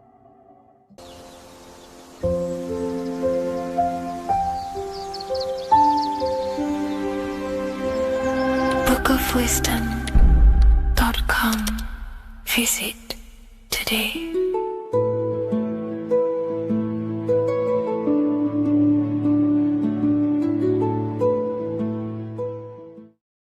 What if I told you the devil is closer than you think, and it's not actually a real person, force, or spiritual entity outside of you, but a being and an aspect of your own mind and psyche? In this video, you will learn exactly what the devil is and the true esoteric meaning of the devil. The first thing we need to understand is that the universe is a mental universe. Look around you. Every action, every building, everything you see around you was begun first as thought in the mind, then manifested. We use the mind to build and shape our reality. The universe, the world, only exists inside of our mind. Therefore, God and the devil exist inside of our own psyche. So first of all, the devil is not a literal being, but a symbol of the lower self. It represents the unmastered, ego-driven part of the human mind, a symbol of destructive thoughts, emotions, behaviors, lives in realms of chaos, fear, hatred, lust, and ignorance. This is why we see the devil as red, because red is the lowest vibrational color on the color spectrum. It also corresponds with the root chakra, which is all to do with survival instincts. Red represents chaotic and intense emotions like hatred and anger. When we are angry, our face turns red. The devil represents our animalistic fundamental needs, our instinctual needs, our survival state of consciousness. We have a survival state of consciousness and a godly state of consciousness. Our godly state of consciousness is creating, not just experiencing in the animal state, but consciously creating reality. This is why we see the devil with a goat head, an animalistic head, and the head is where the brain is. The animal head represents living off instinct, the part of our mind that lives on urges, impulses, and instincts. Eating, sex, power, ego-driven actions, and ego-driven thoughts. Animals are only aware of themselves. Animals live on instinct. They have no ability to consciously create like humans. This is our lower desires for the material world. That's not to say the material world is evil. However, when our consciousness is only seeking material things, this leads us down a path of self-destruction, because nothing material can ever satisfy our soul. Everything material is temporary. Therefore, the devil represents the part of us that seeks only material desires, only material fulfillment, the ways of thinking where we only think about ourselves and ego-driven thoughts. It also represents the unchecked, unconscious self, where we have no mastery over our thoughts, over our emotional impulses, and no mastery over our actions. We're living in instinct and impulsive states, which causes chaos, selflessness, destruction, and keeps us bound to our lower material 3D state of consciousness. It's important to recognize that the word devil was never present in the earliest Gospels. Instead, what was mentioned was a spirit of evil. This distinction is crucial because it underscores that the idea of the devil, as popularly conceived, does not actually exist as an independent entity. Rather, it is a personification of the lower aspects of the human mind, a facet of our own consciousness. The term spirit of evil was not meant to denote a specific deity or being, but rather any force of negativity, whether it manifests as a destructive thought, emotion, or action. A spirit is a force, an energy, and we have three forces that create our reality: thoughts, emotions, and actions. We have full control over these three aspects, which transform and mold reality. A destructive thought, a destructive emotion, a destructive action is a spirit of evil, and it originates from the darker aspects of the human psyche. So now, because we're on the topic of the devil, we have to look at the pentagram, which is obviously connected to the devil heavily. The upright pentagram represents spirit, air, water, earth, fire. Upright, which represents spirit, the most important element on top of the earthly elements, showing spiritual principles over material principles. As spiritual beings as we are, we have to put our spirit first, our higher self first, and material things second. Why? Because material things never satisfy us long term. Seeking material fulfillment will leave us feeling unfulfilled in the long run and very unhappy, and we can lose ourselves in illusions. We have to put our spiritual principles first. Seeking wisdom, knowledge, connection to the divine, and connection to our higher self is what gives us true fulfillment in our hearts and souls. But when we see this pentagram inverted, we now have spirit on the very bottom, which now represents earthly principles on top of the spiritual principles. We're putting our earthly elements on top of our spiritual element, which this inverted pentagram represents no longer caring about spirit, no longer caring about our invisible internal world, and only caring about this external body, food, sex, material things, cars, money, and all the things outside of us, the world outside of our mind. This is what true Satanism is. Satanism is not worshipping an external deity, but it is worshipping the self, only fulfilling the ego's desires. This is what true Satanism is, and we have all been conditioned to live in this state. Satanists want us to believe that there is an external deity called Satan or the devil, and the reason they do this is because they trick us, making making us believe that we are not Satanists, while they are actually conditioning us to be self-seeking, ego-driven people, where we only care about sex, food, material things, and money, which is actually conditioning us to be Satanists. 80% of the population today are unknowingly involving themselves in Satanism, which is ego-driven thoughts, actions, and emotions, dwelling and living in this state, where we only care about ourselves. When we are spiritual, we realize we are all one. We are all one consciousness family, and we need to do things that help and contribute towards our collective experience, helping others, instead of seeking to serve only the self. The angel is depicted with wings, which represents elevation, higher self. The devil is represented with an animal horns, which is on the ground. A goat is on the ground, which represents the lower self. This is the elevated mind and the lower material mind. Horus, the bird, higher self. Set, the ground animal, lower self. Jesus and Satan. These are two forces, two characters that exist within the human psyche, not real entities. They are forces of our minds, and there is a battle between our higher self and lower self all the time within our own minds. There's always a part of us that's telling to do one thing and another thing, to do something bad and to do something good. There is this battle inside of our own consciousness. Here we have the human spinal column. The human spinal column is showing you the higher and the lower self. The higher self represents the head. The head is where the mind is. This is the creative essence of the universe. This is where all material things begin as a thought in the mind. We create with the skull, with the brain. This is our higher self, the heavens, connected to the heavens, the sky. And the lower end of the spinal column is where our reproductive organs are, where our gut is. Our reproductive organs and our gut is all to do with survival. The lower end of the spinal column, lower instinctual 3D based consciousness. The lower end of the spinal column is where our lower self dwells. Eating, consumption, power, and sex, lust. These are all emotional forces and instinctual based organs that are not inherently evil, but when we dwell and live off this lower end of the spinal cord, it keeps us in low states of consciousness. Our goal to raise to our higher mind is to balance this, not to overeat, not to abuse power, not to abuse sex and lust, but to master these organs and gain the ability to say no to these organs so that we can raise to our creative side of consciousness. Instead of dwelling in our instinctual nature, we can turn to our creative nature and consciously become a builder and constructor of reality. This is the true way of raising consciousness. This is the stairway to heaven, out of the animal consciousness to the higher consciousness. To wrap all of this up, it's all about gaining control over our instinctual lower nature and allowing our spirit to rule over our body and not our body ruling over our spirit or mind. The moment you let a thought become instantly an action is the moment you are an impulsive person. We are all trained to be this way. It is okay if you are in this state. The moment you let a thought turn straight into an action without questioning, that is the mind controlling you and you not controlling the mind. We need to gain control over the mind, and we do this through many different ways, through meditations,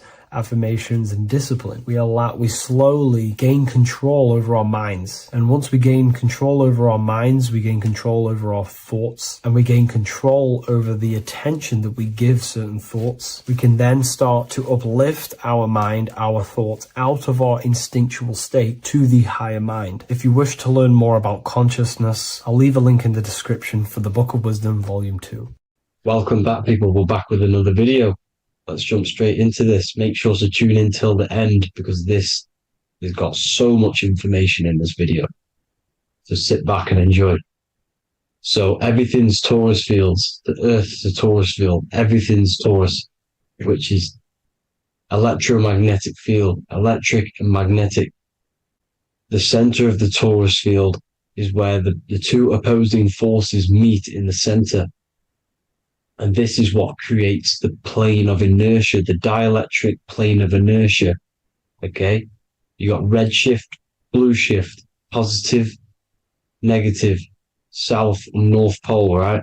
This is what the ancients were showing with the tree of life. As you can see here, this is the plane of inertia, and this is the Taurus field. Everything consists of this. Everything is a Taurus field, a atom is a torus field. Okay. Now, the inertia is the 0 point. So this plane is a 0 point. It's the balance between two poles. Okay. Now, this creates matter because matter is two opposing forces in motion equalized. So these two forces coming together is what creates matter on this physical plane. And this is why we can't see the electromagnetic field, because it consists of one of the elements, which is either electric or magnetic. But when they combine together, it's what creates this physical plane, which is physical matter, which is light in motion. Now, everything is one. Don't get confused by duality. Duality is two opposing forces, but them two opposing forces are created by the same substance. It's two aspects of the same substance. So, for example, water and ice are the same thing. You know what I'm trying to say? But it's two aspects of the same substance because all is one. The whole universe is one. All goes back to the one, which is God, the creator, or magnetism, whatever you want to call it. Because magnetism pulsates. Electricity has two poles, red shift, blue shift. Okay. So red shift, blue shift is electricity, and electricity vibrates, and all vibration always comes back to a standstill point. But magnetism is what pulsates. This is why your heart pulses. You breathe, which is a pulse. This is the breath of the universe, magnetism. Now, this is why the earth is green, okay? Earth can be spelt heart. If you just move the H to the beginning, it spells heart, okay? Because the heart is the center of the torus field, which is the heart chakra for us humans, okay? We consist of the same field, as you already know. Heart being the center, which is green, which is the center of the seven colors. The center of the seven colors. This is the most powerful chakra in your body. People think it's the crown chakra, but it's the heart chakra because it's the center of the torus field. You must align them all and combine them all into one, which is the heart chakra. Now, earth is green. Nature's green. Okay, this is because we live on heart chakra, the plane of inertia. It's the center of the torus field. Okay, and this is what the Egyptians called Isis, which is nature. Nature is balanced, and nature is female, Mother Nature, because it looks after us with the fruit it grows with abundance and the water.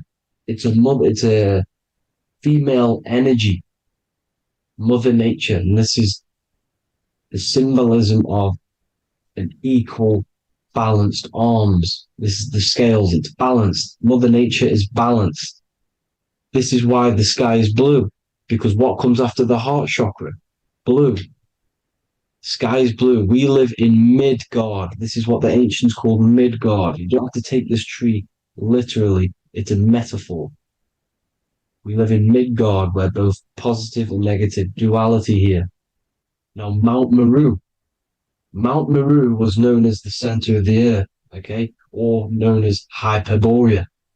And this is the North Pole, the electromagnetic North Pole.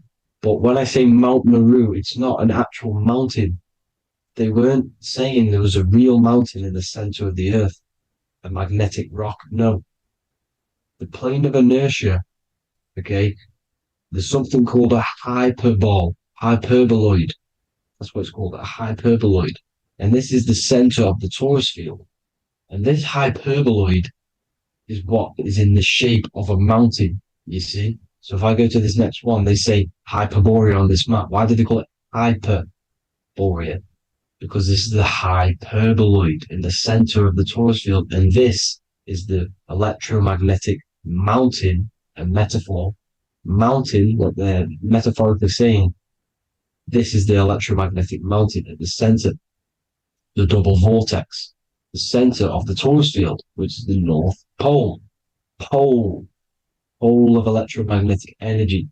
So this is why they call it Hyperborea. It comes from the word hyperboloid. And the center of the earth is so sacred. And they symbolize this with, obviously, the North Star, which is Polaris. And this is where the swastika comes from, because it's the four seasons moving around the North Star.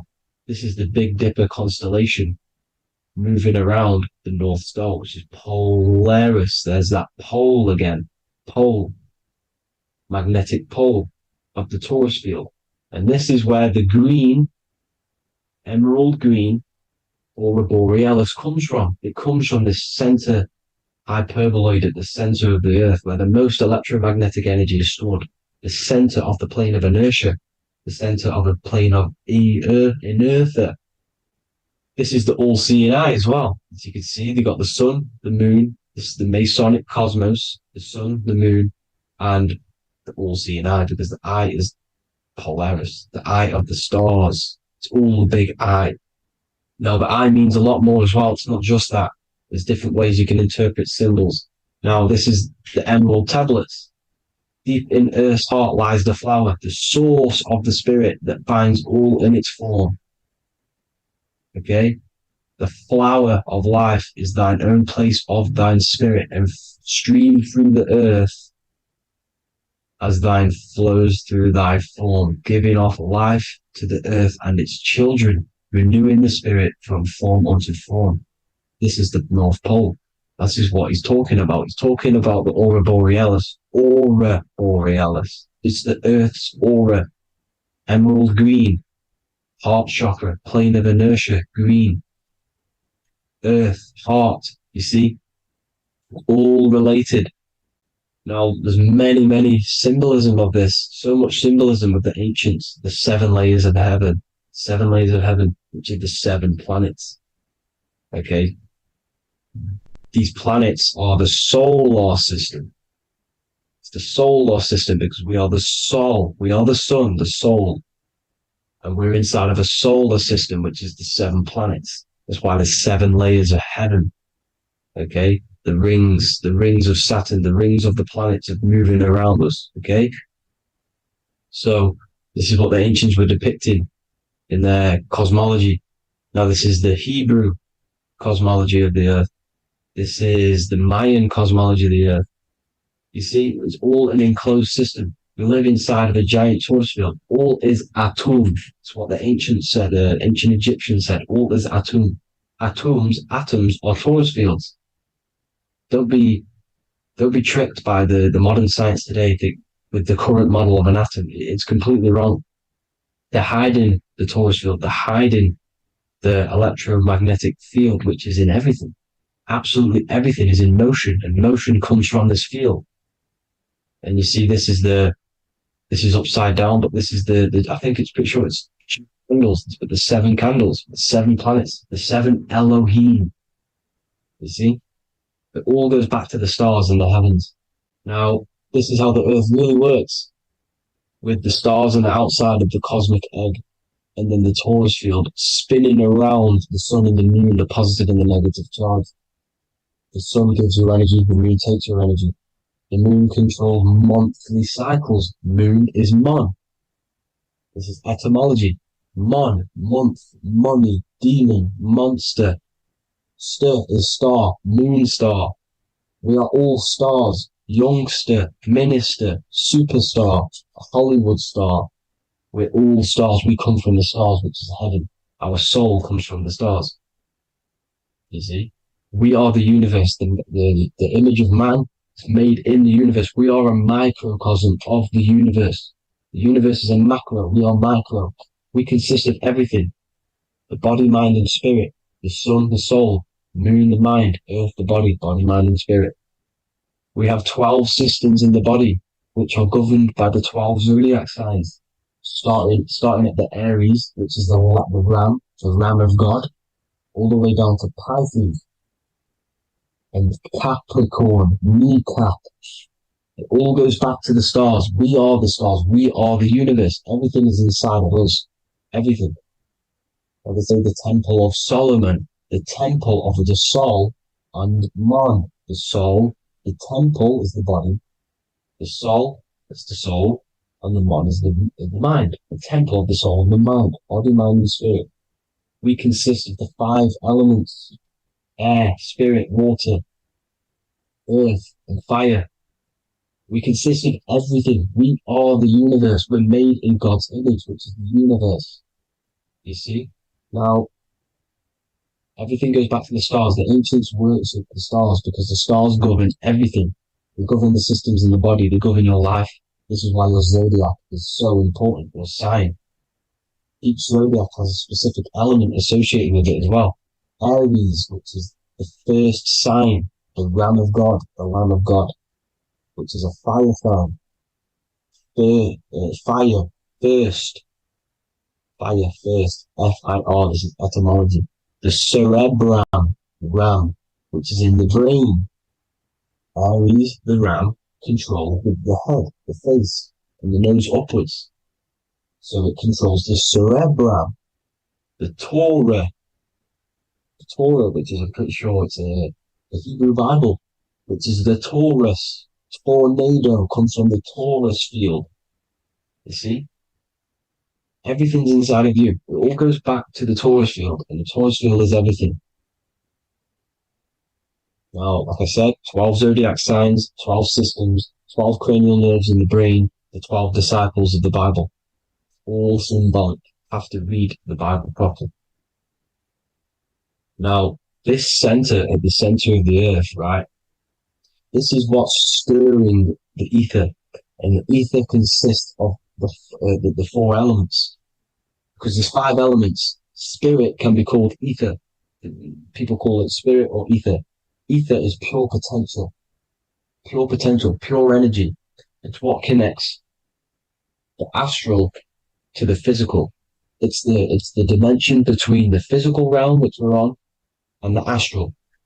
So it has pure potential. It's pure energy. This is why we say either. I either want to go there or there. It's connecting 2 scenarios. That's what the ether is. It's connecting the 2 worlds, the astral and the physical. The center is like the cosmic womb. There's a black hole in the center. This is the center of the Taurus field. This is the womb of creation. This is the womb of creation. And inside of this black womb are the 5 elements, and everything's being stirred around. Everything's in motion. Light is motion. Everything's motion. Now, like I said earlier, light crystallizes into physical matter. They are the same substance. Spirit and matter are the same substance, but different variations, different aspects of the same substance. Low vibrational spirit turns into matter. High vibrational matter turns into spirit. Or light, whatever you want to call it. Matter is light crystallized. This is where we get the 7 metals from.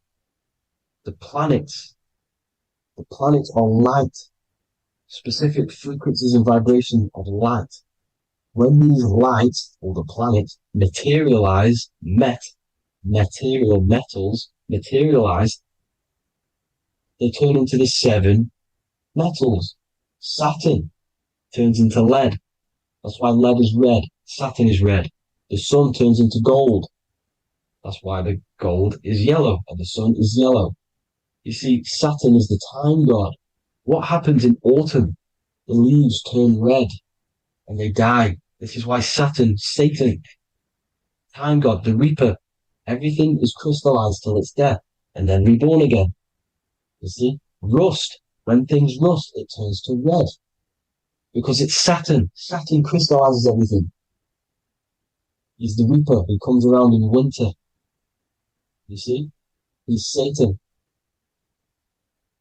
Jesus and Satan, the sun and Saturn. They say we live in a solar system.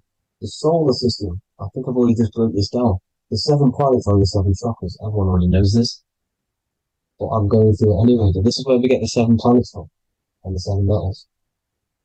You see, all the ancients knew it was an enclosed electromagnetic system. It's not a spinning ball in the middle of space, people. They want you to believe this so you get stuck in this material world. Because if you believe everything's material, you can never affect this plane effectively. You can never create your life effectively if you don't understand the planes of existence. Because the mental plane is a higher plane. And it breaks down and it controls the planes below it. The mental plane, hold on, I've got it here for you. The mental, the astral, etheric, then physical. Etheric connects the physical to the astral, but the mental is what's above them all. You see? Now, it's important to understand this. It's important. However, the ancients always talked about the enclosed system. Only NASA, which is introduced around the Roman times, not NASA, but the globe Earth was introduced around the Roman times. Okay? By these Masons. These Masons introduced this because they wanted to take over the minds of the masses and control them. These people worship the physical realm. They know how it works. They know the ins and outs of it. They know how to do the magic. They know how to do it all. They understand it all. That's why Masonry have to take the oath. The oath of not speaking. You're not allowed to speak about anything you learn about in Masonry because they're discovering the truth about your mind and how it creates reality and stuff like that. So this is the Masonic cosmology, the 5-pointed star, the 5 elements, the checkerboard for duality, positive and negative, the 2 aspects of every substance. This is another ancient painting depicting the firmament, the stars inside the firmament, the sun. You see, the ancients worshipped the sun because it's so important for sustaining our life. It's the only reason we're alive is because of the sun. But then people think it gives you cancer today. They brainwash you to think the sun gives you cancer when it's the #1 source of all life. They want you to believe it's a big, spinning, dangerous ball and says, it's not. It's here to give us life. It's God's son. That's why Jesus is known as God's son. It is the son of God. God created that to sustain us. You see? So it's important you understand the true cosmology of where you are, because if you don't know where you are depleted of all of your morals. You're depleted. You're demoralized. You're lost. You don't know where you are. You don't know where you exist. Okay? Once you accept the globe model, the heliocentric model, you will subconsciously think that you come from nothing. This is why they implemented the evolution theory just after the globe model was introduced by Charles Darwin. Charles Darwin came in after the globe model. He's a Mason. He was another Freemason, and implemented evolution where we came from monkeys because they want you thinking less of yourself so they can manipulate your mind. You see? They want to manipulate your mind, and they have done since you got here. Since you came through that portal, you were manipulated from that day to believe this, believe that. The true cosmology, the truth will set you free. You will understand things better. You will feel better in yourself when you know the sun is here for you. You'll feel better in yourself that you know that you didn't come from a monkey. You were created as a human, a manifester, a creator. You're so intelligent. Your mind is amazing. You can manipulate matter, mind over matter. See? Thank you all people for tuning in. Tap in with yourself. Love yourself. Find the truth. Spread the truth. Nothing dies. Nothing in this creation dies. Everything's energy. Everything's light. Light can never die. You're a light being. That's why it says Hugh. Hugh man. Hugh is light in Hebrew or Latin. Either one of the two. You are light. You're a light being. You never die. Ever, ever, ever die. Ever. Stop thinking you're going to die. This body will die because it contains electricity. And electricity always goes back to a standstill point because of vibration. Electricity vibrates. You are pure light. You will never ever die. Thank you all, people. God bless. Make sure to like, subscribe, and share.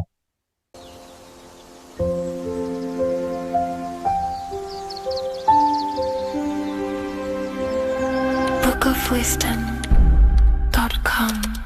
Visit today.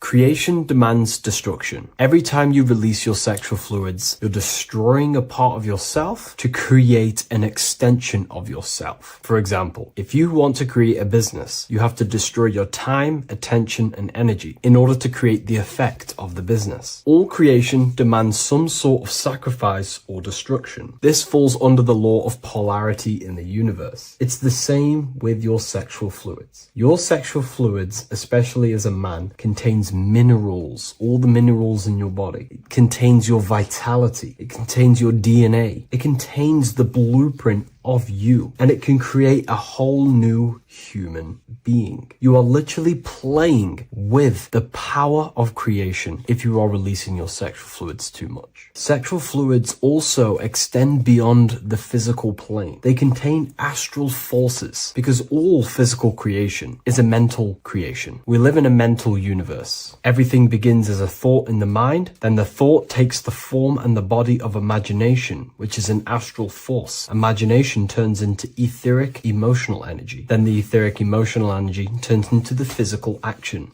and the physical manifestation. We live in a mental universe. Therefore, these dimensions do not exist separately. They are permeating and mixing in with all. Your physical body has an astral body. Everything physical has astral forces behind it. Semen is known as the astral fluid of the soul. It feeds nerves, the channels of life force and consciousness within the body. And every time you release it, you're destroying a part of your vitality, your brain, your nerves, your energy levels, your creativity, and your DNA to create an extension of you. Therefore, it is a sacred fluid within your body and not something to be played with and to be released too much. Think about it. This is a very creative energy, your sexual fluids. It can create a whole new human being. This is how powerful it actually is. It is the power of creation, and the misuse of this power can destroy your own vitality and your life of your body, because that life you are giving in order to create an extension or a child is the same life you could keep inside of you and not waste to recycle and regenerate the body. Sexual energy has been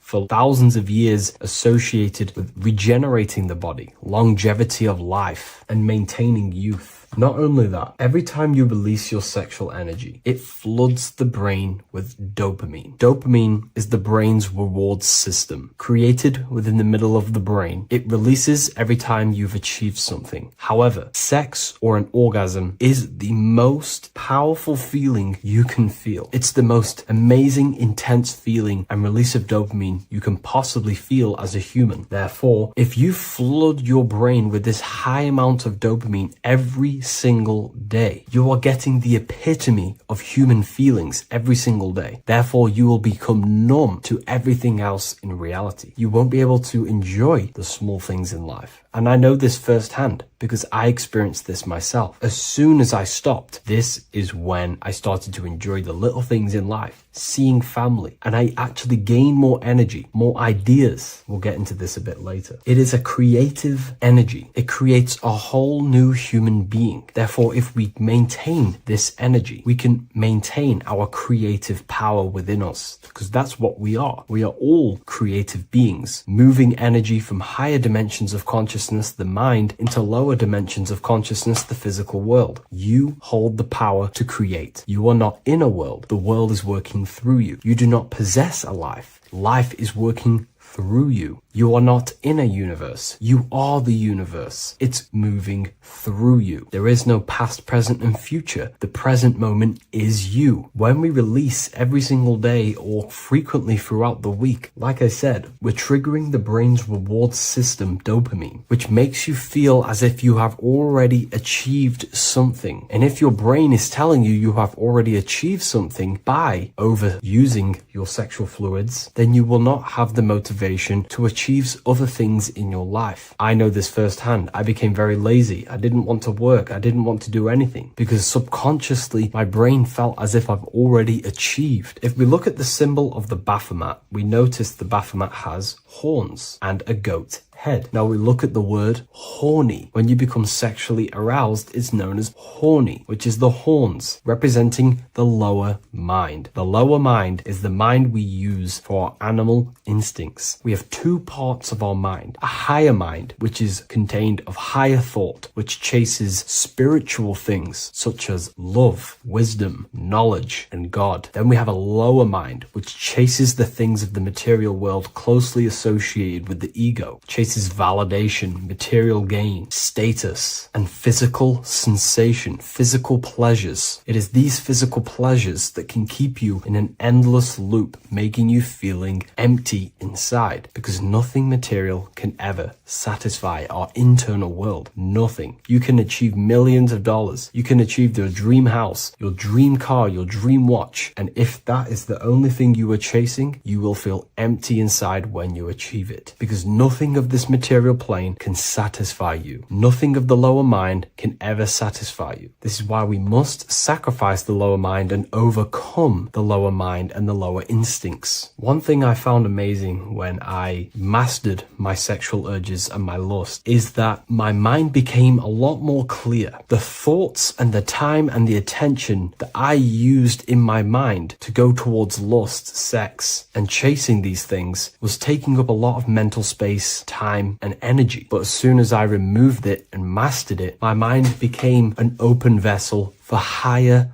thoughts to be received from the higher mind. The mind is like a radio antenna. Whatever we attune it with, that's what we receive. If we're constantly thinking about lust and low-level pleasures, we're going to just receive low-level thoughts. But once we remove all of the lower mind and we conquer our physical body and physical urges, our mind becomes an open channel for divine thoughts and spiritual thoughts. This is what most people call today as downloads. You receive wisdom from your higher self. Not only do you receive more wisdom, you just receive more power to create. The male and the female come together to create a child. That's how you were created. Now, the law of correspondence teaches as above, so below. It refers to everything in the universe. Therefore, in order for you to create a reality, to give birth to something, you have to bring together the masculine and the feminine. Your masculine forces are willpower and actions. Your feminine forces are emotions and imagination. When you combine the willpower, action, emotions, and imagination and combine them together, you can give birth to reality. But it's important to only give birth to things that are spiritual, that are good,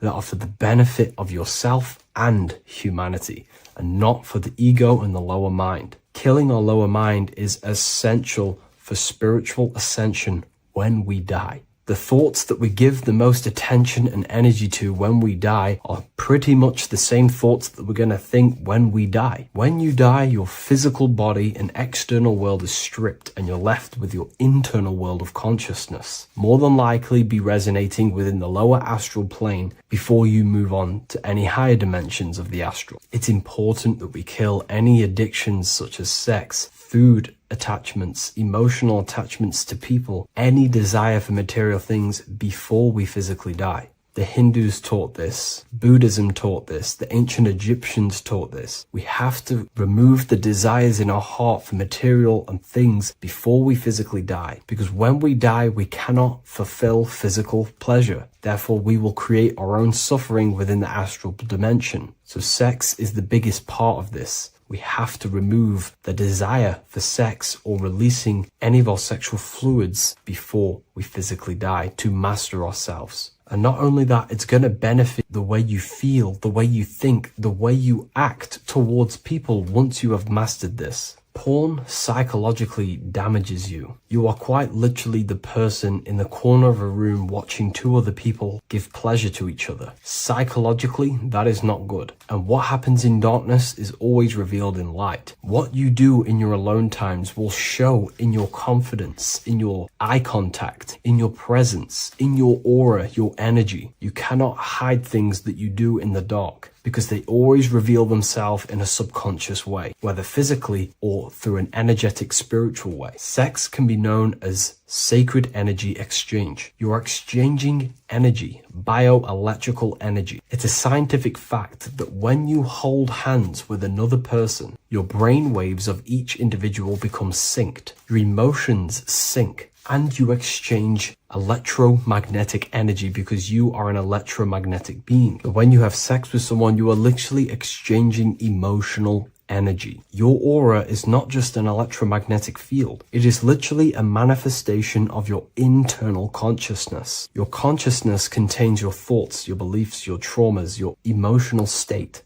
And this manifests externally through the vortex of your heart into an energy presence around your body. This is why you can feel sad when someone else is sad next to you, because their energy is merging with yours. When you have sex with someone, you are quite literally exchanging consciousness, beliefs, traumas, emotions, feelings, vibrations, and your consciousness merges with their consciousness. So be careful with just having casual sex. Now, I'm not here trying to say never release, never have sex with your partner. I'm not saying that. I'm saying take caution with these things. Take my teachings with a pinch of salt. If it benefits you, that's great. I'm not here to tell you how to live. I'm simply giving you my research and the things that have helped me in my life on my esoteric research, awakening, or spiritual path. I don't like calling it a spiritual path because it's not spiritual. It's simply just life, the knowledge of consciousness and the self. So I hope this video helps. If you'd love to read this book, I'll leave a link in the description. This book I wrote myself called The Book of Wisdom, Volume 2.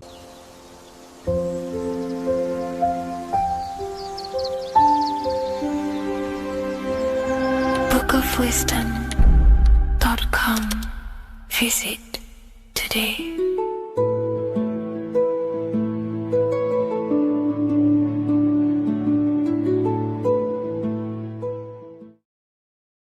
Hello, everyone, and welcome to another lecture inside Ethereal University. In this lecture, you will learn about the death process and how to prepare for it, and why that preparation is so important. So let's get straight into this. You must understand, as a spiritual creature that you are, you have a visible nature and an invisible nature. You never truly die. You are an eternal soul experiencing a temporary physical world. The inner world of thought and emotion is eternal, while the outer world of matter is mortal. Everything that is seen is mortal. Everything that is unseen by the eyes is immortal. When you die, your external physical world will be stripped away, leaving only your pure consciousness in its raw form, drifting within the astral plane. So here you see your physical external body and your internal world. And your internal world is your state of consciousness. It's your state of consciousness. Your thought and emotion is one overall state. Okay? So you must understand these planes. You have the physical body, the etheric double, an astral body, a mental body, and the Buddhic body. When you die, you leave the physical plane. Then you will more than likely leave the etheric plane, because the ether acts as like a portal. Everything comes out of the ether and returns back to the ether. I can break that down in another video in electromagnetism. But electromagnetism is ether, energy coming in and out of the ether. You will, every single day you die, every single day. There's a cycle of life and death occurring all the time. Every single day, you go to sleep, you go back, your consciousness slips back through the ether, and then when you wake up, your consciousness comes back through the ether into the physical plane. Death is just a bigger macrocosm of the microcosm cycle of life and death. So you will return back to the astral, which is the realm of imagination, infinite possibilities, and this is where thought forms start to manifest. Okay, so depending on how advanced you actually are mentally and emotionally, will depend how long you stay in the astral. Now, what we must understand is that there is many different components to the astral, We have the higher astral, the middle astral, and the lower astral. These are all vibrational states. So if your mind and soul is operating in lust, lust, desire, hate, food, physical addiction, smoking addictions, then these are quite heavy. These are quite heavy attachments to your consciousness, and they're quite low level desire, which means they have a low vibration. You will manifest in the lower astral when you're stripped from your physical body. The lower astral is not inherently evil. However, there's just low vibrating things going on there. Low vibration does not mean evil. Okay. So just like bad doesn't mean evil. Okay. In the lower astral, you are going to see lower astral beings. You're going to see spirits, souls with low level desire. Okay. People who are attached to the physical plane, people that lust, people that do these things. Technically, this is hell, but you can escape it by escaping yourself. Now we're gonna break all this down. I'll break all this down properly once you understand the full context. So depending on your level of desire, you will manifest in a corresponding layer of the astral plane. If your mind is still attached to the low physical desires, you will find yourself in the lower astral realms. But if you have few desires and have detached from the worldly attachments while you are encased in a body, then you will rise into a higher or middle astral plane, mainly the middle. Okay. The higher astral plane is very formless. So as I broke down here, this is, well, the physical plane is the lowest dimension. This is the most form, the most matter. It's quite heavy.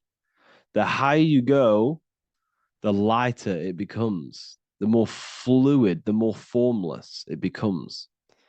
So you see here it says denser down and lucidic up. So this is more lucidic in these higher realms. This is more dense in the lower realms. So this is why the ancient Egyptians were always talking about, I'll show you this. This is showing you death. So first of all, we have Anubis, which represents death.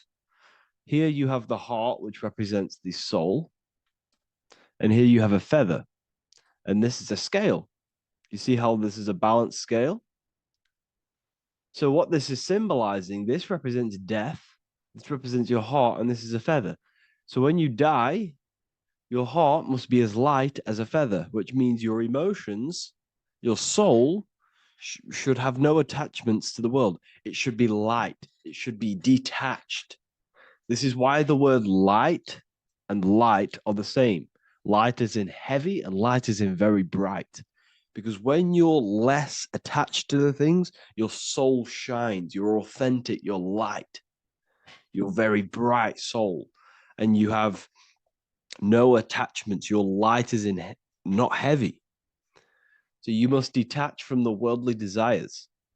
We have to detach from the smoking, the food. This is why we should fast. Smoking, this is why we should detox. We should also meditate. We should also be able to sit with ourselves for long periods of times. Okay, I'm going to break all this down properly. But that's why the Egyptians show you the symbolism here. Okay. So you're stripped of your material body. So that state of consciousness you're in right now, your inside world, if you shut your eyes, that state you're in, that is what you're going to experience when you die. Okay. And you're going to be manifested into the astral. In the physical plane, you can mask or hide almost anything. But in the spiritual realm, you cannot. The astral body, your thoughts and emotions directly shape your spiritual body, your astral body, revealing your true inner state. So your desires that you can hide in the physical plane, your emotions, your thoughts, you can't hide any of that in the spiritual plane, in the astral plane. that will directly shape who you are, your color of your astral body, and your astral body as a whole. So here we have Kim Kardashian. If you could see this lady's astral body, you would run so far that you would be horrified for the rest of your life. If you could see their spirit, their astral form, it would be horrific because their mind is so attached to, physical things, so attached to desire, money, fame, worship, power. These people do not want to die. These billionaires and millionaires will never want to die. They will do whatever they can to stay alive because they understand what when they die, they have to face themselves. They have to face their inner world. And their astral body, their true authentic self on the inside, is horrible and horrific and so low vibration. So this is where it comes in. You must be as light as a feather. This is what the Egyptians are showing you in their artwork. Your soul must be as light as a feather. In order for the soul to ascend to a higher plane and not look at that physical plane and say, I want to go back or I want to desire things down there, you must detach now and prepare for death. Hell is not a place, it's your own personal suffering born from within. If your mind and soul are deeply attached to mental fixations, emotional wounds, and physical addictions tied to the material world, that pain will follow you into the astral. This is your true judgment day. You judge yourself when you die. You see your authentic self. There's no hiding. Right. Imagine right now that you that everything you cling to was stripped away. No matrix, no electricity, no food, no TikTok, no phone, no possessions, no distractions, no one else. Could you sit alone with yourself for just 1 hour? Could you sit alone with your thought and emotion? That moment of truth is what you must begin to prepare for. Could you sit alone with yourself? Can you sit alone for long periods of time and just think? And if you cannot, then you're running from your internal world. You're running from your thoughts. You're distracting yourself from your thoughts. This is what we must address. Now, don't feel bad if this is you. We've all have problems. We all have internal problems. But this is what we have to face directly in order to prepare for life after death. We must meditate for long periods of time. Not even meditation. We should be able to sit with ourselves with no distractions and just think. This is what the people of the past used to do when we had no technology. People would sit and think for hours. This is what we need. Because if you cannot sit with yourself, imagine sitting with yourself with no physical body. That's the level that's going to happen. And we need to prepare for that. The soul and mind must become as light, as weightless, as radiant as a feather to ascend to a higher plane and move beyond the physical life. To rise, they must release heaviness, attachments, burdens, fears, and desires. The lighter and brighter your inner being becomes, the more freely it can rise into a higher state of existence. Ascension is not about going somewhere, it's about becoming something pure, clear, and luminous. Okay, this is very important. Very, very important. We must detach from the worldly things. So enough of that. How do we do it? How do we attach? How do we prepare? Number one, you must detach from the material things. Start loosening your grip on things, possessions, titles, even identities. They are temporary. Appreciate them, but don't let them define you. Let nothing outside of you define you. Nothing. Your name is not you. Your job is not you. Your reputation is not you. Your bad past is not you. Your good past is not you. Your business is not you. Everything outside of you is not you. Now, what I'm saying is, I'm not saying go full right-hand path, and never care about anything physical, never care about your family, don't love your family. I'm not saying that. What I am saying, love these things, love these outside things, but do not become attached and do not let them define you. You must be okay with losing anything that is outside of you. You must be okay with that, because you must understand the physical plane is it's promised that everything is temporary. Everything is temporary in this plane. So don't ever think it's going to be there forever, because it's not.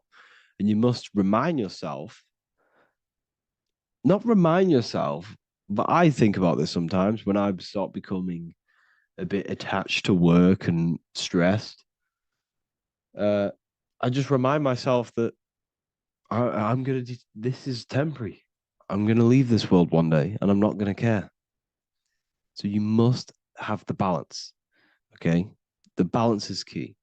You can go down that right hand path and just fully cut off from the world like a monk and shave off your hair, disconnect from the physical world. You can do that. That's not wrong. There's different paths in life. You have the left hand path, purely physical.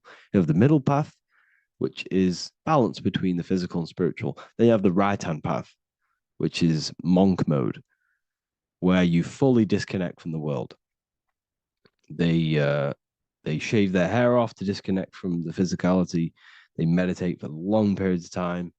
This is what they're doing. They're preparing for death. Monks prepare for death. They understand this. They understand that you don't die. Your inner world is the true world.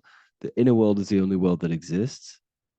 Everything outside of you is an extension of you. Number 2, cleanse the mind. Watch your thoughts. Are they rooted in fear, anger, regret, or craving? Meditation, mindfulness, and inner reflection help purify the mind. The cleaner your thoughts, the lighter your spirit. So your astral body is formed by your thoughts. It's formed by your emotions. If you sit around thinking about eating all day, you're going to have a very heavy astral body. It's going to manifest in the lower planes. But if your mind is thinking about good things with good intentions, love, knowledge, expansion, you're going to manifest even the middle or the higher. And there are ways to even ascend out of your astral body. Yes, you can ascend out of your astral body and out of the mental body, but that's all very advanced, and I'm not going to teach that yet. I'll make another video on that, but you can ascend from them bodies. The astral plane is not the end. You can keep ascending as a soul until you're left with just the pure essence of the soul. But we're going to, anyways, cleanse the mind, reprogram the limiting belief systems, let go of mental attachments. And the way you do this is by getting a piece of paper and writing down every single attachment that you have. And you're going to realize, dude, there's more than you think. Okay. We have to detach from these. We have to. 4, practice presence. Can you sit in silence with yourself? The more at ease you are with your own inner being, the less you'll feel death. The afterlife is just an extension of your inner world. It's so important. This is so, so important. Can you sit with yourself? If you cannot sit with yourself, you have some inner work to do. You have some thoughts to address, some beliefs to address, and some feelings to address. Okay, so practice sitting in the present, meditation, or just literally sit there and try and be okay with yourself. And if you can't be okay with yourself, then there's something you need to address, whether it's a belief system, whether it's an emotional trauma, or something. This is what we must reshape, refine, and let go of. Live truthfully, speak and act from your soul, not from fear or ego. The more authentic you are, the more aligned you become with your true self, which carries beyond this life. The ego is your mind's perception of itself while being incarnated in this world. It's been shaped by your experiences, your thoughts, your beliefs, and your emotions. So your ego is basically this false thought form that you've created. It's a false layer of yourself that sits on top of your true authentic self. It's basically your physical character. When you were young, you had no ego. You were pure. You had a pure consciousness. But then as you grew older, your ego started to grow, and it still is growing because it was shaped by experiences, things you've gone through, things you said, things you believe, things you think. It's created by you, by your mind. And the ego is close to the word echo. The ego is the echo. It's an echo. It's a layer. It's a false identity. It's a false layer that sits on top of your soul. And if you don't get rid of that ego, if you don't know how, well, not get rid of it, but balance it, if you don't know how to rise above that ego and you die, it's that ego that's going to be pulling down when you die. It's that ego that's going to be your suffering. Okay. 7, connect with the divine, whether through prayer, meditation, tune into something greater than yourself. The connection is the soul's compass beyond this world. If you can meditate and rise above them clouds of thought, that's the soul, that's the observer. We must connect with that. Okay, this will definitely help with just allowing yourself to connect with your true self. Meditation's great because you can just fully detach from the world. And the more you meditate, the more you can prepare for death.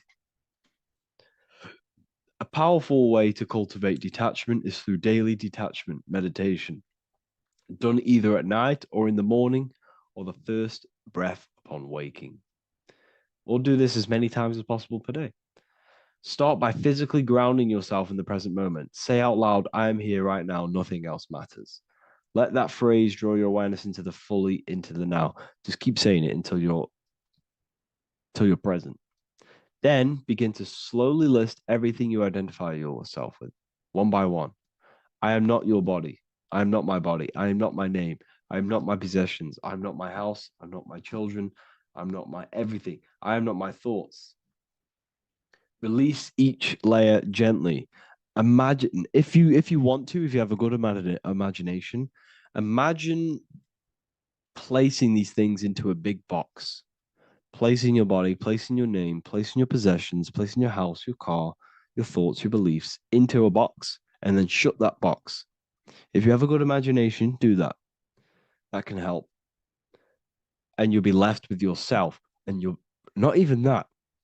It goes even deeper. Eventually, you'll reach the mind itself. Detach from the language that the mind is even using. Now, that's very difficult. And not many people have ever thought about that, and they've ever even been there. Detach from the language that the mind is using. Think about that for a second. Your mind is not what you actually think. It goes very deeper.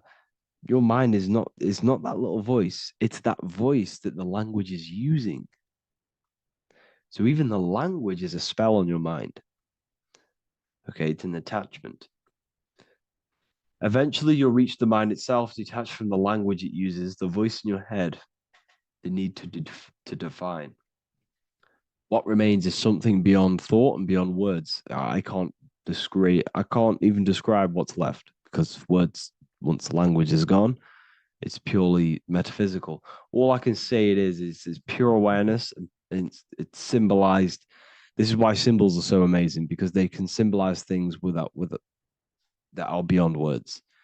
A flame, it's just a flame, and you won't be able to understand that until you've been there. It's just a flame. It's pure cause. Words can't describe it. You'd have to experience it. Connect with this essence daily. This is truly who you are. So this is a great way to detach. We can do these detachments every single day through meditation. This will definitely help over long periods of time. Of course, you're not going to be ready tomorrow for death, but just try and prepare for these things. This is the whole reason people used to meditate. It's the whole reason why people do these spiritual practices, because they understood that this plane is temporary and your soul moves on from this plane. And you'll never truly believe in the soul until you experience it. So I can show you these things, but you must go out and experience it. The soul is real, but you won't understand unless you cast off everything else. Okay. So I hope this video helps. It's a very deep video. I'm going to be making more of these stuff, of more self-mastery.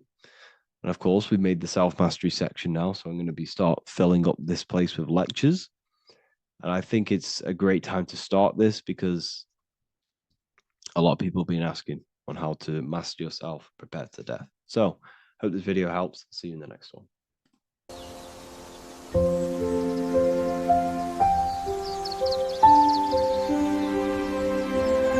bookofwisdom.com. Visit today.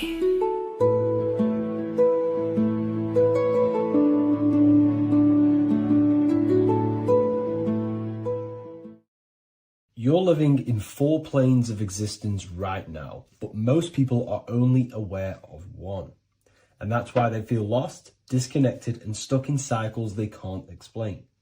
If you don't understand the blueprint of reality, you'll keep trying to fix the physical, while the real causes lie in the unseen dimensions that you have direct access to. You must understand is that the universe only exists in the mind. Everything is a projection of consciousness. Therefore, consciousness produces everything. Our internal world is consciousness. Our external world is this physical body, physical world. Everything is an externalization of consciousness. For example, this was a thought. Now it's made physical.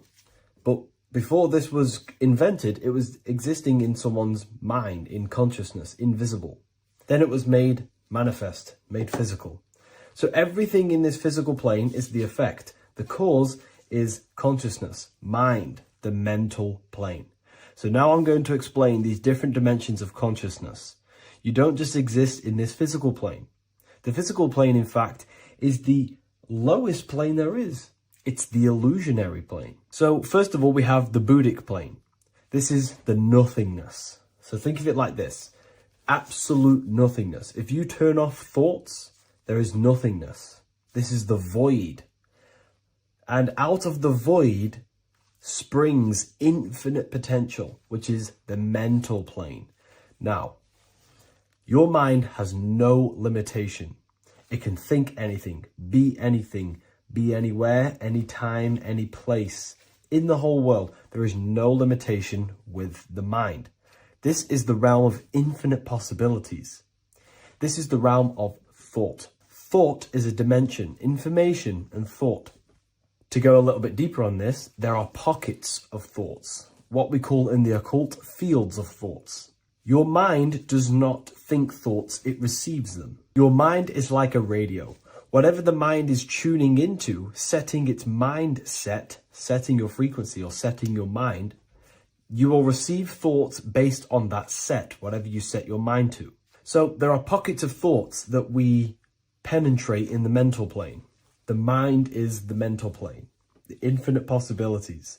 This is the spark of creation. This is where all things begin to manifest as an idea in the mind as a thought. So if you want to gain certain information, you need to meditate or do thought exercises where you are penetrating that dimension of thought, that pocket of thought. For example, if you want to find a way on how to make financial wealth, you would use your mind, set your mind on wealth and money and think, close your eyes and think about that specific topic and see where your mind takes you. And you will expand your mind into different pockets of thought and gain information.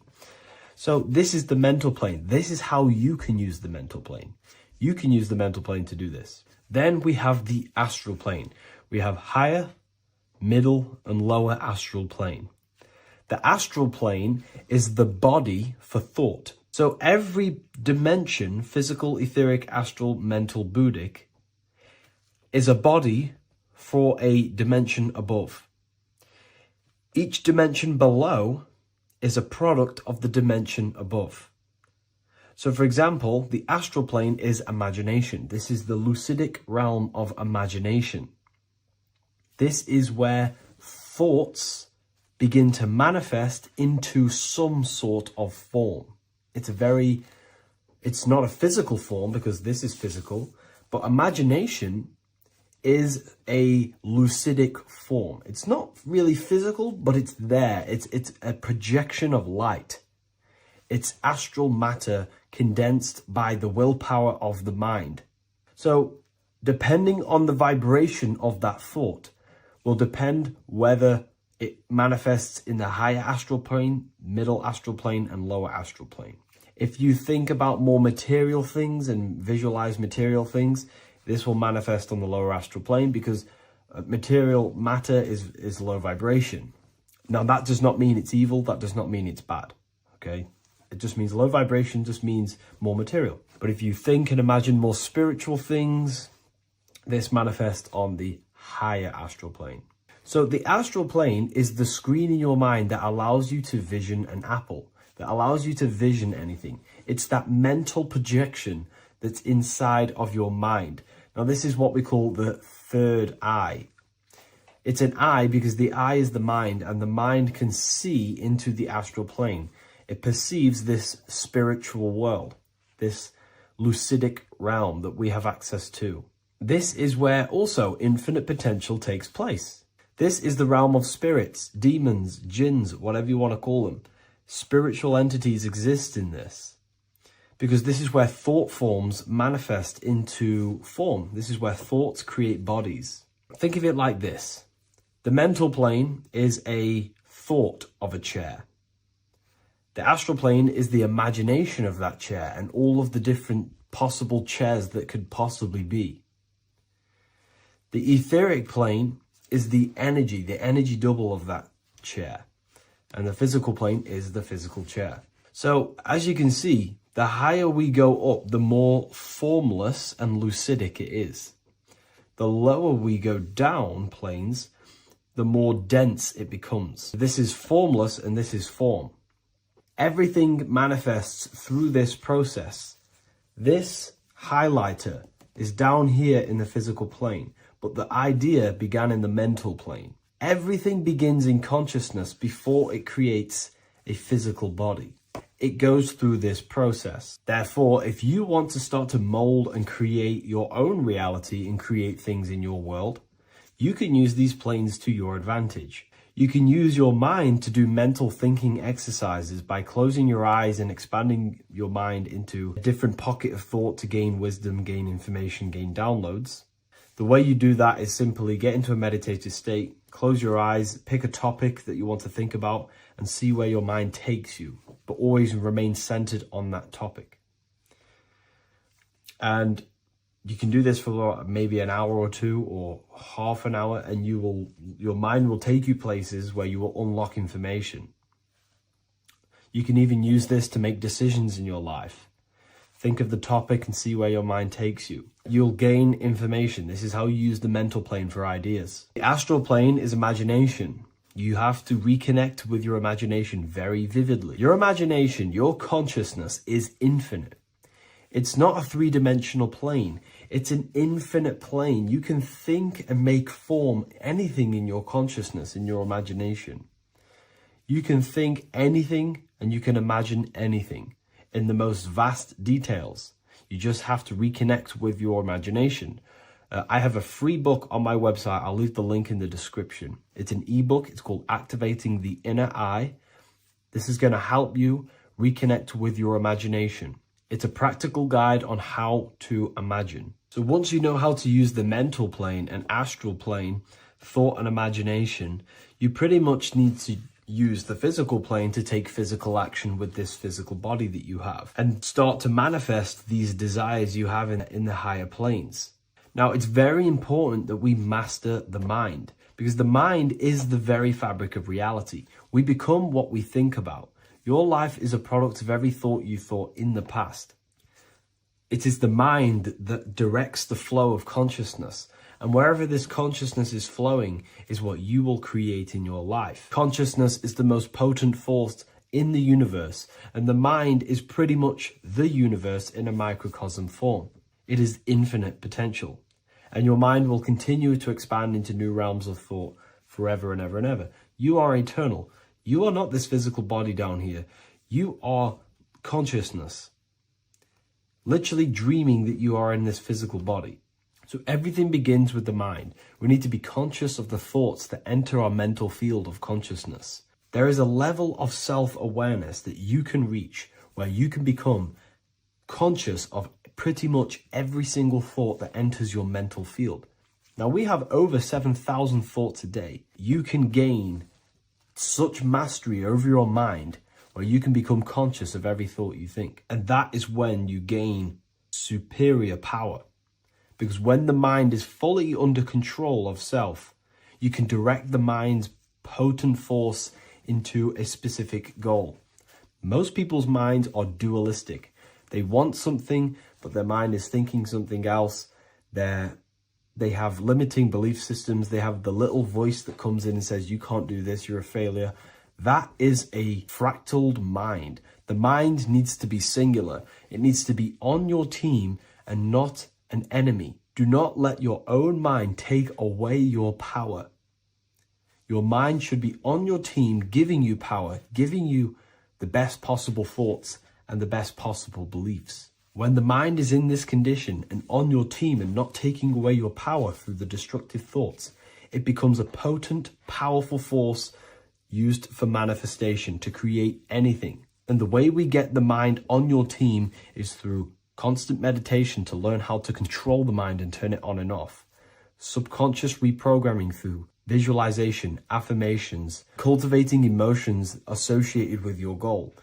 All these three ways we can reprogram the mind slowly over time so that it becomes powerful and becomes on your team and doesn't give you negative contradicting thoughts. When the mind is fully aligned on one thing, it can create massive empires and things in your physical reality. So I hope this video helps, and I'll see you in the next one.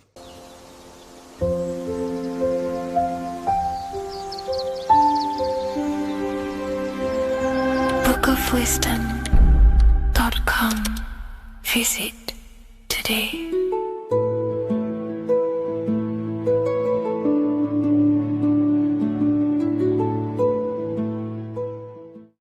Watching pornography makes you see people as objects. It does a lot of psychological damage to the human mind. And if you truly want to progress in life, your spiritual journey, mastery, whatever it is, mastering your sexual urges is essential to become powerful, successful, and become the best version of yourself. And there are some occult practices that I used to help master this urge. They're not really techniques, they're more mindsets, which will definitely help you overcome your urges. So if you want to quit pornography today, this is the way forward that I used to create this version of myself. Before we go into the tactics, we must understand that whatever we do in darkness comes into light some way or another. If you watch pornography, you know you have a problem. You keep this to yourself. We all naturally do. These things are private, and what we do in our private time molds our subconscious mind, and we keep it away from people. But whatever we do in darkness always comes to light. If you're doing things you don't want others to see, such as watching pornography, it will come out through a subconscious force. It will come out in your eye contact. You won't really be able to make eye contact with the person you're attracted to. It comes out in your energy, your aura, your presence, your confidence. All of this plays a role in molding your consciousness. And especially women can pick this up so easily. Females are more subconscious, males are more conscious. Females speak indirectly, males should speak directly. If a woman is hungry, they will say, I'm hungry. Are you hungry? But a male will say, let's go get some food. You have to see the underlying subconscious messages in women because they speak in more of a subconscious language. Men speak in a direct language. And maybe even men will pick this up. If you want to be taken seriously in the business world or your career, whatever it is, this is essential for your body language and your personal power. So you must master your sexual urges. Releasing your sexual energy, your sexual fluids, removes the life in your eyes. A lot of people get dark bags underneath their eyes. I used to have them years and years ago. My eyes were always half shut. There was no life in my eyes. But as you purify yourself, the life and the energy comes back into your glaring eyes. The first tactic on mastering your sexual urges is understanding that thoughts produce emotions. Whatever we think about inside of our mental body directly corresponds to what we feel in our emotional body. What we see here is a piece of alchemical artwork showing you the light of the mind shining down into the heart. This represents the mental body with the clouds. This represents the human heart, the emotional body of consciousness. What we think about, if we think about sex, or if we watch things that are stimulating to us on Instagram, TikTok, that thought goes into the mind and the feeling gets then produced in the heart and the body becomes aroused. What we think inside of our brain becomes emotional energy in our heart. As above, so below. And what becomes in our heart is what we take action on. We take action on emotion. Human action, human behavior pretty much comes down to what we feel. We only act on what we care about or what we love. If you love that feeling of watching pornography, that is the reason why you're taking the action. So keeping this in mind at all times is very important in your journey of self-mastery. What you think is what you feel, and what you feel is what you act upon. Remove stimulations that can possibly produce that thought of watching pornography. Unfollow the people. Purify your environment so these thoughts do not enter your mind. And if you do become stimulated, remember, thoughts produce emotions. Change your thoughts. Think about something else instantly. The more you think about it, the more you feel, and the easier it is to take action upon it. And the second tactic that I say to myself is that it's all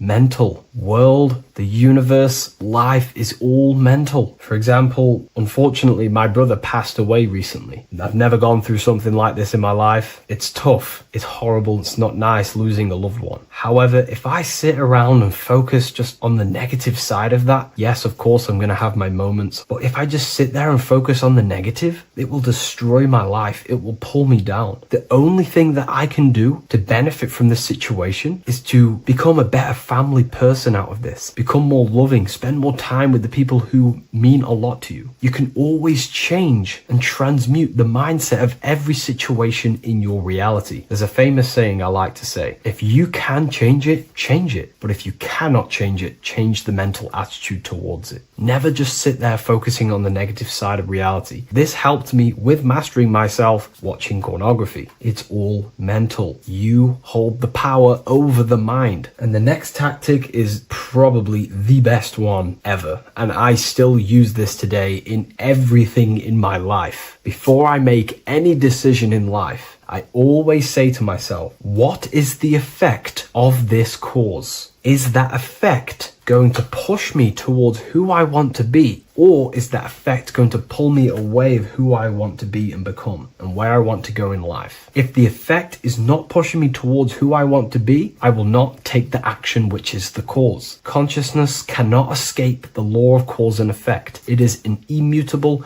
inchangeable law that is governing your consciousness and your mind. You have to keep this law in mind because it is the law that is creating and crystallizing your reality. Any decision you make, what is the effect of this cause? The law of cause and effect is a force that you cannot escape. So you have to work with this law and become conscious of the law. So before you do take the action, what is the effect? Is watching pornography going to push me towards who I want to be and where I want to go? If it's not, do not take the action. That's where willpower comes in. You can do little exercises for willpower, meditation for 30 minutes of not thinking. You can do rituals that strengthen the connection to your mind with your willpower. At the end of the day, the willpower is the most essential force in the consciousness. Another thing is remove any music that talks about it. Even the words will be producing thoughts in your mind. What you feed your consciousness is ultimately what you project back outwards. Don't listen to the rap music. Don't listen to any music that talks about it. Try and remove this from your environment. These tips that I've given you don't just work in quitting pornography. These work in every aspect of your life, and they will dramatically change your life if you become conscious of them and actively use use your mind. Don't fall under the spell of becoming unconscious. Never act unconsciously. Never think unconsciously. Never feel unconsciously. Stay on top of your mind. Be the observing eye in your mind. Never fall unconscious. Of course, we all need to sleep, but I mean in the waking times. And this is why learning about yourself or consciousness is essential for every aspect of life. Business, your career, money, whatever it is. Whatever you're doing in your life comes down to understanding human consciousness. And that's why I wrote these books, so you understand yourself, so you gain your understanding of the functions of your own mind, body, emotions, and how you are creating reality. That's why I wrote the book of symbolism, because symbols are not just symbols. These symbols represent forces and aspects of the human psyche themselves, and they are veils, they are keys that help you remember and become conscious of what has fallen unconscious in your mind. We're simply just becoming conscious of what we are unconscious of, and becoming conscious of them and using these powers. You want to take your life to the next level? Feel free to get the book of symbolism. I'll leave a link in the description.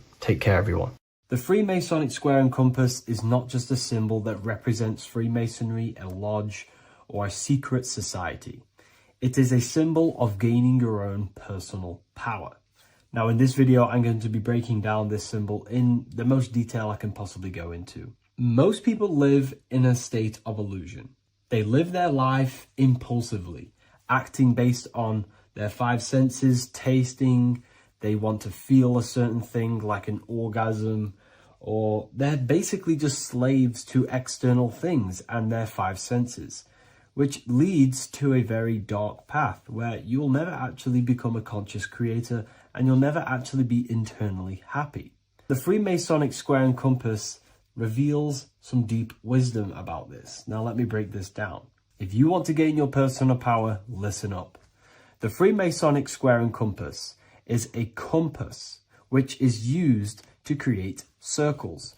Now, if you notice something about the circle, they have no beginning, no end. You can't tell where it begins and ends. It's eternal, which means this represents consciousness. Now, if you don't know what consciousness is, if you close your eyes, you have an internal world. You have thoughts, emotion, visualization. This is all consciousness, spiritual. Then we have the square. The square creates squares or lines, which represents matter. It has a beginning and an end. You can quite see where the beginning of the end is, right?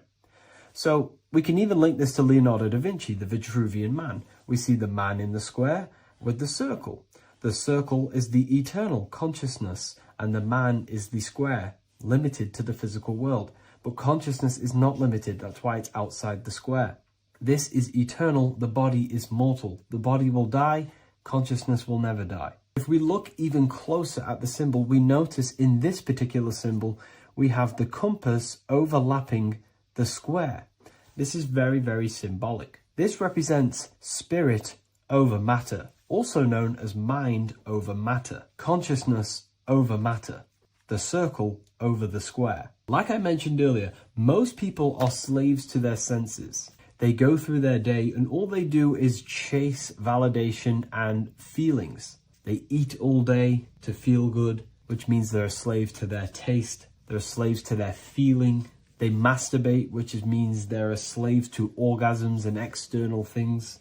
They're literally being governed by the external world controlling their internal world.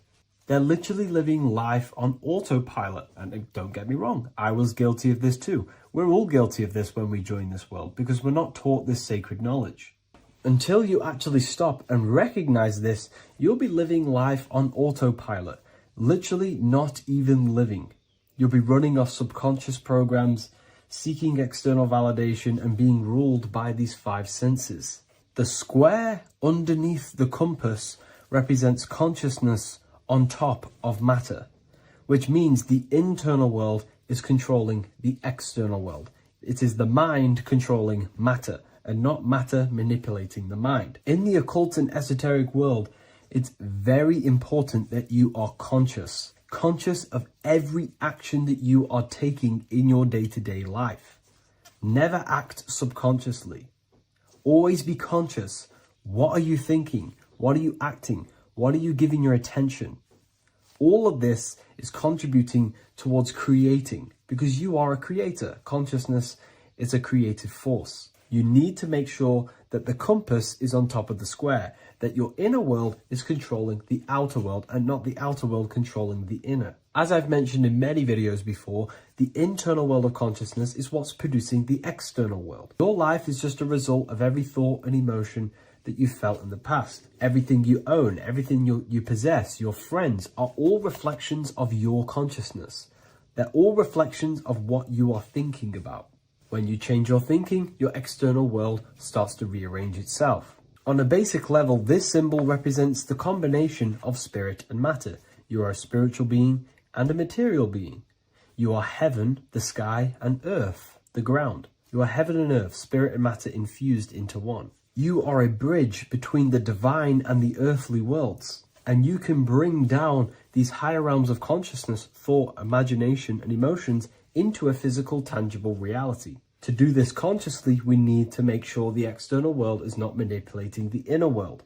Because if your internal world is being controlled by external circumstances, for example, you have a circumstance happen in your reality, an emotion triggers inside of you, and that emotion is a command to create more of that. And the thoughts that you think are creating more of that negativity. So it's a constant cycle of negative manifestation if you let the external world control your internal world of consciousness. So we need to make sure the compass is on top of the square, that the internal world are commands and not reactions to create your external reality. And not only just to create, but to actually enjoy life. If we let the external world bother our internal world, this means that we have some sort of mental or emotional attachment to the external world. We need to detach from the external world. Why do I say that? Because it's temporary. It's an illusion. We are going to die one day, and none of this will matter. You need to understand that everything in this world is temporary. You have to be okay with losing things, losing family, losing things in this world, because it's guaranteed to be temporary. We need to make sure the internal world is order and not chaos, commands and not reactions. Now, at the back of the Book of Wisdom, Volume 2, the book that I've wrote here, I go over the different meanings of the different arrangements of the square and compass. Sometimes we see the square overlapping the compass, which is the opposite of what we've just broken down. Or sometimes we see one leg of the compass on top of the square and one leg of the square on top of the compass. These are all highly symbolic. When we see the square overlapping the compass, this pretty much represents the beginning of the Freemasons' journey. When their internal world is being controlled by the external, they have a lot of spiritual growth and a lot of learning and inner work to do. Now, when we see half and half, one leg of the square on top and one leg of the compass on top, this represents the Masons' gradual emergence from the material realm into the spiritual. This interplay of symbols reflects the process of gaining greater light and knowledge as the Masons ascend from material concerns towards spiritual enlightenment. And of course, we've just broken down what this means. This represents spirit over matter. They're not chasing external physical things anymore. They're actually chasing and gaining validation and happiness from spiritual growth, more knowledge and deeper understanding of consciousness and themselves. Most people chase external material things, which actually don't make you happy in the long run. You could be given £1 million today. In a week's time, you would be back to the same original state of consciousness and actually chasing more and more millions of pounds. It's because nothing physical in this tangible world will ever satisfy your internal world of consciousness. So through spiritual growth, we can actually become happy and seek higher understanding, higher consciousness, which actually satisfies us eternally. So when we see the compass on top of the square, it symbolizes the triumph of spirit over matter. This arrangement not only signifies the mastery of spirit over the material realm, but also represents the resurrection, ascent, and dominion of spiritual principles over all earthly conditions. It's all about gaining personal power and spiritual growth. It's all about spiritual evolution, going from matter to spirit. The external world controlling the internal world, to the internal world ruling over the external world, where the mind becomes a powerful tool to actually create and command reality. The mind cannot create and command reality if it's being governed and tossed all over the place by external circumstances and thoughts. Here's a quick tip on how to know if your mind is controlling you. If your phone notification goes off and you're working on something and you instantly go to reach and pick up the phone as soon as the notification goes off, that is an indication that your mind is controlling you and you are not controlling it. The mind is the direction of consciousness. It directs the flow of your attention, your energy, your consciousness. So to practice to gain mind over matter is simply just meditation, allowing the mind to sit still and focus on one thing for long periods of time. And over time, this will gain mastery over your attention and your mind. If you are on your spiritual path, this should be your goal, your internal world becoming the master. The mind becoming a vessel for you and not a vessel controlling you. It needs to become a command center and not a reaction. Please like, share this with a friend, and subscribe to the channel if you're new. Leave a link in the description for the Book of Wisdom Volume 2.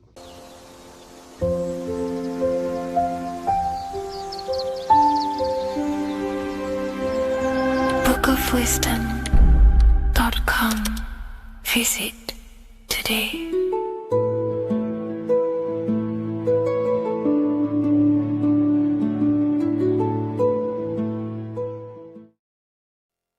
Welcome people, we're back with another video. I will now be keeping track of my YouTube and trying to upload every week. In this video, we'll be talking about the chakras. The chakras are the 7 attributes of God, and they are the 7 planets.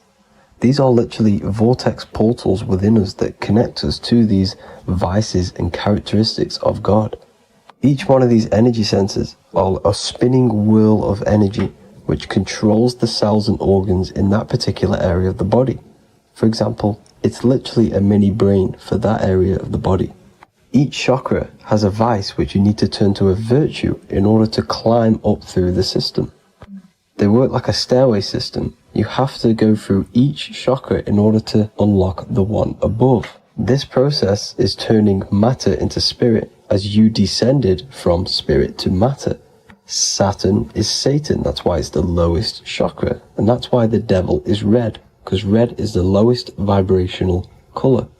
When you are in these lower states of consciousness, you are in your animal nature. This is your physical side of your nature, and you are mainly being driven by your animal instincts, or your ego.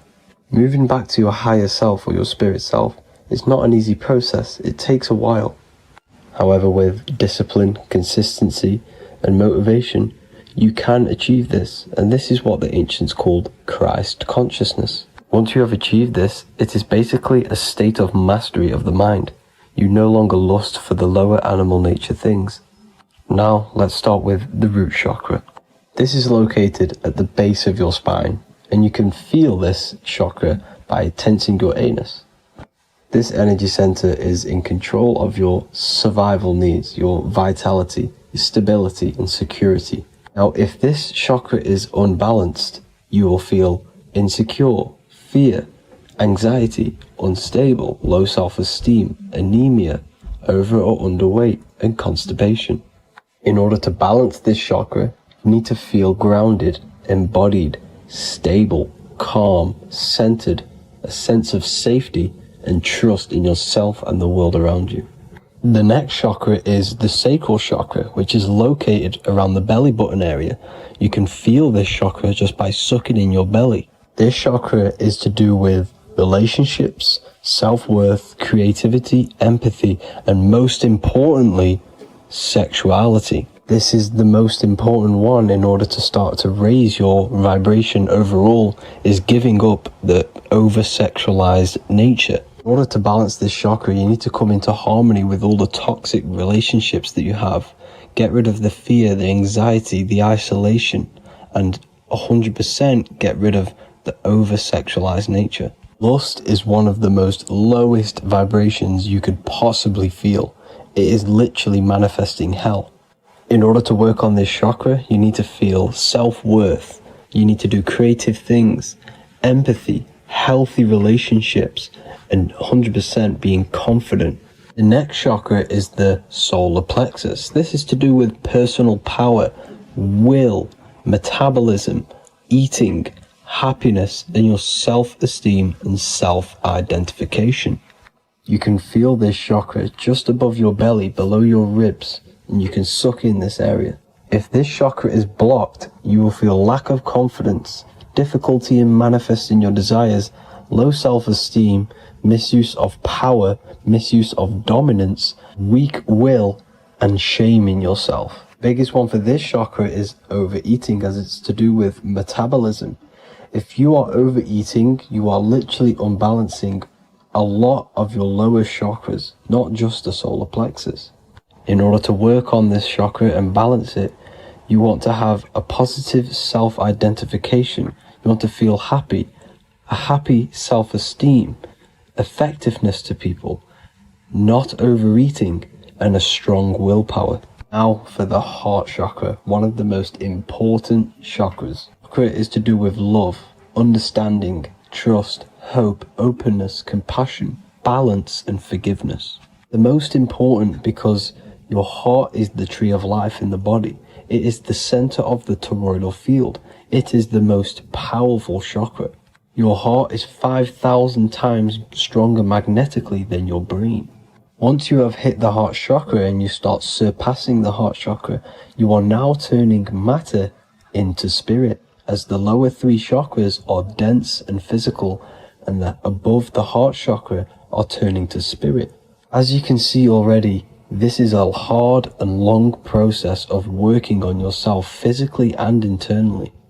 The symptoms of a blocked heart chakra would be lack of love or too much love, difficulty to accepting or giving love, lack of compassion, loneliness, and lack of emotional fulfillment.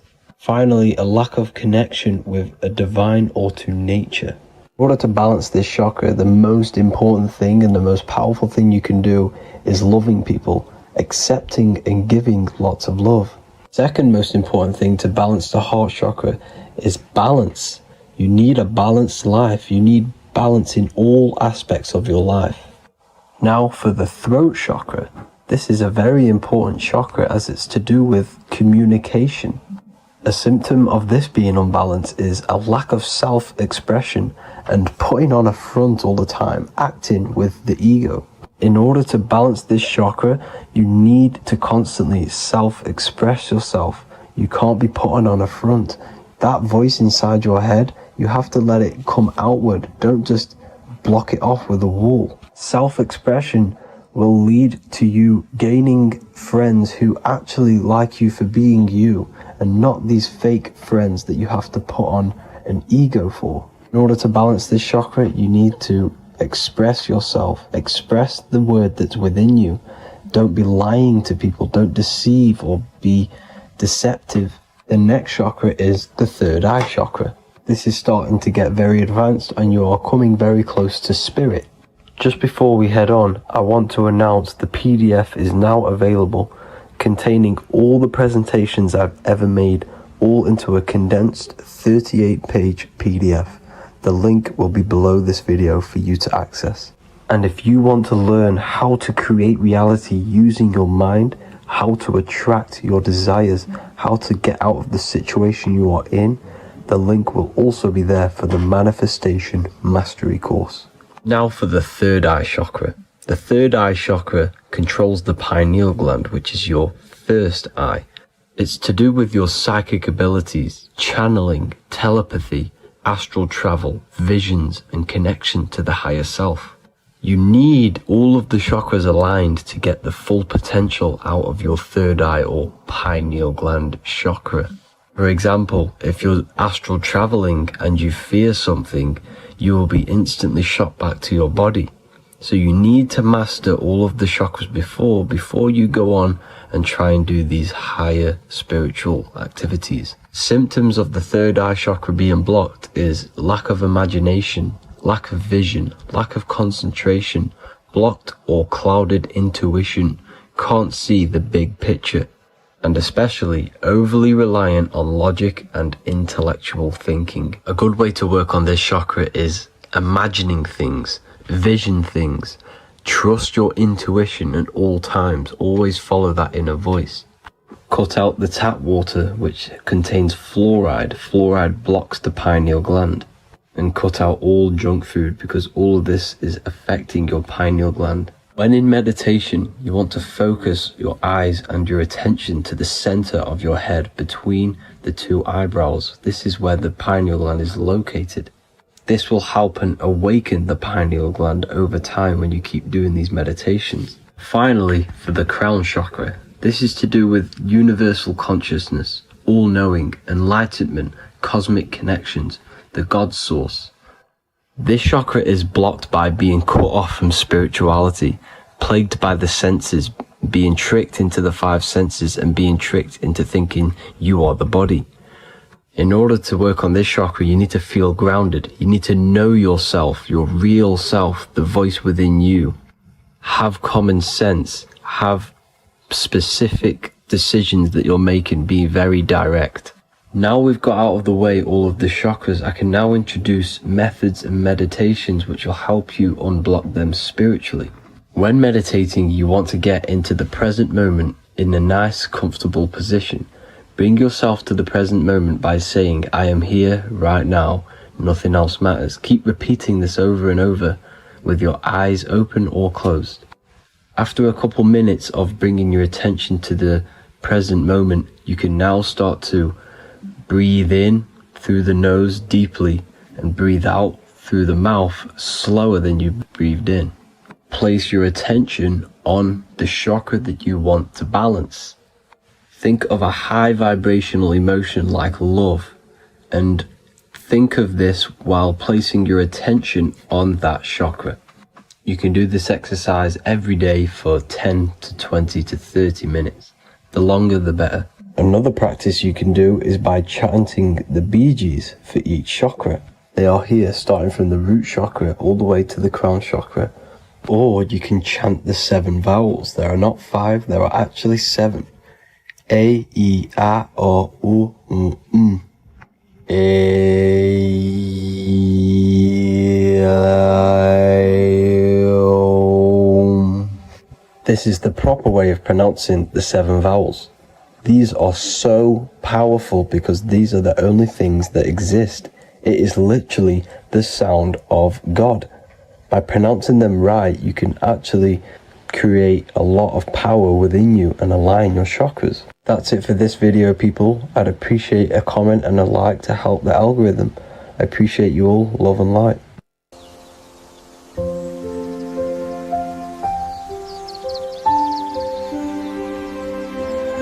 bookofwisdom.com. Visit today.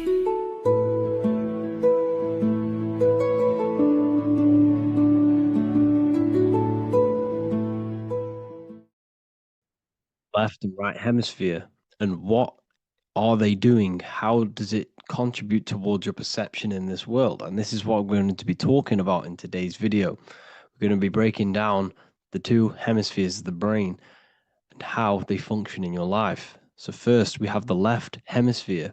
This is the logical hemisphere. This is the analytical, divided, scientific, or verbal hemisphere. The right hemisphere is creative, wholeness, artistic, symbolic, and metaphorical. The right hemisphere does with non-verbal things. It produces a holistic perception. It is more to do with creativity. Because what you must understand is that we are not in the external world. The world is produced by our brain. We see with our brain. Our eyes are a part of the brain. What we touch is the brain's interpretation of electrical signals on the nervous system. What we smell is the brain's interpretation of smell through the nose. What you taste is your brain's interpretation of chemical reactions on your taste buds. So what you are experiencing is the brain. The brain is a computer creating a simulation.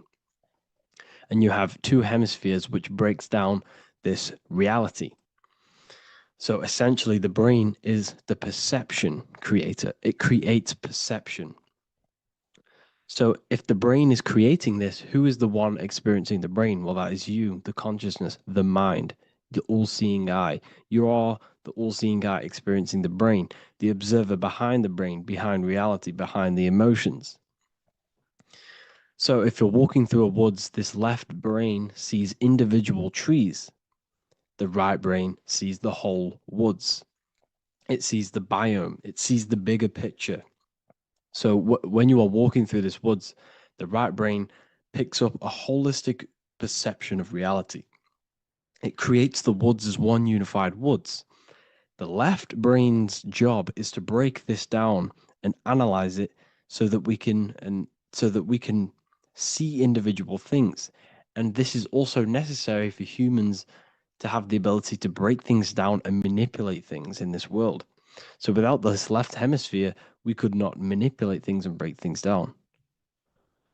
So this right hemisphere is important because it sees the whole woods. It sees humanity as one unified consciousness.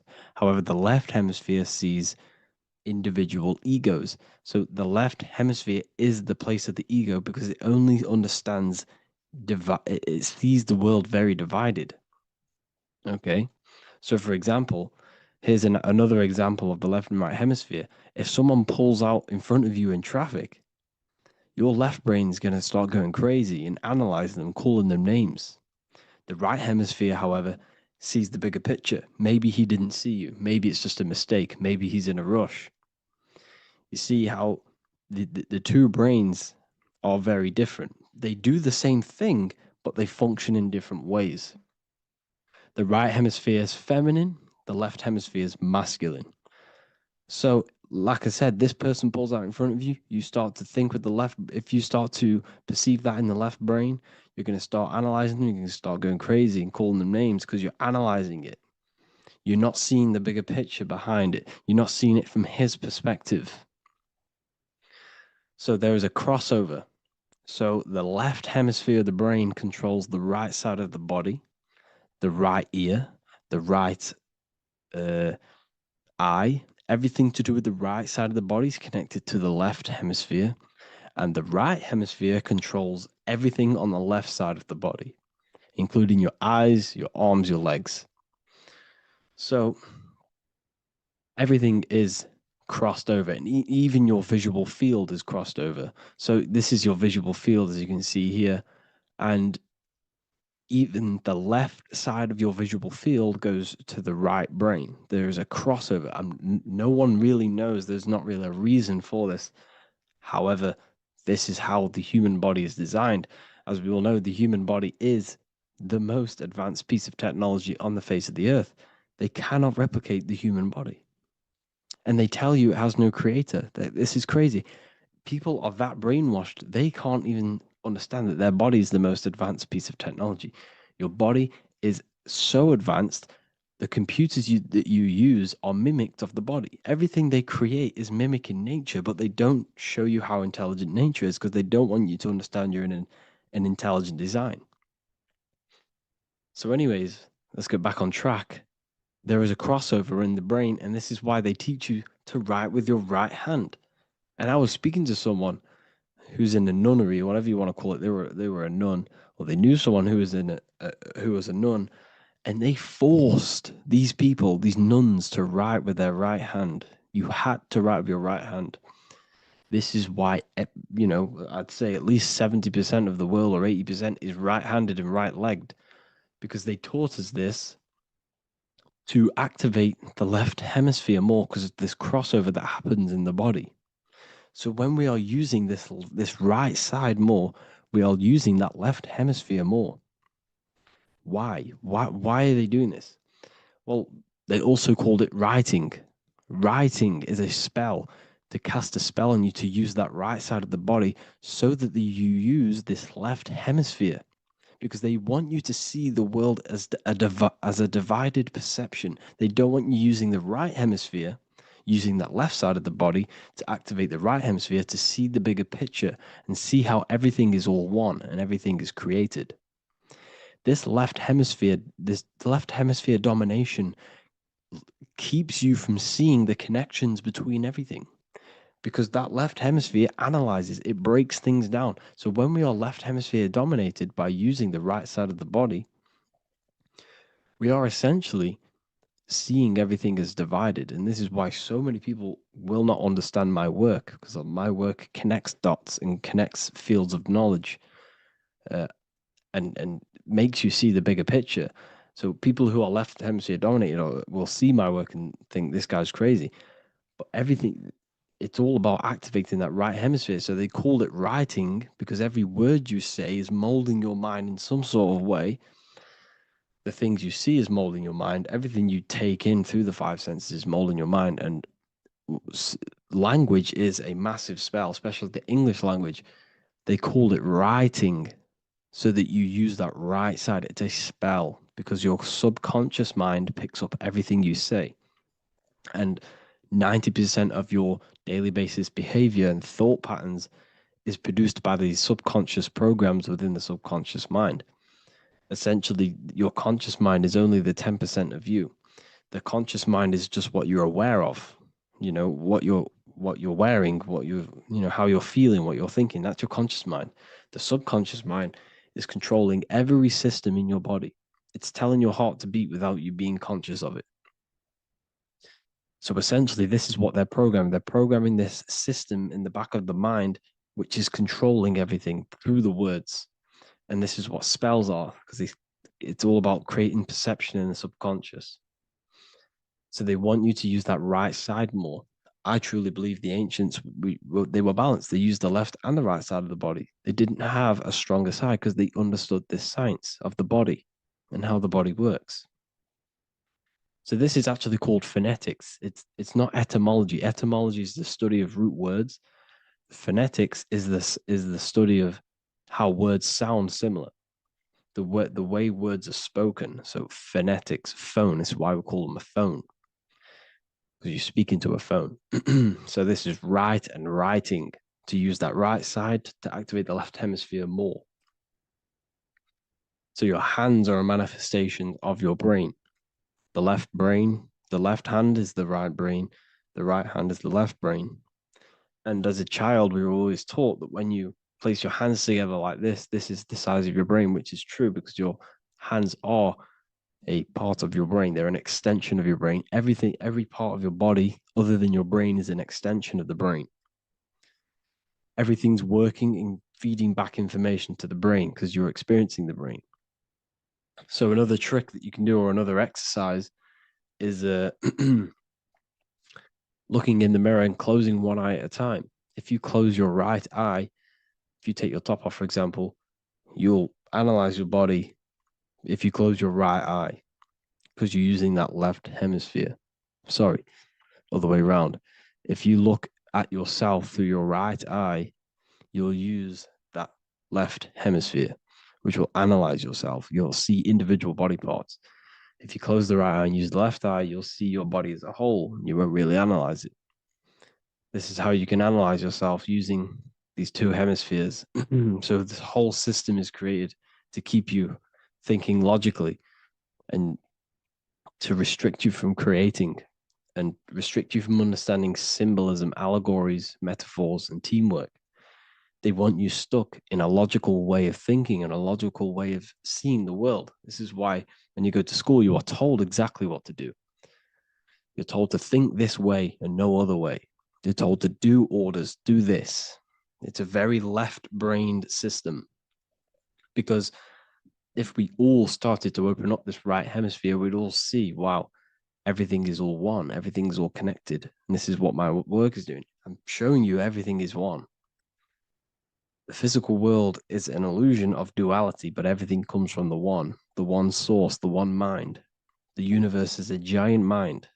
I am mind, you express mind. We all possess mind. Behind the physical body is the same mind consciousness. And we are all expressions and fractals of this infinite consciousness called mind. And this is what they don't want us to figure out, is that we are all just one consciousness expressed. It's an infinite consciousness. It's even in the squirrel, it's in the dog.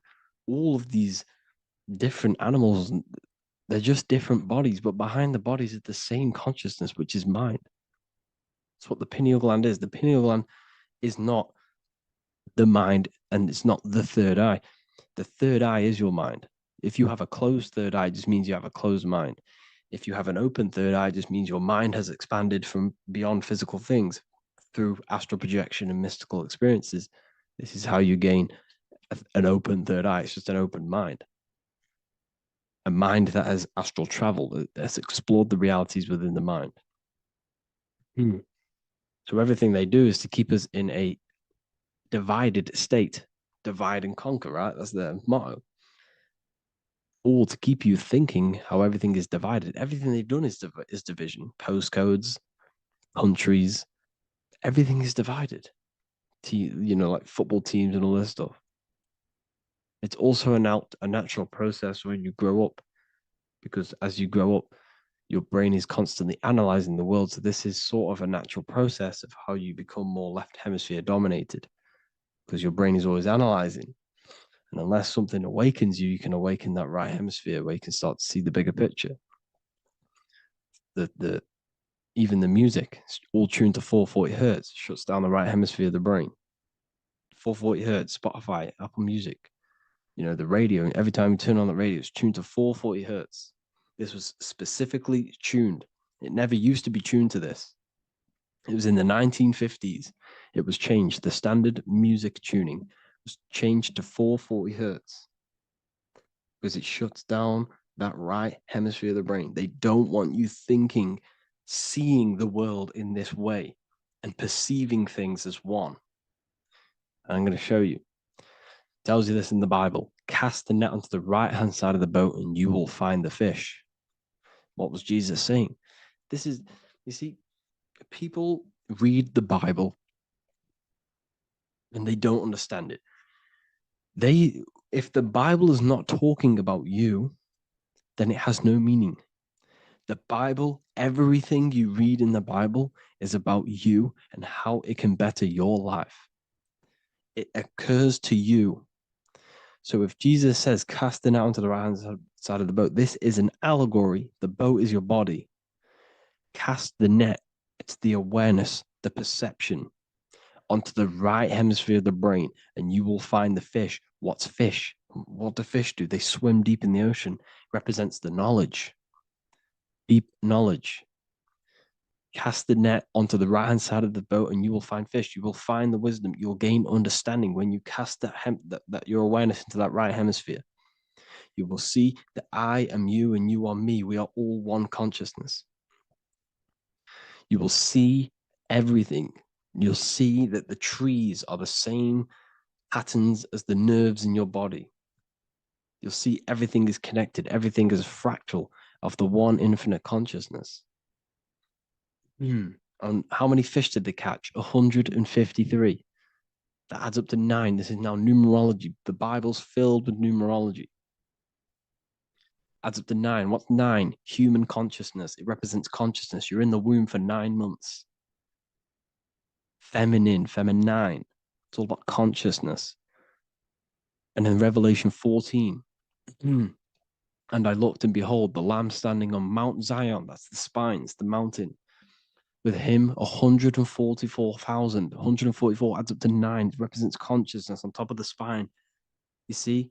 And he had his name the name of his father written on the forehead. What's the father? The higher mind, the higher consciousness within you. Where is that? In the forehead, the pineal gland.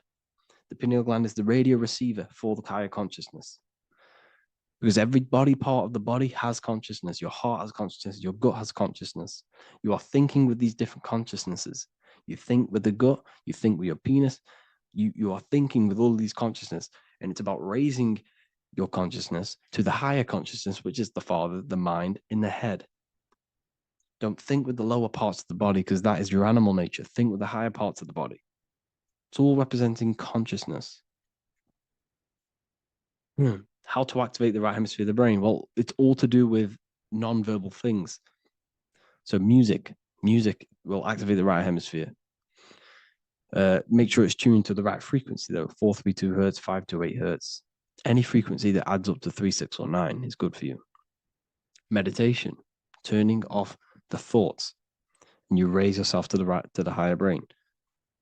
Symbolism. Symbolism is all right hemisphere. Reading between lines. metaphors, determining the Bible. It's all right hemisphered. Seeing the bigger picture, it's reading between the lines. So tithing in the Bible. These people in the churches are giving 10% of their money to the church. It's nothing but a scam. What these people have done is they have externalized the Bible. They have taken the Bible and literalized it so that they can make a business out of it. So what they're doing is a tenth of the produce of what it says in the Bible, a tenth of the produce of the land, whether grain or fruit, is the Lord's and is holy. So what's that saying? The tenth of it's basically saying give the 10% to the Lord, to God. What does that mean? Well, what's the land and the fruit? This represents physical things, the physical things that you have. The tenth of the physical things that you have. What's that? That's your ego. All the physical things that you have is all to do with your ego. That's the lower self. The ego, what is the ego? It's the mind's perception of the physical self. You had no ego when you were a child. Okay, when you were a child, you had no ego. As you grew older, you created the ego. But the ego is the full self. It's the echo. Ego, echo. It's the echo of the full self. So it's saying give the ego over. Take away the animal self. In that left hemisphere, that's all to do with the left hemisphere. That left hemisphere sees the ego. It sees individuality. It's divided. So it's saying give that 10%, give that 10% of you over to the right hemisphere, the 90%. The 90% of you is in that right hemisphere, the higher self. Now, I'm not saying the left hemisphere is bad. Okay, I'm not saying that at all, but it sees it sees things divided. It's like I said, the left, the hands are manifestations of the brain. So when these Christians are praying, they're putting their hands together. What are they doing? That they're syncing the brain hemispheres. What you're doing, because everything's an extension of your brain. So if you put your hands together, you're putting the two hemispheres together. And what's happening when you place the hands together? All the electricity in the body is now running in a circuit. Once you connect these two hands, the electrical energy is now running in a circuit. And energy can move around the body quicker and more efficiently. So when you pray, when these people are praying, they don't realize that they're engaging in ancient forms of meditation, of balancing the two hemispheres. So now we're talking about balancing the hemispheres, not the right hemisphere. This is what Israel is. Look at the symbol for Israel, the up triangle and the downward triangle. What's that? The up triangle represents male. The downward triangle represents female. Okay? This is talking about the brains. Israel is Ra. Isis, which is female, the Egyptian god. Ra, El. El means God. Electricity. That's the force of the physical world. It's the force that runs this world, electricity. It's the force of God. El, consciousness. It means God. Is Ra, El. Isis, Ra, and El. It's the two hemispheres of the brain, the holy land of Israel. It's the holy land, it's the brain. Once these two hemispheres are synced, this is how you unlock your consciousness. This is the easiest way of astral projecting. Hemisphering, I forgot the word for it. Hemisphere syncretization, something like that. It's about syncing the hemispheres. This is how you unlock your consciousness. Once the brain is running as one electrical system, this is how you balance the two masculine and male opposing energies. Once these opposing energies are no longer in war with each other, the brain, they come together to work as one. You unlock your consciousness. You are born again. What happens when a male and female have sex? It creates a new child. It becomes one. You are born again. Once the two hemispheres of the brain, you are born again. You can then have an out-of-body experiences. So this is why the symbol of the Holy Land, Israel, is the up and down triangle back combined together, because it represents unification of the male and female, unification of the hemispheres. You're born again. You unlock consciousness. and you can get this for free. It's called the Gateway Tapes on my website. Basically, it's a audio track from the government, and they did this in the Gateway Experience. It's a CIA document, and what they do is there are different forms of meditations you go through. I think there's about 5 waves of meditations you do, half an hour each one, and it will teach you. It will sync your hemisphere, because what does it do? They understood that playing one frequency into one ear and another frequency into the other, they understood that the right ear is connected to the left hemisphere, the left ear is connected to the right hemisphere. So when you play 2 different frequencies into both ears, what happens? The brain picks this up, the 2 hemispheres of the brain picks this up, and it syncs it. It syncs these 2 hemispheres, these 2 frequencies together. So now the brain is working as one to sync this frequency.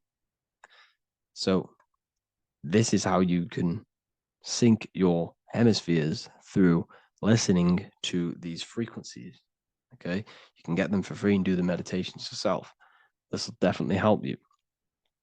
This is an easy way to astral project. So it's all about syncing the hemisphere and seeing reality from a unified perception. We should all aim to get out of that left hemisphere. I'm not saying don't use it, but we should now start to see. We should not start to read between the lines of the Bible, read between the lines of the symbolism they're showing. Study symbolism, study allegories and myths. What are they trying to tell us through these allegories? And, this is how we start seeing things in a better way. Once we understand that we are all microcosms of an infinite consciousness, we can all come to one, because love is the unifying force of this infinite consciousness. We are all divided. We are all disconnected from our hearts. Once we all connect with our hearts and see that everything is one, we can all start to love and come together as one, because love is the unifying force of consciousness. So if you haven't already seen, I now have launched the Ethereal University. I will be doing lectures like this one, but even better, deeper, and even releasing knowledge that I can't talk about online, as they are censored. I'll be doing lectures every single week. I'll be doing live calls every single week. You also gain access to my library, which is filled with over 45 occult books, filled with knowledge. Okay, I'll show you now. Plus, you get my book, The Book of Wisdom, PDF form, and the Human Health Guide, PDF form. You also get all of this stuff, the health section, Q&As, ethereal meditations. We've got some celestial studies, cosmology, and numerology coming soon. You also get the brand new Manifestation Mastery course, plus the library. And there'll be new books, new lectures, new live calls every single week. Or you can get the Book of Wisdom, use the code WISDOM in all capital letters to gain 40% off. This sale will be ending very, very soon. So if you're watching this, be very quick to get yourself a physical version or a PDF of my book. You can get it in all these languages. Hope you enjoyed this video, people. I'll see you inside the Ethereal University, the real university. Have an amazing day.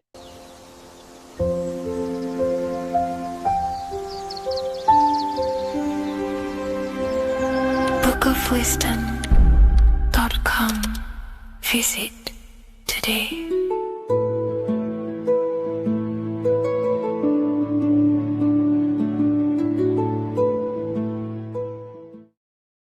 Geometry. This is the study of nature, of the codes, the mathematical codes behind physical reality.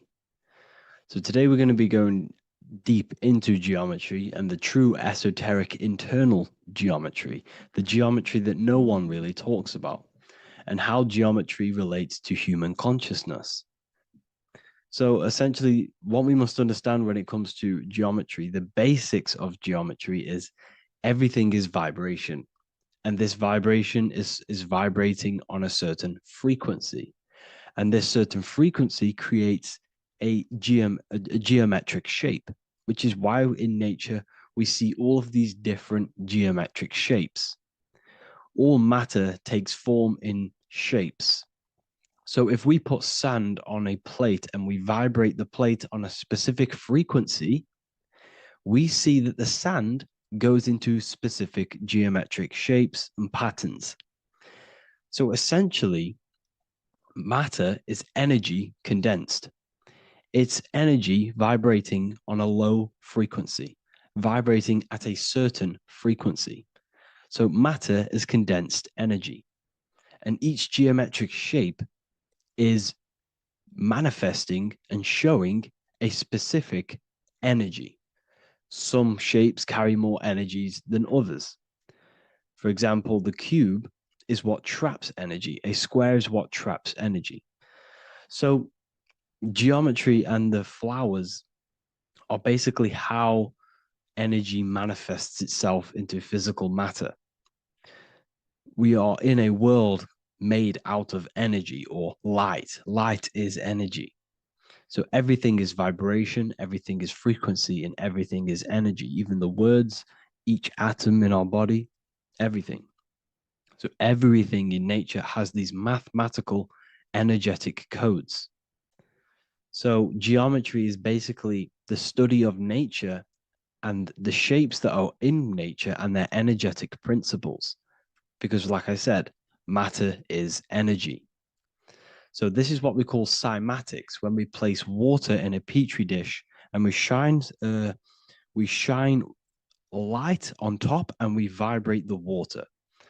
And we can capture, this creates certain patterns. Each frequency, like you see here, has its own pattern. So what we are seeing here in the physical plane is essentially energy condensed into physical reality.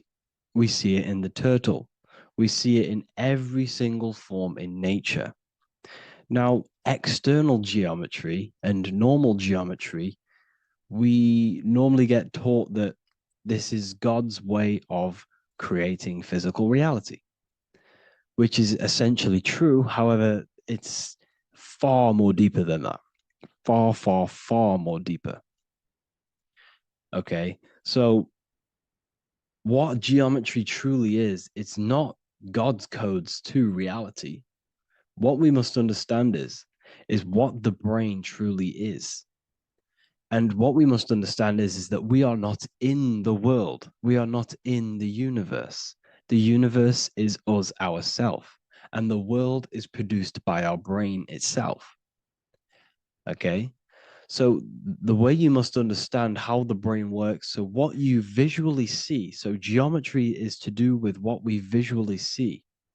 And what we visually see is heavily connected with our eyes, which are an extension of the brain. The eyes are the brain. And essentially how we see is energy enters the eyes, and each eye goes to the optic nerve. And this energy is transferred into electricity, which travels to the back of the brain, to the visual cortex of our brain. And this is where the image is produced, what we see. Therefore, the world outside of us is truly inside of us.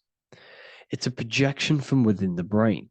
The brain is an energy condenser, a decelerator, an energy decelerator. Everything outside of us is basically formless energy. It is formless energy vibrating at a certain frequency. So what the brain is, it's sucking in this energy, this light, and turning that frequency, that code, that light code, into a physical reality. It's condensing the energy and turning it into a visual image inside of the brain. Therefore, everything outside of you is not what it looks like. Everything outside of you is basically energy, infinite energy. And our brain is condensing this into a physical reality and projecting it outwardly, which you experience your visual field. Okay? And the ancients knew this. So this is basically called the sigil of Lucifer. Lucifer is known as the light bringer. Lucifer in Latin means to bring the light. This is the sigil of Lucifer, which shows the visual field and the brain. We also see this in the Google Play symbol. It's a powerful symbol showing you the visual field, which is basically a symbol that tells you that reality is inside of the brain. The brain is what produces reality, but consciousness is not produced in the brain. The brain is essentially a consciousness downloader. It's a computer and it's a reality simulator. The body is a simulation of physical reality. You are inside of the body experiencing the body simulation. The body produces this reality. It's a piece of technology. So Lucifer is to bring the light. Lucifer is the light being produced in our brains. Okay? So this is why they say Lucifer can tempt you. Lucifer can be the devil because it represents physicality. It represents the false light. Lucifer can trick you because it represents the physical world can trick who you truly are. So now that you understand how the brain is basically an energy decelerator and it creates and simulates a reality to your consciousness, you are no longer a person in a universe. You are the universe itself experiencing itself. Therefore, geometry is heavily linked in with the brain. Geometry is essentially how your brain and how your eyes decode energy. So what you are seeing is the mathematical codes of your brain creating reality. So what they teach you is the external is that geometry is God's way of creating this world, and these are the mathematical codes God's created. But now I'm telling you the internal. This is the truth. Geometry is how your brain mathematically condenses energy and light into a physical reality. So therefore, your brain is a computer program. So now geometry is nothing outside of you. Geometry is not something created by something else. It's created by your brain. Your brain produces these patterns through mathematical codes by breaking down energy into physical reality. And this is why you see geometry in everything around you. This completely changes your view on geometry.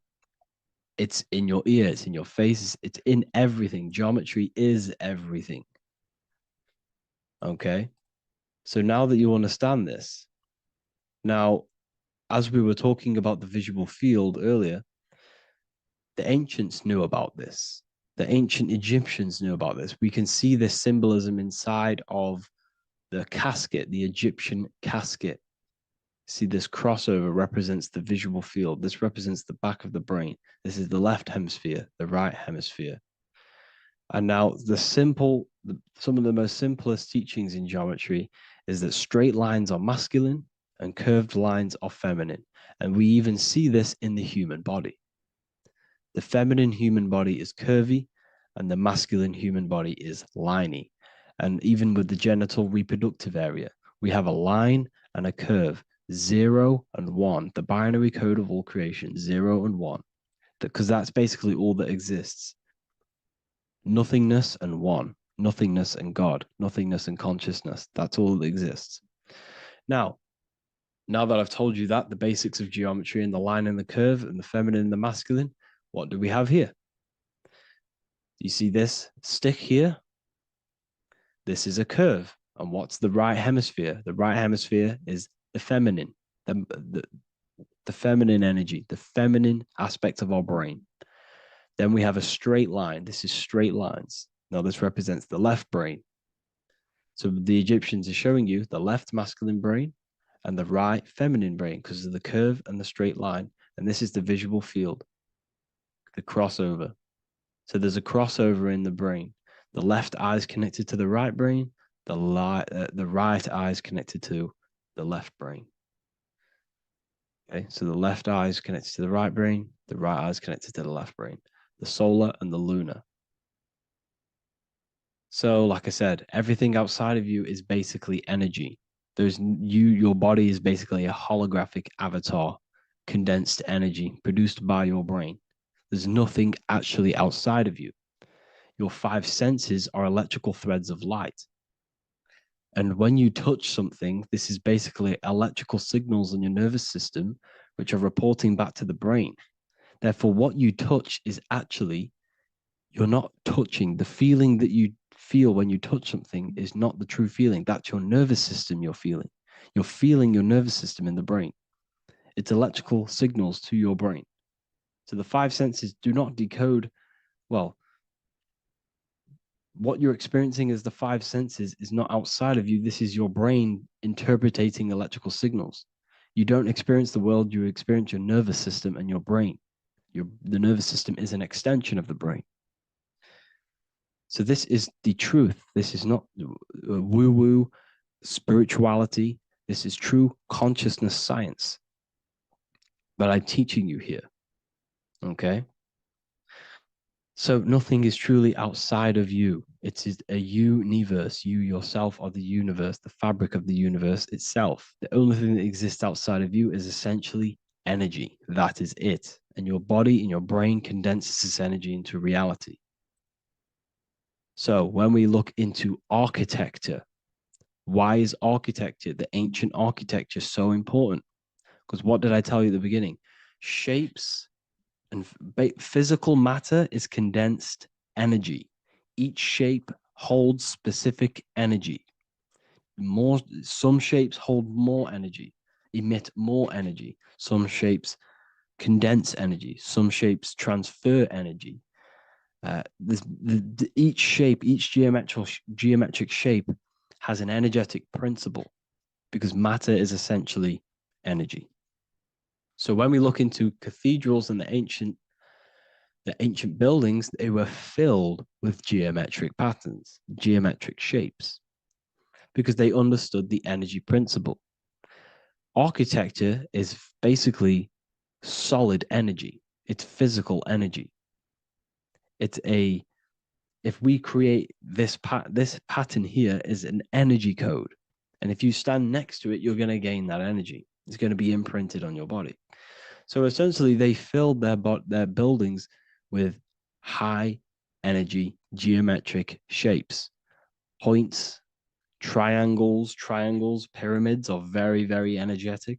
This is why you have crystal pyramids made, organite pyramids. They're always in pyramid shapes. That's why the Egyptians built in pyramids, because pyramids hold high energy. They emit high energy. So this is why you see all these different geometric patterns. Okay. So in the real reality, in the energetic plane, this building would basically look like this: lines and grids of energy. Okay. This is what it would look like in the energetic plane, a blueprint of the energy body. So as you see here, these are the different frequencies in a petri dish, of water in a petri dish. And you can see they are specifically aligned up with these specific patterns. You can see geometry even within geometry. It's fractal. So essentially, when you would stand inside of these buildings, they would imprint the energy of the building in your body, because your body is healed through energy. You have an electromagnetic field around your body. So by creating buildings with geometric patterns, we are essentially increasing the energy of the building, because the building itself is energy. Okay. So when we fill it with geometric patterns, we're increasing the energy. We're giving it a certain energetic imprint. So when you stand inside of that building, you're being imprinted with that energy. Okay. So especially with these windows, these stained glass windows. Well, why are they stained glass? Well, color is frequency. So when you have all of these different colors, and not only were they just painted, some of these colors are specific gemstones, crystals, natural stones, which all hold energetic principles. Each crystal is vibrating on a certain frequency. Wood has its own frequency. Metal has its own frequency. What you must understand is that everything in nature is not just a piece of matter. It's vibrating. The atoms of wood are vibrating on a certain level, which give it a certain energetic principle.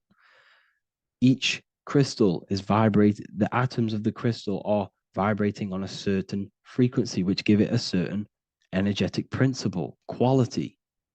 So each thing, this is why the ancients were obsessed with natural stones, natural things, crystals, natural metals, and they wore different metals, different things like copper on their bodies because they understood the atoms of these natural things are vibrating, which give certain qualities to you if you wear them. So you're not wearing it, you're basically putting that frequency onto your body because they understood this is energy. If I put copper on my body, I'm not putting copper on the body. I'm putting the frequency and the energy of the atoms onto my skin. And that frequency of them atoms are going to vibrate my skin, that frequency, and heal my body. So this is why this is so important. So each building is an energetic code. Okay. So when you stand in these buildings, it can heal your body. This is why when people walk into these ancient churches, they feel like they've met God. They feel a certain way. They feel so amazing when they enter these churches. They feel holy, for example.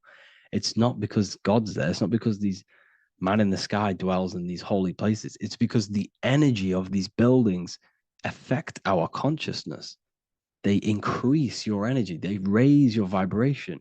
They heal your body. They heal your cells. They imprint the water in your body, especially with these stained glass windows. Like I went a bit on a tangent there, but these stained glass windows were encoded. Well, they use different gemstones, different lights, different colors. And when the sun would shine through this window, well, what's the sun? The sun is light. Light is energy. The sun's light would go through this filter of the window of the crystals and the different gemstones and the different colors, and the sun's light would be encoded, imprinted with these crystals, with these colors and these natural glasses, which have healing energetic principles. And when you are inside that building, the sun's encoded energy of the window would be imprinted into your body, into your energy field, and it will heal your energy field, and it would heal your body, your cells on a cellular level. Because your body is what? 60 to 70 to 80, some people say 80% water. And water is encoded with vibration. If you say certain things into water, it gives it a specific geometric pattern, like I broke down in the beginning. If you say love to a water and then freeze it, it will go to this. If you say hate, it will go to a distorted pattern. So when you are in these buildings, you're being imprinted by the energetic codes of these buildings, the energetic principles of the windows, of the structure itself. The ancients never used to build in squares. Their buildings, their insides were never square rooms because they understood squares trap energy. They always had pointed roofs so energy can escape. So there's many little things that we need to look into geometry. For example, when you see magicians, when you look at ancient magic, why do they stand in circles with different geometric patterns? They use different geometric shapes. Why? Because shapes are energy. They hold specific energy. So when the magician stands in a circle with a pentacle, they're working with the energy of that pentacle. You can work with different energies based upon the different geometric shapes that you draw. And you can use this in your structure, in your architecture, in your work, and it can influence everything. So this is the true geometry. I hope you gained a deeper understanding on geometry and how it relates with you and your consciousness. Like I said earlier, your brain produces geometry. It's basically how your brain decodes energy. It's not God, how God creates this reality. And no, you're in this reality. You are the reality itself. Your body produces the reality. Therefore, geometry is one with you. So therefore, if I play with the geometry of the buildings, for example, like the government have, everything's in squares. If you look outside, everything's a square, everything's a rectangle. You go to a city, every window is a rectangle, every building is a rectangle. You live in a box room, everything is boxed and squared off in this reality, in this modern society. Why? Because they're trapping energy. The cube is the most simple geometric shape, which basically condenses energy and it traps energy. And if you subconsciously see squares all the time, your phone's a square, your TV screen, everything's a square, your keyboard, your desk. Go and look at the ancients. They never used to build in squares and cubes. And if you go into nature, you'll never see squares and cubes.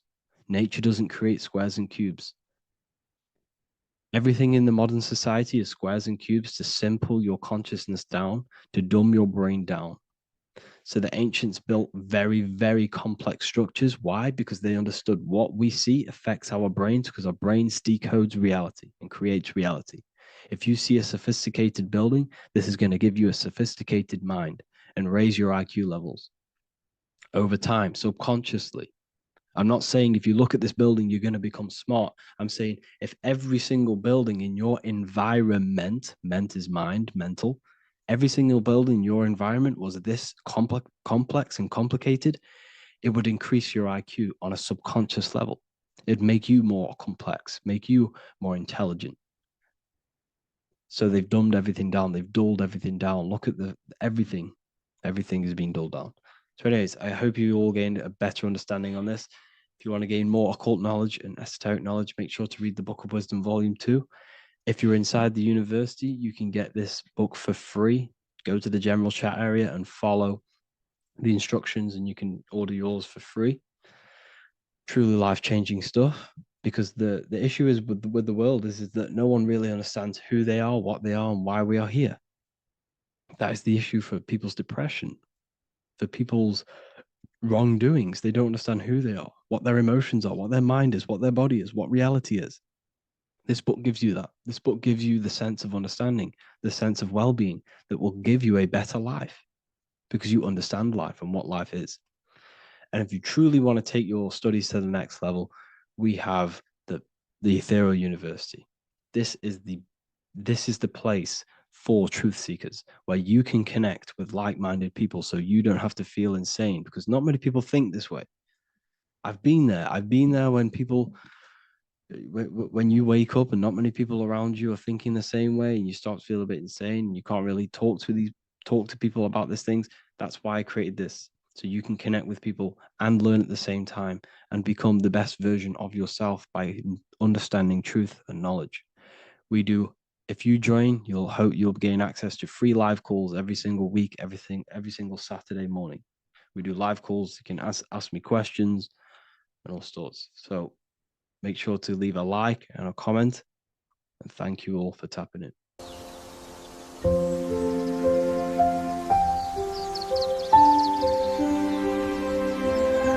bookofwisdom.com. Visit today.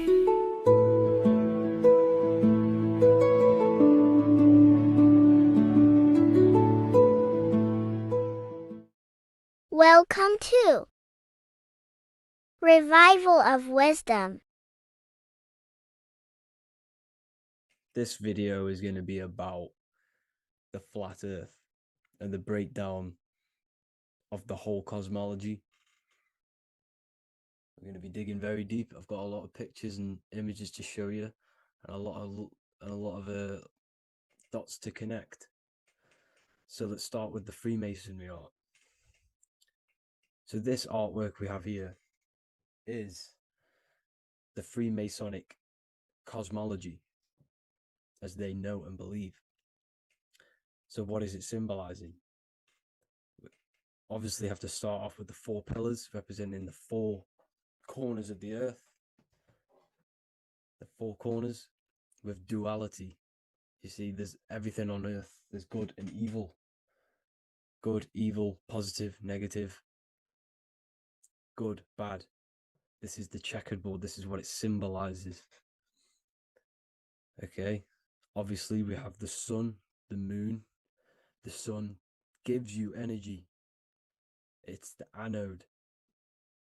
The moon is the cathode, it's the opposite. It takes your energy, so therefore you become sleepy when the moon comes out. You see, everything on Earth, everything in the universe is balanced. There's complete balance symbolized by duality. There's always two opposites. We have the all-seeing eye, and obviously 7 stars representing the 7 planets, but not planets as in we know planets. They're not physical spinning balls of gas. They are energies, they are lights emitting from the realm above this realm. They are lights through the firmament, through the electromagnetic field. So let's go through that again. The 4 corners, duality, positive and negative, cold, dry. Everyone on Earth has an opposite. Everyone, there's 2. Okay, and then we have the sun, the moon, the 7 planets with a 5-pointed star. What's the 5-pointed star? Of course, it's the 5 elements: spirit, water, earth, fire, and air. Okay, that's what the 5-pointed stars symbolizing, the 5 elements of Earth. And then, most importantly, we have the compass. The compass is very, very important, hence why it's in the center. The compass is symbolizing many, many things. And one of the most important things, but we'll get into that after. We have a boat with water outside of the Earth. So we have a boat on water, symbolizing the waters separated by the firmament, the waters above, separated by the firmament from the waters within the firmament, the Earth. So this is what it's symbolizing. So the compass, what's the compass? This is where the compass comes from. The Polaris, the most important star there is, because it's in the center of Earth, the sun, the moon, and the black hole, black sun. Because all creation comes from center, the seed center. Okay, but we'll get into this after. But also, this is a very important Masonic symbol because they use this symbol a lot. This is one of their main symbols, hence why Neil Armstrong has the Masonic ring with the compass on it. The people who supposedly went to the moon, which obviously they faked to push this globe model, because the globe model is based upon fear. Because the globe model, if they can sell you the globe model, they can sell you anything then. You don't know where you actually are. The globe model is to push fear upon the masses, because the globe model means there's not enough resources. There's also risks of asteroids hitting the planet. There's also risks of space extraterrestrial invasions, global warming, asteroids. You see, this is all the fear that they can gain off selling you the globe model. Okay, because they don't want you to know that this is an intelligent design. And also, they're hiding God, the creator, the source. This is why they are satanic. They are opposites. They are lefty, Lucifer, right, righteous, godly. Hence why they do the symbolism on their eyes. 666. This is another famous, famous astrologer, astronaut. This is another famous astronaut doing 666, showing that he's in the alliance of the occult. But even look at their 10th anniversary stamps. They have a Masonic compass on there. Also, the Order Out of Chaos. Order Out of Chaos, double-headed eagle. Okay, the Order Out of Chaos ring, which they wear. So all of these astronauts are in the occult. They are lying to you. They are in with this order, this Masonic New World Order, whatever you want to call it. So let's break this compass down a lot more, because as I showed you here, the center, okay, this is what the compass is symbolizing. Let's go into the North Pole map. This is from 1595. This is a rough estimate of where this map came from. It's from around the 1500s to the 1600s, maybe 1400s. There's not an actual set date on this map because obviously our history has been tampered with. But let's break down this map and the symbolism that they use towards this map, because this map is the map of the North Pole. Okay, so in the center, we have the black rock symbolizing the tower, the pole, North Pole. And what's on top of the North Pole? Obviously, it's Polaris. North Pole and Polaris. Okay, with the 4 islands around the center. Okay, 4 islands around the center. And this is what blew my mind, right? They say that Santa sounds similar. And if you look at this pole that's pointing to the North Pole, you see this line here. So this is obviously from the 1600s. What color is Santa? He's red and white. Just like this map pointing to the center is red and white, and Santa comes from the North Pole. So it's not a coincidence that they use red and white. They're mocking this map because obviously they took over after the 1500s, 1600s. They took over around the 1800s. So they're mocking this map with Santa coming from the North Pole with this red and white line to the North Pole. Notice the 4 islands, okay, like windows, their symbol. They obviously, in the occult, they're part of the New World Order, is symbolizing these 4 islands with the blue behind it for the water. Okay, so this is another occult logo. They're symbolizing this center because the center is so important. Okay, we'll get into that. Also, we have the Mayan cosmology. This is the Mayan cosmology. This is what they created. This is their artwork, with also 4 major lands around the center. You see this 4 with green in between them all. 4 major lands with the underworld. You see this underworld is also symbolized by the Masons with the coffin of the skull and bones, the deceased, the dead. Okay, so this is also mentioned in the book of Enoch. Okay, and it's called Sheol. Sheol, the underworld. Okay, and in the book of Enoch, it says all spirits of the dead go to these hollow places, that they are wait until their appointed time of judgment. And it also says in the book of Enoch, there are 4 hollow places underneath. 4 as above, so below, representing the 4 islands. As above, so below. That's where that could link in. Okay. The Book of Enoch is very important because it was found in a cave thousands of years ago and has a lot of truths about this realm and about this world we live in. So let's go back to the Mayan cosmology.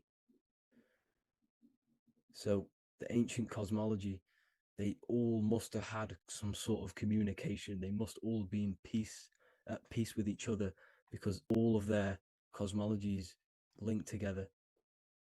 See the Greek, Babylonian, Indian, Celtic. Okay, they're all linked in together. They all knew that they were in an enclosed system with an underworld and obviously a firmament. Okay, So this is what they all knew. They all must have had some sort of communication. They were a lot more advanced than us. They knew the center of the realm. Okay, and obviously, the United Nations flag also symbolizes their center. You see how it has like a grid with a circle around the center. It's symbolizing that center of the realm, because that center of Earth is so important. The United Nations flag, all have it. See, some different ones will have that circle around the center. Because the center is the seed. All things come from a center. So the torus field is so important because it is the spark of life. It's the building blocks of the universe, this creation. Because all things have a torus field. Just like an apple with what's in the center of an apple, a seed. Because the center is where the energies hold, is where the energies meet, and it creates that spark of life. Just like your heart is the center of your body, and it has an electromagnetic field. Because the center, all things come from the center. So this is why the North Pole is so important, because this is why it's so important, because this is where the creation sparked from, the center. This is where the most electromagnetic energy is stored. So this is why the northern lights come from the center. It's electromagnetic energy. This is what the northern lights are. It's being emitted from this black hole in the center. Okay? And obviously, what else is on the center? Polaris. Polaris is the center star. Okay? So the center star is what sits on top of this North Pole, Polaris, because it's a pole of electromagnetic energy, symbolized as a black rock, a black hole, pole. You see, because all creation comes from void. Light is born from darkness. Without light, darkness can't be born from light. You see, but light can be born from darkness. This is why darkness is so important. And this is why there's a black hole in the center of our realm, like the black sun. The black sun, the Polaris star, the North Star. You see, so this is this North Pole, Polaris. This is what they're talking about. And this is why compasses are an 8-pointed star, because Polaris is symbolized as an 8-pointed star. This is where a compass will point you to. It will point you to that center. So notice how a compass has this black hole in the middle, you see, and it will point you to this meeting point, the north, because in the center is the center of the torus field of the earth. This is where the most electromagnetic energy is. You see, everything gets sucked into the black hole. Okay, this whole reality is being projected from that center point, just like your eyes suck in light. It's a black hole. Your eyes suck in the light of this light being emitted from this center place, this electromagnetic energy at the center, which is the seed of everything, of everyone. You see, just like an apple has the seed in the center in darkness, because in the center of the apple, it's dark. It's black. It's pitch black. But that's where the seeds are. That's where the life is. But Polaris is so important because it's that center star which lines up. It is the pole, it's the top of the pole of the Taurus field. So Polaris would be here at the very, very top. And this is where the compasses point you to. And this is why the Star of Ishtar, the 8-pointed star of the Sumerians, also talked about this 8-pointed star, and it's called the Star of Ishtar. Okay, and who is Ishtar? Ishtar is the goddess. Okay, so she's not a male, she's a female, because every creation is brought through a female, a womb. Every single human on earth is brought through the womb, the sacred feminine energy. And the womb is pure darkness. There's no light in a womb, just like the center of our realm. It's a black hole. Okay, and guess what? She's the god of vitality and sexuality. She is responsible for all life. Okay, so the Star of Ishtar is the Star of Polaris, which is symbolizing the responsibility for all life, the center of our realm, the black sun, the black hole. Okay, so this is what that god of Ishtar of the Sumerians is talking about, the goddess, the womb, the seed of creation. So this would be the portal, more than likely the portal in and out of our realm, because it's the top of the Taurus field. And what's above this realm is the heavens. So this is where you get sucked in from the heavens. Your soul gets sucked in and brought onto this plane of existence called Earth.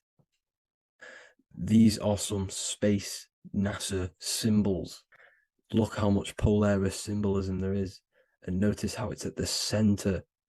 You see this circle? This is like a half circle. And at the center is an 8-pointed star of Ishtar. It's the same thing. It's Polaris. It's at the center. And notice on some of these, look, this one is a bear holding the key and an arrow pointing to the Polaris star, so that they hold the key to Polaris. Another one with like a demon holding a key to the what? Polaris on top of him. Also an eagle, which is a Masonic symbol. The eagle holding a key on top of the center. You see, and notice how there's an arrow going up to the Polaris and an arrow down, as above, so below, to Earth. So you can go out of Earth and into Earth through Polaris, and the eagle holds the key. You see? The eagle holds the key, just like this. This demon dragon holds the key to Polaris. And look at this one, Earth, with an arrow up to Polaris, an 8-pointed star.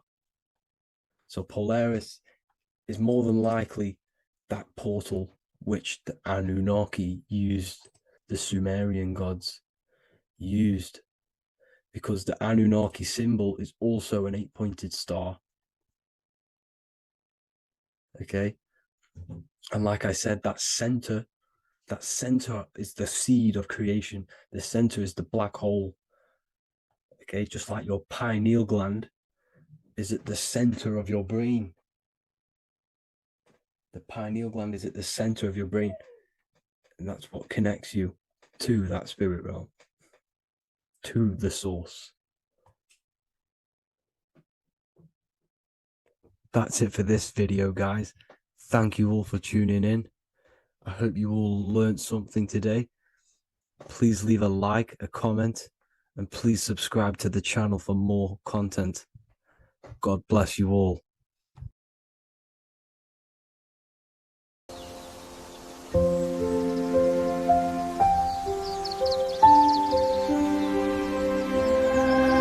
www.wellofwisdom.com. Visit today.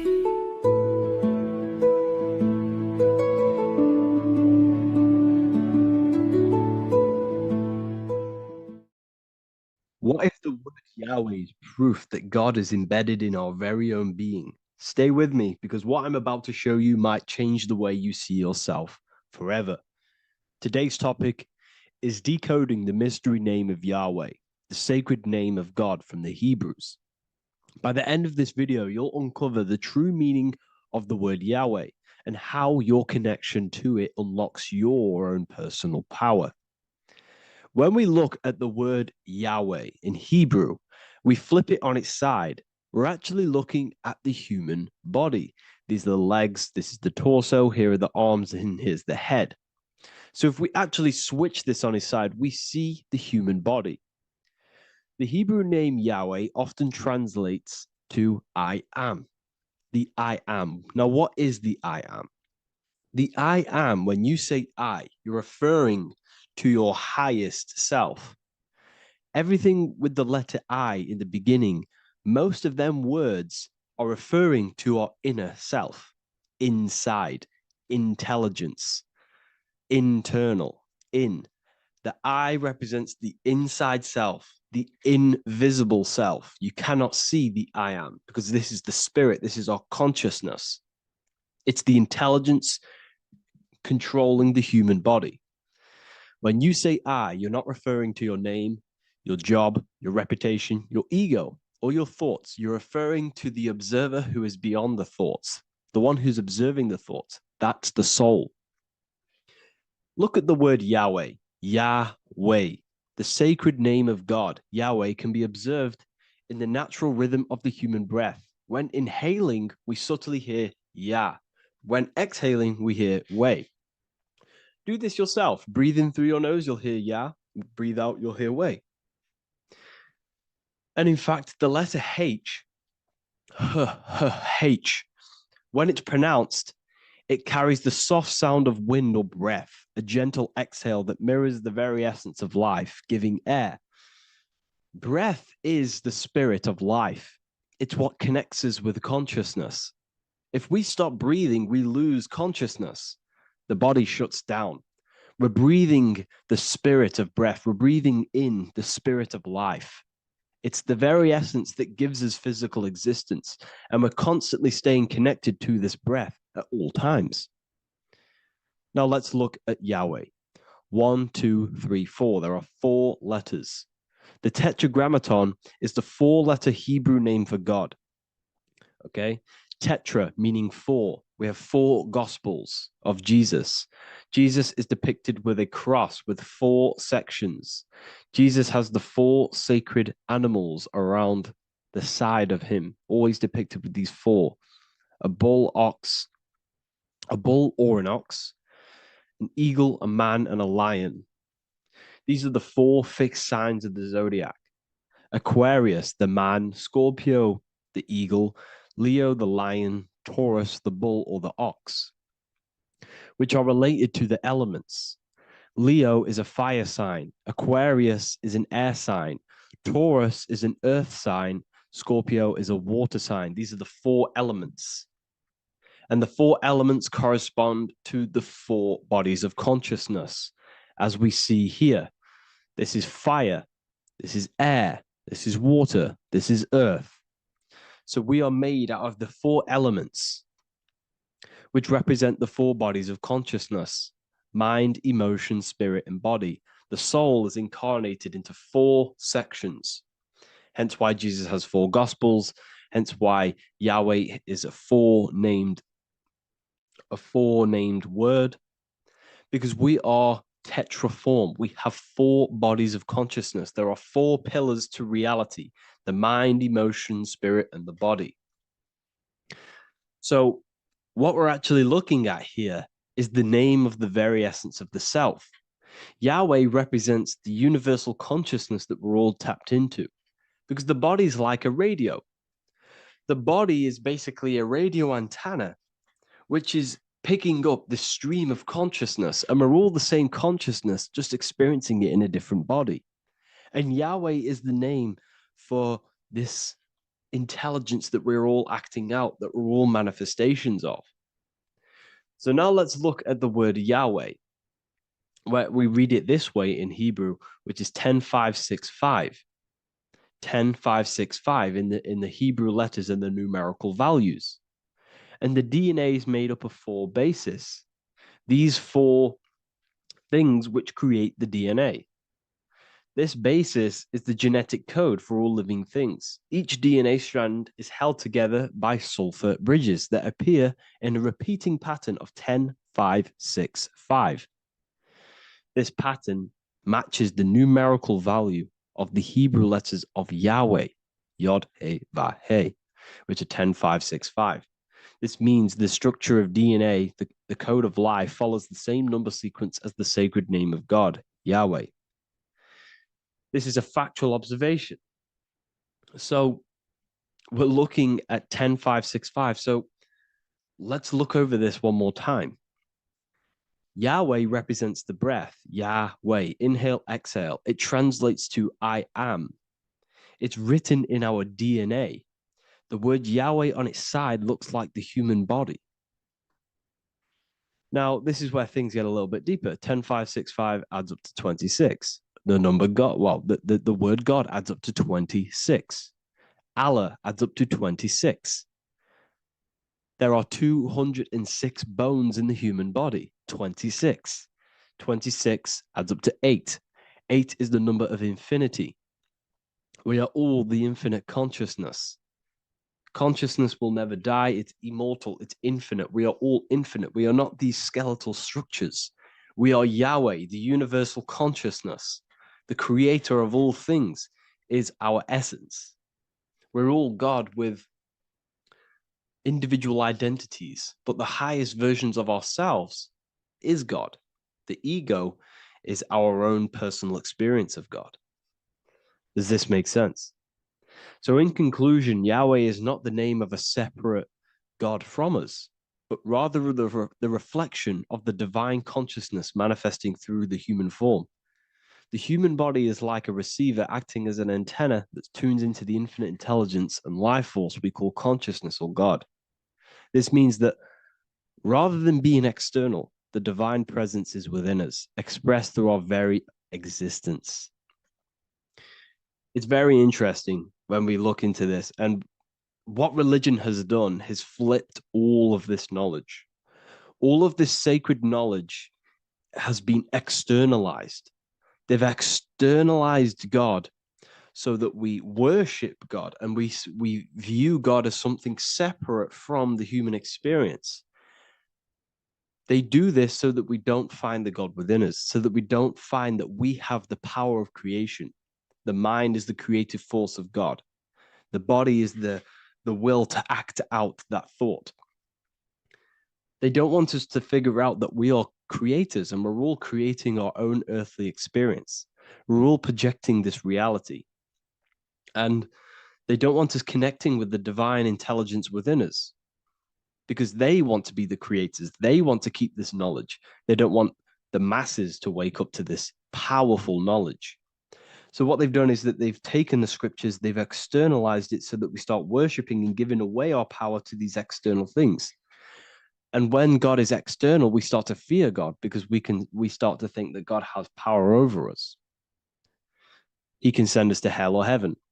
So this is what's going on. They've been externalizing this for thousands of years to keep us in a suppressed state. Okay? Humans are very advanced because we possess self-awareness. We possess the ability to move our awareness and our thoughts outside of the instinctual nature. For example, a cat or a dog. These things can only live in their instinct.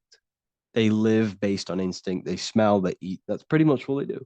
But humans, we have the ability to rise above that nature and turn to our infinite selves, our higher selves. We can move beyond our instinctual nature and create very advanced things. That's why humans are made in the image of Yahweh. We are literally God in human form. So this is what we all need to realize. And I hope this video has helped. Please leave a like, a comment on inside of the description. I'll have some links to my books and my university.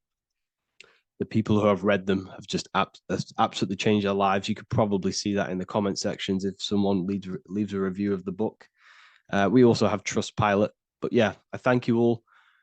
And I'll see you in the next one.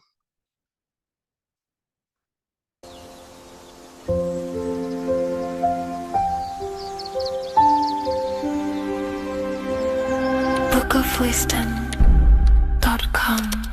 Visit today.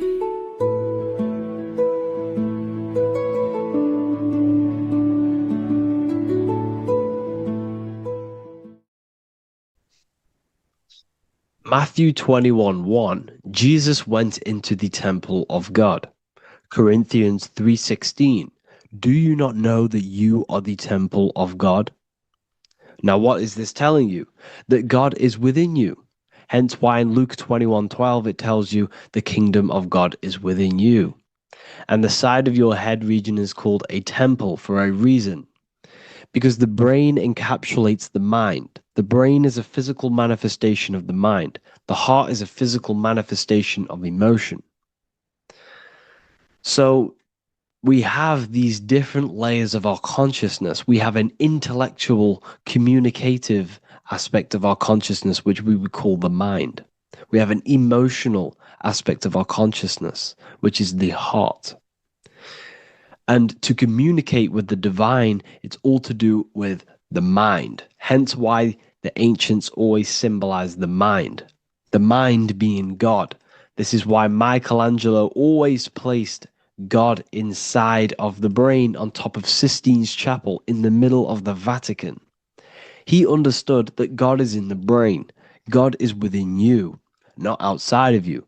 The church tells you that God is in the sky because they are creating a externalization of the truth to create a business and a distraction so that you don't find the divinity within you, so that you don't find your power.